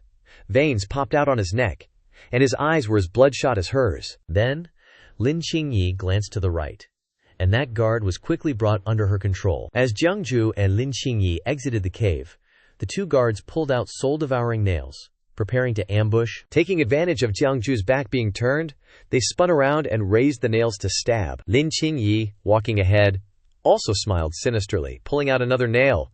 What will happen to Jiang Jue? Remembering the last time Lin Qingyi plotted to lure Jiang Jue into the trap she set, with a tiger behind and a wolf in front, Jiang Jue's current situation is 1 against 3. The two guards and Lin Qingyi simultaneously attacked Jiang Jue. Just as the nail tip grazed him, coincidentally he was bending down to pick something up. Jiang Jue activated his protective Zhenki just in time, but he still couldn't completely avoid it, and his robe tore 2 lines across his shoulders, revealing a layer of azure scale armor. Seeing the armor on his body, Lin Qingyi immediately changed her plan. She stopped moving, but the two controlled subordinates didn't pay attention. They rushed forward madly to attack Jiang Jue again. But how could Jiang Jue, being so skilled, not have been prepared? He immediately unleashed the fire escape technique, blasting fire from his mouth that quickly engulfed them. Miserable screams rang out. The flames burned fiercely, but they had no wounds, and black smoke rose from them. After the fire weakened, they passed out. At this moment, Lin Qingyi jumped in to help, yelling, "Little Grandmaster, be careful," and quickly unleashed her spiritual power to tie up the two unconscious figures. Who knows what spell she used, but she made the spiritual energy pierce into their heads, causing them to scream in agony. Finally, she destroyed the living evidence. When the two fell, Lin Qingyi stopped. The blood from their bodies dripped from her hands onto the ground. Lin Qingyi hurriedly ran over to ask, "Little Grandmaster, are you all right?" Jiang Jue feigned fear. "Oh my, you scared me to death. Luckily, I was wearing this protective armor, otherwise I would have been in danger." Looking at Jiang Jue's expression of relief at having just escaped death, Lin Qingyi secretly judged, "My mother, my daughter, and I have cultivated for over 100 years, and even a low-grade Dao artifact is hard to get. This Jiang Jue is only at the 7th or 8th rank of cultivation, yet he has a high-grade Dao artifact like this to wear. The more I look, the more I crave the treasure." Lin Qingyi secretly plotted a way to snatch the item. What a waste of resources! If Jiang Jue gave this to my mother, this treasure, I fear. Then Jiang Jue tentatively asked, "Little Grand Disciple, what was that all about?" Lin Qingyi's expression became serious. "Little Grandmaster, things have changed a bit. I'm afraid that mysterious person wants to kill you. Now there's no time to think carefully. I'll protect you and get you out of here first." Hearing this, Jiang Jue also agreed. Okay, let's go quickly." But after taking only a few steps, Jiang Jue collapsed, startling Lin Qingyi. He complained, No, my legs are all wobbly." "Little Grand Disciple, carry me on your back." Seeing Jiang Jue's weak and frail appearance, Lin Qingyi was a little annoyed and cursed inwardly. This useless, effeminate deadbeat. Her face darkened, but she had to endure it. Lin Qingyi bit down hard on her hand, causing herself to bleed, then raised her hand, preparing to cast a spell. A blob of blood floated in the air, swirling. Lin Qingyi concentrated on chanting, and the red light around her gradually brightened. From that boiling pile of blood, a hand grew out, followed by a leg taking shape. Then a fully grown human body made of fresh blood appeared, catching Jiang Jue a bit off guard. Jiang Jue pointed at the blood dude and asked, "Where did you learn this blood puppet art?" But Lin Qingyi snapped back.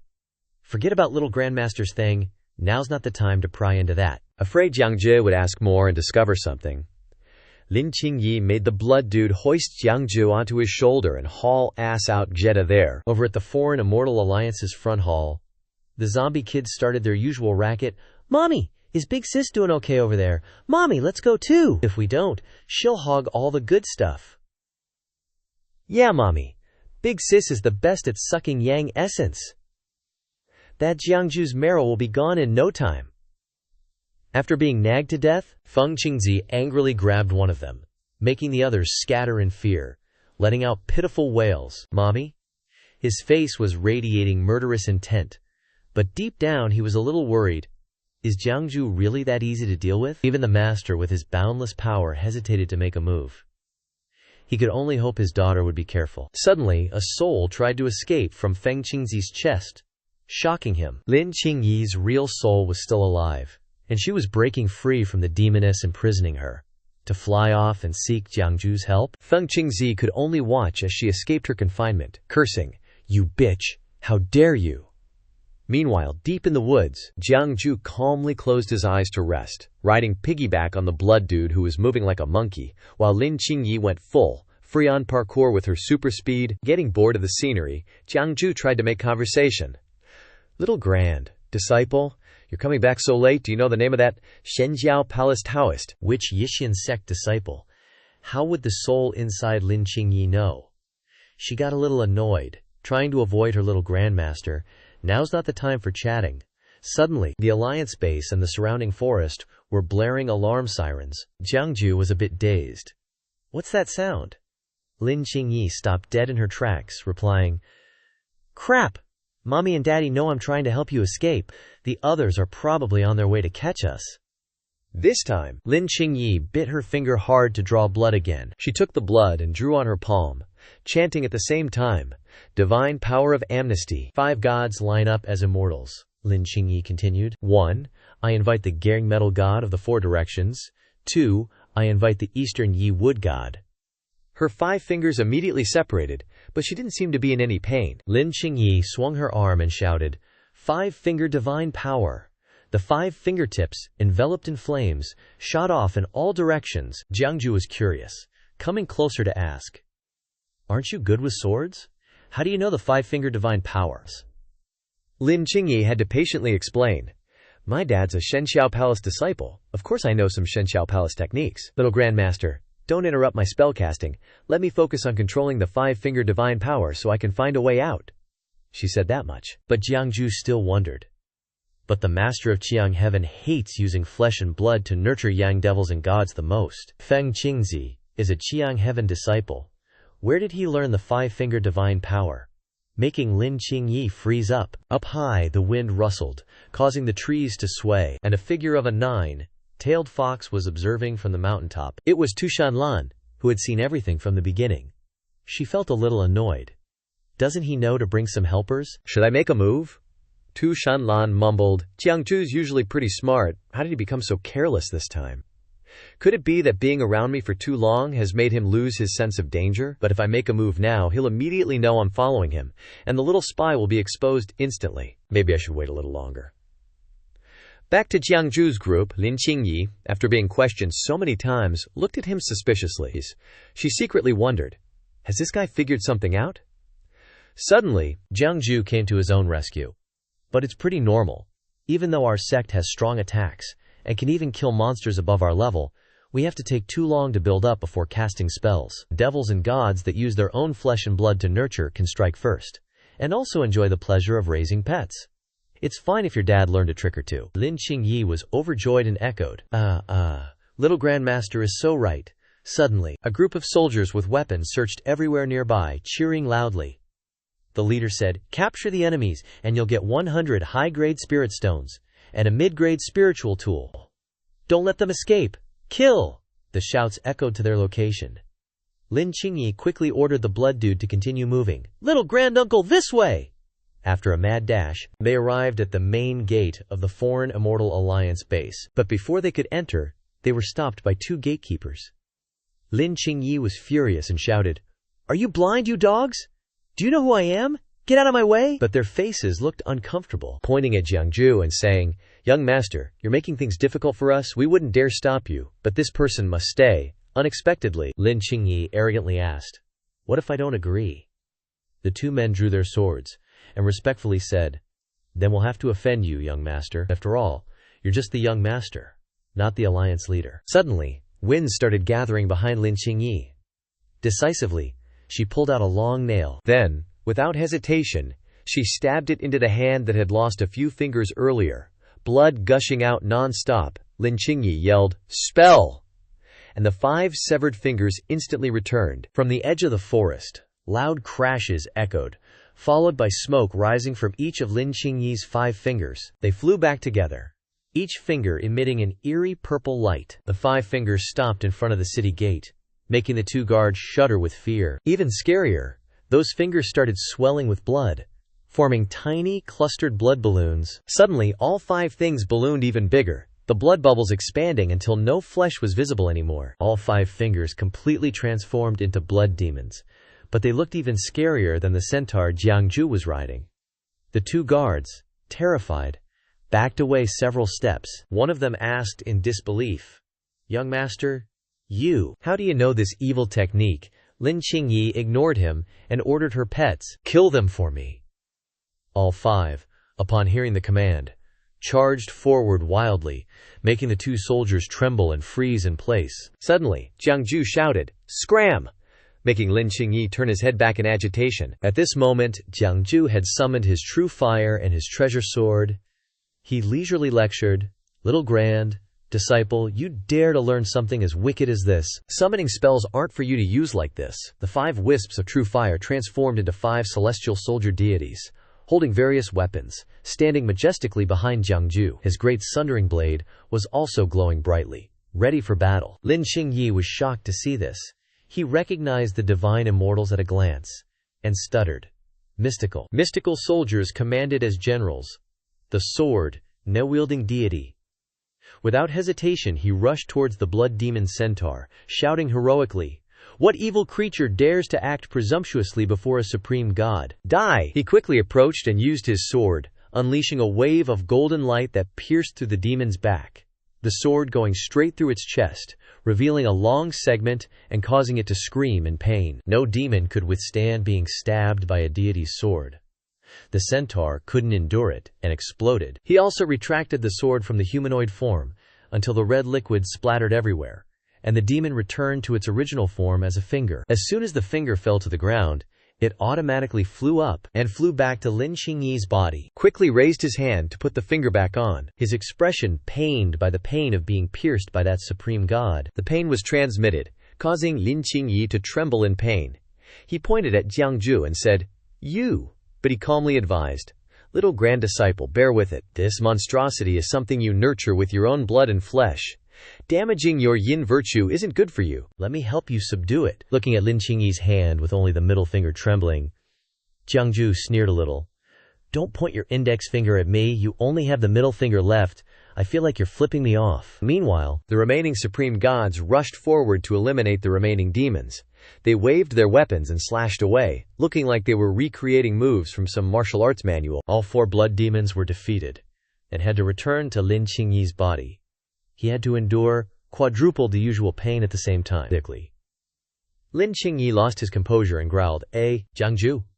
Then Lin Qingyi shouted again, Jiang Jue." The remaining demon pounced to attack him, but Jiang Jue jumped to dodge it, not forgetting to provoke, "Chitsk, chitsk. This is too hot, not suitable to be a mount." Taking advantage of the fact that the blood demon had not turned around, Jiang Jue jumped down and stabbed it again, ending the evil monster's life, immediately turning into a pool of blood. But that wasn't the end of it. Jiang Jue continued to charge forward. This time his target was Lin Qingyi. The treasure sword emitted a green light as it charged forward. Jiang Jue aimed straight at the space between Lin Qingyi's eyebrows and pierced through, as if he were just an illusion. The purple ghost possessing Lin Qingyi's body immediately flew out, a huge crack appearing on its head, cursing, "Jiang Jue, you saw through it a long time ago." "You saw through it a long time ago." But Jiang Jue didn't back down either, and continued to attack, retorting, "Idiot! Didn't your master tell you not to play tricks in front of me?" Knowing it couldn't win, the purple ghost could only beg, "You can't kill me! You can't kill me!" But his sword was already on its head, forcing it to blurt out, "Lin Qingyi's 3 origins were destroyed because I replaced her 3 origins fire. If you kill me, she'll die instantly." The purple ghost's words sounded somewhat convincing, making Jiang Jue hesitate and stop his hand. It looked at the sharp blade in front of it, shivering in fear. Knowing Jiang Jue had spared it this time, it quickly returned to Lin Qingyi's unconscious body on the ground. Seeing the ghost had obediently returned, Jiang Jue walked over and picked up Lin Qingyi, right in front of the 2 guards. Annoyed by their prying eyes, Jiang Jue turned his head and glared. Just one look from him made them tremble. Then Jiang Jue mumbled some kind of incantation, making it hard for anyone to understand. With a thud, both of them disappeared on the spot, leaving only a cloud of white smoke that surprised the guards. Immediately afterward, they quickly returned to the base to report. After hearing the guard's story, Feng Qingzi's roar immediately echoed, "Disappeared? How could people suddenly disappear into thin air?"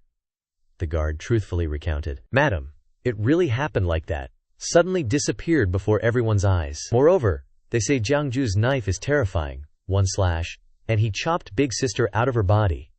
Lin Qingyi mentioning that purple ghost only made Feng Qingzi angrier. "That wench, she deserved it. I told her long ago that Jiang Jue isn't as easy to deal with as she thinks, but she still dared to have such thoughts." But the guard still optimistically reminded, "Madam, the 9 Sons' ghost mother hasn't been destroyed. The 9 Sons can't die. As long as you're all right, Big Sister can't die either." The anger in Feng Qingzi reached its peak, and she shouted, "I wish she would just die! Good riddance to that wench." Now she's fallen into Jiang Jue's hands. She was afraid she had messed with the wrong person. If Jiang Jue gets away, the mission assigned by the master will be over. At that time, our mother and daughter will be better off dead. She angrily summoned 3 purple ghosts. Every one of them had a scheming look on their faces. Smirking, Feng Qingzi's expression darkened, and she yelled, "You guys find him for me. If Jiang Jue doesn't show up, I'll lead all the different immortals inside the different immortal alliance base." Soldiers were frantically searching everywhere. They said to each other, "The alliance master has given the order. If we don't find that human cultivator, we'll all lose our heads. Hurry up! Nothing here, let's check over there." Completely unaware that Jiang Jue was hiding in the corner of a wall. Seeing the soldiers were gone, Jiang Jue put Lin Qingyi down and sighed. "This won't do. These body refiners have too much density. Carrying her like this won't work." Tu Shanning emerged from some kind of alley, having heard everything, and put on a disdainful face and sneered. "Jiang Jue brother, Quen, Shikla, you're too weak." Her appearance surprised Jiang Jue. He asked, "Huh, Ning, what are you doing here?" Shan Ning acted dumbfounded and taunted. "Brother, Cohen, Law, what's wrong with your memory? Have you forgotten? Remembering 2 days ago, on a cool, clear moonlit night, with a gentle breeze, Shan Ning was sound asleep on her soft, comfortable bed, when someone broke into the room and made Shan Ning run, making her open her eyes with shock, while not understanding what was going on. Seeing the familiar yellow Taoist robe, Shan Ning anxiously asked, "B, brother, Garian, Law, W, Lao, what do you want to do?" Jiang Jue answered while running, Ning, I'm taking you away." Dozens of scenarios flashed through Tu Shanning's mind, scaring her so much that she cried out, "You want to elope with me, brother-in-law? My sister just left. This isn't good." Jiang Jue suddenly realized and pretended to smile, saying, "So that's what's happening." But Shan Ning resentfully reproached, "You already said you'd take me away." Jiang Jue seriously changed his tune. "Don't leave for now. I have a mission for you." Jiang Jue knelt before Lin Qingyi and pleaded with Ning, "Can you turn big like last time?" The pride of a fox demon rose, causing Shan Ning to immediately refuse without thinking. "No way! I said you could only ride me once." Jiang Jue had to find some slimy excuses. "I'm not asking you to let me ride you. I just need you to help me carry her this time." Tu Shanning immediately shook her head and coldly replied, "Even less so. I am the esteemed young mistress of Tushan. How could I let a human slave ride me?" Feeling unable to persuade Shan Ning, Jiang Jue had no choice but to find another way. "Forget it. I can only think of waking her up first." Seeing that she wouldn't be bothered anymore, Shan Ning then asked, "Brother-in-law, when did you notice she was acting strange?" Jiang Jue replied, "From the very beginning." She became more curious. "Then why didn't you just chop her down in the first place?" Jiang Jue, while getting close to observe Lin Qingyi, replied, "I didn't want to act at first. I just saw that she wanted to kill the people of the Yi-Xian alliance.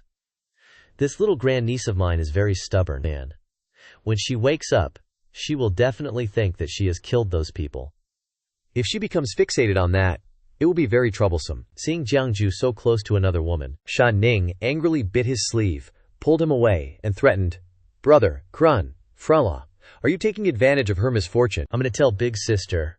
The fear of Tu Shan Lan made Jiang Jue tch, but he still knowingly tossed 2 starstones to Shan Ning. Seeing the benefits, she immediately forgot about her big sister and generously said, "Brother-in-law, continue. I didn't see anything." Having dealt with Tu Shanning, Jiang Jue activated his heavenly eye, observing the 3 weak wisps of soul floating on either side of Lin Qingyi's shoulders and in the middle of her forehead. Jiang Jue was a little uncomfortable. These wandering ghosts without bodies are actually using the method of seizing bodies, damaging their yin virtue like that. After a while of observation, thankfully, Lin Qingyi slowly opened her eyes. As soon as her vision cleared, Lin Qingyi saw Jiang Jue standing opposite her, staring intently at her, causing her to be a little embarrassed and blush. Lin Qingyi immediately lowered her head, her heart in turmoil. "What's going on? Little Ancestral Master, why is he here? Did I get body snatched or something? Little Ancestral Master is so handsome, so close. What does Little Ancestral Master want to do? Is he going to kiss me?" Thinking of this, Qingyi was a little shy but also slightly puckered her lips. "What should I do? He's so strong I can't resist." Contrary to her fantasies, there was no romantic kiss. Jiang Jue covered Qingyi's mouth with his hand and calmly said, "Little grand niece, have some self-respect." Qingyi stammered to explain, I thought that, Little Ancestral Master, that." Jiang Jue had to pave the way for her to save face. "I understand. But my little aunt is still here. Shan Ning, having just absorbed the spirit stones, turned back to see that Qingyi had woken up and shouted, "Brother, Breen, Law, she's awake! Quickly chop her down." Hearing this, Qingyi couldn't help but shudder, fearfully thinking, "Just a kiss. Not even kissed yet, and I'm already getting chopped down. Is the family law of Tushan so strict?" Jiang Jue flicked Shan Ning's forehead and explained, "Chop what chop? This is a real person." When she calmed down and thought about it, unexpectedly, little ancestral master personally came for her, and didn't even mind the hard work to save her in such a dangerous situation. Lin Qingyi sincerely took his hand and advised, "Little ancestral master, you shouldn't have come." But Jiang Jue righteously said, "Since I'm already here, Qingyi, tell me what happened at the Yixian Alliance first." Qingyi obediently recounted everything. After returning to the Yixian Alliance, I drank a cup of tea and lost consciousness. Then I was locked in a prison. Then, mentioning this, Qingyi remembered something important. She hastily shouted, "Little ancestral master, my father has also been bodied, snatched by a heretic. You really shouldn't have come here. The Yixian Alliance is currently very dangerous." Jiang Jue coughed awkwardly. He seriously said, "Whether or not this is dangerous should be up to me to say." Seemingly unable to withstand the excitement, Qingyi forgot to control her hand strength. Jiang Jue yelled, "Let go! Let go! You're using too much force!" Seeing this, she said, "Oh," and released his hand. Jiang Shangju stood up and said, "Little grandniece, I, TCH, am still in your sea of consciousness. Close your eyes and endure it for a while." Looking at the sword in front of her, Qingyi was a little apprehensive, secretly sweating in her hands. Having already held the sword straight at someone's daughter, Jiang Jue still wanted to ask again, "Do you trust me?" Lin Qingyi, still tiredly leaning against the wall, replied decisively, "Yes." Receiving the trust from Qingyi, Jiang Jue decisively swung his sword to chop down, but Lin Qingyi panicked and squeezed her eyes shut, constantly screaming and begging for mercy. "Immortal, spare me! Immortal, spare me!" That purple ghost panicked and escaped from Qingyi's body. It clasped its hands together, begging for a way out, begging the immortal to spare this little one's life. This little one will definitely keep everything a secret. Will act like I know nothing. Jiang Jue didn't care at all, but instead asked it to do something else. "No need for you to answer. I'll ask you. Did you want to find me for a fortune-telling session?" This time the purple ghost was a little stunned. It was totally floored by Jiang Jue's weird train of thought, like it wanted him to repeat it, so it went, "Huh, what?" Jiang Jue switched gears again, suddenly pointing his sword right at it and threatening, "You really think that just because the demon mother isn't dead, her 9 kids are immortal?" Seeing the blade so close, the purple demon couldn't help but sweat bullets. Its blue eyes lit up a little. Jiang Jue kept up the menacing tone. "If I keep your soul here, nurturing my 5 yin gods, how long do you think your demon mother will stick around before ditching you?" Shan Ning just watched from the sidelines, not getting involved, also a bit apprehensive, thinking to herself, "Bro-in-law looks scary right now." Seeing the sword getting closer, the purple demon hurriedly made excuses. "Jiang Jue, you want to force me to really die? You should know. If I die, your little grand disciple can only be a wandering ghost. Are you that heartless?" Qingyi's real soul woke up and immediately yelled, "Little ancestor, don't hold back on my account. Demon slaying needs to be swift. At worst, I'll give up this body and cultivate the demon path." Jiang Jue had to calm her down. "With your little ancestor here, you won't die. Don't worry." While those two were talking, the purple demon was scheming. "If I reveal my master's identity, they definitely won't let me live. But if I don't listen, Jiang Jue will make my life worse than death. Now only a desperate gamble can save me," it yelled out loud. "Mother, your daughter knows she's wrong. Your daughter knows she's wrong." Not letting it keep yelling like that, Jiang Jue slashed it decisively, making it angrily bear a grudge. "Jiang Jue, in the next life, I definitely won't forgive you." Seeing the purple demon injured, but getting ready to escape, Jiang Jue was a little anxious. Thinking this isn't good, Jiang Jue immediately recited an incantation, summoning true fire and ordering, "5 yin, listen to my command, capture its soul for me." The 5 flames quickly turned into old men, attacking and surrounding the purple demon all at once. Even scarier, after the purple demon's cry for help, another evil force showed up, making the miasma foggy. Jiang Jue turned his head in surprise and saw devilish energy was leaking through the cracks in the mountain rocks. The streams of devilish energy that just crawled out immediately transformed into purple demons. They crazily howled and flew over, all 8 of them rushing towards them. They didn't forget to mock each other. Big sis, why are you in such a mess? Mother is really angry this time. Big sis, you're doomed, hee hee. Why call her Big Sis? Once she resurrects, she will be the weakest little sister. The purple demon Big Sis. Before being destroyed by the 5-yin old man's spell, crazily cursed. Sluts. All of you are sluts. Jiang Jue, you and I are irreconcilable. Jiang Jue quickly went to Qing Yi, who was unconscious. He raised his sword to defend and called out. Ning. Shan Ning understood. Bravely flying up, preparing to attack, to show off the strength of the noble Tushan young master. Those purple demons weren't scared at all and rushed crazily. From their mouths appeared black threads. The black threads wrapped tightly around Shan Ning, immobilizing her. Shan Ning suddenly, she'd, looking a little pitiful. Seeing Shan Ning tied up, the 8 purple demons greedily pounced on her. Shan Ning could only lie there and look at them greedily. So delicious, flesh and blood, this piece of meat is mine. No one can fight me for it. But before they could touch Shan Ning, Jiang Jue jumped out and slashed at their key points, scaring the purple demons back. Jiang Jue took a defensive stance and recited an incantation, summoning 5 yin, 5 gods, hear my command. Jiang Jue pointed forward and 5 heavenly soldiers and generals of the court appeared and quickly attacked each demon. One by one they were defeated. Jiang Jue let the generals attack, while he ran over to see how Shan Ning was, feeling bad for the poor little fox tied up and helplessly calling bro, Ju, law. Jiang Jue quickly recited a spell to dispel the devilish binding ropes, while comforting her. It's okay, don't be scared. Jiang Jue just finished healing Shan Ning and was about to pick up Qing Yi and run, when, boom! A cloud of dust rose up behind the wall, rocks and dirt flying everywhere. A huge, slimy monster was clumsily running through the streets, its oversized body smashing the surrounding houses. Jiang Jue just picked up Shan Ning and Qing Yi when he heard it yell, Jiang Jue, you killed my daughter. Feng Qingzi's face emerged from that fat body. He yells, Jiang Jue, you killed my daughter. That monster stomped his foot, and the ground trembled, dust flying everywhere. With a wave of his hand, streams of demonic energy flew from behind, forming arms that tried to grab Jiang Jue and the others. But before they could touch them, Jiang Jue cast a spell and teleported instantly. Those long arms just swiped through the air, missing completely. Feng Qingzi witnessed it all and was totally stunned. He vanished. Jiang Jue got away. This sent Feng Qingzi into a rage. He ordered his goons. How could he just disappear? Find him. Find Jiang Jue now, inside a cave. Where Jiang Jue had teleported, Shan Ning asked him, brother-in-law, why didn't you just wipe out those demons?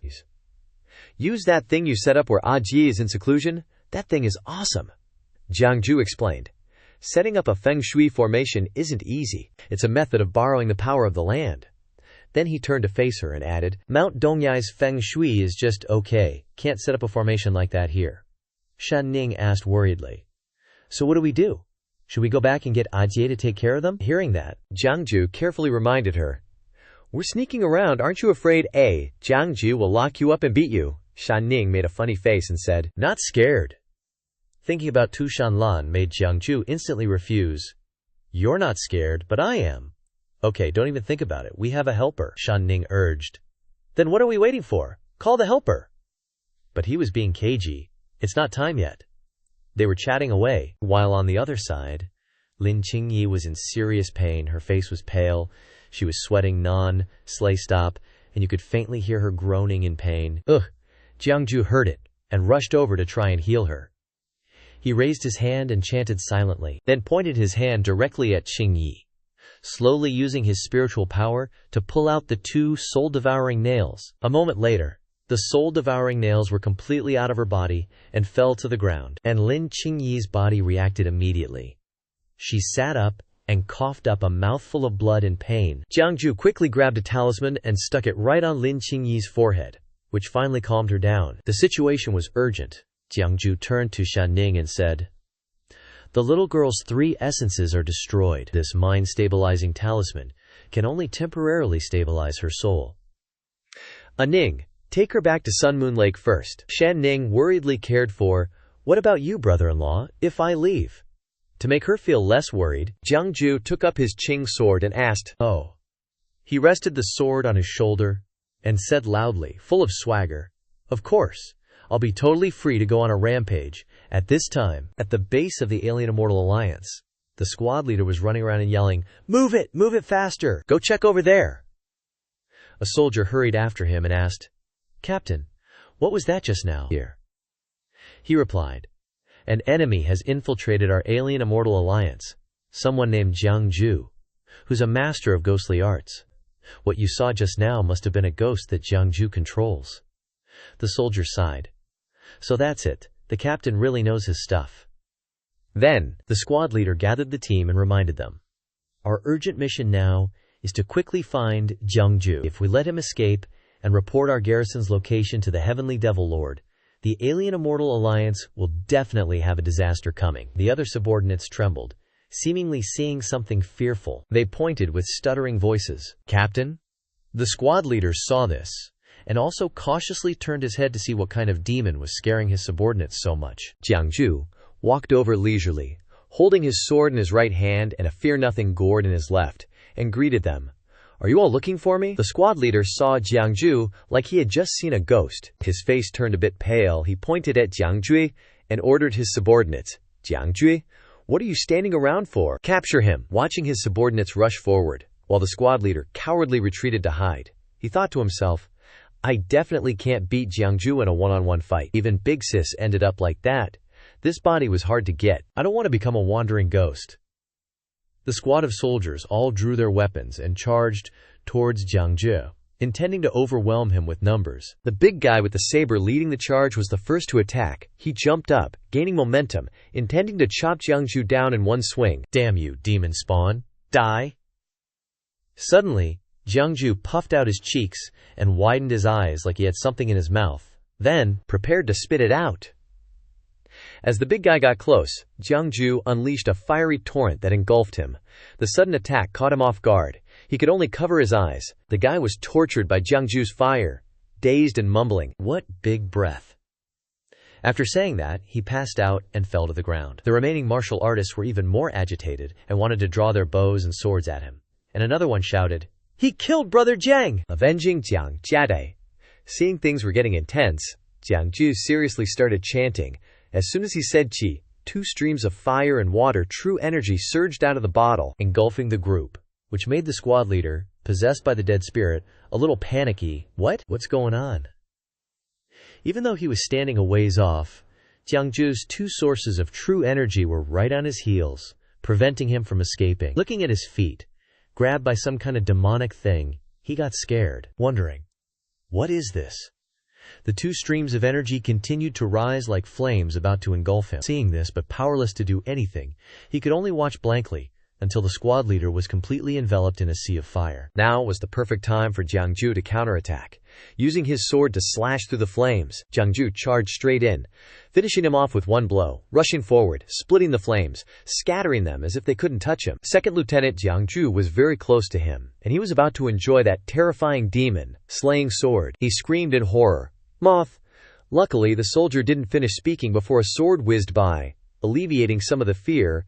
The dead spirit was also knocked out of the body. Knowing he couldn't win, it and Jiang Jue had no choice but to play tag.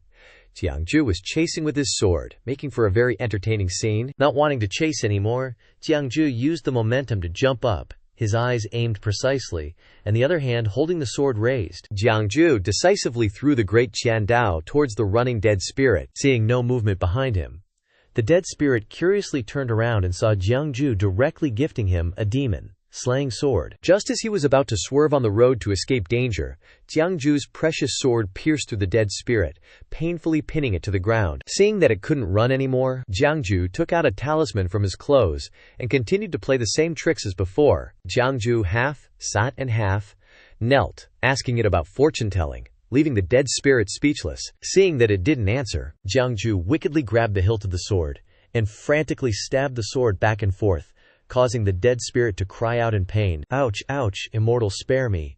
Seeing it crying like that, Jiang Jue coldly glared at it and asked again, "Fortune-telling or not?" But the dead spirit didn't answer Jiang Jue. It was being tortured by him and had to strain its neck to cry for help.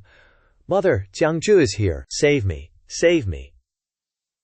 Afraid that the demon mother would hear the cry for help again and bring another group, Jiang Jue stood up and shouted, 5 yin, hear my order. They immediately released chains to imprison the dead spirit. Jiang Jue lifted his sword and negotiated with it.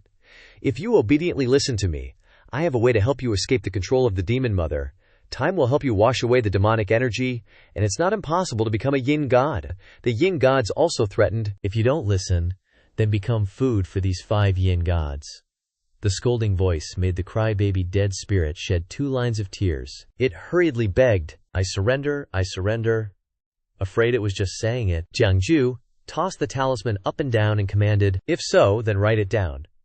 At this time, the dead spirit hesitated a little. It was afraid of the demon mother, but it was even more afraid of Jiang Jue. After a moment of internal struggle, the dead spirit released a trace of its divine sense to write its name on the talisman, but before it could finish writing, the dead spirit suddenly burst into flames, torn apart by hellfire, causing it to scream and beg, No, no, mother, daughter knows she's wrong. Daughter is wrong. Jiang Jue stood there helplessly. He could only watch it slowly burn. The flames also gradually diminished, until the large shadow condensed into a drop of water. When the fire was completely extinguished, a black bead was formed. Jiang Jue walked over and picked it up. He looked at it for a while and then sighed. The demon mother found out.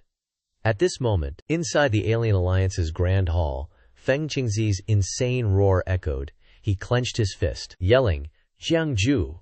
A black hole suddenly appeared in the air, and a faceless phantom emerged, cackling. Looks like I'm not the most miserable one after all, getting on my nerves even when I am furious, little brat. Feng Qingzi snapped. Shut your trap! Deep down, he was devastated. To revive my eldest daughter. I already lost a ton of vital energy. And now, I had no choice but to kill my second daughter. It's like cutting off a piece of my cultivation with my own hands. And the crazy thing is, I haven't even thrown a real punch at that Jiang Jue. The more he thought about it, the angrier he got. Feng Qingzi's expression darkened, and he squeezed his fist tighter. He said bitterly, This is a blood feud.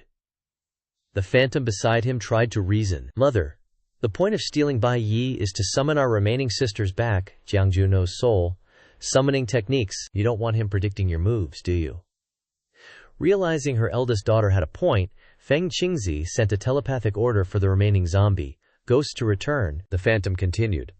Mother, now that all the sisters are back, what about that Jiang Jue? If he decides to run, we're pretty much powerless to stop him. Hearing this, Feng Qingzi's face turned grim with a hint of a plan, saying, He won't get away. Before leaving, the master left the floating island and its treasures behind. Where could he possibly run? Hearing what he said, the phantom exclaimed in shock. Mother, are you crazy? If you mess with the floating island without permission, the master will definitely find out. Do you want to go back to the bone cave or what? His eyes turned bloodshot, and he said darkly, As long as Jiang Jue dies, all mistakes become merits. Seeing that his daughters had returned, Feng Qingzi ordered, Ignore Jiang Jue for now. Have the Alien Alliance's people keep him busy. You guys will protect me, they replied in unison. Yes. After the ghosts left, Jiang Jue was once again surrounded by the Alien Alliance's guards. Not wanting to fight anymore, Jiang Jue said politely, Gentlemen, please let me pass. The loyal guards ignored him and immediately formed ranks, each clasping their hands and chanting incantations. The leader threatened, Demonic fiend, prepare to die. 7 impact wave formations appeared, stirring up the wind. A large sword suddenly appeared in the sky, its sharp point aimed at Jiang Jue. He didn't wait for them to attack and made his move first. Jiang Jue flicked his wrist, sending dozens of talismans flying from his sleeve. The talismans stuck to the sword in the sky and exploded simultaneously, causing a massive explosion. Smoke, fire, and debris rained down. The people who cast the formation were all struck by the backlash and coughed up blood. With the blood still fresh on their faces, they bravely stood up to continue fighting. One of them shouted to boost the team's morale, Kill him! Protect the Alliance Master! Protect the Alien Alliance! Looking at the noisy warriors yelling, Jiang Jue was a little helpless and couldn't help but be serious. He sighed. This is a headache. Where did these guys come from? Lin Qingyi, carrying Shan Ning, hurriedly rushed over to stop them. Stop! Everyone stop! The soldiers were surprised to see Qingyi appear. Young Master Lin Qingyi stood next to Jiang Jue and called out. Little Grandmaster Tu Shanning, who was being carried, quickly explained, Brother Dian, Law, she woke up halfway, insisted on coming back, and I couldn't beat her. Seeing Lin Qingyi casually talking to the enemy, one of them stepped forward to warn her. "Young master, this man is a demon. The Alliance master ordered us to capture him." Jiang Jue turned his head when he heard the man insulting him, as light and wind shone on his face, leaving a handsome face engraved in the minds of those who looked at him. Unable to bear the sight of her subordinates chasing after Jiang Jue, Lin Qingyi angrily shouted, "Who gave you permission to attack my little grandmaster? He is our benefactor." One of them asked, "Where did you hear that, young master?" This successfully angered Qingyi. She said loudly, "My body was invaded by an evil pet. If it weren't for little grandmaster, my soul would have been scattered long ago. And it's not just me. My father and Wu Shidi were all possessed. Little grandmaster is the father of our sect. How dare you question the cultivation level of such an elder? If you don't consider my and my father's reputation, do you really think you can continue to live?" Suddenly, Captain Wu, who had also woken up at this time, another person helped him up, and he explained, "Grand Senior Sister didn't lie.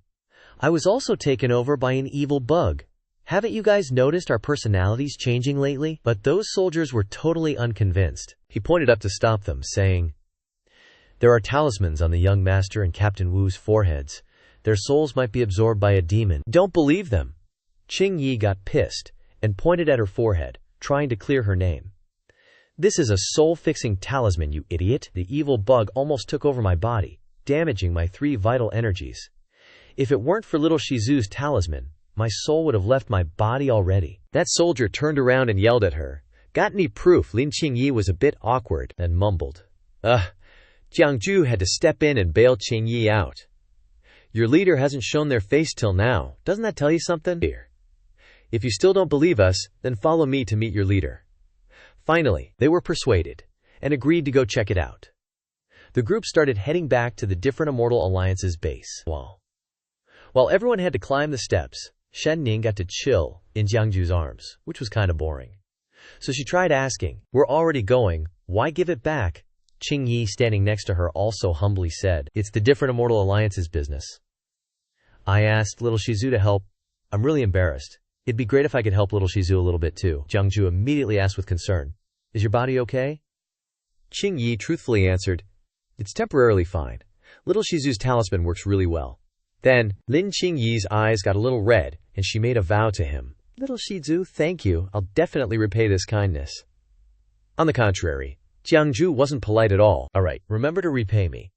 Seeing Jiang Jue answer so bluntly, Qingyi was a bit stunned, and then unconsciously blurted out, When they were about to reach the top, the sky suddenly turned black.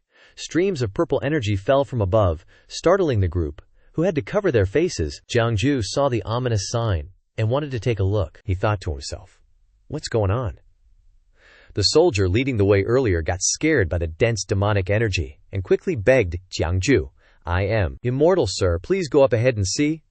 So Jiang Jue reluctantly had to lead the way. When they were about to get there, they stopped, shocked by what was on the top. It was so unexpected that Jiang Jue's eyes widened in disbelief. On the altar at the top of the mountain, heavenly lightning struck continuously, and the terrifying monster that chased him was also standing there. The soldier who doubted them earlier changed his expression. He yelled, "Tai! That's the leader! The leader has really been taken over by an evil bug." Jiang Jue stared at the monster, then secretly calculated, "What the hell is this? The Nine Suns Mother Demon, daring to show its true form in front of everyone. What's he planning?" Then they saw the upper half of Feng Qingzi emerging from the monster's body. He yelled, "Immeasurable heaven!" A pillar of light from below the altar shot straight into the sky. Feng Qingzi continued chanting the secret incantation, calling upon the eternal heavens, "May all souls return to the immeasurable heavens beyond," seeking longevity. Longevity, how many are granted by the heavens? Heavenly Master, 36 heavens, ruler of the gods. Seeing the danger increasing, Jiang Jue turned around and stopped the people behind him. "Fall back. Everyone fall back." Feng Qingzi saw that he had arrived and opened his mouth. Jiang Jue. Hearing his name called, Jiang Jue stood still, looking at him without saying a word. Suddenly, Feng Qingzi burst out laughing. He asked himself in confusion, "The 36 heavens already have a master. Why is there another Xixiao heaven?" Jiang Jue suddenly realized the hidden meaning behind the question. He wondered in panic, "How does he know?" About Xixiao Heaven. Who exactly is his master? Seeing that he couldn't hesitate any longer, Jiang Jue pulled out another talisman, quickly chanting an incantation. When it just lit up, Jiang Jue threw it forcefully into the sky. The brilliant talisman left a trail of light behind it. After flying to the right height, the talisman exploded with a bang in the air. Light shone everywhere like a giant star under everyone's eyes. Feng Qingzi immediately recognized his trick, and he became talkative again. Jiang Jue, you're calling for backup, right? You've always had good luck, always having backup no matter where you are. But it doesn't matter. Even if you call it, for the Xianxia treasures you only know the celestial creation mirror, but there are other treasures. Today let me broaden your horizons. Right after he said he would broaden his horizons, Feng Qingzi made good on it. He used his power to make the altar shine again. The winds blew continuously around the pillar of light. He continued to challenge, Jiang Jue, this heavenly island, does it look familiar to you? Then, the black clouds in the sky gradually dissipated, and a rocky mountain gradually appeared, preparing to crash down on the ground. The rocky mountain gradually revealed its full appearance after the black clouds. This strange phenomenon caused countless ripples. The ripples on the water surface became stronger and stronger, and the wind blew, causing the trees to move constantly. It seemed Jiang Jue had realized what terrifying thing was in the sky. He felt incredibly uneasy. How is this possible? Seeing Jiang Jue's complexion worsen, Feng Qingzi was overjoyed. He happily yelled, "Aha, Jiang Jue, prepare to die." On top of that inverted stone mountain, spiritual power began to gather. The spiritual energy in the heavens and earth gradually coalesced into an energy ball, growing larger and larger rapidly. Suddenly, Tu Shanning shouted, breaking the silence. Brother, Qian, La Lin Qingyi also hurriedly shouted, "Little Master Ancestor." They really couldn't bear to watch Jiang Jue just walk towards that terrifying monster like that. Jiang Jue didn't want them to get caught in the blast, so he moved away a bit. Unexpectedly, that mountain moved above his head. It fired an extremely powerful energy beam down at Jiang Jue. Just when it seemed like Jiang Jue's story was about to end, while he was about to ascend to heaven, out of nowhere, a red beam of light shot straight at the falling energy ball, shattering it. Thinking he wouldn't survive this, but seeing that he was unharmed, Jiang Jue was a bit surprised and looked up. The heavenly demon lord, Shan Lan, also his future wife, had arrived. She had raised her hand, using her power to block a blow from that inverted mountain. The shattered blue fragments fell, further enhancing her aura. Seeing Shan Lan block it with just one move, Shan Ning happily laughed and said, "Brother-in-law, so you invited Big Sis? Then it's fine. With Big Sis here, there's no need to worry anymore." Contrary to Shan Ning's joy, Jiang Jue was a bit bewildered, thinking, "Clearly, the person I summoned, no, that's not right. Why does Tu Shan Lan know I'm here? Tu Shan Lan wouldn't be following me. Right?" Feng Qingzi was surprised by the appearance of another person, and one even more difficult to deal with, Jiang Jue. He roared again, "How is this possible? How is this possible? They're too terrifying." Feng Qingzi had to use his next move. He began to chant, and below the altar, evil auras surrounded him again. He loudly recited an incantation. Beyond the heavens, there are several Xiaojing. Under the heavens, there are also several Zhongfang. Seeing him start to move, Tu Shan Lan turned her head to look at her and immediately jumped into the sky, so fast that she left behind a faint afterimage. It was unknown what secret technique Shan Lan used, but she left behind a shockwave in the air that spread across the entire mountain range. In the blink of an eye, Shan Lan quickly landed on the ground where Feng Qingzi was standing. "I don't know who took my shoes, so now she has to go barefoot." Seeing that the mountain hadn't had time to recharge for a second attack, and the enemy had already reached him, Feng Qingzi was a little frightened and immediately ordered his children, "Capture her! Quickly, capture her for me!" A group of dead ghosts hadn't even touched her before Shan Lan simply used a bit of power to freeze them all. She calmly walked forward like that. When she stood face to face with Feng Qingzi's huge body, Shan Lan coldly questioned, "You want to kill Jiang Jue?" Behind her were blocks of ice containing the dead ghosts, the insides of which had all shattered. Feng Qingzi witnessed Shan Lan's terrifying power and hesitantly asked, "Who are you?" Before Tu Shan Lan could answer, the dark clouds in the sky suddenly dispersed into a circle, and the whole monster's body shook violently. The muscles on its belly suddenly bulged as if a hole were opening. That hole ripped itself open, and it spewed out a pile of black liquid, but Shan Lan still calmly stood there, watching. From the pool of liquid, An army of evil spirits gradually rose, preparing to attack. This time, Feng Qingzi used all the determination in his heart to remove all obstacles. He shouted, "I've been in the Whitebone Cave for 1,000 years, swallowing countless small souls to escape that place. How can I die here? Kill!" The army of ghost souls was formed. They had the appearance of human skeletons, with mud added on, their eyes burning red, crazily craving slaughter. Hearing their master's order to kill made them even more ferocious. Looking at an army with overwhelming killing intent rushing towards her, an ordinary person would struggle to fight, but the demon lord Shan Lan complained about them. Annoying, so noisy, Shan Lan gently raised her hand, focused her spiritual power, and fired a long beam of light. It collided with the air, causing a shockwave that swept away everything in its path, including the ghost soldiers. Blue fragments also slowly fell. The ghost souls died, and their demonic energy scattered, creating a thick fog that caused Shan Lan's white hair to billow in the wind, while she seriously observed them. Suddenly, Shan Lan sensed something, her face showing a hint of surprise. Shan Lan looked down and saw that the black liquid had spread to where she was standing. A ghost soul emerged from it, and tightly embraced her long, white legs. After distracting Tu Shanning for a while, meanwhile, Feng Qingzi on the other side still hadn't given up. He looked at the stone mountain in the sky and shouted, "This old lady hasn't lost yet. There's still a chance. Just gotta build up the power again."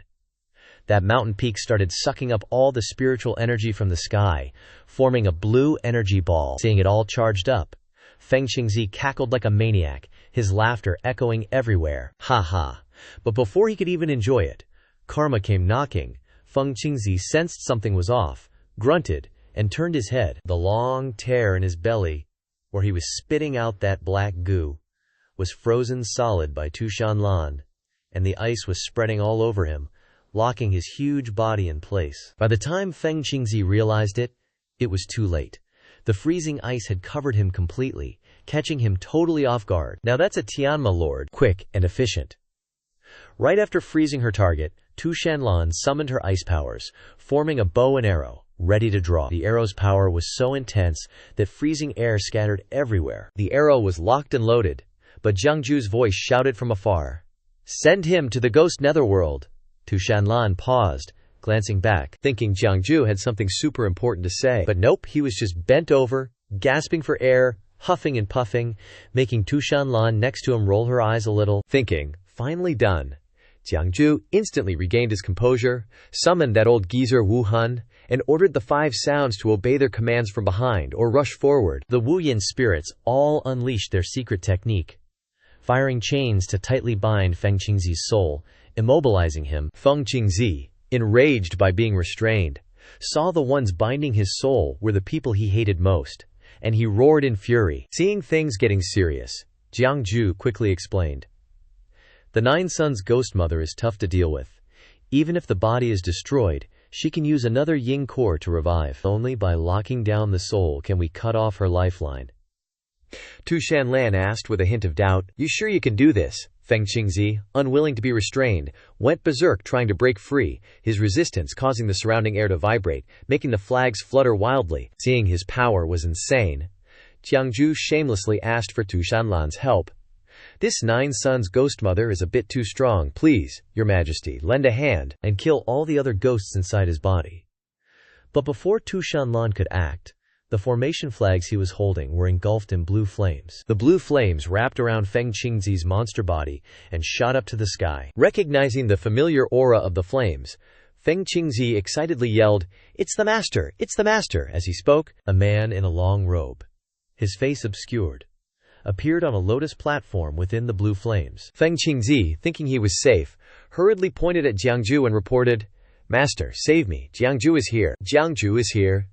The master they spoke of had finally shown up. Jiang Jue and Shan Lan cautiously looked up, observing the enemy, who always seemed to be in their way. Without a word, Jiang Jue suddenly raised his hand, unleashing a burst of spiritual energy onto Feng Qingzi's head. The fat body of Feng Qingzi was gradually sucked into Jiang Jue's palm against his will. Sensing that the master was about to punish him, Feng Qingzi begged, "Master." But the man only smirked, conjuring another gigantic hand and crushing Feng Qingzi's entire body. Knowing he was doomed, Feng Qingzi unwillingly screamed and begged, "No, master, no, no, no." But in the end he was crushed by that hand. After dealing with his subordinate who acted without permission, forcing him to show up, he called out Jiang Jue's name, Jiang Jue. He stood high in the sky, looking down and saying, "You're truly a lucky one. No matter where you are, you always get help. In the human race, your senior brother protects you. In the Shan frontier, the totem celestial deity protects you. Even in the 10,000 demon kingdom, even the Tianma lords are on your side."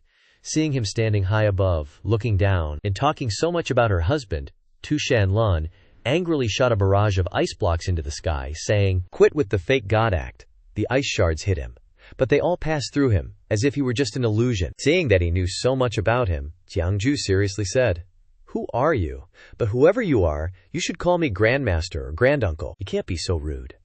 Instead of directly answering the question, he challenged, "Jiang Jue, your arrogance won't last long, just you wait. That old geezer can barely protect himself, and when the Xianxia Palace Lord falls from grace, who will protect you then? Do you know how many immortals are eyeing your life? As for Shan Lan, she's not qualified.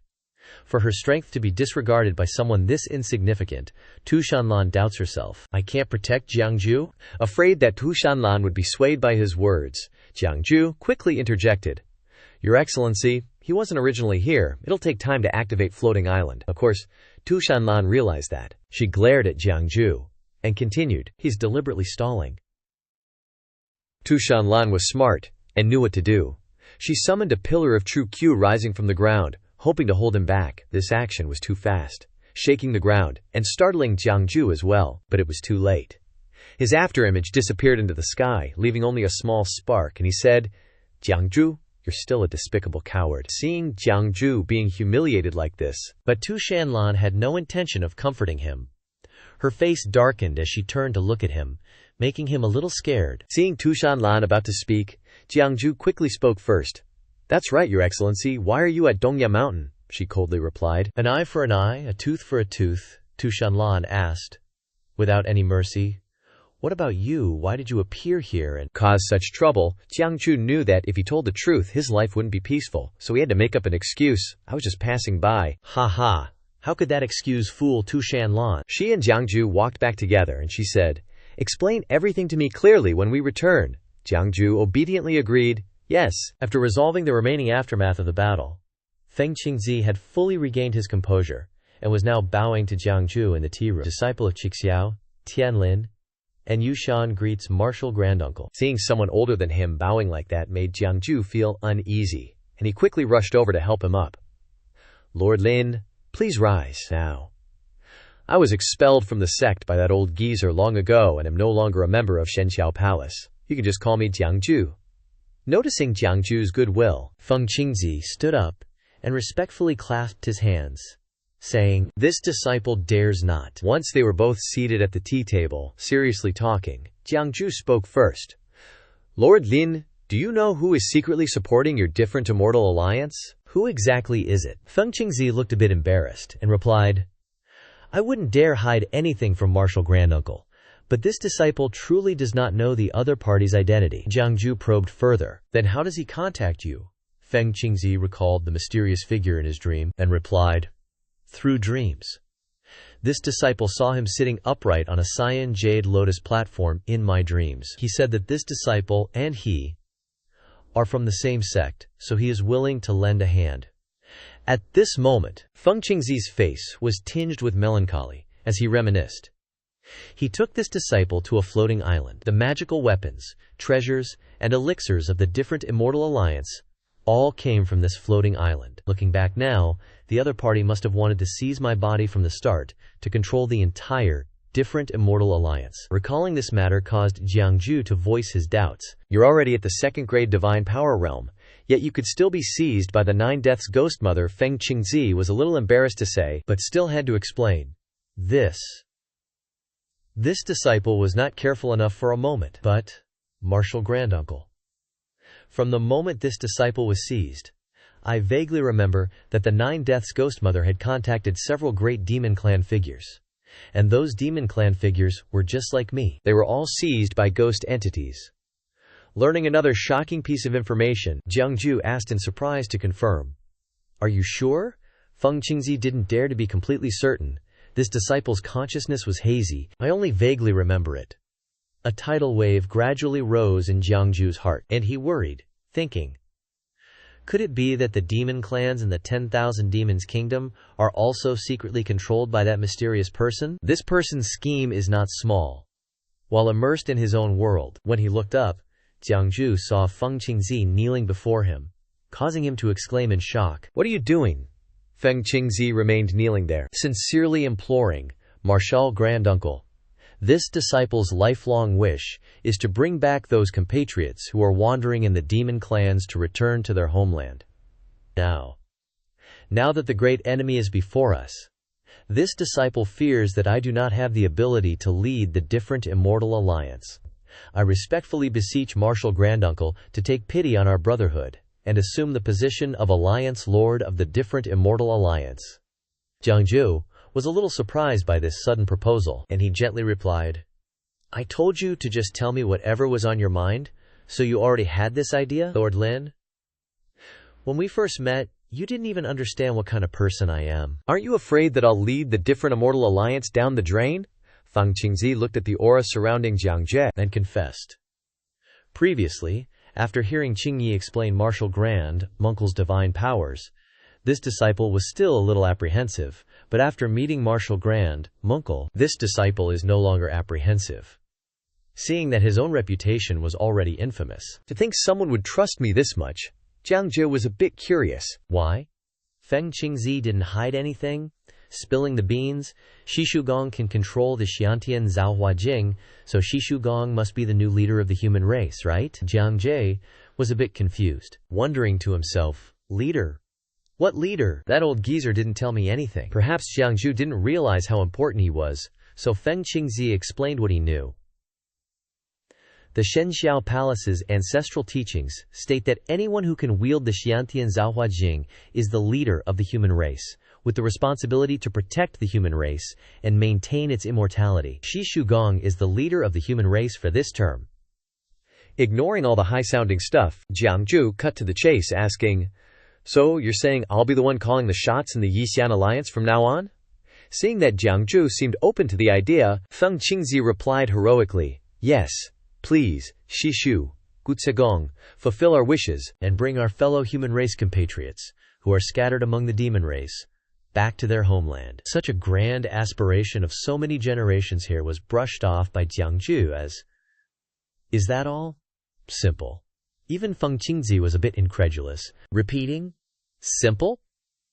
Seeing that the first step of his plan was complete, Jiang Jue raised his head and shouted loudly for someone to hear, "Did you hear that? I'm in charge of the Yixian alliance now." A snow-white tail wagged happily down the road, seeming to hint at who it was. Two Shan Lan emerged from nowhere, leisurely walking towards them. Jiang Jue stood up, pointing at her and saying, "Let me introduce you. This is the Tianma Lord of the Wanyao Kingdom." Two Shan Lan. This time, it was Feng Qingzi's turn to freeze. He thought to himself in shock. The Tianma Lord? Could it be? Could it be that Shishugong has defected to the enemy, bringing a Tianma Lord to the Yixian alliance to destroy it? But then, Jiang Jue said to Feng Qingzi with a bit of pride, "She's my wife." This shock was too much. He was directly dumbfounded, wondering to himself, what does wife mean? Is it what I think it means? Shan Lan leisurely waited for her tea to cool, and even kindly explained, ignoring Jiang Jue, who was still posing. "In your human race's terms, you could say he's married in." Tu Shan Lan's words carried weight. Feng Qingzi turned to Jiang Jue, hoping to clear up his confusion. "Xin Shu, what's the story here?" Jiang Jue then stated his plan. "Didn't you want all the compatriots scattered among the demon race to return home? I know a secret passage under the Jinsha River, connecting the two races, humans and demons. This passage can bring everyone from the Yixian alliance to the human race's territory." It seemed like a glimmer of hope had shone upon them. Feng Qingzi asked excitedly, "Shishu, is that true?" Jiang Jue smiled, with a bit of cunning businessman hidden within. "But that passage is located in the Tianma Lord's territory. The Tianma Lord is my wife, but even close brothers need to settle accounts clearly." Understanding what Jiang Jue meant, but Feng Qingzi didn't care, and told the current situation of the alliance. "But the Yixian alliance is indeed a bit tight on funds right now.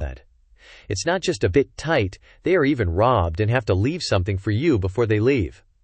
Shan Lan understood the difficult situation of the Yixian alliance, making it a bit difficult to negotiate. She tried to ask what he was planning to do. Jiang Jue quickly replied. Usually the two of them, Shan Lan and Feng Qingzi, shouted in unison without making an appointment. Trade! Jiang Jue excitedly clapped his hands, telling them his plan. That's right. The demon race produces abundant demon essences, materials, demon beasts, and spirit mines, while humans are skilled in creating divine weapons, magical treasures, and cultivating elixirs, things that the demon race lacks. We can easily get the two sides to cooperate and profit together, integrating resources and achieving mutually beneficial cooperation.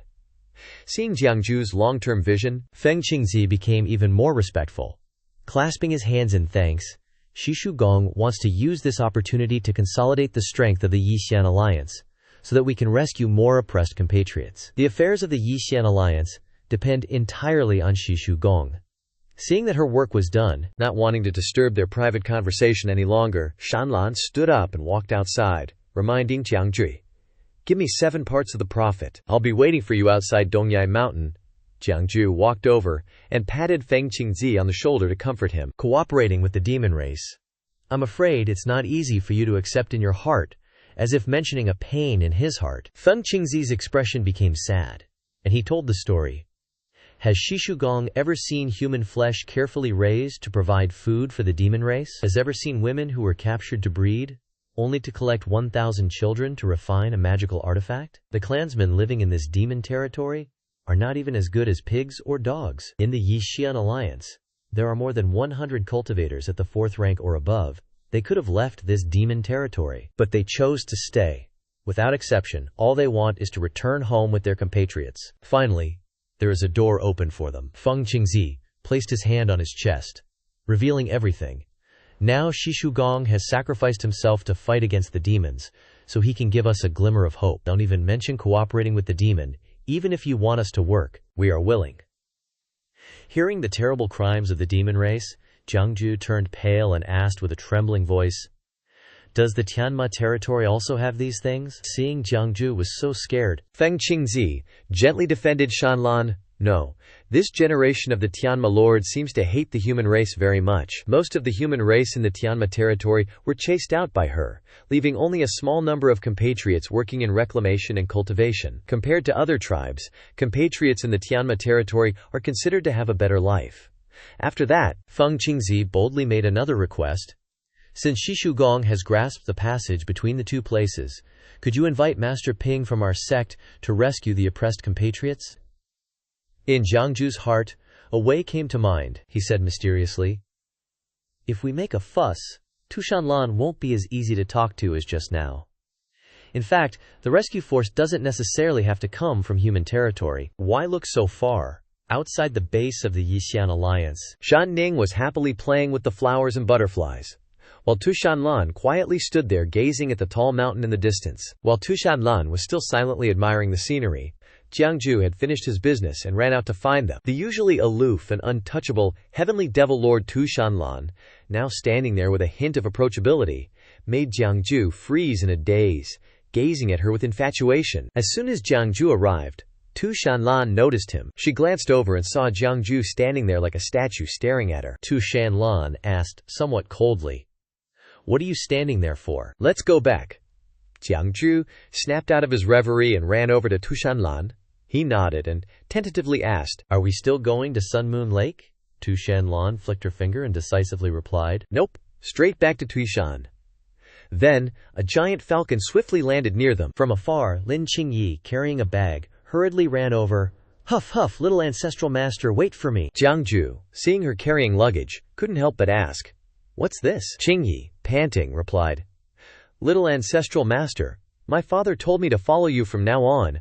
1 is so you won't lack family by your side, and 2 is so I can be a messenger for you and the different immortal alliance later." After spending some time in the Myriad Demon Kingdom, with little contact with humans, now someone ran up and said they wanted to go with him. Jiang Jue was delighted. "That's great!"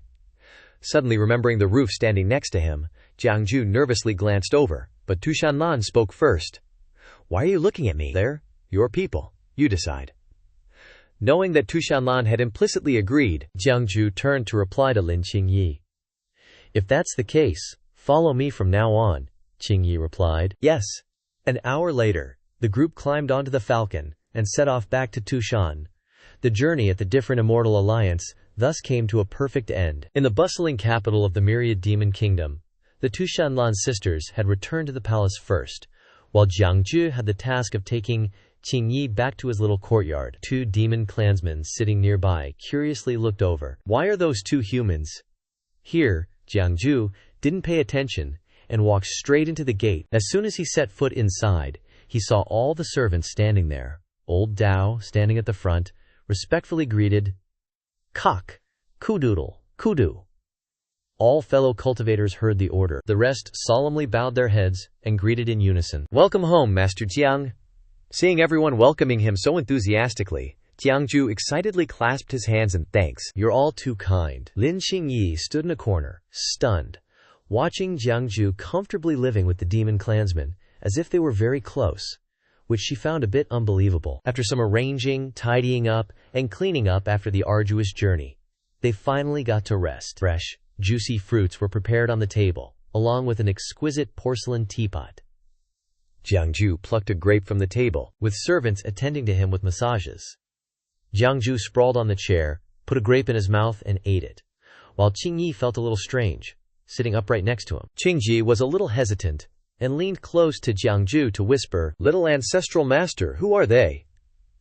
Jiang Jue put another grape in his mouth and replied, "Oh, they're all Tushan sect guards who follow me, usually responsible for my safety." Qingyi looked at the three guards, namely Hai, Yu, Shu. Each of them looked silly and useless. She suddenly shouted, just relying on them. As soon as she finished speaking, Qingyi almost faced retribution. All three guards blushed and stared at her, scaring her into shutting her mouth. Jiang Jue quickly sat up to mediate. "They just serve tea and water and help with errands anyway. It's more convenient to have them around, though." "All right, cock-a-doodle-doo, everyone, step down first. Truly loyal subordinates." They didn't object at all and replied, "Yes, Master Jiang," then turned and left, ignoring their feud with Lin Qingyi until the sound of footsteps faded. The two of them climbed onto the chairs and seriously discussed the matter. Learning from the previous experience, Qingyi lowered her voice to ask, "Little ancestral master, most of them are only at the 6th rank realm, yet they're protecting you? Did the heavenly devil lord discover what you want to do and sent these demon mutts to come? Saying they're protecting you, but they're actually monitoring you?" Hearing her say that, Jiang Jue was a little startled. He leisurely propped his chin up and inquired, "Little Grand Disciple, do you know how high my cultivation is?" Of course, Qingyi didn't dare to speculate. She lowered her head and respectfully replied, "Little ancestral master presides over the Shao heaven, commanding the upper god of 9 heavens. Even the great elder can't do that. How could a junior like me dare to guess at your cultivation?" Seeing Qingyi constantly praising him like this, Jiang Jue reached out his hand, and to her utter surprise, Jiang Jue grabbed another grape and popped it into his mouth, then suggested, "Why don't you try it yourself?" This action made Lin Qingyi's eyes widen. She stammered, wanting to confirm, "Is that all right?" Jiang Jue simply nodded to show his agreement. Curiosity bubbled up inside Lin Qingyi, urging her to check Jiang Jue's pulse to find out his true strength. As soon as she touched Jiang Jue's wrist, Qingyi gently sent a wisp of spiritual energy to probe. Lin Qingyi closed her eyes, slowly sensing the cultivation level of this honored Shinzu Grandmaster ancestor. After a moment, Lin Qingyi opened her eyes and exclaimed in shock, "Conchili 7th grade, bone age 20. Qingyi looked like she'd just been scammed. She whined, feeling wronged. "No way! Why would Shizu lie to me? You're the grand head teacher's Shidi, junior brother. Your status is way higher than the masters of the 36 heavens. How can you only be 20? Besides, you can command the Xianxia, high god, of Juxiao, 9 heavens, to invite gods and slay Buddhas." But Jiang Jue said seriously, "What if I told you the truth is exactly that?" Suddenly, Qingyi remembered an old story. She'd heard her father say that the grand head teacher often sealed himself in ice mountains to prolong his life. Could it be that Shitsu also had a secret method to live another life, losing his cultivation and reincarnating to cultivate from scratch? That's gotta be it. No wonder he's only 7th grade. but covered in golden merit light and has sneaky shortcuts. Having convinced herself, Qingyi puffed up her chest and acknowledged, "Shizu is divine. This humble one couldn't possibly fathom your depths." She was saying some pretty confusing stuff, leaving Jiang Jue with a massive question mark floating over his head. Who knows what she's on about now? Suddenly, Qingyi grabbed Jiang Jue's hand again and vowed sincerely, "Shizu, I'll protect you from now on. Anyone who tries to hurt Shizu will have to step over my dead body first." Looking at his hand being held by the person in front of him, Jiang Jue was a bit lost and cried for help. "This little great-granddaughter is making stuff up from morning till night. Someone, save me!" A starry sky appeared, with islands full of ecosystems floating in the air below. But suddenly, it all shattered into rocks, falling in front of Jiang Jue. Behind him, ghosts and deities were roaring "Stop, Jiang Jue, Jiang Jue." Jiang Jue's expression darkened, and his whole being was dyed in a terrifying, gloomy color. It was the same starry sky as before, but now a gigantic snow mountain appeared, and Jiang Jue stood on the water, silently gazing at it with his sword. Suddenly, a massive afterimage of the Xianxia palace master appeared. The old man with white hair and beard only left one sentence: "My Shidi is about to face his tribulation." Then, the shouts of "Shizu, Shizu" made those illusions disappear. Jiang Jue jolted awake. Jiang Jue sat up in a daze, his face pale and covered in sweat. He didn't say anything, just grunted. Qingyi, sitting beside him with a pink handkerchief, asked, "Shizu, you're awake?" Qingyi looked at the sweat on Jiang Jue's face with reddened eyes, and cautiously suggested, "I see you're sweating a lot. Just woken up from a dream." Jiang Jue was a little alarmed, didn't want anyone touching him. He reached out to take the handkerchief and politely declined, "I'll do it myself." Jiang Jue wiped his face with the handkerchief and ordered, "Qingyi, bring me a cup of tea." Lin Qingyi agreed, and immediately got up to go. "Yes, yes." Lin Qingyi handed Jiang Jue the tea and asked, "Shizu, did you just have a nightmare?" Jiang Jue calmly replied on the outside, "Maybe." But inside, he was deeply thoughtful. Something big is probably about to happen in the Xianxia palace. Think sighed. "I need to go back quickly." Then, Qingyi announced something else. "The Tianma Lord, Demon Lord, has sent someone to invite you to Fox Immortal Palace." Hu Xian Dian. Jiang Jue reflexively wondered. "Tu Shan Lan is done?" Without hesitation, Jiang Jue rushed out of the room and instructed, "I'll be back soon. Wait for me at home." But Qingyi refused, and chased after him, wanting to go together. "I want to go too!" Jiang Jue had no choice but to agree. The two climbed onto a crane and flew to Fox Immortal Palace. In his heart he was a mess of thoughts. The Xianxia Palace is facing uncertain fortune. What does the Tianma Lord want? Inside the Fox Immortal Palace, civil and military officials, gods, and nobles had gathered in the main hall. Tu Shan Lan sat majestically on the throne and announced, "Today, I've summoned you all to announce something." She paused for a moment. Then Tu Shan Lan firmly announced, "I want to cooperate with the different Immortal Alliance, Yi Xianming." The civil and military officials below erupted upon hearing this decision. Whispers filled the hall. What? The Tianma Lord of the 10,000 Demon Kingdom, Wan Yao Guo, is the ruler, the leader of hundreds of thousands of demon clans. What about the different Immortal Alliance? They're rebels, a violent group of traitors. Cooperating with them is like having a boil in the 10,000 Demon Kingdom. No one noticed that Yu Chuangong's, Duke Yu Chuan's, face had darkened. In his heart, he secretly blamed Tu Shan Lan. For an emperor to want to cooperate with rebel forces is truly making a laughingstock of the world. After a while, the turbulent court session finally ended. The civil and military officials left one after another, still huddling together to discuss the events of the day on their way out. Two figures in robes of purple and blue walked side by side down the stairs. The Duke of Wuchuan couldn't help but burst out in anger. "Shan bro, what kind of mind-altering drug did that Jiang Jue give His Majesty that made him agree to such an absurd proposal?" The Duke of Yinshan beside him remained calm and collected. He chuckled and advised, "Wuchuan, my old friend, why speak like that? Cooperating with the human race is led by the royal consort, and it only benefits Tu Shan." But the Duke of Wuchuan disagreed. His contempt for the human race was at its peak, and he dismissed them.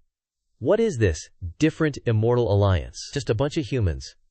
What qualifications do they have to cooperate with us? A learned man like the Duke of Yinshan couldn't stand by and watch someone be looked down upon. His tone turned serious as he reminded, "Wuchuan, my old friend, watch your words. The passage between the two realms is in the hands of Mr. Jiang. Don't forget, Mr. Jiang is also a human." Mentioning the name of the mastermind behind this, the Duke of Wuchuan stopped in his tracks. He continued to sneer at Jiang Jue, HMPH. I'm afraid he can't completely shed his human identity. A sinister look appeared on the Duke of Wuchuan's face. His words sounded ambitious, but were filled with greed. If he knows what's good for him, he should hand over the passage between the two realms. We should be in charge of everything. The Duke of Yinshan also stopped and gently advised, "Mr. Jiang won't agree. His Majesty definitely has his own plans. Wuchuan, my old friend, better not stir up trouble." Ignoring all the advice, Wuchuan arrogantly continued walking, leaving Yinshan standing there. He then said, "Jiang Jue has no choice. I'll persuade him, Yinshan bro. No need to persuade me anymore." The two of them stopped discussing and went their separate ways. Coincidentally, Jiang Jue and Lin Qingyi were heading towards the main hall and were walking towards them. Upon meeting, they stopped to greet each other. Jiang Jue cupped his hands and greeted the old man. "Greetings, Duke Yinshan. Is the academy not having classes today?" Duke Yinshan had left Lingya Blessed Land, while the Duke of Wuchuan ignored him and turned his head away. The Duke of Yinshan replied with a smile, "His Majesty summoned me. This old bone of mine can only move when summoned." Jiang Jue looked at the old general, who seemed uncomfortable seeing him standing nearby, and tried to inquire, "Duke Yinshan, may I ask who this is?"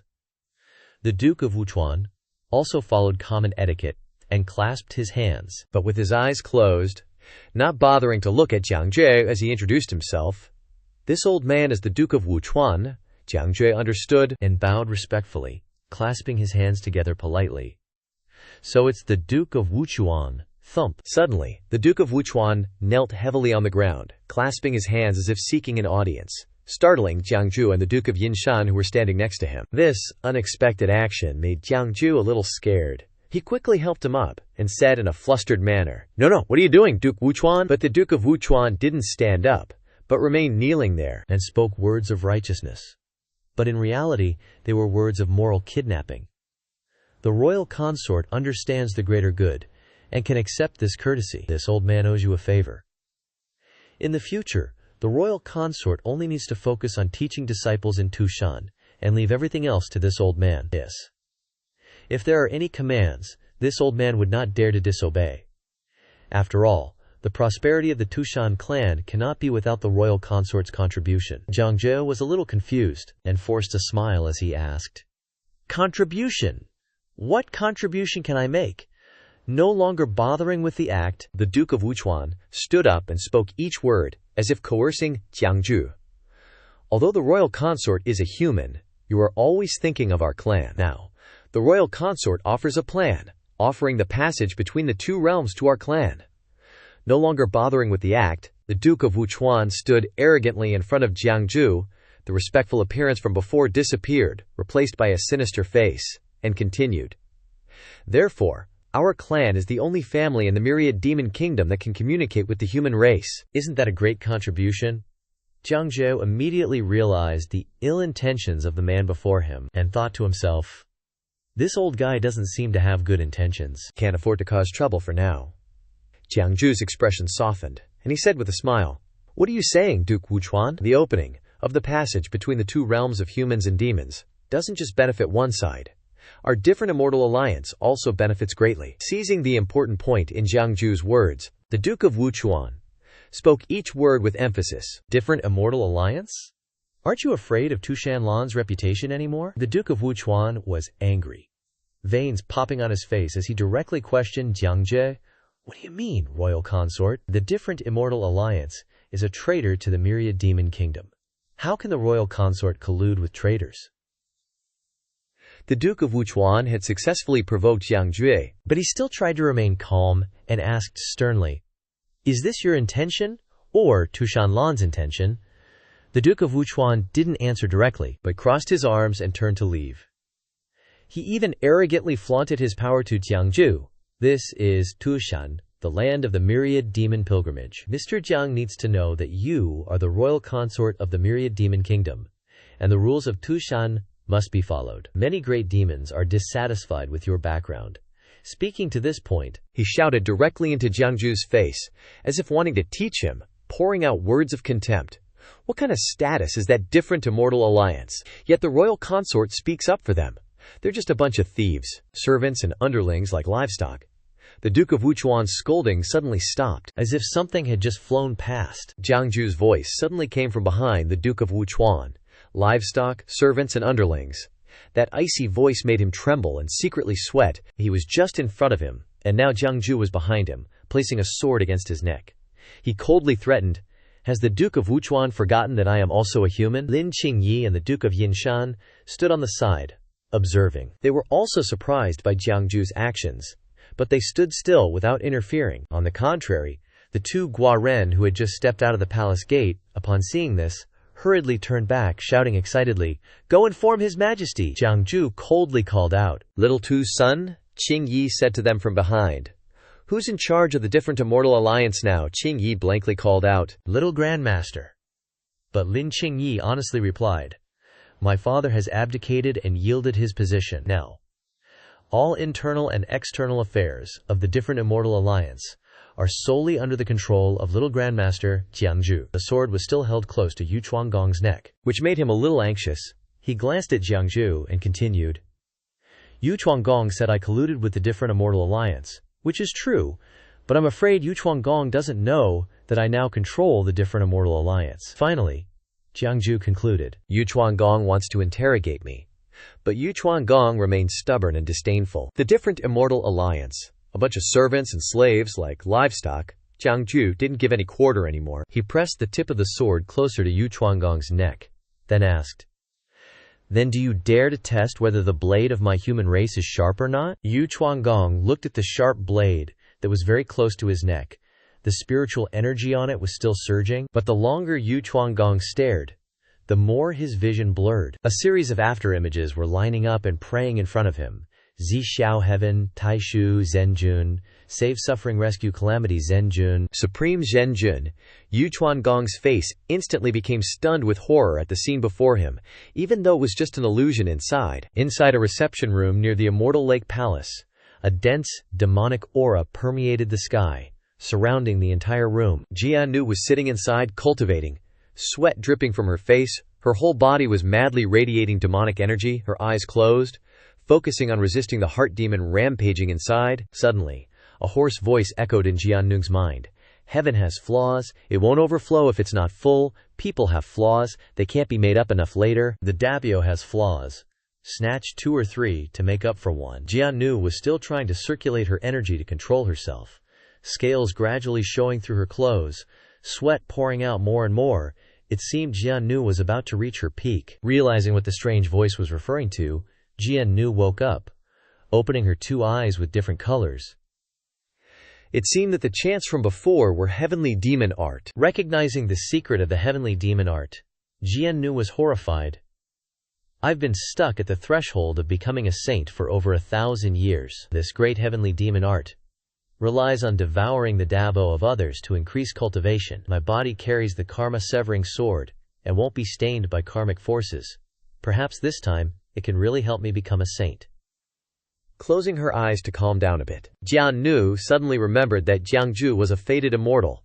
The timing of cause and effect was not within the 3 realms, jumping out of the 5 elements. If I can devour Jiang Jue's origin, there's hope of becoming an immortal. The greedy heart demon seemed to have taken over Jiang Jue's body.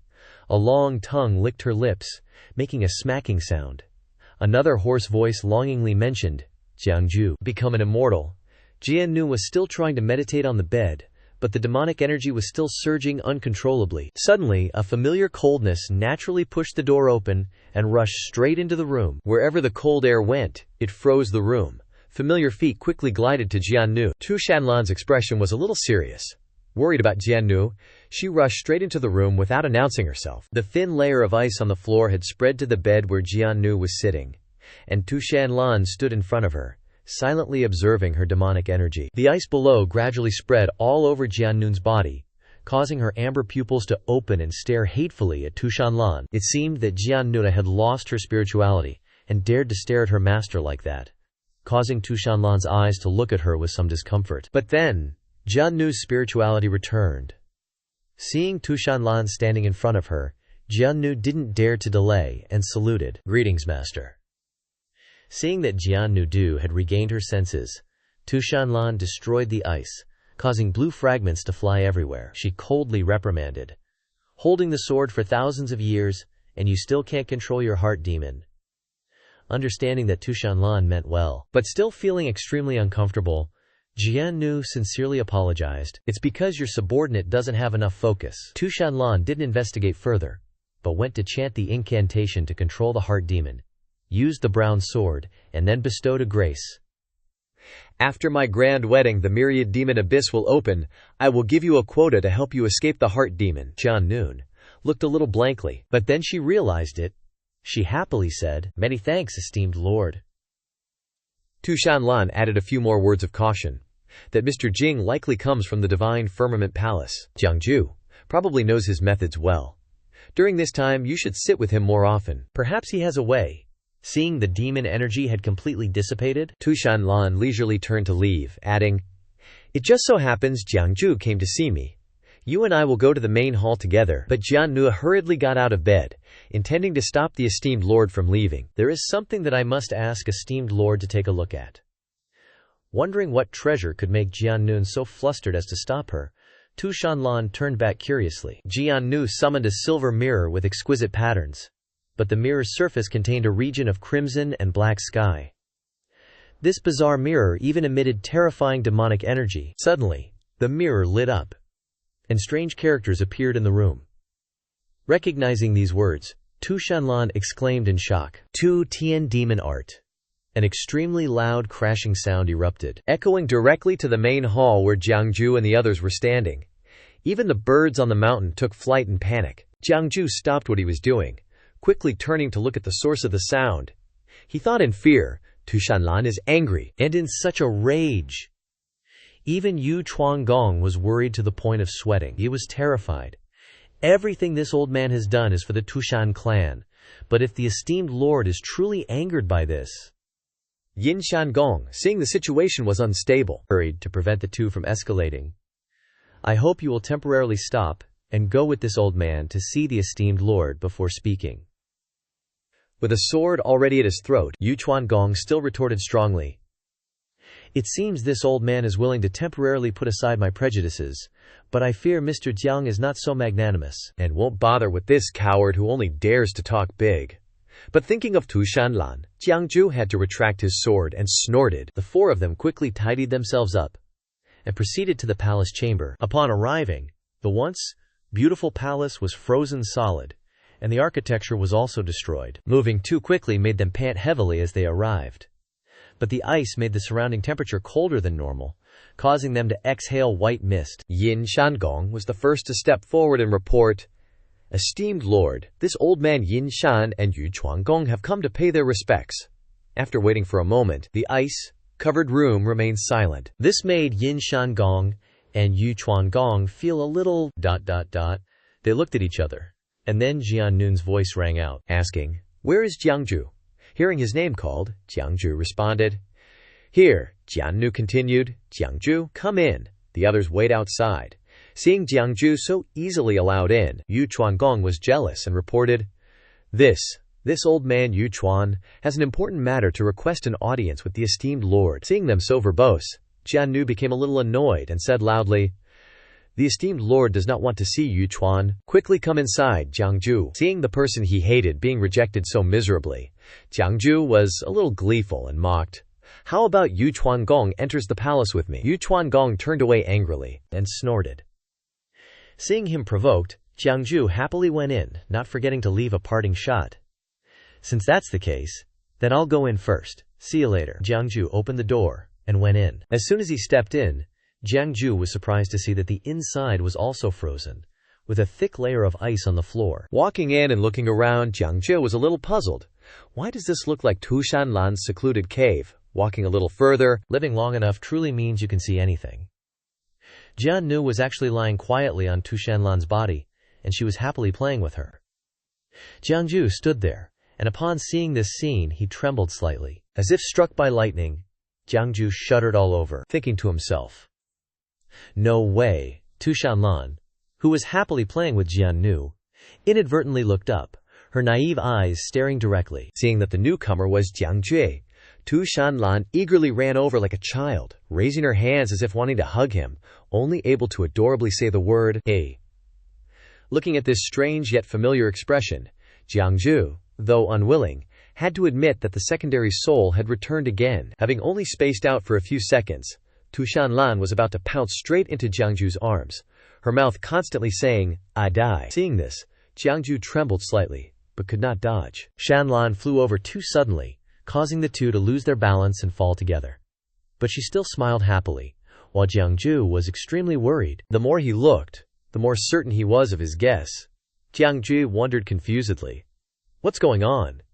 The secondary soul has returned again." Shan Lan sat up, her 9 tails swished and swayed behind her as she kept repeating, "Ajia, Ajia," even patting her thigh like she wanted Jiang Jue to come play with her. Seeing that Jian Nu seemed relieved to be out of the woods, Jiang Jue tentatively asked, "What's going on? Is the secondary soul back?" "This dove.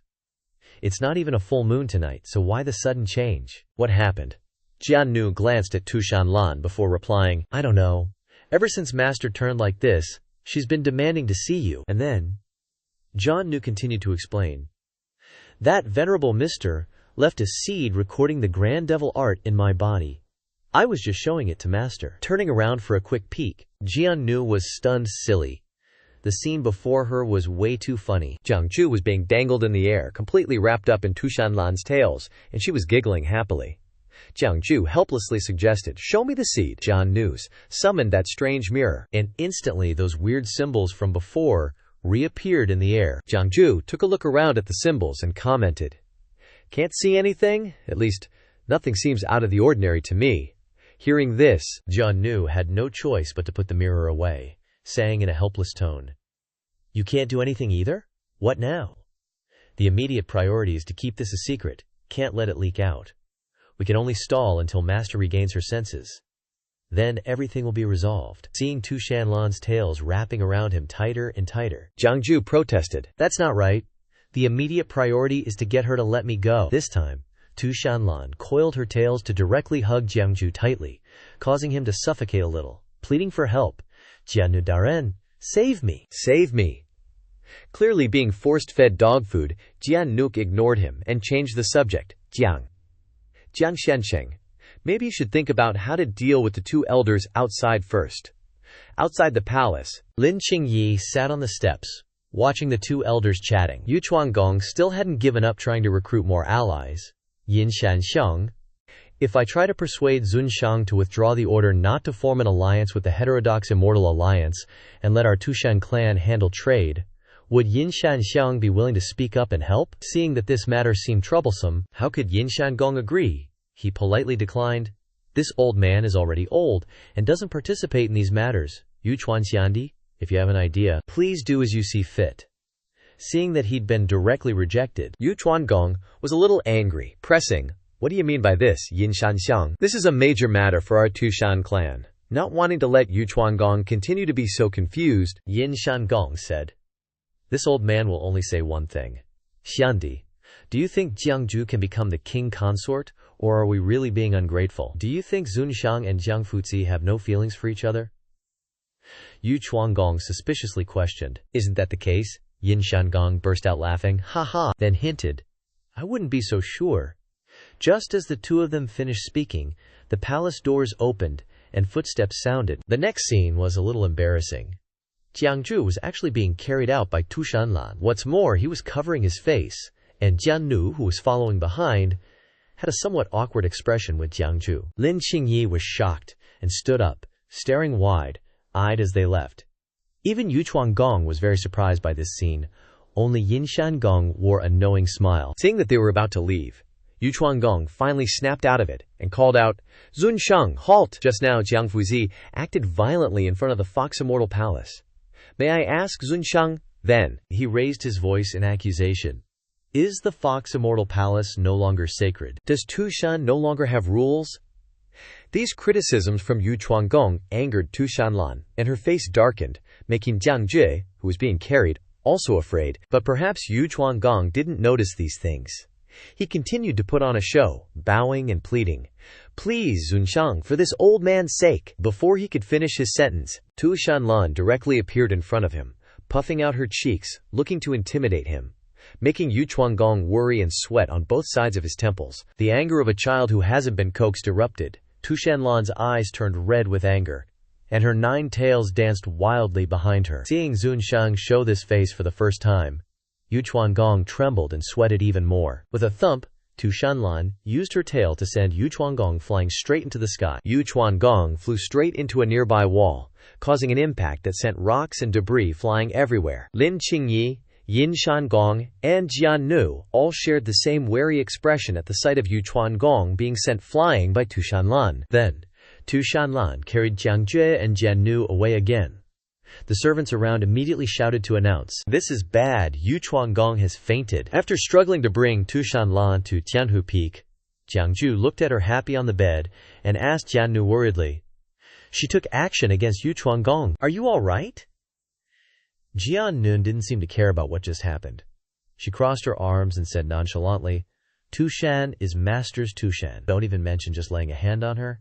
Even if you beat her half to death, no one would dare say a word. Compared to that, I'm more worried about Master's body." Jiang Jue turned curiously to ask, "What is it?" Jian Nu didn't hide anything and answered directly, Before Master's episodes, she would proactively dissipate her cultivation." Saying this, Jian Nu's tone became a bit scary, like a cold wind blowing across the face. Jiang Jue immediately froze. Deep down, he was panicking like crazy. Before, she had no cultivation. If I wasn't careful, I'd get hurt. This time she hasn't dissipated her cultivation yet? Isn't she gonna crush me to death? Seeing that this was gonna be a tough play, Jiang Jue immediately pretended to be dumb and made an excuse to run away. "Ah, that's right. I suddenly remembered that I haven't clocked in at the academy today, kinda like punching the time clock." But before Jiang Jue could leave, he was entangled by Shan Lan's tail. Then, Shan Lan pulled Jiang Jue closer to herself. Looking at Jiang Jue floating in the air, Shan Lan raised her hands, saying in a cute tone, "Ah, Jia wants a hug."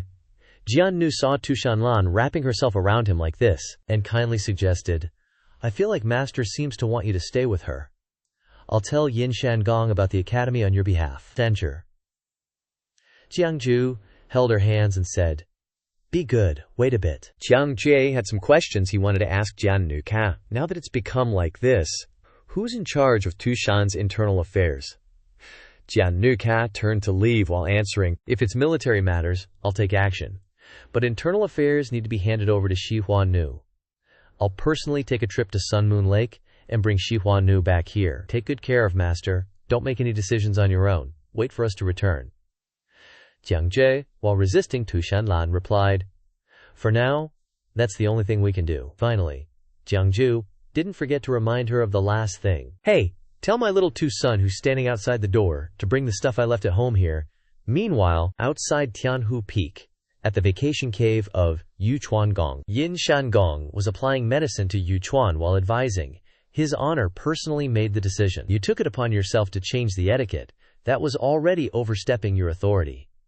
Consider this a lesson today. Don't hold a grudge against His Honor." Yu Chuangong endured the pain and asked further, "Just now in front of the hall, when His Honor took action, did Brother Yin Shan clearly see His Honor's expression at that time?" Yin Shangong replied, "His Honor's holy face. How could this old man dare to look directly at it?" Yu Chuangong seemed to know some secret, so he pressed further. "Then does Brother Yin Shan remember a few months ago, when His Honor went alone into the great wilderness and cut off a saint's hand?" Yu Chuangong's face showed a hint of fear, recalling that arm was still hanging in front of the mountain gate. It's hard to forget even if you wanted to, right? Yin Shangong put the medicine bottle aside and said again, "Do you understand the reason behind it? Our Tuashan clan had the good intention of returning that Quilin holy son to the great wilderness clan. Why did it end up making His Honor angry? So much so that he didn't care about anything and rushed into the great wilderness." Yu Chuangong hesitated a bit. Seeing this, Yin Shangong immediately asked frankly, "Old brother Yu Chuan, what do you want to say?" Yin Shangong's face had a pensive look as he recounted. "Before, every time there was a full moon, His Honor would take the Tu Nu Pu and disappear for a while, saying that he was in closed-door cultivation." Thinking about it carefully, That day was also a full moon night. Then, Yin Shangong turned to look and sincerely advised, "Old brother Yuchuan, you and I are both divine children. It's best not to guess his honor's thoughts. As for Jiang Fuzi, you should know his position in his honor's heart by now. Remember not to act rashly again." Yu Chuangong clasped his hands and said respectfully, "Thank you for the reminder, brother Yin Shan, but everything Yu Chuan does is for the sake of our Tushan clan." Yin Shangong left, not forgetting to leave a word behind. "Take care of yourself. Don't make things too difficult to clean up." It's unknown whether Yu Chuangong understood what Yin Shan said, but he also replied, "Yu Chuan understands." The sunlight shone brightly in every corner inside the palace, illuminating the place where the Tushan nobles were taught. While the other Fox clansmen were attentively listening to Fuzi's lecture, Shan Ning lazily lay there sleeping, neglecting her studies. An orange-furred fox sitting next to her was bored listening to Fuzi's teaching, and missed someone in his heart. "Jiang Fuzi has been on leave for a few days now. I miss him so much." Looking over at Tushan Ning, who was sleeping so soundly that she was blowing bubbles, the fox complained in his heart, "Why is it only An Ning who's sleeping well?" Waya, Fuzi, who was lecturing fluently, stopped when he saw Yu Chuangong enter. Fuzi was about to ask, "Yu Chuangong, you?" But he strode in aggressively, ignoring everyone around him. Tushan Ning was still sitting comfortably on the chair, immersed in a sweet dream, regardless of the whispers of reminders around her. En Ning, wake up." Seems like she heard a voice in her ear, thinking it was Jiang Jue messing with her. Shan Ning just got comfy and mumbled, "Bro, Stin, stop it." Seeing Shan Ning acting like that, the fox spirits around burst out laughing, echoing through the room. Woken up by the noise, Shan Ning groggily woke up. Drool still at the corner of her mouth, she quickly tried to defend herself. "Teacher, I wasn't sleeping." This time, the class laughed even louder. Knowing she embarrassed herself, Shan Ning shyly lowered her head, ears drooping down too. The teacher also barely held back a laugh, trying to look a bit serious, and said, Ahem, young Master Ning, the clan elder is looking for you." Hearing that an elder was looking for her, Shan Ning peeked her head out of curiosity to see who it was. Seeing the familiar purple-robed elder looking at Shan Ning, she immediately recognized Gong Yuchuan. After that, the two of them went to another room to talk. After causing trouble so many times, Shan Ning had developed a habit of denying everything. Before Yu Chuangong could even speak, she blurted out, "Yu Chuangong, what do you want? A Ning hasn't caused any trouble recently." Yu Chuangong looked sincere and bowed. "It's not that young Master Ning has caused trouble, but I have a matter I need young Master Ning's help with. After years of being a busybody, I'm finally needed." But this made Shan Ning a bit suspicious. "You need my help. What can I possibly help you with?" Afraid Shan Ning would refuse, Yu Chuangong cunningly exaggerated her importance. "Only young Master Ning can help me with this." Finally, the Tushan young master was being valued by someone else. Shan Ning thought to herself smugly, "So, An Ning, is this important?" As expected, a grown-up fox is reliable. Seemingly agreeing in her heart, Shan Ning cautiously asked, "All right, tell me, what can I help you with?" As if he was just waiting for this. Yu Chuangong waved his hand, and all sorts of talismans and spirit stones flew out. Looking at the pile of incriminating evidence on the table, Shan Ning's heart sank. "Wait, aren't these my brother-in-law's things?" That night at Tianhu Peak, I even helped him set up some of them. Yu Chuangong raised his voice, "Young master." Hearing herself being called, and fearing that her schemes had been exposed, Shan Ning tried to hide anything she could. She pretended to be clueless and asked, "What are these things?" Yu Chuangong angrily replied, "Jiang Jue used secret techniques, plotting something unjust. These are ironclad evidence that Jiang Jue plotted to harm the Lord." Saying that was practically saying Shan Ning was an accomplice, but she was also a bit guilty. She still tried to protect Jiang Jue. It's not that serious, not that serious. My brother-in-law doesn't have that kind of ability." Yu Chuangong didn't give up and persuaded. Young master Jiang Jue comes from the Xianxia palace, known for playing tricks and bewitching people. A few days ago, I noticed the Lord's personality changed drastically when she was with Jiang Jue. I secretly investigated and found evidence around Tianhu Peak. Initially, he set up a formation. Do I need to tell young Master Ning who the target was? Jiang Jue is a wolf in sheep's clothing. Sadly, some Tushan clansmen still see him as a good person. Yu Chuangong said vaguely. But Shan Ning was the one feeling guilty. She muttered, "Just say my name directly already." Then Shan Ning turned around and coldly said, "So, what do you want from me? Take this evidence to my sister. Confront Jiang Jue." Yu Chuanggong continued to persuade.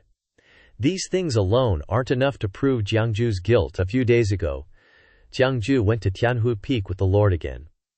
"I want to ask young Master Ning to scout out the situation.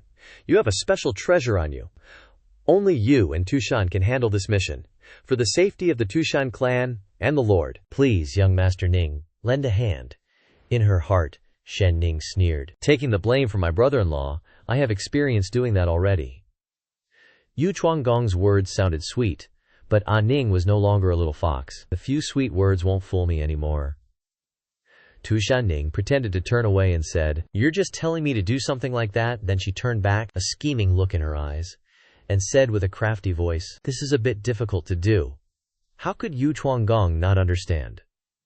His expression changed slightly. In his heart, he lamented. Did this Jiang Jue completely corrupt young Master Ning?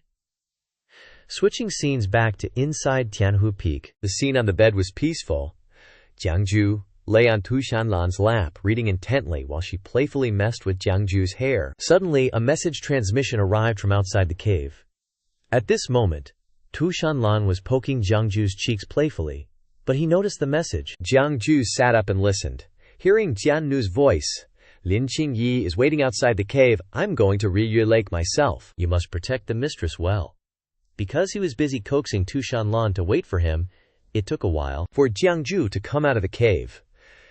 Seeing Jiang Jue come out, Lin Qingyi asked worriedly, "Little Marshal Granduncles? Is Little Marshal Granduncles all right?" Jiang Jue patted his chest and assured, "I am the Tu Shan royal consort. No one dares to do anything to me." "Did you bring what I needed?" Qingyi took off the luggage on his shoulder and replied, "I brought it." "Is there something happening in Tushan? If it's dangerous, I will sacrifice myself to protect little Marshal Granduncle and leave." Receiving his things, Jiang Jue replied, "Something happening? Of course there is." Jiang Jue put it on his shoulder, turned to go back in but still looked back. "Don't worry, if there's danger to my life you don't need to tell me. Little Marshal Granduncle will be the first to run." The Qingyi still asked worriedly, "But do you need these things?" Jiang Jue walked without looking back, only saying, "Being prepared is better than regretting it later. I still have to stay here for a while. In a few days, the little monk and the great elephant god will be back. Take care of them a bit." Qingyi had to obey obediently. "Yes, little Marshal Granduncle." Left. After a moment of conversation, Lin Qingyi also left. Jiang Jue then leisurely walked deeper inside to return to Tu Shanlan, passing by a rock crevice.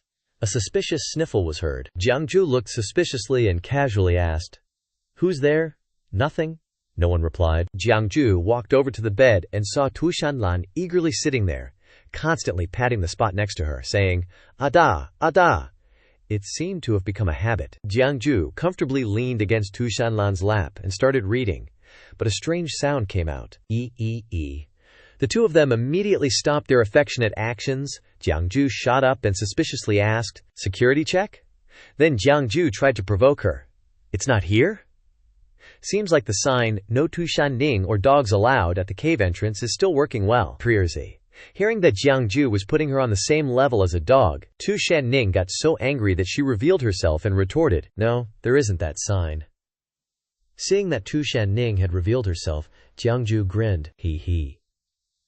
But Tu Shan Ning was a little unconvinced and asked, "Even Ji couldn't detect me. How did brother-in-law find me?" Tricking Tu Shan Ning made Jiang Jue happy, and he replied, "This is the rapport between brother, coin, koa, and little sister, coin, kola." Meanwhile, Tu Shan Ning's expression turned gloomy. "I don't need this rapport." Even more unexpectedly, Tu Shanlan flew down from the bed, pressed Tu Shan Ning's head to the ground, making her hurriedly cry for help. Ji, don't hit me. I know I was wrong."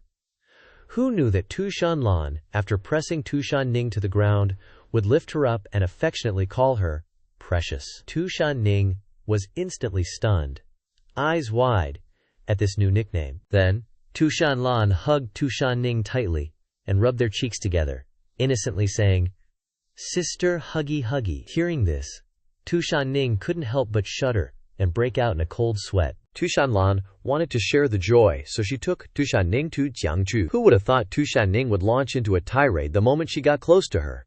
I didn't believe it when people said it, but brother-in-law, you really are that kind of person. Wolf in sheep's clothing, worse than a dog or pig. A beast in human skin. Being scolded so unjustly, Jiang Jue unwillingly shouted, "You ungrateful wretch!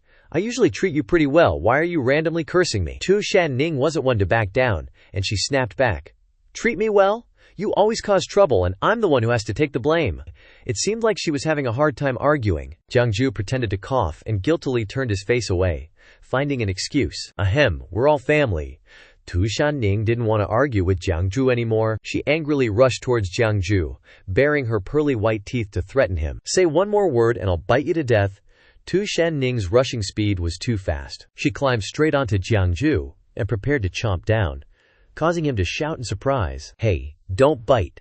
Shan's eyes turned red with rage. She bit Jiang Jue's arm hard, but who knew she would bite the super durable armor he always wore. Not only did it not hurt him, but it hurt her teeth so much that they bled.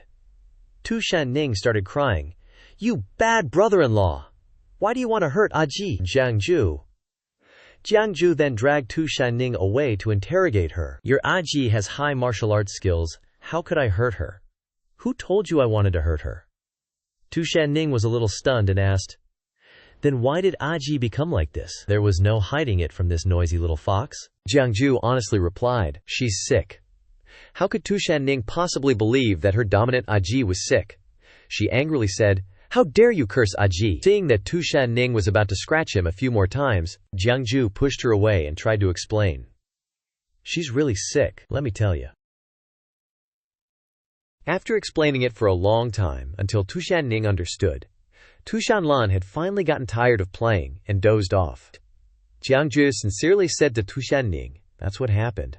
As for that Yu Chuan from the Gong faction, go snoop around and see if he suspects me or your Aji. Remember not to accidentally say anything. Wait until Huanu is back before talking." The situation doesn't look too optimistic. Shan was sad and gloomy. What should we do? Aji is even more stubborn than me now. If she makes a fuss, the whole Shan will want to overthrow her. It seemed like this thought was a little off. Shan Lan was so scary that she could carry the entire Shan mountain and chase after the two of them. Thinking about that scene made the two of them pale and contemplative. "Sai, tell me about it." Then Jiang Jue smiled and started bragging, hoping to get her help.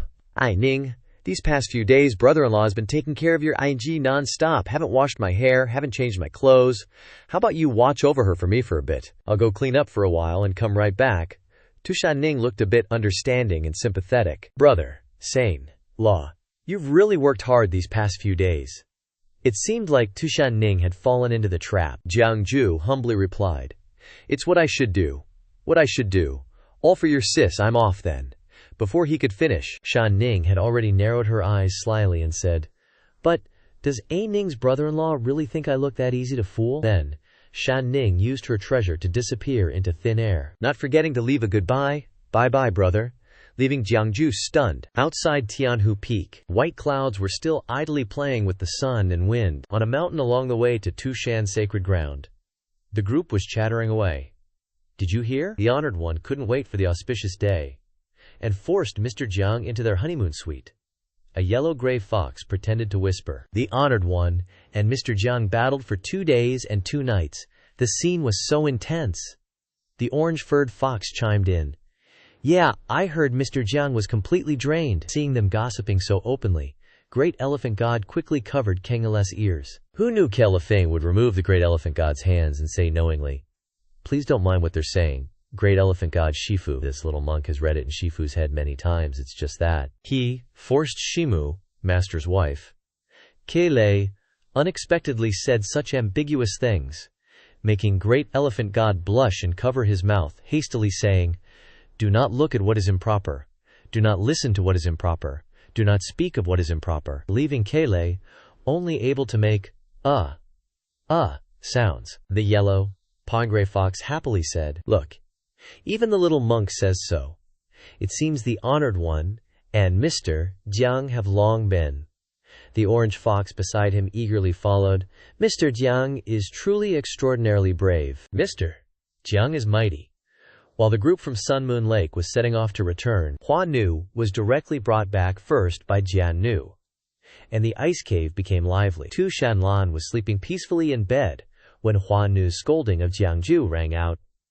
Why did the honored one's unspeakable illness flare up again? Jiang Jue was truly wronged and said, "That has nothing to do with me. I don't have that kind of ability."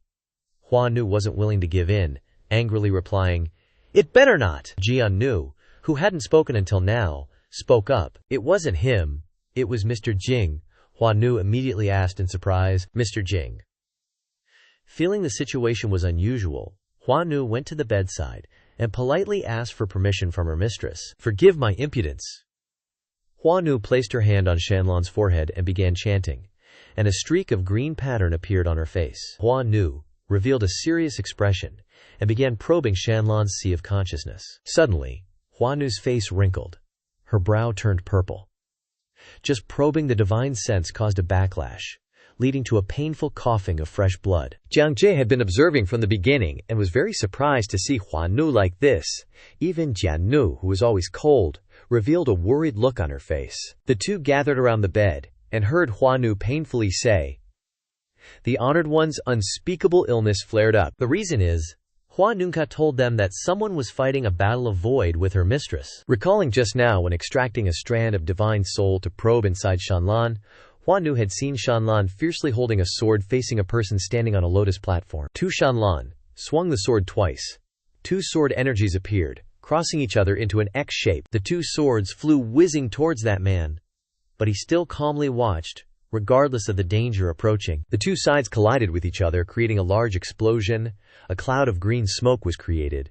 But not stopping there, Shan Lan continued to rush forward. Shan Lan passed through the smoke and rushed over, seeing the man summon a jade-green Buddha statue. Shan Lan did not hesitate, and slashed straight with her sword. The collision of the sword and the statue created shockwaves that spread out. Seeing that she was still too modest in using strength, causing the statue to not even crack, Shan Lan added more strength to the next sword strike. But who would have known that this statue still stood calmly without a single scratch, and Shan Lan, sensing something was wrong, retreated. But how could her pride as the queen of the myriad demon kingdom allow her to give in? Shan Lan quickly observed and continued. This time Shan Lan was more generous, directly gifting that statue 6 or 7 consecutive slashes at different places, creating another wave of powerful shockwaves. Who knew that the bystander would be the one to suffer? Hua Nu was very far away, but was still hit. How could Hua Nu withstand the battle of powerhouses? Thus, the recollection ended there. Hua Nu returned to the real world, and Jiang Jue, standing beside her, nodded in agreement. Turns out, the Venerable One's main soul is being held by that Mr. Jing, so he's using a split soul to control the body. Even if we know what's causing the Venerable One's, indisposition, what can we even do? Seeing Jiang Jue's "I know everything" face, Hua Nu got pissed and called him out. Enough with the beating around the bush. If you've got a plan, spill it. Jiang Jue wasn't hiding anything anymore. He held up 2 fingers and said confidently, "I have 2 ways that might solve our current pickle." Hua Nu was so anxious she could run 10 laps around Shan, so no way was she going to let Jiang Jue grandstand. Just spit it out. Jiang Jue turned around, striking a wise sage pose, and said, "Mr. Jing and the Xianxia Palace are definitely connected. If I return to Xianxia Palace, I can find where his real body is hiding, and then get the Yue Renhu Old Dragon God to help. An attack from the outside will definitely catch him off guard, and his void magic will fail in a second." Hua Nu thought this plan was a bit iffy, and she stood there thinking for a long time, a look of helplessness flashing across her face. But she still wanted to explore more options, so she asked Jiang Jue, "What about the second way?" Jiang Jue didn't hold back and said right away, "The second way is for me to take the Venerable One back to Xianxia Palace. I'm tight with the Glazed Sky Medicine King, True Lord. If he helps, he can cure all ailments, and definitely help the Venerable One merge their 2 souls, ending the body's heavy burden. Then we fight void magic with Mr. Jing." Sensing Jiang Jue was suggesting these methods for his own gain, Hua Nu angrily cursed. "It all boils down to letting you go back to Xianxia Palace. If the Venerable One wasn't sick, you'd have left already, wouldn't you?" Jiang Jue didn't take that lying down. "The Venerable One already gave me permission to return to Xianxia Palace. This just means the time is coming sooner. Huanux didn't believe him and asked, "What proof do you have?" Unexpectedly, Jiang Jue got crafty, pretending to be upright and righteous. "Believe it or not, it's up to you. If you have another way, we'll do that." At this point, Huanu had no choice but to reluctantly agree. The Venerable One's martial arts are unmatched. Maybe she'll wake up in a day or two. If she's still out by the wedding, then we'll try your way. In a corner of the nearby forest, Shan Ning looked at the fire jade in her hand, happily sizing it up. Bro-in-law took out such a small piece of fire essence warm jade and convinced Shan Gong that it was worth a fortune. The little fox spirit's greed ignited, and Shan Ning's face instantly revealed a greedy and despicable expression. Isn't there a warm jade bed in the Sis's cave abode? But then she remembered how scary Shan Lan could be, and Shan Ning suddenly woke up.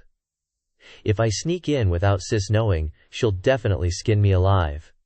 But greed overwhelmed reason. Thinking about how Jiang Jue gave me this stone, Shan Ning secretly resolved, so what if the Tushan king consort stole the Tushan young master? Can't I steal too?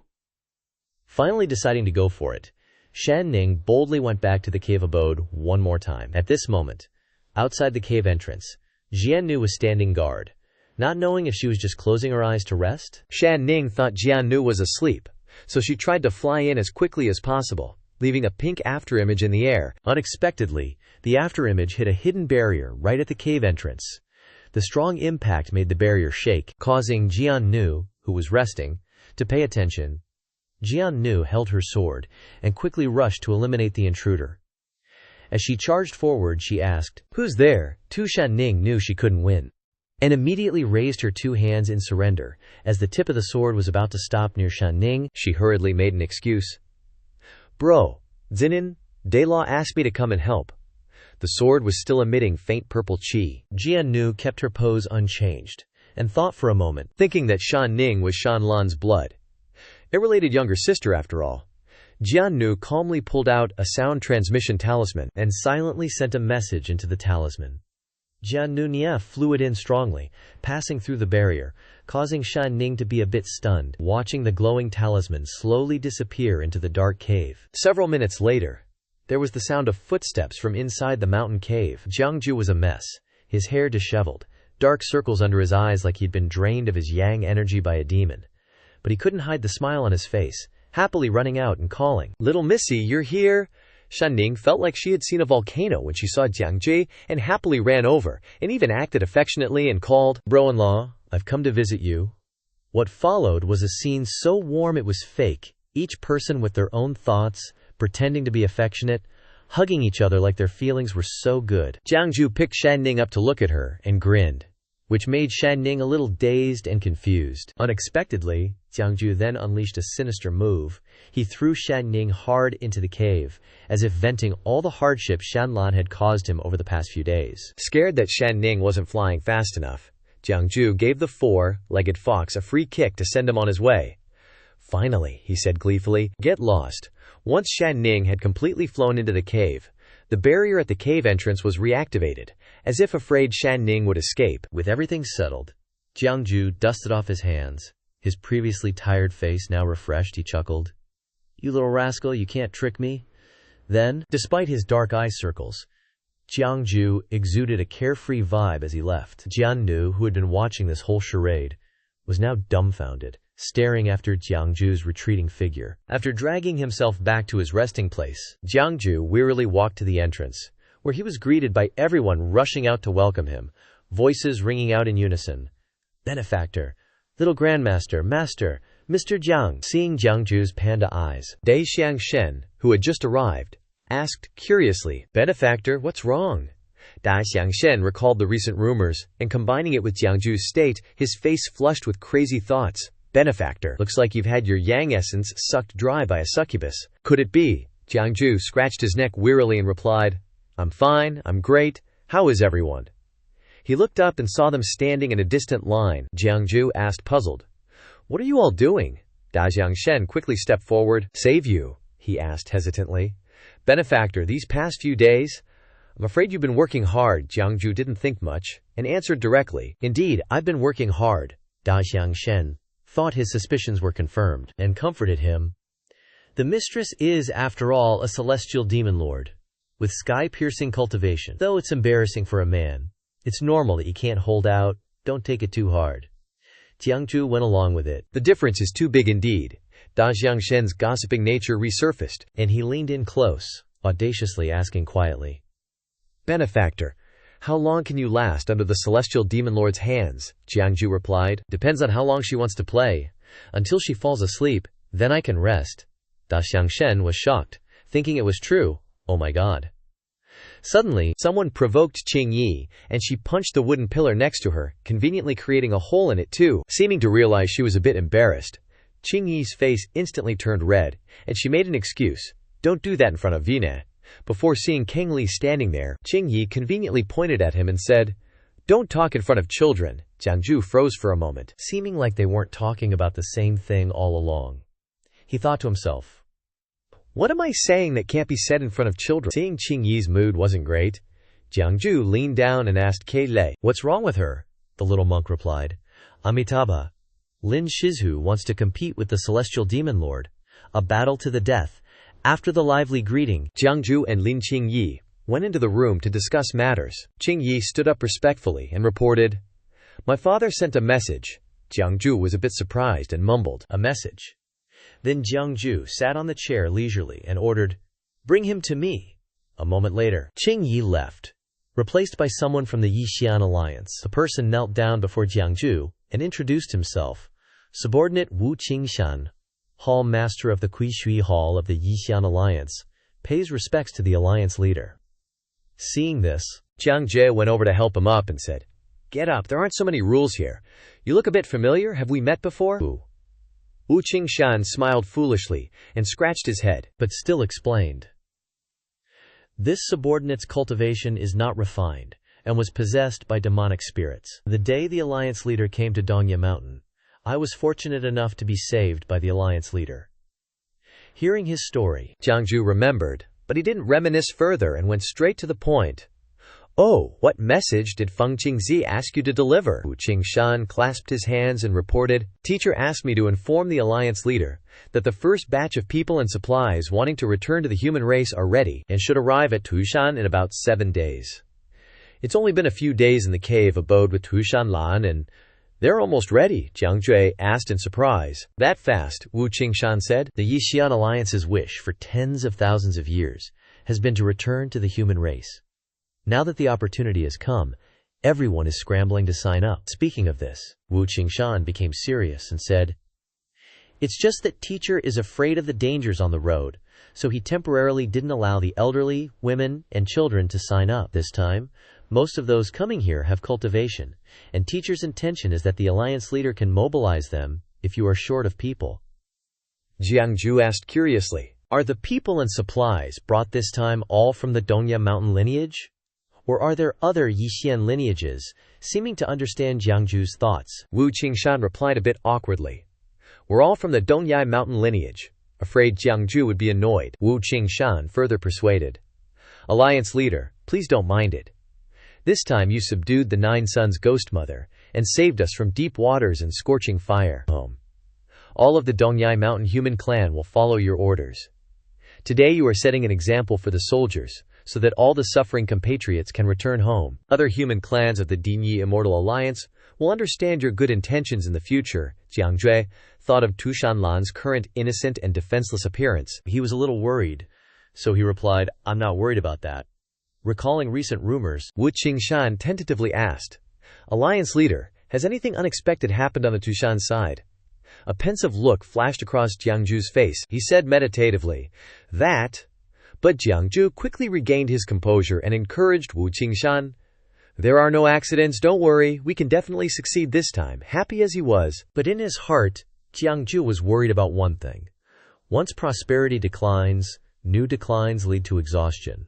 Not to mention there is still time. 7 days may not be enough. I was born in the Scarlet Tiger domain, within the Myriad Demon Kingdom, although it's not as strong as the Great Sun Moon Lake. Compared to other human clans in the Myriad Demon Kingdom, life in the Scarlet Tiger can be said to be the most comfortable.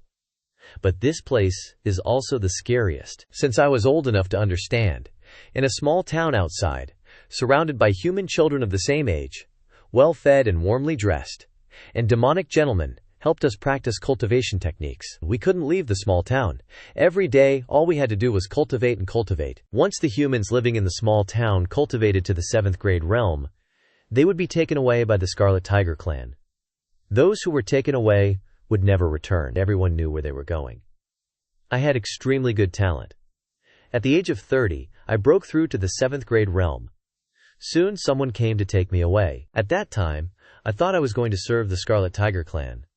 But what awaited me was not a mission to guard or conquer a territory, but to be turned into a fighting slave. A human would be placed in an iron cage, facing demon beasts, with several iron cages also imprisoned in front. Alliance leader, do you also have cockfights, dogfights, or cricket fights in the human territory? We, the humans who had been carefully raised by the Scarlet Tiger clan, were locked in the arena, fighting against humans and beasts. Only one human or beast could survive and escape the iron cage. Gradually, I became numb, not knowing how many people I killed or how many fierce beasts I killed. Until that moment, I met my childhood playmate for the first time. His cultivation was above mine. I was not his match at all. But at a crucial moment he suddenly dispelled his true energy, allowing me to pierce his chest with my sword. Terrified and unable to hold back tears, that guy collapsed on his shoulder. Only then did I learn what the fate of the defeated would be. It turned out that they would not even spare our protective barrier. My life after that, I lived a wretched existence in the arena, sometimes even wanting to meet an acquaintance, then dying at the hands of the other party, just like the friend who died at my hands, thanks to him destroying his protective barrier completely. It wasn't until the Immortal Alliance attacked the Scarlet Tiger clan that I escaped. Meeting other human clans in the dingy Immortal Alliance, I learned that my experience was too ordinary compared to everyone there, and the pain and despair they experienced were even deeper than mine. Wu Qingshan asked urgently, Alliance leader Jiang Jue, have we human compatriots been lowly since childhood, therefore playthings of the demon clan? Jiang Jue put his hand on his shoulder, quitting. How can marquises and generals not have courage? People are born equal and free. Don't worry, I will definitely let you and your human compatriots return home. That day is not far away. Jiang Jue arrived at the Great Elephant God's place. As soon as he arrived, he saw the Great Elephant God and Hua Yan talking. The Great Elephant God looked over, saw Jiang Jue, and happily asked, Benefactor, why are you here? You should have said a word in advance so I could welcome you properly. Hua Yan cupped his hands respectfully and introduced himself. I am the Demon General Hua Yan, guarding Taoyuan Cave. Greetings, Mr. Jiang. Jiang Jue raised both hands amiably and said, No need for formalities. I said long ago you and I are not in a master-slave relationship, so treat each other as friends. Don't bow anymore, please stand up. Hua Yan smiled upon hearing this. He admired Jiang Jue even more, saying, Having never received kindness from Mr. Jiang, I have long admired Mr. Jiang in my heart. Seeing you today, you are indeed a jade tree facing the wind. A suave fellow. Hearing these honeyed words, Jiang Jue suddenly turned green. Dire Xianxia clasped his hands again and boomed. Everyone, I've got some business today. How about we discuss your requests another day? Hua Yan also respectfully bowed to Jiang Jue. Mr. Jiang is here, so, of course, his matters take priority. I'll come back in a couple of days. You two talk first. He turned around and generously added, All right, these past few days, that Wu Chuanggong has been going to Fox Immortal Hall to chat with Lord Xihua, looking all cheerful. Mr. Jiang, please keep an eye on him. Jiang Jue smiled faintly, clasping his hands in thanks. Many thanks for the info. But a moment later, his eyes seemed lost in thought. At this crucial moment, Xinhua and Wu Chuanggong are getting so close. Looks like something's up. Lu. Scene change. Jiang Jue meets Da Xianxian again. He smiled slightly, hinting, They're both coming to you to make magical artifacts. So that means your wicked heart wants to make a fortune again, Da Xianxian gave a forced laugh. Raising his hand to explain, I haven't taken any orders, Jiang Jue looked at him with a skeptical expression, saying, That doesn't sound like you. Da Xianxian stood up straight and solemnly replied, My benefactor brought me to Tushan, obviously needing me to do some things. Now, I'm new to Tushan, and I can't tell who's friend or foe to my benefactor, so I'm putting everything on hold first. I will wait until I ask my benefactor before deciding. Jiang Jue stood up and said, That's good then. I have something I need your help with. Da Xianxian clasped his hands and said, Please, benefactor, just give the order. I will obey without question. Jiang Jue projected a scroll. Da Xianxian was immediately surprised when he saw it and asked, "What is this thing that benefactor is showing?" Jiang Jue looked at him and asked, "Do you have a way to turn this invisible thing into something tangible?" Quote. Scene changes to Huanuga's palace. She sat on her throne and asked, "Wu Chuangong, I heard that the people sent by the East Cliff Mountain have arrived at the Tushan border. Your people are blocking them at the gate, not letting them in." Wu Chuangong clasped his hands behind his back and said, "Cooperation with the different immortal alliance is decided by Master Wu. Even though the elders disagree on the surface, if Master Wu finds out after coming out of seclusion, I'm afraid Wu Chuangong will have a hard time bearing the burden," he sinisterly added. "Lord Xihua is too kind. This official never intended to hide this matter. Why are they disagreeing on the surface?" Huanung frowned, reminding him, "This cooperation was promoted by Jiang Jue. Now you want to seize the dual leadership of the trade. You have to consider whether you have the strength for it." Wu Chuangong again talked about the benefits for both sides. "Lord Xihua, everything this old man does is for Tushan. This trade looks like it's mutually beneficial. But in reality, implementation will be full of difficulties if conflict erupts between the two sides. Which side will Jiang Jue stand on? Are you sure he can clearly distinguish whether he's the Tushan consort or the human race alliance leader?" Saying that, but Huanu still closed her eyes without responding to him. A moment later, Wu Chuangong stepped out with two subordinates, walking and saying, "Lord Xihua has implicitly acknowledged our approach. If comes out of seclusion, everything will be set. I will bear all the responsibility."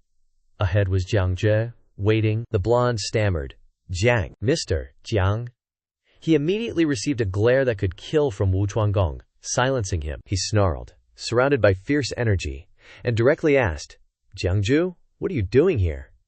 Jiang Jue crossed his arms and leisurely replied, "This one has been waiting for Wu Chuangong for a long time." Wu Chuangong fell silent upon hearing this. Jiang Jue again put his hand behind his back and asked, "Is it convenient for Wu Chuangong to talk further?" he irritably said loudly. "Say what you need to say here. This old man is busy with work and doesn't have much time to listen to your nonsense." Jiang Jue still calmly replied, "All right, then I'll just say it directly. I can hand over the inter-realm passage to you, and in the future, the inter-realm trade will also be entirely your responsibility, Wu Chuangong." "How's that?" He was a little surprised upon hearing this. He grunted, and then had a gloomy look on his face, asking, "What are your conditions?" Jiang Jue crossed his arms and loudly said, "Of course there are conditions?" Wu Chuangong then asked, "Speak." Jiang Jue raised his hand and replied, "Even though my position and yours are different, we will still need to work together under the Demon Lord in the future.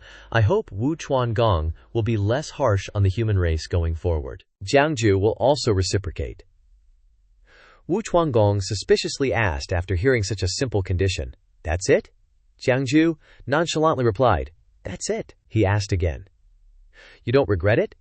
He replied again, "I don't regret it." Wu Chuangong, after hearing his definite answer, laughed and contemptuously thought, "I thought Jiang Jue was capable, but he's rushing to beg after using a few tricks." After thinking, he put his hands behind his back and walked past Jiang Jue, triumphantly saying, "Consort, since you're so sensible, this old man is also an understanding person. I agree to this matter."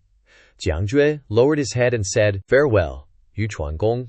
He couldn't hide his excitement and burst into laughter after taking a few steps. "Ha ha ha, Jiang Jue. Ha ha ha." Lin Qingyi, the princess, curiously asked, "Little Grandmaster Jiang Jue, did you really offer him the two-realm passage?" Jiang Jue clenched his fist and calmly said, "Lin Qingyi, chill." On the contrary, a hint of playfulness on his face. "This two-realm passage will eventually return to our hands." Lin Qingyi was surprised and asked, "What's the meaning behind Little Grandmaster's actions?" A sinister look flashed across Jiang Jue's face as he darkly said, "This Yu Chuangong, it's time for him to taste some bitter fruit." Scene change. The two were now on a boat. Jiang Jue stood with his hands on his hips, enjoying the comfort, and said, "So this is the central spirit beast territory." He looked up and called out, "Lord Sword Sovereign, come down and take a break with us." As he spoke, a graceful figure descended from the tall, straight trees. Jiang Jue turned his head and cheerfully asked, "Lord Sword Sovereign, you don't have to follow me as soon as I leave, do you? You're still considered a high-ranking member of the Wanyao Kingdom. Even if you don't have to deal with many difficult matters every day, you're still busy with affairs, so why are you so free in targeting me all day long?" Jian Nu narrowed her eyes, slightly exasperated. "You're free. I'm only responsible for serving the Heavenly Demon Lord, and only act according to the Heavenly Demon Lord's orders. Others handle other matters, Jiang Jue curiously asked her. So what do you do when Shan Lan doesn't have any orders? What do you do? Jiang Jue replied concisely. Cultivation. Jiang Jue admired her and raised his index finger in praise. Firm Dao heart, a promising future. Jiang Jue coldly snorted and said, Yuchuan is Yuchuangong's land of amnesty. The conflict between you and Yuchuangong is known to everyone in Tushan. Today you come here on your own initiative. I'm here to see what tricks you're up to. The three of them soon arrived at their destination. Jiang Jue clasped his hands behind his back, casually said, "Let's go, follow me." The two followed him to a mountain with a stone statue. Jiang Jue walked straight to the statue, but Lin Qingyi felt heavy due to the hostility in the area. She raised her hand and called out, "Little Grandmaster!" She stopped and gasped, thinking, "The hostility around here is too heavy. I can't get close to that stone statue at all." Jiang Jue arrived in front of the stone statue. Jiang Jue floated in the air, wondering, "How did you know this was where Yuchuangong's Dharmakaya is?" Jiang Jue's eyes emitted a mystical light. Replying, I could see the light in his eyes. Staring directly at the stone statue, Jiang Jue broke out in a sweat again. Repeating his words, you could see it. She couldn't help but think, that's right. Jiang Jue can command the 9 heavens gods and the 36 heavenly generals. I see it. He summons them with a wave of his hand and dismisses them with another. How could he not have a way to deal with a small demon pardoned on earth? Now, not everyone is as lucky as Shan Lan, having the karma-severing sword to cleanse all his karmic burdens. Could it be that in the future, if the demon race wants to be officially recognized, they have to wait for Jiang Jue to nod his head first? That's too terrifying. Jiang Jue called out to Jiang Jue again, asking, "If you destroy Yuchuangong's Dharmakaya, he will lose hope of transcending the heaven and earth twin tribulations. But he will still have cultivation. I'm afraid he will definitely not rest until you're dead." Jiang Jue glanced back and smiled. Thank you, Lord Sword Sovereign, for your concern, but I'm not going to do something pointless like building a foundation for bad guys. Moreover, Yuchuangong's Dharmakaya, how can a small Qi disciple like me do anything to it? Hearing this, Jiang Jue pouted and said nothing. Jiang Jue raised his hand and called out, "Lin Qingyi, give me the thing, Lin Qingyi." Upon being called, hastily, and threw the item to him, saying, "Catch." Jiang Jue caught the item, then bit 2 of his fingers. So he uses his blood to write, "Ordained by heaven," and then puts the thing down in front of the statue. He makes a hand seal, and golden threads wrap around the object, chanting, "Grand divinity of purple firmament, primordial celestial lord, righteous gods appear, demons disperse, all realms pay homage." The object gradually crumbles into 100 pieces, then transforms into a statue of Wuchuangong riding a mythical beast. The stone statue on the side starts to crack, and then flashes. Even more surprising, blood starts weeping from its eye. Jiang Jue conjures 3 incense sticks and chants, "Of the 3 heavens, the Tao is supreme. Of all laws, incense is first. Today, with the merit of 3 incense sticks, I pay homage to the gods of the 4 directions. May the souls of all directions transmit the decree. Great Qian's Qin Emperor requests incense." Jiang Jue reverently offers the incense, if there is one who is willing to accept this offering of incense. The 3 incense sticks vanish instantly. Jiang Jue knows everything is done, so he turns around and says, "Let's go." Night falls at the Xianxia army camp. Inside the tent, Qin Xiao can't help but yawn, like a snake yawning. Then rests her chin on her hand, eyes half closed, muttering, "To the army." Suddenly, Emperor Junji Yu opens her eyes wide, because she's been pulled into some undefined world, and there's an undefined, dark figure in front of her. Qin Xiao frowns and shouts, "What evil spirit dares to be so audacious?" She cautiously transforms into her true form, the Crimson Dragon, hissing at the dark figure. Unexpectedly, it's an incredibly imposing general. Holding a scroll, standing regally on a 2-headed python, he booms, "Crimson Dragon, I am Bizai, heavenly devil sweeping and scouring 100-ranked righteous gods, one of the 8 great generals. How dare you defy the oath, dare to attack me?" Qin Xiao is dumbfounded and asks, "Purple firmament, supreme mystic true lord." He maintains a solemn expression and asks her, "Following the purple firmament supreme mystic true lord's special decree to deliver a message, are you Qin Xiao?" Her eyes widen in surprise, thinking, Master Jiang. She doesn't know how long it's been before she opens her eyes, and it's morning. Xianxia scratches her head, wondering, was that really just a dream? She clenches her fists, thinking, Master, all these years I've been searching for you like searching for a needle in the ocean. Could it be that you knew I was in trouble and came to help me in a dream, just like you saved me on that blood-soaked day? If there really are immortals in this world, they would be like you, Master. Outside, a soldier shouts, reporting to Her Majesty, the Imperial Preceptor, and a general request an audience. Xianxia says, let them in. The three enter the tent. The general immediately kneels and reports, Your Majesty, another elite team sent to attack Ghost Gate Pass has been annihilated. The Imperial Preceptor strokes his beard thoughtfully and speaks. The battle with later Qin. Victory was originally within sight, but they invited the Celestial Masters of Divine Firmament, the Divine Firmament Palace, to cut off our rear supply lines. If we can't capture Ghost Gate Pass again, I fear the main army won't last more than a few days. Hearing this, Xianxia feels even more worried but says nothing. She looks at the map and picks up a chess piece. Looking at it, she recalls a sentence that Master Jiang once said, mountains upon mountains, rivers upon rivers, suspecting there's no road, willows dark, flowers bright. Another spring appears. I didn't understand it much back then, but I understand it now. She slams her hand down on the table, a decision made, and orders.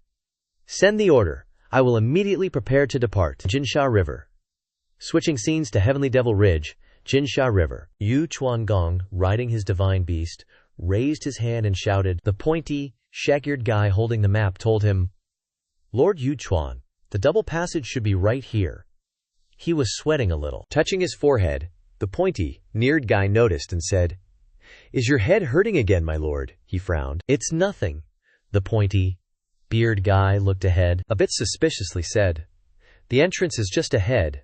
MC Jiang Jue said, My lord, Jiang Jue is letting us know so easily. I'm afraid he has some hidden intentions. Yu Chuanggong's eyes narrowed sharply, replying, Whether it's a trick or not, won't we know after trying? He pointed at 3 demon lackeys behind him and ordered, You, and you. The 3 of you go down and check it out.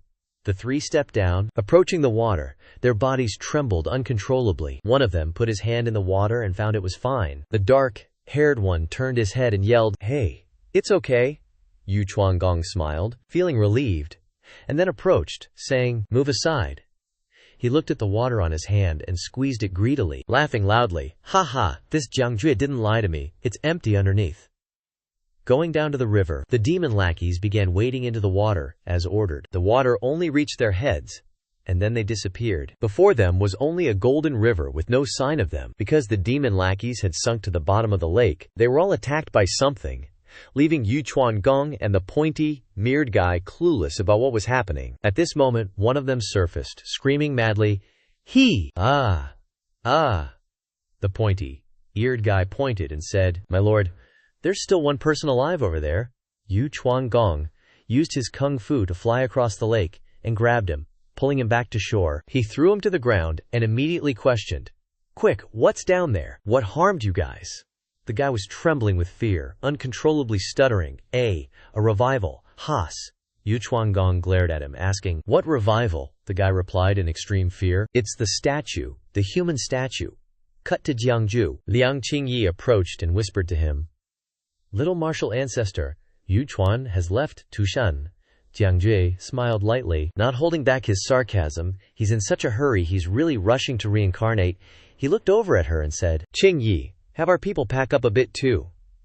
Liang Qingyi excitedly asked, Little martial ancestor wants to ambush Yu Chuanggong outside of Tushan? Jiang Jue flicked her forehead and said, Ambush my butt. I'm telling you to inform our people to pack their things and prepare to go home. Liang Qingyi asked in surprise, Go home? Is it going back to Dongya Mountain?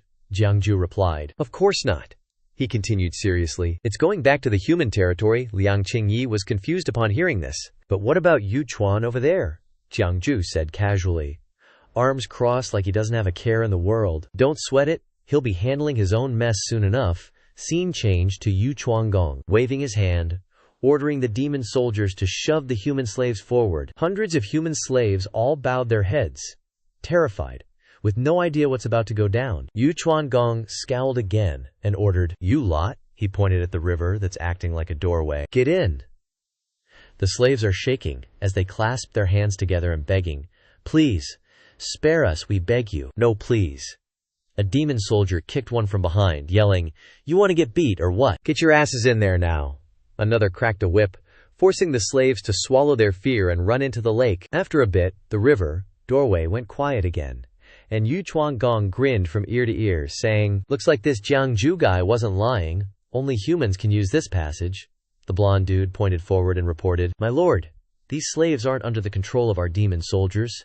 If we let them through the passage between realms, could something bad happen?" Yu Chuanggong's face darkened, looking dangerous. What could possibly happen? These slaves have all eaten corpse GU worms. If they don't take the antidote within half a month, they'll explode and die. No need to worry about them not listening to us. Just keep an eye on the entrances and exits of these two realms. What could possibly go wrong? The blue-haired dude stroked his chin thoughtfully. Our entrance is easy enough, but the exit is probably somewhere on human territory. Yu Chuanggong had already thought this through, and now he's sitting back, ready to reap the rewards. They've been marked. Let's go take a peek, and we'll know soon enough. Just then, a big ship appeared in the river doorway, making the two of them look over. On the ship, a guy wrapped in bandages stood like a wooden statue. On the other side of the river was Xianxia's army. The imperial advisor stood beside him, wondering aloud, "Your Majesty, why are we waiting here?" Xianxia remained silent, but in his heart he was also wondering, waiting for what? Even this humble one doesn't know. It's just that Jiang Shansheng told this humble one to do it. The general behind him stepped forward to speak. "Your Majesty, we've been waiting here for 3 days already. We can't keep waiting." An army's strength peaks with the first drumbeat, but eventually wanes. The soldiers' morale has begun to drop. There are even rumors that Your Majesty is afraid to fight. If we keep hesitating, the troops will get restless. Xianxia lowered his head firmly and declared, "Wait a little longer," making him gasp in surprise. Wait for what? The imperial advisor also couldn't help but advise, "Your Majesty, even if you have a plan in your heart, you should reveal a little bit. At least let the high officials know the purpose of Your Majesty's army coming here." Just then, a scout rushed back in a panic, shouting, "Your Majesty!" Suddenly, a group of people dressed strangely and of unknown origin appeared in the East Valley. They look extremely weird. Qin Shao asked loudly, "Isn't there a strong force guarding the area? How did those people get in?" The soldier knelt down to reply, "Your Majesty, please forgive me. Those people suddenly crawled out from under the ground. Can't understand what they're saying. The language they speak doesn't sound like it belongs to any country." Qin Shao couldn't believe what he was hearing and ordered, "Crawled out from under the ground. Bring them here," the soldier replied. "Yes, sir." The soldiers led the supposedly strange group over. It turned out to be the human slaves. The imperial advisor stroked his beard, looking them over. He lifted one's chin and examined his face, then noticed the ancient poison mark on his cheek. He was surprised, and Qin Shao walked over and asked, "Who are these people? Where did they come from? And why did they appear here?" The imperial advisor raised his hand to explain, "Your Majesty, they come from Wanyao Kingdom." Hearing this, he was shocked. Wanyao Kingdom. The imperial advisor explained further, "Your Majesty, beneath this ground, there is actually a passage leading to the demon territory of Wanyao Kingdom." "Your Majesty, were you waiting here just for this?" Qin Shao lowered his head and thought to himself, a passage between two realms. This wasn't mentioned by Bifeng General when he relayed Jiang Shansheng's message. He raised his head and answered hesitantly. The imperial advisor, it wasn't really for this. Just then, a general pointed ahead and reported, "Your Majesty, a large ship is approaching." Qin Shao chuckled to herself, secretly pleased. "They're here. That's who I've been waiting for," she yelled out. "Where's Tai Ji Yuqi?" The ancient god kneeled in response. "I'm here." Qin Shao pointed at the approaching ship and ordered, "Sink it for me," the ancient god replied. "As you command." He pulled an arrow from the ground, condensed spiritual energy, and fired it. It carried spiritual power as it sped towards the ship. Inside, Lord Yu Yuan was completely oblivious. The blonde guy poured tea and asked, "My lord, once we cross the river, it's Qin territory.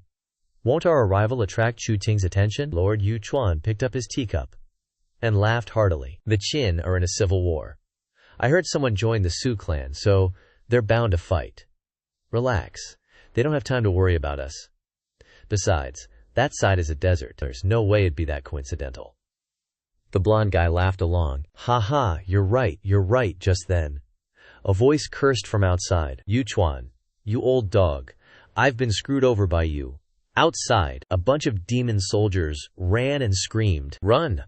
Ah, save me. Lord Yuchuan stepped outside, bumped into a running demon soldier who crashed into him, grabbed the guy's clothes, and angrily asked, Insolent, what's all the commotion?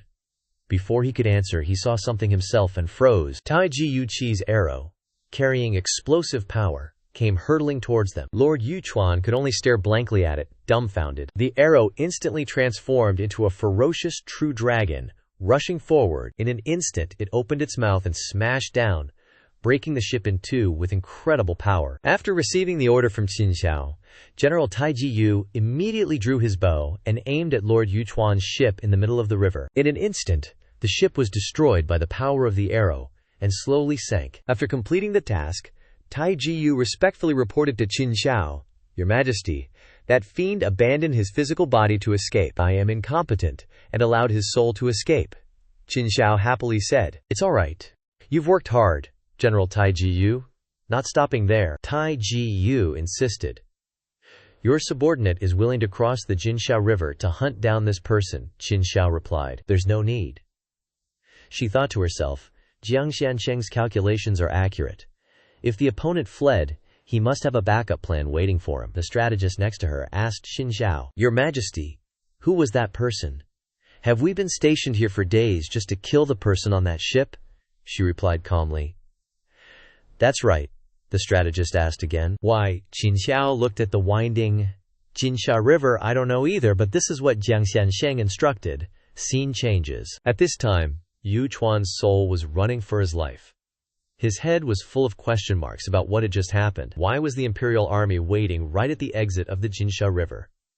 Why do I always run into the Imperial Court's #1 war god, Taiji Yuqi? Aren't they in a fierce battle with the Hao Qin troops? How can there be such a coincidence in the world? Ah, faster, a little more! As long as I can get back to Yuchuan, back to where my Dharma body is, I can use the incense offering of one place to recreate my physical body, he thought as he dashed forward at top speed. As he got closer, Yuchuan suddenly stopped, sensing that something was very wrong. His face turned pale, revealing his worry. What's going on? Why can't I sense my Dharma body? He gritted his teeth and frowned, his face ashen. What the heck is going on? Who came to this place? He quickly rushed forward again and stopped in front of a large statue. He hurriedly moved forward to investigate. Beneath the large nine-tailed fox stone statue was a mini wooden carving of a person riding a mount. Witnessing this scene, Yu Chuangong was shocked, stiff, his face drained of all color, his eyes wide. It took him a few seconds to realize who was behind this. He gritted his teeth and growled, full of anger. Jiang Jue, played by Jiang Jue. This left him unable to stay calm any longer. He shouted Jiang Jue's name with endless hatred. Jiang Jue, you're so dead. Cut to the next morning. The sky was clear with soft light shining on the hills, below which Lin Qingyi was sneakily making her way up the mountain alone. The nine-tailed fox stone statue had now been transformed into a tiny fox cub, looking utterly adorable. Lin Qingyi went over and held it in her arms, constantly caressing it affectionately, just as Master predicted. As soon as she finished speaking, she and the fox cub quickly left the place. Cut to Tushan Mountain. Hua Nu was taking Tushan Lan's place to handle internal affairs of the demon race. Holding a piece of paper in her hand, she looked down at Jiang Jue and asked, This is, Jiang Jue explained. Tell them this is a plan I made. A concrete plan to develop the path between the two worlds, including main points, materials, profit sharing, and distribution channels. Before he could finish, Hua Nu interrupted. That's not what I meant. The path between the two worlds is now overseen by Yu Chuangong, something you agreed to. Are you trying to go back on your word now? Jiang Jue put on an innocent face, huh? Yu Chuangong is in charge? Where is he anyway? I haven't seen him these past few days. Han Nu reflexively replied, Of course he's at. She suddenly paused, as if realizing something from Jiang Jue's words. What did you do? Jiang Jue remained calm. Hey, don't go blaming me. I didn't do anything. He's just unlucky, that's all. The path between the two worlds in the human territory just happens to be a battleground between the new dynasty And the later Qin. Just bad luck that he ran into the main force of the new dynasty? Huan Nu asked. Is he dead? Jiang Jue replied. He's tough, he won't die that easily. Huan Nu's face showed a hint of sadness. Yu Chuangong is a Fengzheng god. No matter how destroyed his body is, as long as he can return to the land of Feng, he can reconstruct his flesh. You haven't done anything to him, have you? Jiang Jue summoned the wooden statue and replied to Huan Nu. What did I do? Who told the land of Yuchuan to change owners? The beings in Yuchuan now worship the Zhixiao Tiantai Shu Zhen Ren. Hooray! Hearing this, Huan Nu felt helpless, thinking to herself. That's right, Jiang Jue has ordered the 36 heavenly deities of the Juxiao divine saints under his command. How could the local gods dare offend him? From the beginning, Yu Chuangong had no chance of winning. Huan Nu looked at Jiang Jue and questioned. Yu Chuangong's work may be a little biased, but his loyalty to the Tushan clan and the Heavenly Devil Master is known to the Master. Don't you think you're going a bit too far? Without hesitation, Jiang Jue replied with a serious face. He absolutely has no intention of cooperating with the later Qin. My reason is very simple. Because the emperor of the new dynasty was only able to survive because I reversed fate against the heavens. The title of Zhixiao Zhenjun is worshipped and praised by tens of thousands of people in the dynasty, enjoying endless incense offerings. How can I just stand by and watch others uproot the sapling I worked so hard to plant? Huan Nu continued to ponder. Looking at the paper in her hand, hesitating slightly, she asked Jiang Jue, You want to lead the troops yourself? Do you want to return to the Xianxia palace? Jiang Jue said. In the path between the two worlds, there are sages of the human race, transformed into statues guarding it. So anyway, going through their territory, I have to go and say hello, and also the national leader of the new dynasty. I also have to meet and chat about how the human race of the 10,000 demon kingdom should be arranged. As for the Xiao Palace, I still haven't found it, but I can try to contact the disciples of the Shenxiao Palace to see if I can find a way to help Shan Lan wake up. But when the master was awake, she ordered you not to leave Tushan? Huan Nu solemnly repeated her master's instructions. Jiang Jue was still not willing to give up. He continued to argue. The wedding day of Shan Lan and I is coming soon. In the short time, we should try every possible way to help Shan Lan wake up. Otherwise, what if Shan Lan hasn't woken up by the time of the wedding? His words made Huan Nu wake up. Jiang Jue's convincing reason successfully made Huan Nu agree to let him leave Tushan. It's okay to go, but on the condition that Feng Jiannu has to follow you. Yes. Cut to the cave where Shan Lan was recuperating. Jiannu, who was now in a meditation posture, suddenly exuded a dark aura from her whole body. Strange shapes gradually appeared on her skin, looking like fish scales. Her face was twisted in discomfort, accompanied by ghostly sounds echoing in her head. Be loyal to me, worship me. Shan Lan orders you to enshrine the sword for thousands of years. Do you sense the opportunity to attain enlightenment? Obey my orders. Chanting my name will instantly allow you to witness the opportunity to attain sainthood. The great way of heaven is right before your eyes. Xuan Jianjun, why dare she not? Her eyes widened, a gleam of killing intent appearing in them, and she looked towards Shan Lan, who was sleeping soundly on the bed, the voice still echoing, Eat her flesh, swallow her origin. Jiannu was helpless. Unable to control her Dao heart, she gritted her teeth, her whole body trembling. With the same eyes, Jiannu reached her hand towards Shan Lan. Before her hand could touch her, Shan Lan woke up in time, looking at Jiannu with extremely angry eyes. Jiannu was also startled and took a few steps back as that dark aura gradually dissipated. Jiannu's sword then fell and flew towards Shan Lan. Finally, Shan Lan woke up, still staring at Jiannu with her high and mighty demeanor. Knowing that what she had just done was a heinous crime, Jiannu hurriedly knelt down in front of Shan Lan. My lord. After waking up, Shan Lan discovered that Jiannu had been controlled by someone else and intended to harm her. She looked extremely angry, but she still tried to suppress her aura, allowing Jiannu to break free from that control and awaken. Knowing her mistake, Jiannu fearfully knelt down, begging Shan Lan to spare her life. My lord. Although mentally exhausted, Shan Lan didn't forget Jiang Jue. She held her head in thought and said to Jiannu, Aren't you going to find Jiang Jue? She continued. Could it be that Jiang Jue can't solve your problem? Shan Lan said sternly. We'll talk about this later. I don't have much time now. Currently, my first primordial spirit is still in the outer space, and I've only separated a wisp of my divine sense to return, and it probably won't last long. Jiang was a little surprised to hear this, which was clearly shown on her face. Shan Lan trembled, her voice growing weaker. I have used the method that Mr. Jing left on your body to trace his main body. Now we are only one step away from capturing him. Saying this, she reached out and ordered Jiang. You must quickly go find Jiang Jue and tell him that Mr. Jing's main body is no longer in this world. And tell him to lead my main body to Tianwai. He'll know what to do. As soon as Shan Lan finished speaking, a golden light flew from somewhere, and a sound transmission talisman appeared next to Jiang, along with a voice coming from inside. Great Jiang, I have an urgent matter. Can I meet with you? After hearing this, Jiang was covered in cold sweat, and the anxiety in her heart grew larger and larger. Shan Lan also reverted to her sick state, her face blank, and she laughed mindlessly. Su Ning, who had been sitting next to her all this time, seemed to unconsciously notice someone. It turned out to be our boy. He was walking in with excitement, after a period of rest. Pissed off at Jiang Jue for tricking him into hugging the debt for the past few days, little sister, Su Ning, kicked Jiang Jue without saying a word and shouted, "Fox flying kick!" Jiang Jue quickly put up his hands to defend. After the collision, both of them were knocked back by the other. Su Ning was on guard, and Jiang Jue was on the offensive. Su Ning questioned loudly, "You damn bastard, you came here." Jiang Jue replied, "I'm here. You shouldn't be here, but I still have to come." On this side, Shan Lan happily ran over and hugged his arm when she saw her husband, whining, "Hug, hug!" Jiang Jue was surprised by her actions and sweated profusely. Seizing the opportunity when Jiang Jue wasn't paying attention, Shan jumped in and bit his hand, pouring all her anger into that bite, and kept cursing, "You are a heartless man. I trusted you so much. But you tricked me, and played with my feelings too." Jiang Jue had a girl on each arm, miserably falling into a dilemma. Being bitten by Shan Ning, our boy kept crying out in pain. "Wait, don't touch that.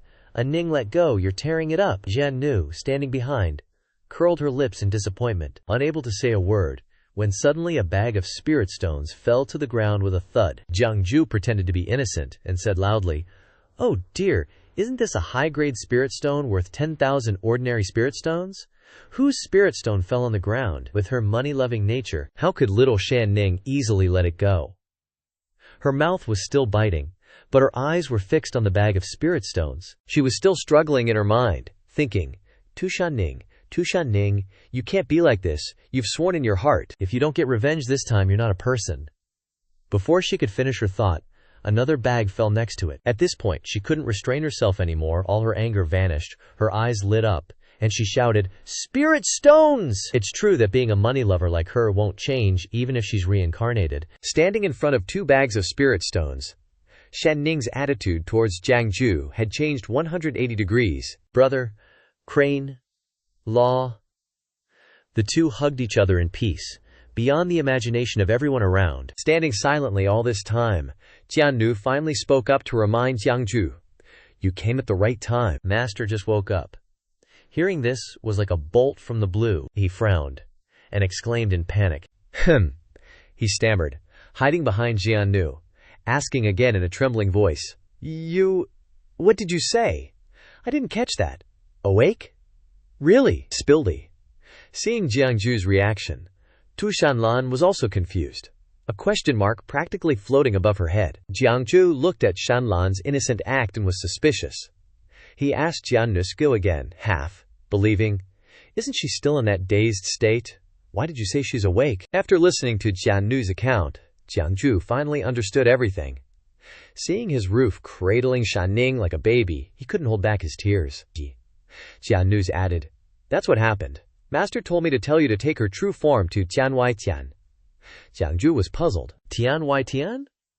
But I don't even know what Tianwai is. People always thought gods were immortals in the sky, and the 36 heavenly gods resided in a vague and ethereal world called the immortal realm. But in reality, the reason gods exist stems from imagination, takes shape through faith, and endures through incense offerings. They are the thoughts of all living beings, a sea of consciousness connecting countless individuals. The power of one person can't shake this vast ocean, but when the strength of individuals gradually accumulates, a qualitative transformation occurs, leading to the birth and crystallization of countless collective consciousness entities. And that's what's called the 36 heavenly gods.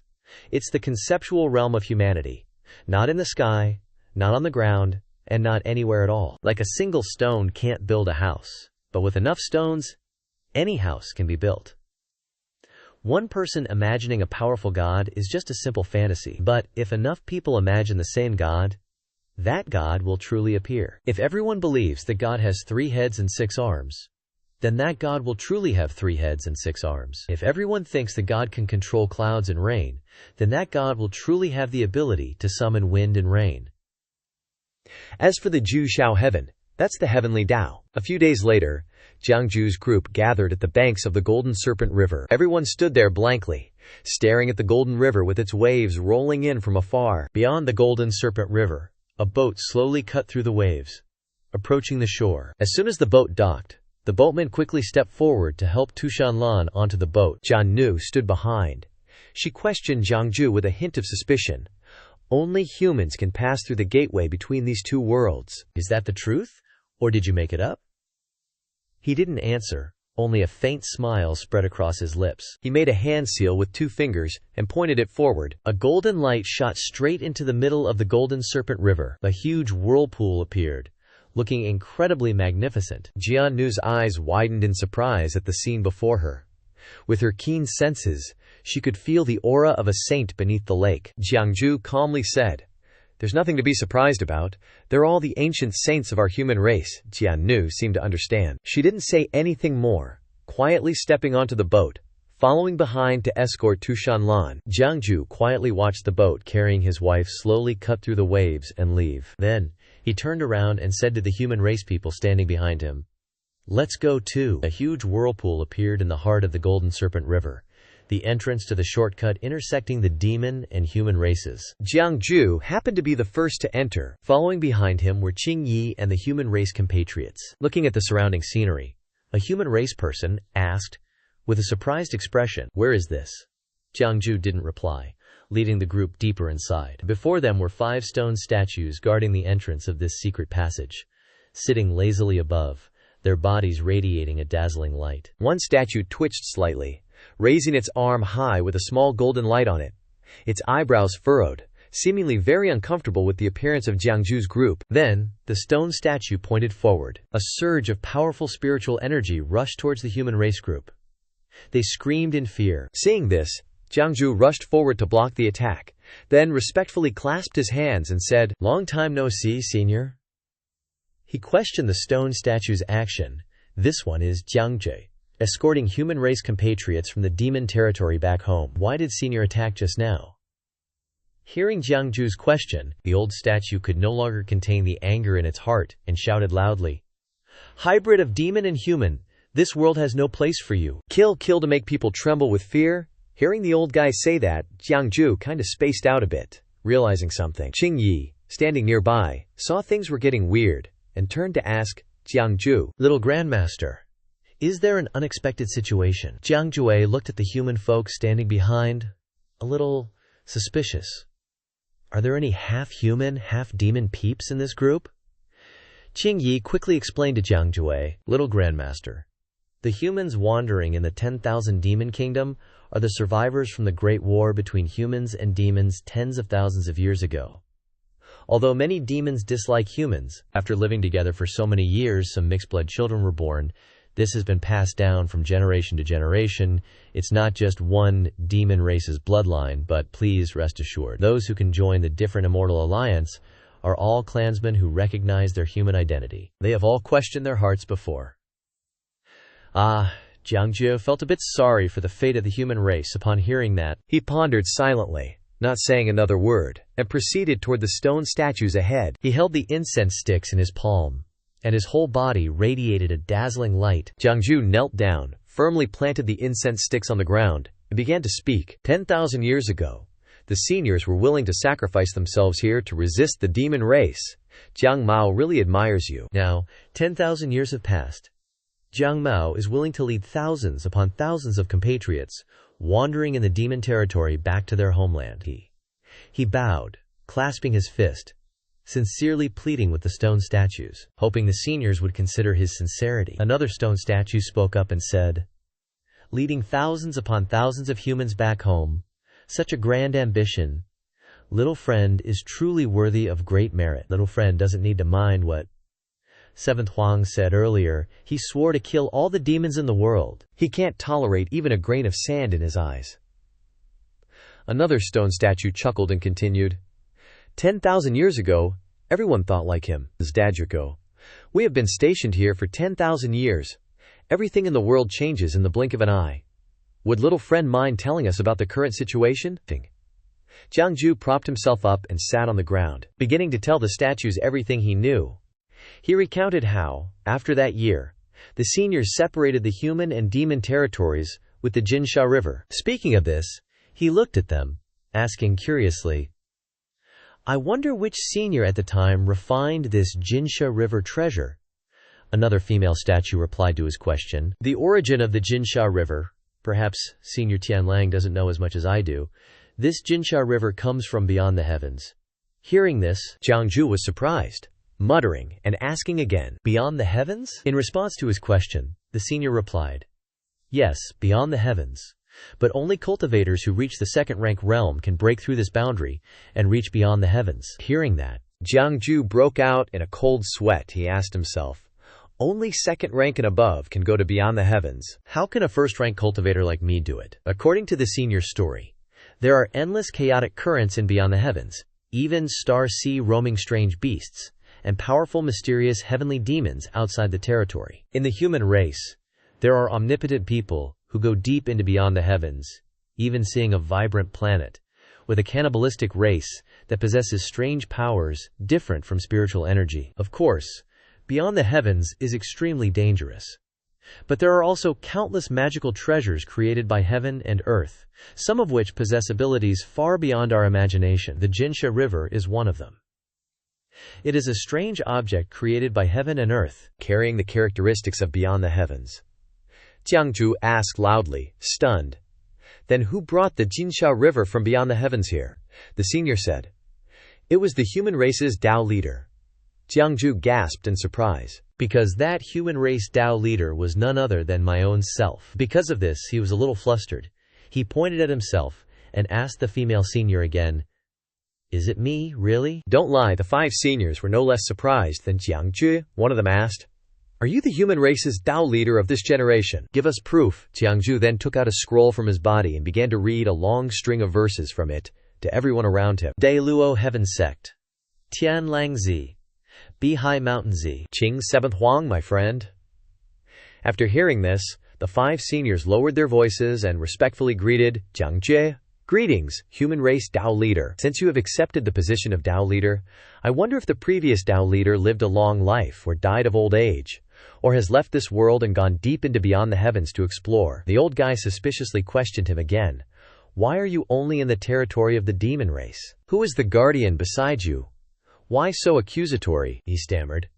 My position as Tao leader is also very vague. The previous Tao leader is probably my senior brother.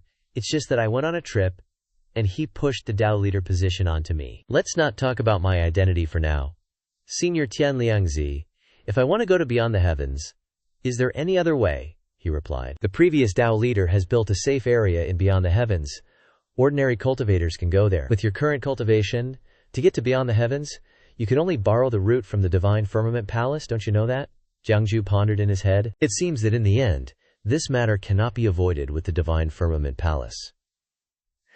Heh, to Shan Lan, I'm sure I can get to beyond the heavens. That Mr. Jing seems to be my fellow disciple. Scene changed to the human territory on the banks of the Xianxia River.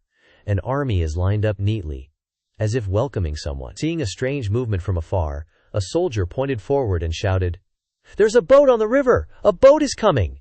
A general rode forward on his horse. A boat slowly parted the waves and docked. The general clasped his hands respectfully and said, I am General Yu of the Xin Dynasty's army. May I ask if you are Mr. Jiang? From inside the ship, with an air of supreme majesty, Shan Lan emerged from within, cradling her little third sister, Shan Ning, in her arms. Following closely behind was Jian. The right general's face turned ashen at the sight of the 3 of them, his mouth stuttering. Great demon, isn't that Mr. Jiang?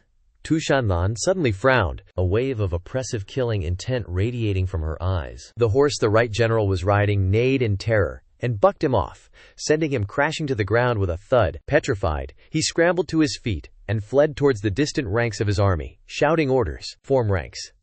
The entire human tribe army immediately arrayed themselves, shifting into battle formation. Jian Jue recognized the human tribe's battle formation instantly.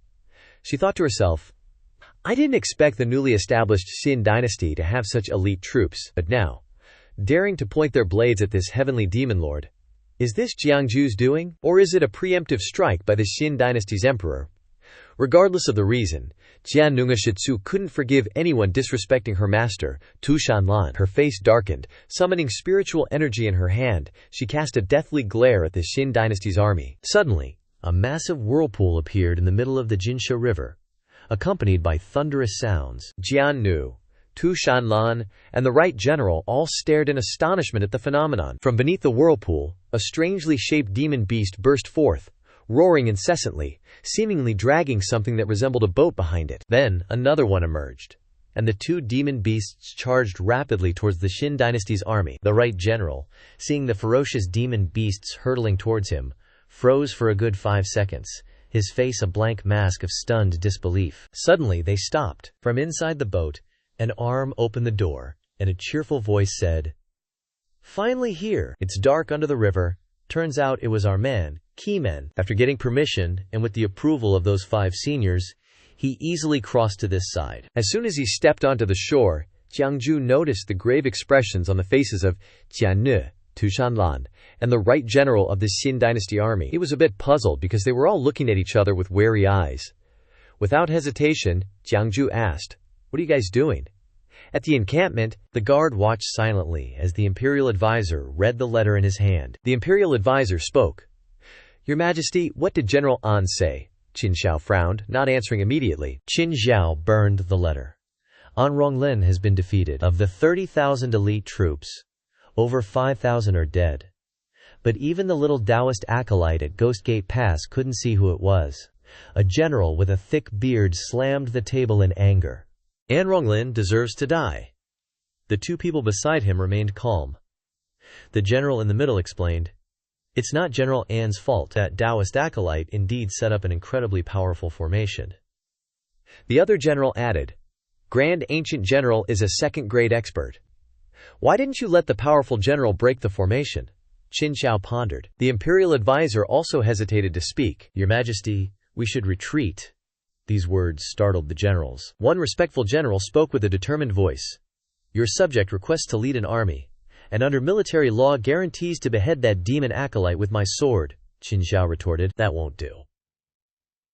The later Qin also has experts assisting them who are no less powerful than the Grand Ancient General. If the Grand Ancient General makes a move, that person will definitely intervene. The imperial advisor cautioned, "Your Majesty, the supply line from the rear cannot sustain us." Silence fell again. Suddenly, a soldier arrived, reporting, "Your Majesty, we have guests on the Jianxia River." Hearing this, Qin Xiao was astonished. She ran off, much to the imperial advisor's dismay. She shook the guard. "Where are they?" The guard stammered. Right outside the encampment she hurried off, leaving everyone bewildered. The female attendant called after her, "Your Majesty, your shoes, your shoes." At this time Jiang Jue and Jian Jue were standing next to the carriage. He held a small golden thread in his hand, sweating as he looked at Jian Jue's expression. "Sword Lord? There's no need to be upset," Jian Jue calmly retorted. "It's not about being upset, it's just that going out, my lord is also the master of 10,000 demon kingdoms. His Majesty cannot be diminished." He grew even more anxious. "We're here to negotiate cooperation with the human race. Dishi is an old friend of mine, Sword Lord.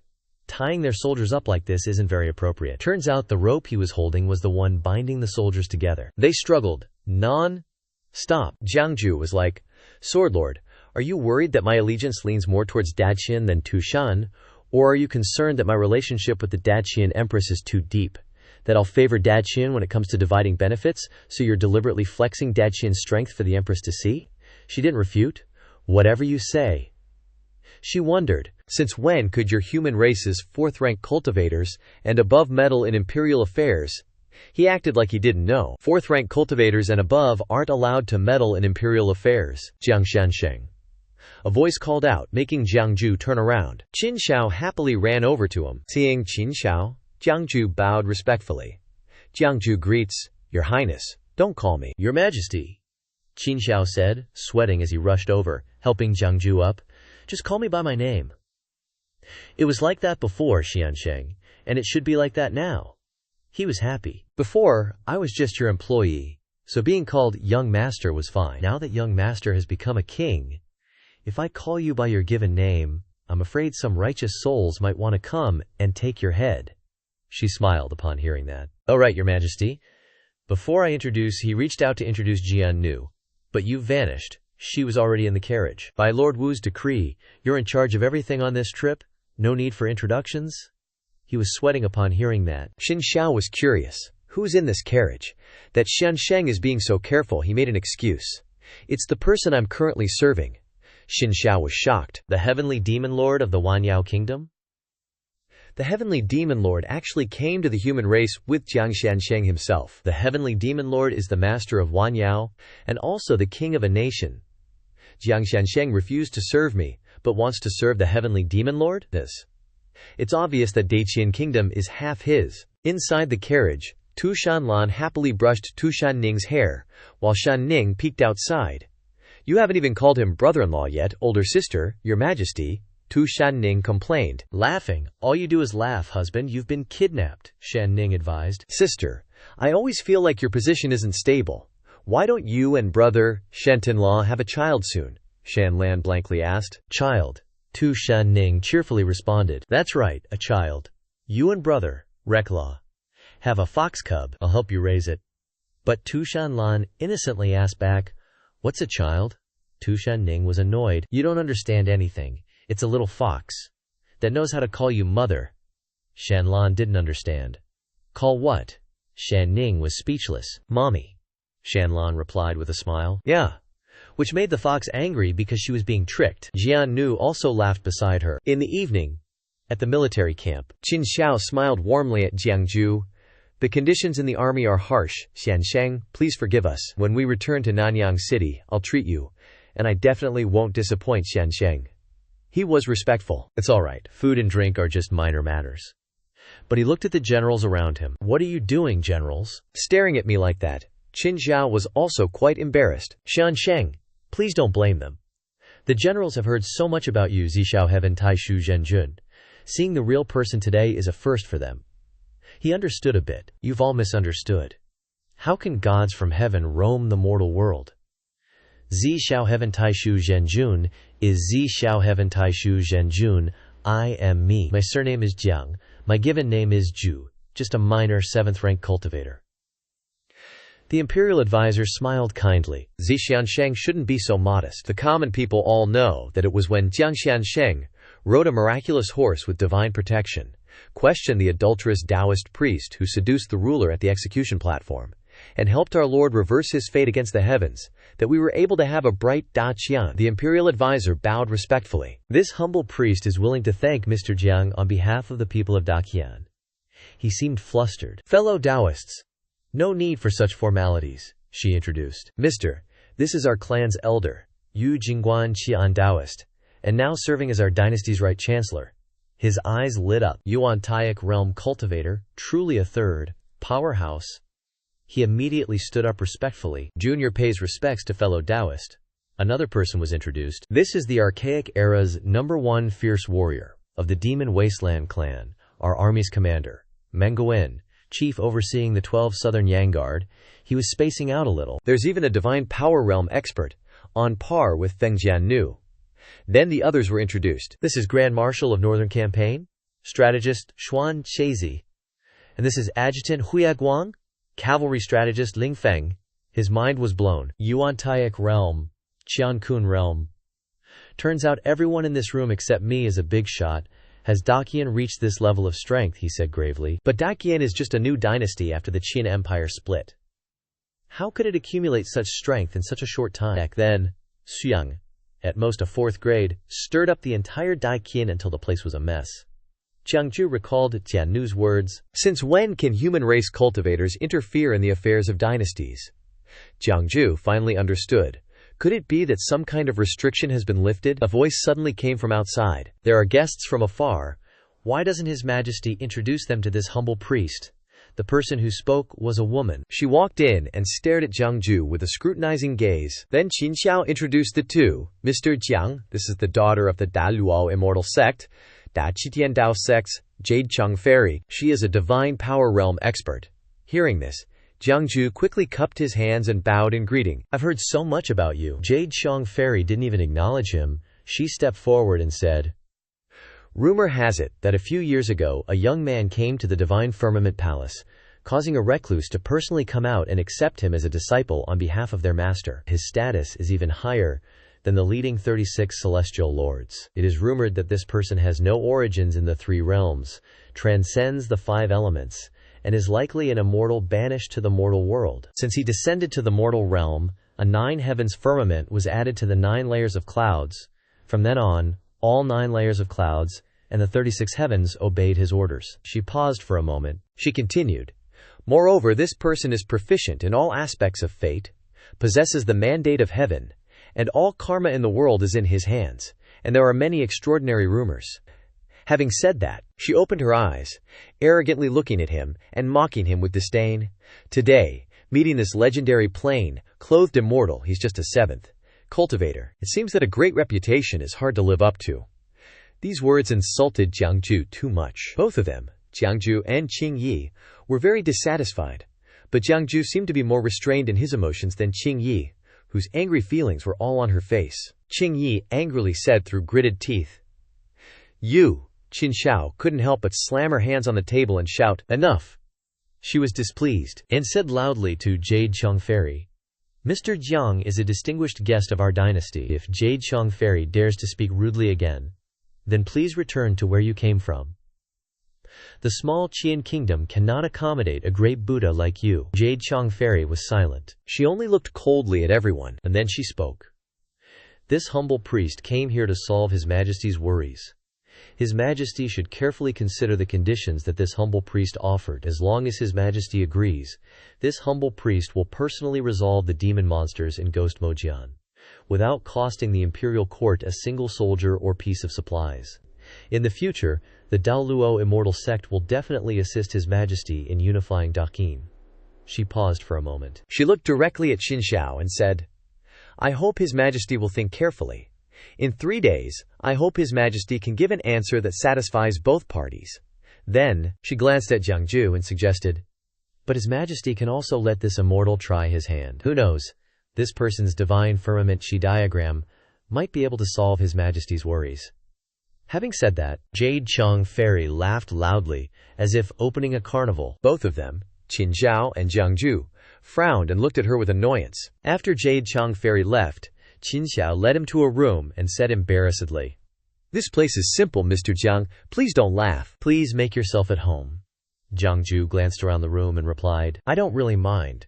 But you're usually extremely refined. How can you live in a place like this at this moment? Qin Xiao untied the hair tie on her head and gave it to the servant, her long hair adorning her feminine features. Qin Xiao softly explained, After dying once, I no longer care about these things. She sat down on the chair opposite him and asked, If Qi Andao Ren was already a 3rd-grade expert, then why didn't he take action to save you then? Hearing this, Jiang Jue wondered. Didn't Dakin's fatuous emperor say that the imperial family's ancestors had someone like you? Why did the Red Dragon's national destiny have to seek help from an outsider like me? The national preceptor also asked him curiously. Wait, Mr. Jiang really doesn't know? Jiang Jue asked, surprised. Know what, dude? Seriously? You don't know?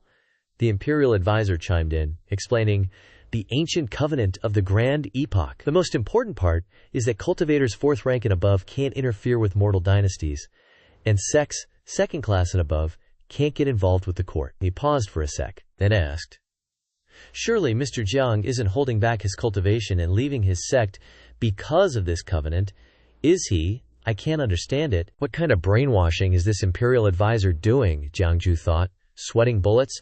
I didn't make this up, okay? There's even stuff like that. Thinking it over, he softly explained, It's not like that, actually. I haven't even... Before he could finish, the imperial advisor cut him off. He said, Mr. Jiang doesn't need to explain. It seems you have your reasons. This humble one was indeed being presumptuous. He reminisced about his younger days and started telling Jiang Jue about his glorious history. Before cultivating, this humble one was once the king of Qin, but since stepping into the fourth-rank realm, I resigned from the throne. The Qin kingdom was then led by the elders of the clan to Jade Capital Gate for cultivation. It's just that ever since the ancient covenant of the Grand Epoch lost its supervisor, many sects and high-level cultivators have returned to mortal courts, mostly to borrow the national destiny for their cultivation. Jiang Jue caught on to the important part and asked, "What do you mean by no one managing it? Was someone managing it before?" The imperial advisor responded, "This. Ook. Isn't the ancient covenant of the Grand Epoch managed by the Divine Firmament Palace? Mr. Jiang is a disciple of that sect. How could you not know this? Don't joke around with this humble one." At this moment, Jiang Jue was stunned. Then his eyes bugged out as he thought, the Divine Firmament Palace?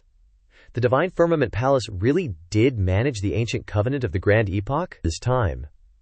If the ancient covenant of the Grand Epoch is now ineffective, does that mean the Divine Firmament Palace has run into major problems and can't even take care of itself? Thinking about it, he looked up at the imperial advisor and loudly asked, "Since when has the ancient covenant of the Grand Epoch been ineffective?" The imperial advisor stroked his beard and said, "It was the day the Great Qian Empire was founded, during His Majesty's enthronement ceremony, right when the mandate of heaven was presented. So all cultivators above the fourth rank in the world unintentionally felt a kind of restriction on their bodies being lifted." These words enlightened Jiang Jue, and he began to understand. So that's how it is. Qin Xiao is the destiny defier. Half of the Great Qian's destiny belongs to the violet firmament Grand Empyrean of numinous emptiness. Could it be that Jiang Jue has attracted the attention of countless people, including those reclusive old monsters? After a long silence, Qin Xiao finally spoke. "Besides Mr. Jiang, among those traveling the world who are disciples of the Divine Firmament Gate, there's actually another person. Perhaps he knows the change of Divine Firmament Palace very well." This information piqued Jiang Jue's curiosity. He wondered, "So where is this person?" The imperial advisor said, "Mr. Jiang, look." And so, the imperial advisor, like a teacher, he opened the map and started lecturing. "Here, the Devil's Passage. Mr. Jiang, though the Great Qian Empire is young, the time is very prosperous. The fighting spirit of the soldiers can be used to unite all people. The Great Qian has a concubine who causes trouble for the country. Why does the Red Dragon abandon the country and leave? On the one hand, the king and gods are separated, and on the other hand, the common people are suffering. Although there is military strength, there is no fighting spirit. But recently, I don't know where the Great Qin invited some strange people to help. Among them, there is a celestial being from the Divine Firmament Palace. That person looks like a boy, and his cultivation is only at the 5th Zhutian, but he knows how to recite the Energy of Mountains and Rivers mantra. By taking advantage of the special terrain of today's Devil's Pass, he has dragged our army to stop outside Longhan Mountain." Jiang Jue placed his hand on his forehead, thinking for a while, his head filled with question marks. A feng shui formation? But even within the Divine Firmament Palace, not many people understand feng shui formations. Qin Xiao reassured him. "Immortal, please rest assured, although that demon boy is difficult to deal with, if a mortal wants to learn some information from him, he can. He can discuss it with the Great Firmament Immortal Sect, say a little, if they are willing to compromise a little. Even if we have to cede land, I will definitely ask Jade Pool Fairy to break the feng shui formation and capture the demon boy." Hearing this, Jiang Jue couldn't help but be surprised. He asked, "Huh? You guys invited people from the Great Firmament Immortal Sect to deal with that so-called demon boy and break his feng shui formation? You didn't say so earlier. If I knew you were looking for her just for this, why would I have been so polite to her?" Qin Xiao didn't understand. Neither did the imperial advisor. Just a little thing. Does the immortal have a way to break the feng shui formation? Jiang Jue confidently said, "Of course, no one understands feng shui formations better than me." At the same time, Jade Pool Fairy was sitting in a magnificent room. At this moment, she was propping her chin, deep in thought. Is that really Jiang Jue? Suddenly, a man appeared. He asked her, "Jade Pool, have you met Jiang Jue?" She coldly replied, "Just a 7th-rank cultivator, nothing more." Seeing her so dismissive, he said, "Don't speak carelessly." Suddenly she asked a question. "Who is stronger, me or Jiang Jue?" The man, Saint Clarity Tao Protector, replied, "There's no comparison." These words angered Jade Pool Fairy. Her face darkened and she said, "No comparison? No comparison? Uncle. Father. Since I was young, I've been the daughter of the Saint Clarity Tao Protector. I only needed 3,000 years to cultivate, and now I've reached the second-rank divine power realm, and even sensed the 5 signs of decay of heaven and man, touching the threshold of the first-rank Tao unification realm." She paused for a moment. She kept going. "In this world, I have to suppress an entire generation. None of today's young prodigies can surpass me." She looked at Saint Qingdao and said with envy, "But until now, whenever Jiang Jue's name is mentioned, you all forget about everyone else, giving him admiration, caution, even fear. You're full of interest in him, but at the same time, you're afraid of him like a venomous snake. Right now, he's just a 7th-grade Kanali cultivator." Suddenly, 2 men appeared on either side of Saint Qingdao. The man on the right scolded, "Shut up, shut up!" And the man on the left pointed at her face and snapped, "How dare you, Yu Qiang, shut your mouth!" Immortal Yu Qiang's eyes turned red, a testament to her extreme anger. And he added fuel to the fire. "Your father once said you weren't suitable for the supreme emotionless cultivation method anyway." 2 sounds rang out bang-clang, waking Immortal Yu Qiang up. She closed her eyes and stayed like that for a long, long time. A moment later, Immortal Yu Qiang opened her eyes, seemingly back to normal. She thanked the 2 junior masters beside her. "Thank you, 2 junior masters, for helping me calm down." The one on the left said, "Little Yu." The one on the right continued, "You shouldn't." And the one on the left concluded, "Go to Qian." Immortal Yu Qiang lowered her head and said, "I'm about to undergo the 5 declines of heaven and man immediately. If I can't completely control my restless mind, I'm not sure I can get through it."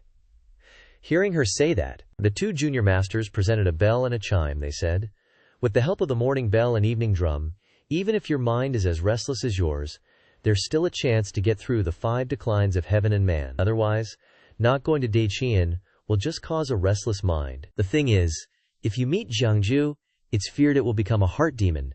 If it becomes a heart demon, then you'll die." Immortal Yu Qiang asked, "What if I kill Jiang Jue?" The 2 junior masters closed their eyes and said, 10,000 karmic ties are linked to him. The 5 declines of heaven and man are related to him, which will surely lead to death. You can't kill him. You can't kill him." Hearing this, Immortal Yu Qiang lowered her head, frowning in thought. She didn't know what she could do now. Speaking of Shan Lan's group, Wu Qingshan, who was standing outside the carriage at this time, said to Qing Yi's senior sister, "Go and rest early. I'll protect you here." Qing Yi was a little worried, muttering under her breath, "Why hasn't little master returned yet?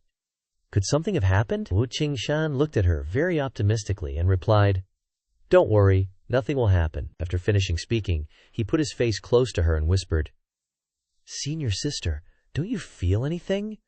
Why do you have to be so mysterious?" she asked curiously. "What is it?" He blushed and said shyly, "It's just that little master and that new monarch of Daqin. There must be something going on." These words were like a bolt from the blue, making Qing Yi widen her eyes in shock. "Holy crap, really? Those 2 are actually related?" After thinking for a while, she smacked him hard on the head and shouted, "What are you talking about?" He cried out in pain from the smack. "Ouch, senior sister, I was just joking. Why are you getting so worked up?" Qing Yi folded her arms in front of her chest and sternly reprimanded him. "Who else is traveling with us this time? Have you forgotten? Don't mention these words when little master is around, or there will be big trouble." Her words frightened him pale, and he quickly covered his mouth and said, Sorry. Then, she calmly instructed him, "Go and rest first, and you go and patrol somewhere else." Wu Qingshan replied, "Understood." The soft moonlight shone on the whole area. Beside the carriage, a crack suddenly appeared under the ground, and something seemed to be about to emerge from below. Not long after, a figure emerged from the crack in the ground. He approached the carriage, thinking as he walked, "There are only 2 4th-grade cultivators? That makes sense. Now, Shen Xiaogong's grand elder can't even take care of himself, so there's no one to protect Zhao Xiangyu's side. This is a good opportunity to kill him." He said to himself, "Little Yunzi, don't worry. If anyone gets in your way, this junior master will definitely seek justice for you." He began to fly closer to the carriage, listening carefully to the sounds inside the carriage and speculating. It seems Jiang Jue is in this dragon sand carriage. Then he transformed himself into a transparent figure and gently entered the carriage. Inside the carriage, Jian Nu was sitting in a corner wiping his sword, and Tu Shan Lan and Tu Shan Ling were lying in a corner. Tu Shan Lan lay propped up on her hand, stroking Tu Shan Ling, who was lying asleep. Jian Nu was still seriously wiping his sword, while Tu Shan Lan and Tu Shan Ling were lying there, as if they didn't see him. Seeing these terrifying meat buns, he opened his mouth in surprise, his face turning pale, and whispered, "Great demon!" Thinking this, he said to himself in fear, "Run, I have to run now." Suddenly, Tu Shan Lan looked up at him, her tail quickly wrapped around him. No matter how hard he struggled, it was no use, and she flung him away like a rag doll. His eyes widened in disbelief. Just like that, he was slammed into the wall of the carriage, his body plastered against the wooden paneling. Suddenly, he transformed into a golden bell. The heavy bell fell to the ground with a clang. Just then, Jiang Jue approached the carriage. He gently opened the carriage door. A shout erupted, and a lightning fast fist hurtled towards him. Tu Shan Lan raised her fist, seemingly ready to punch him into next week. But she opened her palm, revealing the bell, and said with a grin, "For you."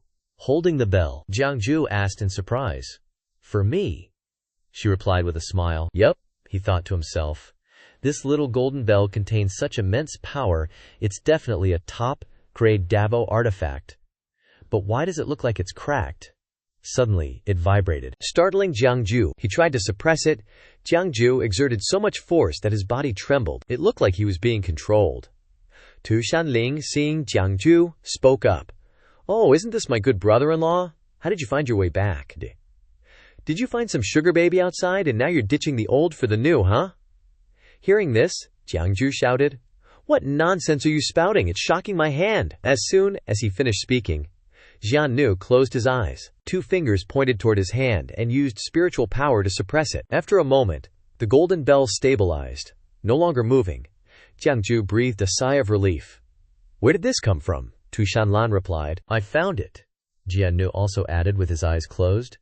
"This Dao artifact has produced a Dao spirit. It tried to enter the carriage earlier but was injured by Wu Zhu, master. So it ended up like this." Jiang Jue stared at the golden bell and said, "Someone's trying to probe us?" Coincidentally, Jian Nu had the same thought. He said, "Not only probing, but there was also killing intent. It seems this new Dajian emperor isn't very welcoming to you, Jiang Jue didn't believe it, countering, "That's impossible. It can't be Di Xiao." Jian Nu's eyes flashed dangerously. He asked him, "Why are you so sure she wouldn't attack you?" Then, he looked at Tu Shan Lan and said, "She couldn't attack me. Because she knows the person in the carriage is a Tianma, demon lord. Do you think she's stupid enough to use a Dao artifact to probe a Tianma?" Afterward, Jiang Jue sat cross-legged on the chair, closed his eyes, and continued, "It's been so long since I've used this ability that I've almost forgotten my old profession." Then, he suddenly opened his eyes wide. Before him was the system screen, asking if he wanted to perform the evolution on the Clear the World golden bell. This evolution requires 500,000 fate points. Without hesitation, he replied immediately, "Yes." The system provided him with some information. 5,000 years ago, the bell was born from creation, and then followed Qi Ju, the Tai Ching Dao leader, Ling Yunzi. 3,000 years ago, it was enlightened by the Tai Ching Dao leader, cultivated in the great crimson heaven Ling light, and comprehended the heavenly tribulation of transformation, changing from the shape of a magic weapon to human form. 500 years ago, the Tai Ching Dao leader gave the bell to the Jade Chong Immortal, ringing it every day to help the Jade Chong Immortal's spiritual fetus be pure and free from mental disturbances. Tonight, the bell wanted to repair the path of cultivation for the Jade Chong Immortal, determined to kill Jiang Jue. Unexpectedly, he was injured by the Tianma Lord and transformed into his original form. Not long ago, the bell fell into Jiang Jue's hands. Looking at the bell, he thought to himself, "I never expected this toy to have such a great history." According to the fate display of the bell, this thing is not a single piece, but a set of 6 items. The ancient spiritual treasure, the ancient Loa, the Tai Ching Taoist Lord, bestowed the Bell of Salvation and the ancient jades of the underworld to the Jade Chong Immortal to practice the path of ruthlessness in order to help her pass the 5 declines of heaven and man. Jiang Jue frowned and thought, But in reality, he was wronged. He had never seen any Jade Qiang immortal before. So why would he become her mortal enemy? Only, the true purpose for which Daluo immortal sect sent her to Dalqian country was unknown to the bell. Suddenly, the bell spoke up, apologizing. Jiang Jue, it was my mistake. I never expected that there would be such a powerful demon guarding you. I won, let me go. Easy for you to say, the black-faced dude retorted, scoffing. Let you go? You tried to kill me and think you can just walk away without paying the price? Hearing this, he immediately fired back. Paying the price? I've suffered a primordial injury. It'll take at least hundreds of years to recover my humanoid form. I'm a treasure refined by the Taiqing Dao Master himself. No one but him can refine me. Not even that great demon saint beside you. If you don't let me go, what do you think you're doing? Aren't you afraid of retribution from the Taiqing Dao Master? Jiang Jue smirked deviously and threatened him. You really think I can't do anything to you? Want to know what I'm going to do with you? The world-quelling Golden Bell asked him. What do you want, Jiang Jue? Jiang Jue, I bear the Taiqing Dao Master's mark. You better know what you're getting into if you touch me. Suddenly, the system notified. Do you want to alter the fate of the world? Quelling Golden Bell, he replied. No. Then it asked him again. Do you want to exchange the world-quelling Golden Bell for destiny points? Note. The Supreme Dao Artifact World-quelling Golden Bell can be exchanged for 5 million destiny points. He replied, yes. After that, he closed his eyes, followed the system's instructions, and exchanged the world-quelling Golden Bell for destiny points. At this moment, it wriggled frantically, roaring loudly, Jiang Jue, what are you trying to do? Gradually, it shattered into fragments, not forgetting to threaten him before disappearing completely. The Dao Master will not forgive you.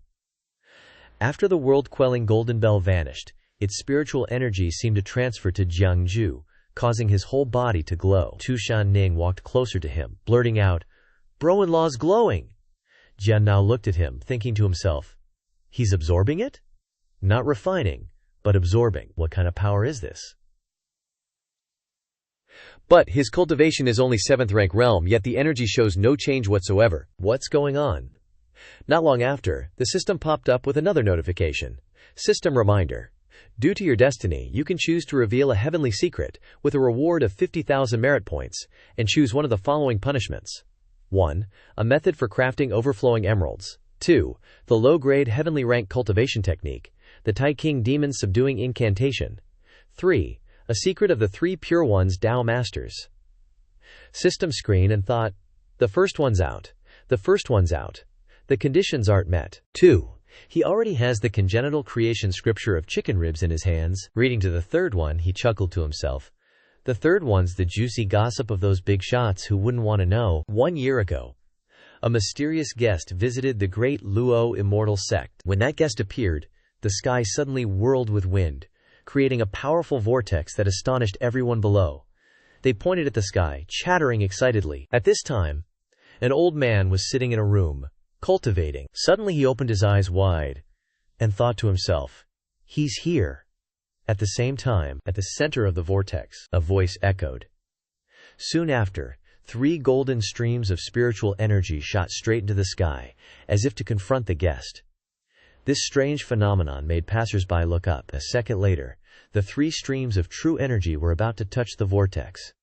A figure, a blue hand, reached out. The fingers were about to touch the 3 golden streams of true energy. A voice suddenly rang out. Stealing my stuff for so many years, aren't you going to return it to its original owner? In the vortex, the voice continued. You're not as good as me now. You've split into 3 factions. If the 3 factions don't merge, what will you use to fight me? Suddenly, the hand stopped. It didn't continue to grab the 3 streams of true energy. Thus, the vortex gradually shrank. The rapidly changing phenomenon caused the onlookers to gape in amazement. A very loud voice rang out. Watch your tongue. A moment later, the sky returned to normal. The people below seemed to be controlled by some power, causing them to forget everything that had just happened. Everyone returned to their normal work as if nothing had happened. Jiang Jue opened his eyes wide, his face covered in sweat. He thought to himself, Phew, Mr. Jing. He suddenly thought, what were those 3 cyan bronze tablets? Mr. Jing said they were his things, but they were stolen by the Taiqing Dao Master. 1 hand covering an entire city. 1 word causing everyone to lose their memories. Could this Taiqing Dao master be a powerful Harmony Realm expert? His eyes lit up. That's not right, he said, split into 3 factions. Could the 3 Dao masters of the great Luo immortal sect originally be one? Mr. Jing said that he wasn't as good as me back then. So, what level had his strength reached? Then, Jiang Jue glanced at Shan Lan, who was sleeping, and thought, Shan Lan chased Mr. Jing's first primordial spirit to the outer heavens. Could she be in danger? It seems like I have to immediately return to the Divine Firmament Palace for a trip when things here are done. Suddenly, the system detected that the host's merit has exceeded 1 million. The Destiny system is about to upgrade and will temporarily shut down. During the shutdown, the host will not be penalized for daily tasks. The reopening time is undetermined. Please wait for notification. He was extremely shocked reading this notification. A minute later, it announced the system shut down. 10, 9, 8. At this moment, Jiang Jue was extremely angry. He gnashed his teeth and said, Holy moly, are you kidding me? I just barely escaped Mount Shu. My golden finger just debuted, and now you're telling me to temporarily shut it down? How am I supposed to level up? The next day, Jiang Jue was at the army camp. A voice rang out.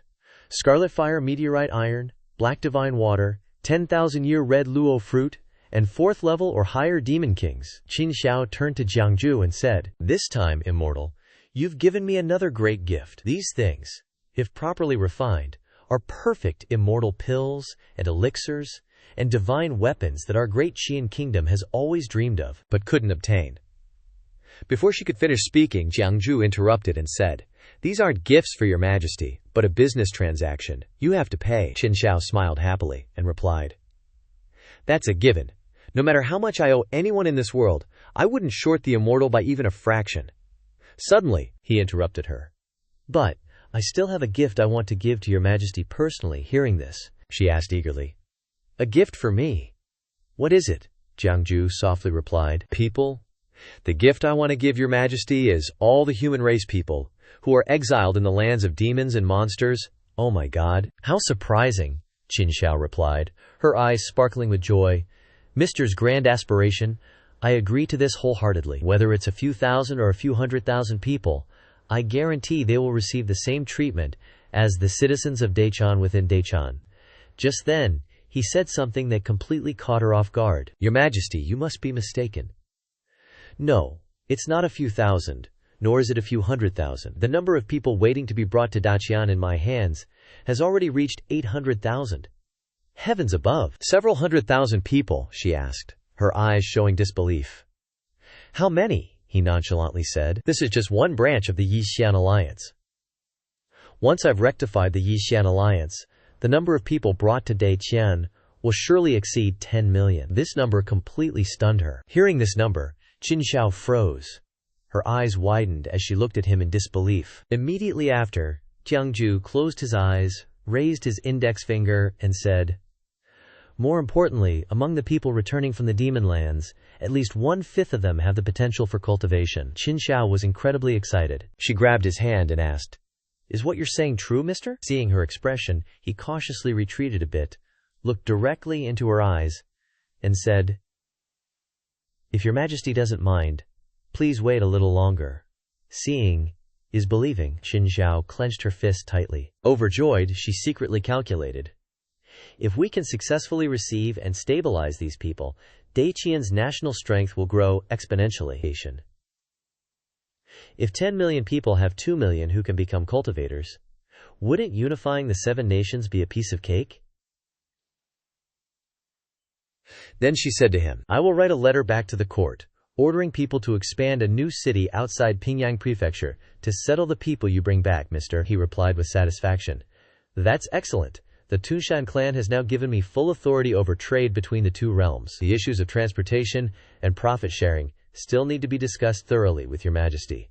At the same time, at Yuchong Ferry's residence, a stream of black gas enveloped the seat. Yuchong Ferry laid on the ground groaning, as if she was in great pain. Suddenly, she opened her mouth and shouted, and even more black gas emanated from her mouth. At this moment, a drum appeared, accompanied by a drum roll. Yuchong Ferry struggled on the ground. She asked loudly, Jin Tong, where is Jin Tong? The drum answered her, Lil Yu, I can't sense Jin Tong's existence. Jiang Jue is responsible. He has an extremely powerful protector by his side. At this moment, her face was covered with tears and sweat, and she opened her mouth and screamed. The drum thought to itself, why did the blood-flesh decay come at such a time? There were clearly 3 more years left. Is it because of contact with Jiang Jue? Who's laughed? Is this what the Tao leader said? That Jiang Jue carries great fortune? Is this Jiang Jue's ability to seek profit and avoid harm? Outside, it was raining heavily. Thunder rumbled. In a room, a general was drinking and watching dancers perform. The 2 dancers danced beautifully. He really knew how to enjoy himself. Ah, he grinned happily. In contrast to his expression, the girl pouring wine for him was terrified, trembling. Due to excessive fear, the girl accidentally spilled the wine. The girl was terrified and begged loudly for mercy. Please, please, General, spare my life. Please, General, spare my life. He smiled faintly. Spare your life. With that, he reached out and grabbed the girl's neck. Then he said, have a drink with me. He grabbed the wine bottle and poured it straight into the girl's mouth, saying, drink well, and I'll spare your life. The girl was being choked, and wine was being poured into her mouth, so how could she swallow? She coughed. Stop. After a while, he threw the girl to the ground and shouted, boring. A man sitting on a chair, with 2 girls in his arms, spoke up. I say, in this world, no one can look down on me. No one. Then, he pinched the blue-clad girl's mouth open and poured wine in. Immediately after, he kissed the girl while her mouth was still bulging from being force-fed too much wine, leaving her unable to swallow. Not long after, he pushed the 2 girls away and burst out laughing. Outside, the rain was getting heavier and heavier. A pair of legs were walking. The man in red, totally wasted, slumped against the chair. Xianxia, braving the rain, arrived and asked, hey, Xiantong, you asked me to come see you. Xiantong, propping his hand on the table, looked at Xianxia and said, so, you've arrived, Xianxia, he muttered. Those damn useless monsters in the army. Get rid of them all, Xianxia coldly replied. Kid, don't get too big for your britches. How can we retreat in the war against demons? Suddenly, a dangerous glint flashed in his eyes as he continued. Besides, it's not your place to issue military orders. Xiantong acted like it was no big deal, casually saying, those losers are useless anyway. Xianxia closed his eyes and said, what the army wants isn't to protect one official, but to defeat all the evil officials. Right now, reinforcements invited by the queen from the Wangi kingdom are on their way. As soon as the reinforcements arrive, it will be time for us to counterattack. Before he could finish, Xiantong interrupted Xianxia. Enough with the chatter. Then, he raised his right hand, looked up to the sky, and declared loudly, wait until I succeed in praying to the gods in this prayer tower. Then he clenched his fist, stating bluntly, that's when Xianxia will beg to work for me. Listening to his whole act, Xianxia just replied that it was a possibility. The full moon illuminated the space, creating a magnificent scene. Xianxia led the 2 girls behind him, up a mountain. The girl in the green outfit asked Xianxia, this little priest is so rude to you. Why are you keeping him around? The girl in the pink outfit nodded in agreement. That's right. This little priest can't even see through our sister's strength, and his cultivation is no better than the 5th level of the Zhutian realm. The Feng Shui layout is probably based on those magical artifacts, not his own strength. At this moment, Xianxia looked up at the sky and said, although he is a little priest, he is also a member of the Xianxia Palace. When can a member of Xianxia Palace judge their strength by cultivation alone? And those treasures and artifacts, the girl in green said. These treasures must be a gift from heaven. Xianxia, if heaven doesn't get what it wants, you will be held responsible. Hearing this, Xianxia turned to look at the 2 girls, startling them, his eyes full of anger. So the 2 quickly knelt down on the ground, trembling and begging for forgiveness. Lord Xianxia, please forgive us. Not long after, the 2 girls were transformed back into their true forms, which were 2 dogs. The 2 girls looked at him with regret, wanting to beg for forgiveness, their bodies trembling. Stop in fear, Xianxia scolded the 2 idiots. He looked at the 2 girls reproachfully. You've been by Xiantong's side for so long and you didn't even notice that his body has gradually transformed into a god's. He carries such heavy sandalwood power within him and you didn't even know? How did the 2 of you even manage to cultivate to this level? He looked into the distance, saying, If I didn't know that Jiang Jue was currently in Shan Lan's hands, I would even suspect that Xiantang was Jiang Jue. But then, looking towards the tower in front of him, Yanxi speculated. If Jiang Jue wanted to pray to the gods, he wouldn't go to so much trouble. The next morning, at a river, a boat was entering Men Gorge, Ghost Gate Gorge. The boatman announced, Jiangxian Shen Gorge. Mr. Jiang, Men Gorge is just ahead. He asked curiously. Why are we stopping here? The old man explained. We can't go any further. The water ahead is too strong. It will sweep the boat into the whirlpool of Men Gorge. At that point, we'll have to abandon ship and run. Looking at the whirlpool that keeps creating bubbles, we can guess its terrifying power. At this time, Jiang Jue activated his divine eye to observe. Around him, he saw that the most abundant care on the river was the care of water. But upon closer inspection, there was actually a lot of metal care mixed in it. After a while, he asked the old man, The terrain here is very unique. It wasn't formed naturally, right? The old man said. There's a legend here, which says that thousands of years ago, a dragon walked on the water here to survive a disaster and turned into a baby dragon. The dragon transformed, shedding the dragon body and leaving the body behind, becoming Dragonhead Mountain. Suddenly, he said, That's not right, he affirmed. This legend is totally made up. Nope, Dragonhead Mountain isn't a dragon's relic either. This place was probably messed up by some swordsmanship expert who accidentally went too hard practicing his sword moves. Even though time's passed, a bit of that old sword energy is still hanging around in the mountains and rivers, Jiang Jue admitted. I just said the feng shui here wasn't great.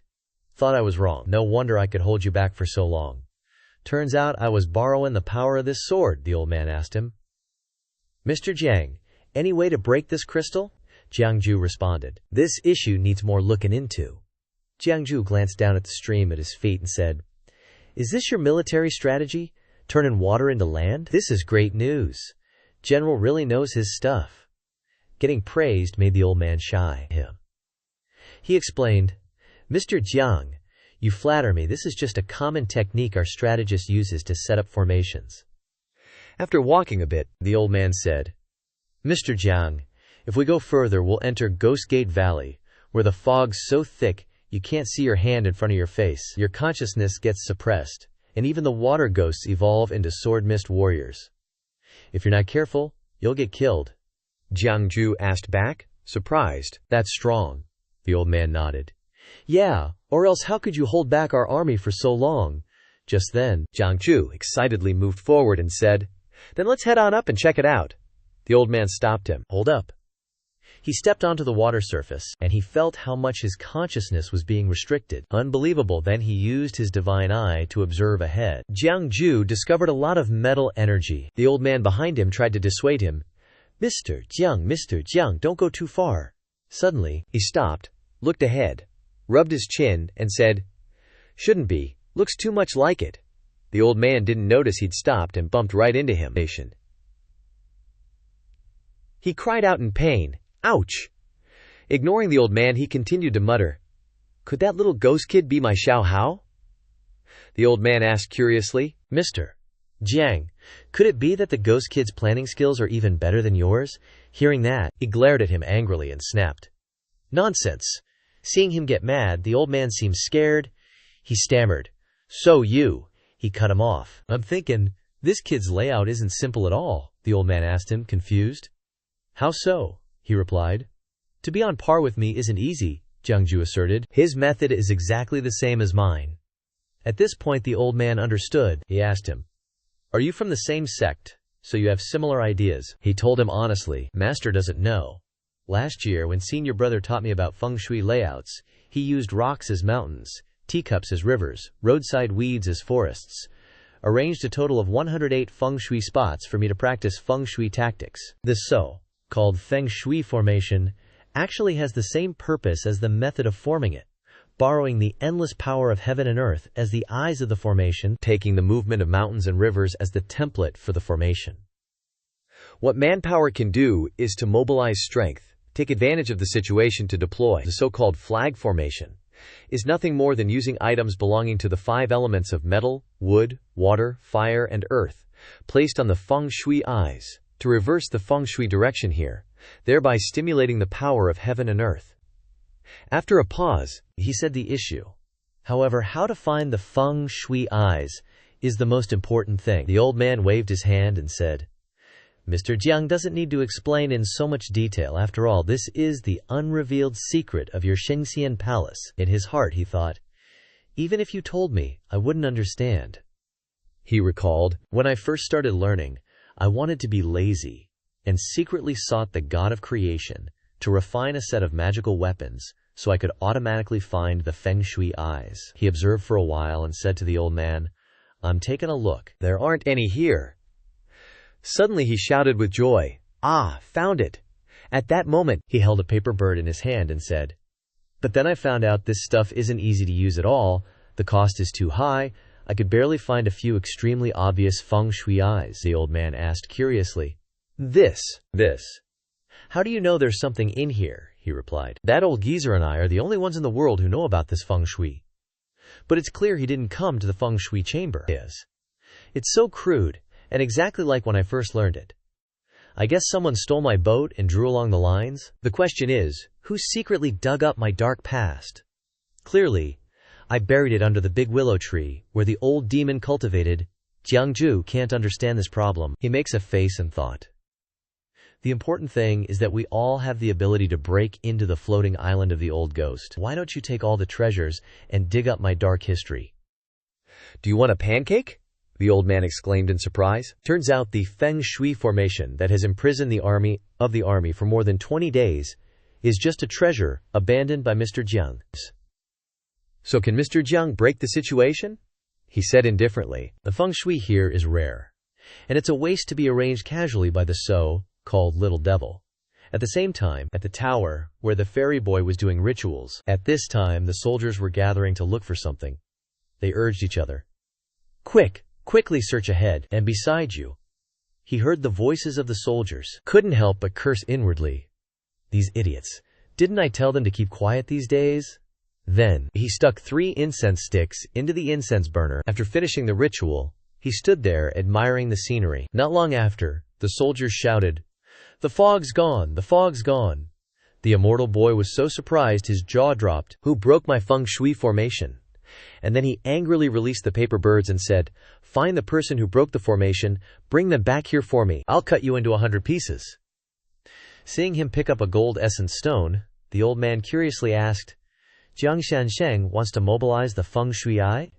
Just 1 gold essence stone is enough here? He explained. The feng shui power here is already sufficient. You don't need many precious treasures to mobilize it.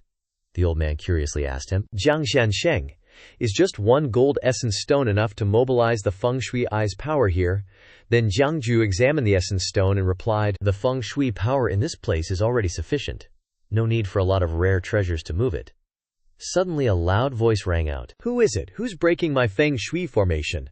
Jiang Jue pointed in the direction of the voice. Smiling, he said to the old man, See, I just poked it a little, and he's already freaking out. At this moment, many red birds like cranes flew towards the two of them. They formed a vortex in the sky, causing water to splash up violently. The old man pointed in that direction, anxiously asking him, What's this, Jiang Shansheng? What do we do next? Jiang Jue confidently replied, Don't worry. Just be quiet and listen for the roar of the dragon. The old man quietly listened, but didn't understand what he was talking about. Then, a huge tremor under his feet made the old man lose his balance. The two of them were standing on a water tornado. Surprisingly, they could stand firm. Looking closely, they were actually standing on the head of a dragon. The birds sensed the direction the two were moving. They quickly flew over, and soon they surrounded the two. Jiang Jue lightly flicked his finger. Water crystals flew in the air. The sound of his finger flicking rang out, and immediately the birds flew away. The old man exclaimed in surprise, That's it! What on earth was that? Jiang Jue calmly replied, Sky Bridge Pagoda. The water tornado in the shape of a dragon flew towards the mountain. Not long after, the two entered inside. Jiang Jue and the old man stood watching the crowd gathering, searching for something. When the two stood on the dragon's head, 2 streams of dark black energy appeared. Soon they gathered into a vast area, with a stream of purple true Q in the middle. A voice rang out. Which brat dares to barge into my great Qin formation? From within that stream of energy, an eagle appeared. Then a bear. The black dragon opened its mouth and roared loudly. The old man immediately cast a spell 8 flags appeared behind him. He spread his arms and began to attack, shouting loudly, "Great Qin is audacious! How dare you let the demon race meddle in the affairs of our human race?" Then the old man launched the flags towards the demons. 2 flags, emblazoned with a tiger and a battle. Axe went whizzing forward. A dude in armor riding a tiger shows up. The tiger immediately pounces on the eagle. You'd think it could totally crush the eagle, but nope. The eagle just kicks it away with 1 foot. Bam! And then the bear just swats the dude away with 1 paw. Ouch! The old man's sweating bullets looking at this. This is way harder than I thought. He nervously asks him, "Jiang Jue Darren? Things have changed. We should head back to the palace ASAP." Jiang Jue casually replies, "No way we're leaving like this. Don't freak out, old-timer. This is a golden opportunity we can't pass up." Then, he raises his hand to the sky, gearing up to cast some magic. Then, he asks the old man, "Hey, can I borrow some of your sword energy for a sec?" As soon as he says that, a swirl of golden Zhenki appears. Jiang Jue declares, "This sword light spell is only tier 2, but it'll still do the trick." The dragon opens its mouth and roars. Its eyes are blazing red. It just stands there looking at them, seemingly helpless. He shouts, "The power of this sword light can even kill with a tier 2 sword. The golden energy keeps spreading." The black dragon lifts its head and stares up at the sword. Then, swoosh, a clean cut right across its body. Blood splatters everywhere.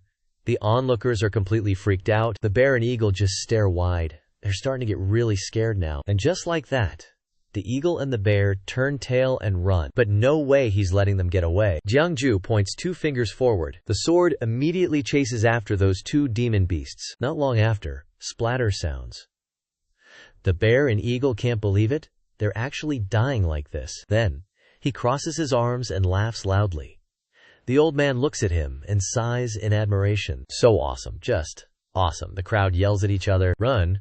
This guy's a Xianxia Palace Immortal Master too. Immortal my butt. Someone else has control over his formation. Everyone fall back. This water dragon can't come on land." They scatter in all directions. Jiang Jue and the old man casually chase after them like it's a game. The dragon opens its mouth and roars, forcing Jiang Jue to duck. The crowd is being dragged into the vortex too. At that moment, Jiang Jue flicks his hand lightly. Boom! A huge explosion. The black dragon roars in agony. And just like that, it kicks the bucket. It sees its spirit trying to ditch its corpse and run away. Jiang Jue aims his sword, raises his eyebrows and says, "Think you can escape?"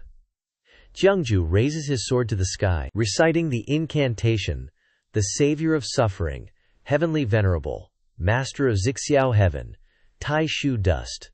Then, he yelled, "Chop!" The sword swiftly flew towards the fleeing dragon. Fear flashed in its eyes. It roared in unwillingness. "No," a voice echoed. "There's a misunderstanding between Sushi and me," the old man exclaimed in surprise. This is. At the same time, Xiantong fearfully collapsed, his body trembling uncontrollably, muttering, "Is it little Shizu? Little Shizu is here?" He couldn't believe it. No. It's Jiang Jue. He was kicked down the mountain by the first Grand Elder. He's not little Shizu anymore. He's nothing to be afraid of. Little Shizu's cultivation is super low. There's nothing to fear. A hand reached out. The hand stomped right in front of Xiantong's face. The moment the hand grabbed Xiantong's neck, he screamed, "Don't kill me! Don't kill me, little Shizu! Have mercy!" Yanxi grabbed his collar and said, "Look at the good deed you've done." Yanxi scolded loudly. "The Feng Shui formation you set up is now helping the Da Qian. Can't you even resist a little bit?" Xiantong replied fearfully. "Feng Shui formation? I don't understand any Feng Shui formation. I stole little Shizu's Kanyu flying crane, and now its real master is here. What can I use to compete? Little Shizu is blessed by heaven. The world's Feng Shui changes with his mood. How can I resist? What can I use to resist?" Yanxi yelled. "You carry the power of the Xianxiang fire, so thick that it's already affected half of your physique. Why are you so afraid of Jiang Jue?" Xiantong retorted. "You don't understand anything. I only ate 1 immortal pill recently. The first Grand Elder refined 10 of those pills. I snuck 1, and the other 9 are all in Jiang Jue's stomach." Yanxi angrily threw Xiantong into a pillar. He asked loudly, "Speak. What exactly is Jiang Jue's background?" He replied dejectedly. "Little Shizu is an immortal." He lowered his head and recounted. "He comes from beyond the 9 heavens, with an extra Zizhao heaven. He controls Zizhao, commands 36 spirits of the immortal realm, and has 108 divine generals as servants. You could say he is the mandate of heaven, he is the dynasty. Hearing this, Xianxia asked, confused. If that's the case, why doesn't the Xianxia palace have immortals protecting it? What crimes did Jiang Jue commit? Why was he chased down the mountain to the Xianxia palace? Why is the grand elder, Xiantong, hugged his head with both hands and cried, I don't know. I don't know anything. It seemed his mind had collapsed. He kept muttering, I was wrong. I shouldn't have run away. I want to go home. Xianxia said, It's a pity I couldn't get any information about the first grand elder of the Xianxia palace for my master. He couldn't help but sigh. Jiang Jue really has good luck. It seems this battle is lost. Losing is fine. There's no escape anyway. Qin Wujun has just requested to fully contribute his strength to my lord, Yanxi said. Although this battle is destined to be lost, we must create more trouble for him. I believe my lord will be pleased. His finger flicked. The sword flew out, straight towards Xiantong's head. The head flew off. The sword flew up in a circle, then returned to Jiang Jue's hand. He said, No need to chase. He looked towards the tower. Then the two flew towards it. A burst of true Q soared from the pagoda's peak. Two swords hovered above it, and a powerful force pressed down on the two of them. Jiang Jue wondered, What's that? He stared at the fan-like object before him, and couldn't help but exclaim, That thing looks awfully familiar. An upside-down gourd flew towards the pagoda's peak, and then it unleashed a stream of pink gas towards them. A second later, it smashed right into the dragon's face. Then, a calligraphy brush came flying, hurtling forward with terrifying power, creating an immense pressure in front of them. Jiang Jue gritted his teeth and slashed with his sword. These magical items floated in mid-air, and the old man exclaimed in surprise, Magical items? How? How are there so many magical items? He turned to Jiang Jue and said, Mr. Jiang, perhaps we should. Jiang Jue casually cut him off. I know who this is, he said. He focused his magic power into his sword, and then slashed lightly from top to bottom. The magical items were knocked away one by one and exploded, causing a huge explosion. The gold boy stood on the pagoda. Jiang Jue pointed at him and said, So it really is you, alchemy boy Tang Jin Tong. You've got some nerve. The gold boy yelled angrily. Jiang Jue, why are you here? He thought to himself, I was originally the alchemy servant under the Grand Elder. I stole a Grand Elder's immortal pill for you and was suppressed to the bottom of the prison, suffering thousands of years of torture. Damn, I finally escaped. And in this mortal world, I don't have to be a slave anymore. I sleep with women serving me and wake up to wield power over the world, becoming a true superior. Tong Jin, he roared resentfully. Jiang Jue, why are you here? Tong Jin lit 3 incense sticks and prayed. Disciple Tong Jin is willing to offer a lifetime of incense. Please let the supreme Yiqian Wushang Zhengju manifest and save me. At that moment, a golden power appeared, forming a vortex in the sky. He shouted even louder. Disciple Tong Jin is willing to offer a lifetime of incense. Please let the supreme Yiqian Wushang Zhengju manifest and save me. The two watched as 5 golden lights appeared in front of Tong Jin. While holding the incense, he coughed up blood, his face pale, hair standing on end, eyes wide open. From mid-air, a wisp of his true form gradually appeared. A true immortal manifested before the two of them. The immortal attendant sat slumped against a pillar, totally helpless. He pointed his finger forward. Jiang Jue and that true immortal stood face to face. Jiang Jue's expression was full of confidence, but that true immortal cupped his hands in greeting. The old man exclaimed in surprise, Whoa! Shi Jintong gritted his teeth, gnashing as he looked at the scene before him. Jiang Jue also returned the greeting to that true immortal. Jiang Jue said with disdain, Inviting 36 deities from the immortal realm to deal with me. What are you thinking? You're still wet behind the ears? The true immortal's wisp of form stood tall behind the tower. Jiang Jue and the old man weren't scared at all, standing coolly on the water dragon's head. Inside, the immortal attendant was squatting on the ground. He said gloomily, I still have treasures. I still have killer moves. With that, he took out a small pill cauldron. Seeing that treasure, Jiang Jue recognized it as his senior brother's pill cauldron, a congenital artifact. He warned the immortal attendant coldly, With your current cultivation, you dare to rashly control it. You're like a lamp running out of oil now. Don't waste your energy. With that, he flicked a yellow talisman straight at him. The talisman landed right in the middle of his forehead and stuck tight. It radiated golden spirit energy like fire. The immortal attendant's eyes widened, dazed, like he'd lost all vitality. Jiang Jue asked him, How did you escape Shenjiao Palace? He smirked and replied, Isn't little ancestral master able to guess everything? Why don't you guess it yourself? He asked him. What happened to Shenxiao Palace? He lowered his head and replied, I don't know. When he asked, Where is the Grand Hierarch? He answered, I don't know. When he asked, Who is Senior Jing? Still the same answer, I don't know. Suddenly he muttered, The Hall of Lasting Heaven has collapsed. These words shocked Jiang Jue. He couldn't believe his ears, loudly asking, The hell, what are you saying? He recalled the bloody scene, the piles of corpses, and recounted softly, A region of ruins, all dead. All the Daco attendants are dead. The Silver River is dead. The Grand Hierarch's Mount, Azure Lion, is dead too. All are dead. Jiang Jue couldn't believe this truth. He asked repeatedly, Impossible. How could anyone destroy the Lasting Heaven sect? Where is the Grand Hierarch? Where did he go? The immortal attendant hugged his head in fear and said, It was the Grand Hierarch. It was the Grand Hierarch who killed the Azure Lion. It was the Grand Elder who killed the attendants. Azure Lion was killed with one palm strike. It was precisely the Grand Sealing Hierarch's seal. He recalled that gigantic hand. It was indeed the Grand Sealing Hierarch's seal of the Grand Hierarch. After dealing with the immortal attendant, the two left. At this time, they were standing on a large, grassy field.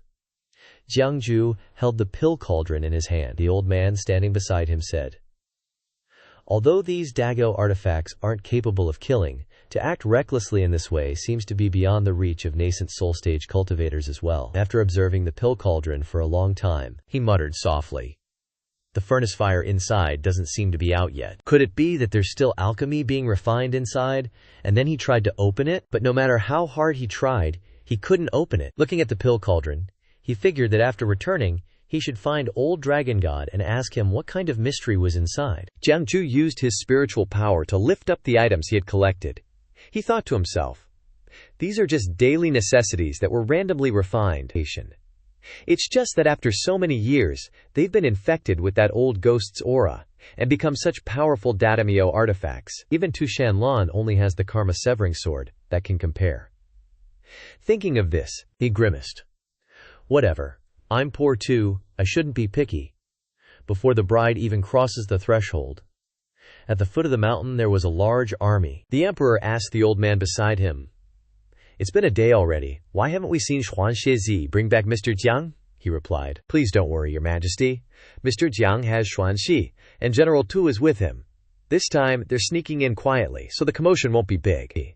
Even if the trip isn't smooth, the two of them will definitely be able to return safely. Suddenly, a soldier spoke up. Your Majesty, the fog seems to have dissipated a lot. Indeed, the fog was gradually dissipating, and the scenery in front of them became clearer and clearer. Emperor Qinxiao pointed forward and asked anxiously, He calls this sneaking in quietly, with no big commotion, huh? She shouted in a panic, No! We can't keep waiting! Then she gave an order, Taigu Qi, listen to my command. Just as she was about to give the order to her subordinates, a dragon appeared. Everyone exclaimed in surprise. A dragon! It's a dragon! There seemed to be someone standing on the dragon's head. The young man said to her, Your Majesty, they're back. A look of indescribable joy appeared in her eyes. Jiang Jue and the old man stood on the dragon's head and approached. Standing in front of her, the dragon's head slowly lowered to the ground. Jiang Jue stepped down and said to it, Now that your spirituality has been awakened, you can cultivate here in peace. When you become a river god one day, I will personally bestow the title upon you. Afterwards, the dragon turned around, rushed into the crowd of soldiers, admiringly exclaiming, Mr. Jiang is truly an immortal. An immortal? The old man also spoke up at this time, recounting what had just happened. You all don't know. That little demon kid burned his vital lifespan to summon Xuantian Zhengshen. But, unexpectedly, he came to pay respects to Mr. Jiang. Those paper crane formations and bone arrangements, Mr. Jiang just flicked his fingers, and they were all subdued. Then she walked up to him and asked, Immortal, are you injured? Jiang Jue replied softly, Thank you for your concern, Your Majesty. I have not failed my mission. The boy is dead. The rest is still for the Dacian kingdom to handle. A few days later, Jiang Jue and Jian Nu stood in front of a carriage. Jian Nu stood with her arms crossed in front of her chest and asked him, You took action against her? Aren't you afraid of the Daluo immortal sect taking revenge? Jiang Jue replied calmly. Of course I'm afraid. After a pause, he said, but being afraid is useless. The alarm bell of the world might come to kill me. Besides, if we wait for her to wake up, I won't have another alarm bell of the world to compensate her with. Suddenly, Jian Nun raised her sword to the sky. Then she pointed her sword forward. The tip of the sword stopped right in front of the two spirit beasts. Not long after, they fell to the ground. Jiang Jue clasped his hands and said, I am Jiang Jue, here to request an audience with Jade Cheng Immortal. There was no reply from inside the building. He asked, she uses these two unlucky star beasts to pull her carriage. I'll take them, okay? If you don't say anything, I'll take it as you agree. This unusual silence made him thoughtful. It seems that this Jade Cheng Immortal is also suffering from the weakness of bone, one of the 5 signs of deterioration for immortals. He smiled and said to Jian Nu, sorry for the trouble. Jian Nu continued wielding her sword, focusing her spiritual energy, preparing to strike. Then she slashed powerfully from left to right. The spiritual energy emitted from the sword directly clashed with the building's protective barrier, but it seemed completely unaffected. At this moment, a little servant was channeling spiritual energy into the unconscious Yu Xianxia on the chair. He gritted his teeth, thinking, she can't break through. But he seemed to have miscalculated. Cracks started to appear on the protective barrier. He worried, how is this possible? That she, demon, isn't even a demon saint yet, and there's something wrong with that sword. Then he transformed into a gong and started ringing it incessantly. Xiao Yuzi, wake up, wake up. Just then, seemingly hearing the call, she slowly opened her eyes. Then she asked softly, where am I? He explained. Xiao Yuzi, my power can only delay your bone rot for an incense stick's time, Yu Cheng curiously asked. Is that Jin Zhong? He loudly replied. Who else would it be? Xiao Yuzi, run away. Jiang Jue wants to kill me. Hurry and run. Hearing this, she lowered her head and muttered, Jiang Jue? How could he kill me? Just based on a puny, conly 7th grade cultivator like him? As soon as she finished speaking, dust and rocks flew in from outside. Yu Cheng gaped in shock. She couldn't believe what was happening before her eyes. Then Jian Nu coldly raised her sword, emitting a powerful burst of spiritual energy. She screamed and swung her sword towards the building. Suddenly, before she could strike, a golden light burst out from the building, startling them both. After Yu Xianxia turned into a golden light and fled, she didn't forget to leave behind a venomous remark. Damn you, Jiang Jue, I will definitely repay today's debt with interest in the future. Hearing this, Jiang Jue gaped in surprise and muttered to himself, whoa, I didn't even attack and I'm already making enemies? What did anyone even do? Jian Nu beside him explained. That's the Shengguang shuttle of the Daluo immortal sect. Once she wants to leave, I can't stop her. Jiang Jue acted like nothing happened. He nonchalantly replied. After all, she's a saintess of the Daluo immortal sect. It's normal for her to have life-saving treasures on her. Besides, I don't want to kill her. These kinds of characters probably have some powerful Dharma decrees or jade pendants that can save their lives. If I kill her, she might summon the Taiching Dao master, which would be a huge pain. Hearing this, Jian Nu curiously asked, then why did you let me attack? If you can't eliminate future troubles, then wouldn't you be provoking a never-ending Daonang level cultivator if she successfully passed the 5 signs of the decline of heaven and man? Jiang Jue's eyes were extremely determined as he replied, the Taiching lineage cultivates the path of ruthlessness. If she can really pass the 5 signs of the decline of heaven and man and become a first-grade Hadapio cultivator, then I'll definitely be fine. Looking at the abandoned building in front of him, he said, besides, she left this Daolun palace behind. Who says I'm wasting my time? Not long after, at Jinsha River, 2 carriages followed each other. On the road, Jiang Jue and Qing Yi stood blocking the Daolun Palace. In front of them were carriages lined up in a row. Suddenly, a voice rang out. Xiao Yu, come here. The girl saw that he seemed to have something on his mind, so she asked him, little Shizu, what's wrong? Jiang Jue replied, it's nothing. A senior's calling me over there. Just continue following the team back to the previous area. She looked at him and replied, Roger that. A little later, somewhere else, 3 incense sticks were pumping out smoke like nobody's business. Jiang Jue was chilling with 3 old-timers when one of them piped up, Xiao Yu, you're too kind. Another chimed in, Jiang, fellow Taoist, swing by more often. And the last one added, just come on over, no need to be so formal. He asked him, Senior Tianlang Zi, did you need me for something? The guy replied, Xiao Yu, Have you hit up the Daluo immortal sect yet? You straight up yoinked the entire Dao Wheel Palace. Did you at least meet the sect master? Jiang Jue was keeping it real. This time I bumped into the Daluo immortal sect's holy maiden, Jade Chong Immortal. She was in a major rush and ditched even the Dao Wheel Palace, leaving it with me. Hearing that unfamiliar name, he's like, Jade Chong Immortal, who's that? He explained, Jade Chong is Daluo immortal sect's chick, a saintly Dao guardian. Another old dude asked him, isn't you the one guarding the Dao there, Xianxia? You? How's there another Dao guardian? Another senior continued, not just one, but three. The Daluo immortal sect, with its Taiqing, Shangqing, and Yuqing styles, all think they're hot stuff. Then one of them quizzed Jiang Jue, why is the Daluo immortal sect split into three factions? The sect master's the sect master, so how can they call themselves Dao guardians? Guardians of what, exactly? Jiang Jue shrugged. No clue, never even been to the Daluo immortal sect. One of the seniors mused. The years roll on, the oceans turn to fields of mulberry trees, time flies, the world outside changes, there are so many weird things out there, another old-timer added. I heard that Daluo immortal sect's founder, Luo Tian Merchant, once battled the godly Firmament Palace's Grand High Priest for the title of Dao Guardian. The human Luo Tian Merchant failed, but I bet he never got over it. He didn't respect the innate creation scripture, so he took his inheritance and just straight up called himself a Dao Guardian. The seniors started bickering all at once. Hong Yun Immortal said, true, Allah witnessed that apocalyptic battle. The godly Firmament Palace's floating cloud island lost 3 islands thanks to those two. This humble monk also knows of this. One of the 3 ruined islands fell into the eastern sea and became Penglai. Lala Luo Tian Merchant. Lala Great High Priest.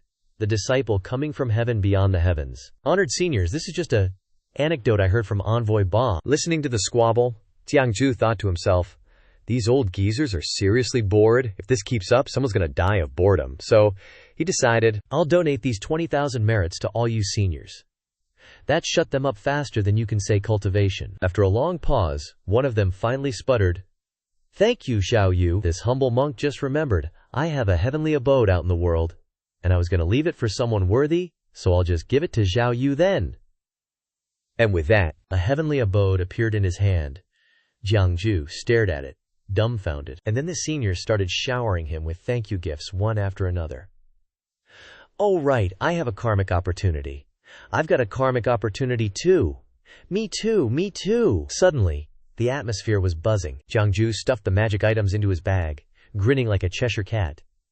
No need, no need. Don't be so formal. We're practically family. Just chuck them in my bag, all of them. Don't let this happen again. After a while, he dipped. Watching him go, one of the seniors sighed. No wonder he became a Dao guardian. Then they started arguing again. Could he be an even more ancient reincarnation than me? It can't be right at all. I can't deduce this Xiao Yun's origins. He's got a complex aroma. Incense, merit, national fortune, divine path, spiritual energy, demonic energy. But he's a good person. Yes, a good person. The next morning, the crew arrived at Tushan. The demons in the city were stoked to see him, cheering, Jiang Senior's back! Jiang Senior, you've worked hard. Jiang Senior's the absolute best. But Jiang Jue scanned the crowd and didn't spot Hua Nu, so he asked Gu, where are the rest of you? Where's Shi Hua Nu hiding? Hearing his question, Gu Day replied, the Hua goddess. As soon as she touched the dragon carriage, she immediately returned to the lone immortal palace. At that, he drooped, thinking, what the heck kind of reality is this? So, after receiving Shan Lan, I'm getting left behind here? Inside the Hua goddess's room, she was hard at work practicing her calligraphy. When she was writing so serious, Jiang Jue appeared at the door. He casually sat down near the table and asked her, where's Shan Lan? Without even looking up, she replied calmly, Feng Jian Nu took the master back to her cave. Hearing that, Jiang Jie was totally taken aback. Didn't I dismantle the fiery star jade bed? Why'd she go back? She replied softly. What are you implying with that comment? That fiery star jade is so valuable, and you just chopped it into 3 pieces with one strike. He folded his arms, replied softly. It doesn't affect the effect. Hua goddess, at least I'm a hero in this trip, do not need to always keep a serious face with me, right? Smile a little, she said coldly. This was all you're doing. Even with someone else, you'd have found a way to get the new Danqian emperor to agree to cooperate. Is Jiang Senior asking for a reward from me? What do you want me to reward you with, then? How about I give you a super awesome compliment? Then she handed him a list and said, this is the inventory list. After this time, Tushan will take at least 70 of the goods. She paused for a moment, continuing, this time, you shouldn't return to Tushan so ostentatiously. Even though I've eliminated all the non-Tushan affiliated demon clans along the way, it's still hard to guarantee that the strategists of other clans won't notice. Jiang Jue carefully read the information on the list and said, from the Jinsha River to Tushan, we won't follow the main roads. Once we reach Tushan territory, a group like ours can't hide even if they want to. Moreover, I think we need to let the Tushan clan know that these 2 trading trips will bring a lot of profit. Only in this way can we have everyone on the same page. Hua Shen closed her eyes and said, it's better to be cautious. If other clans find out about this route, it's hard to say they won't get bad ideas. Even the Demon Saint might be tempted. Are you sure you can stop the Demon Saint? Jiang Jue quickly replied, of course. After finishing reading, he put the list on the table. I can't praise you enough. No wonder Lord Hua Shen is the best assistant to the Heavenly Demon Lord. This plan is great.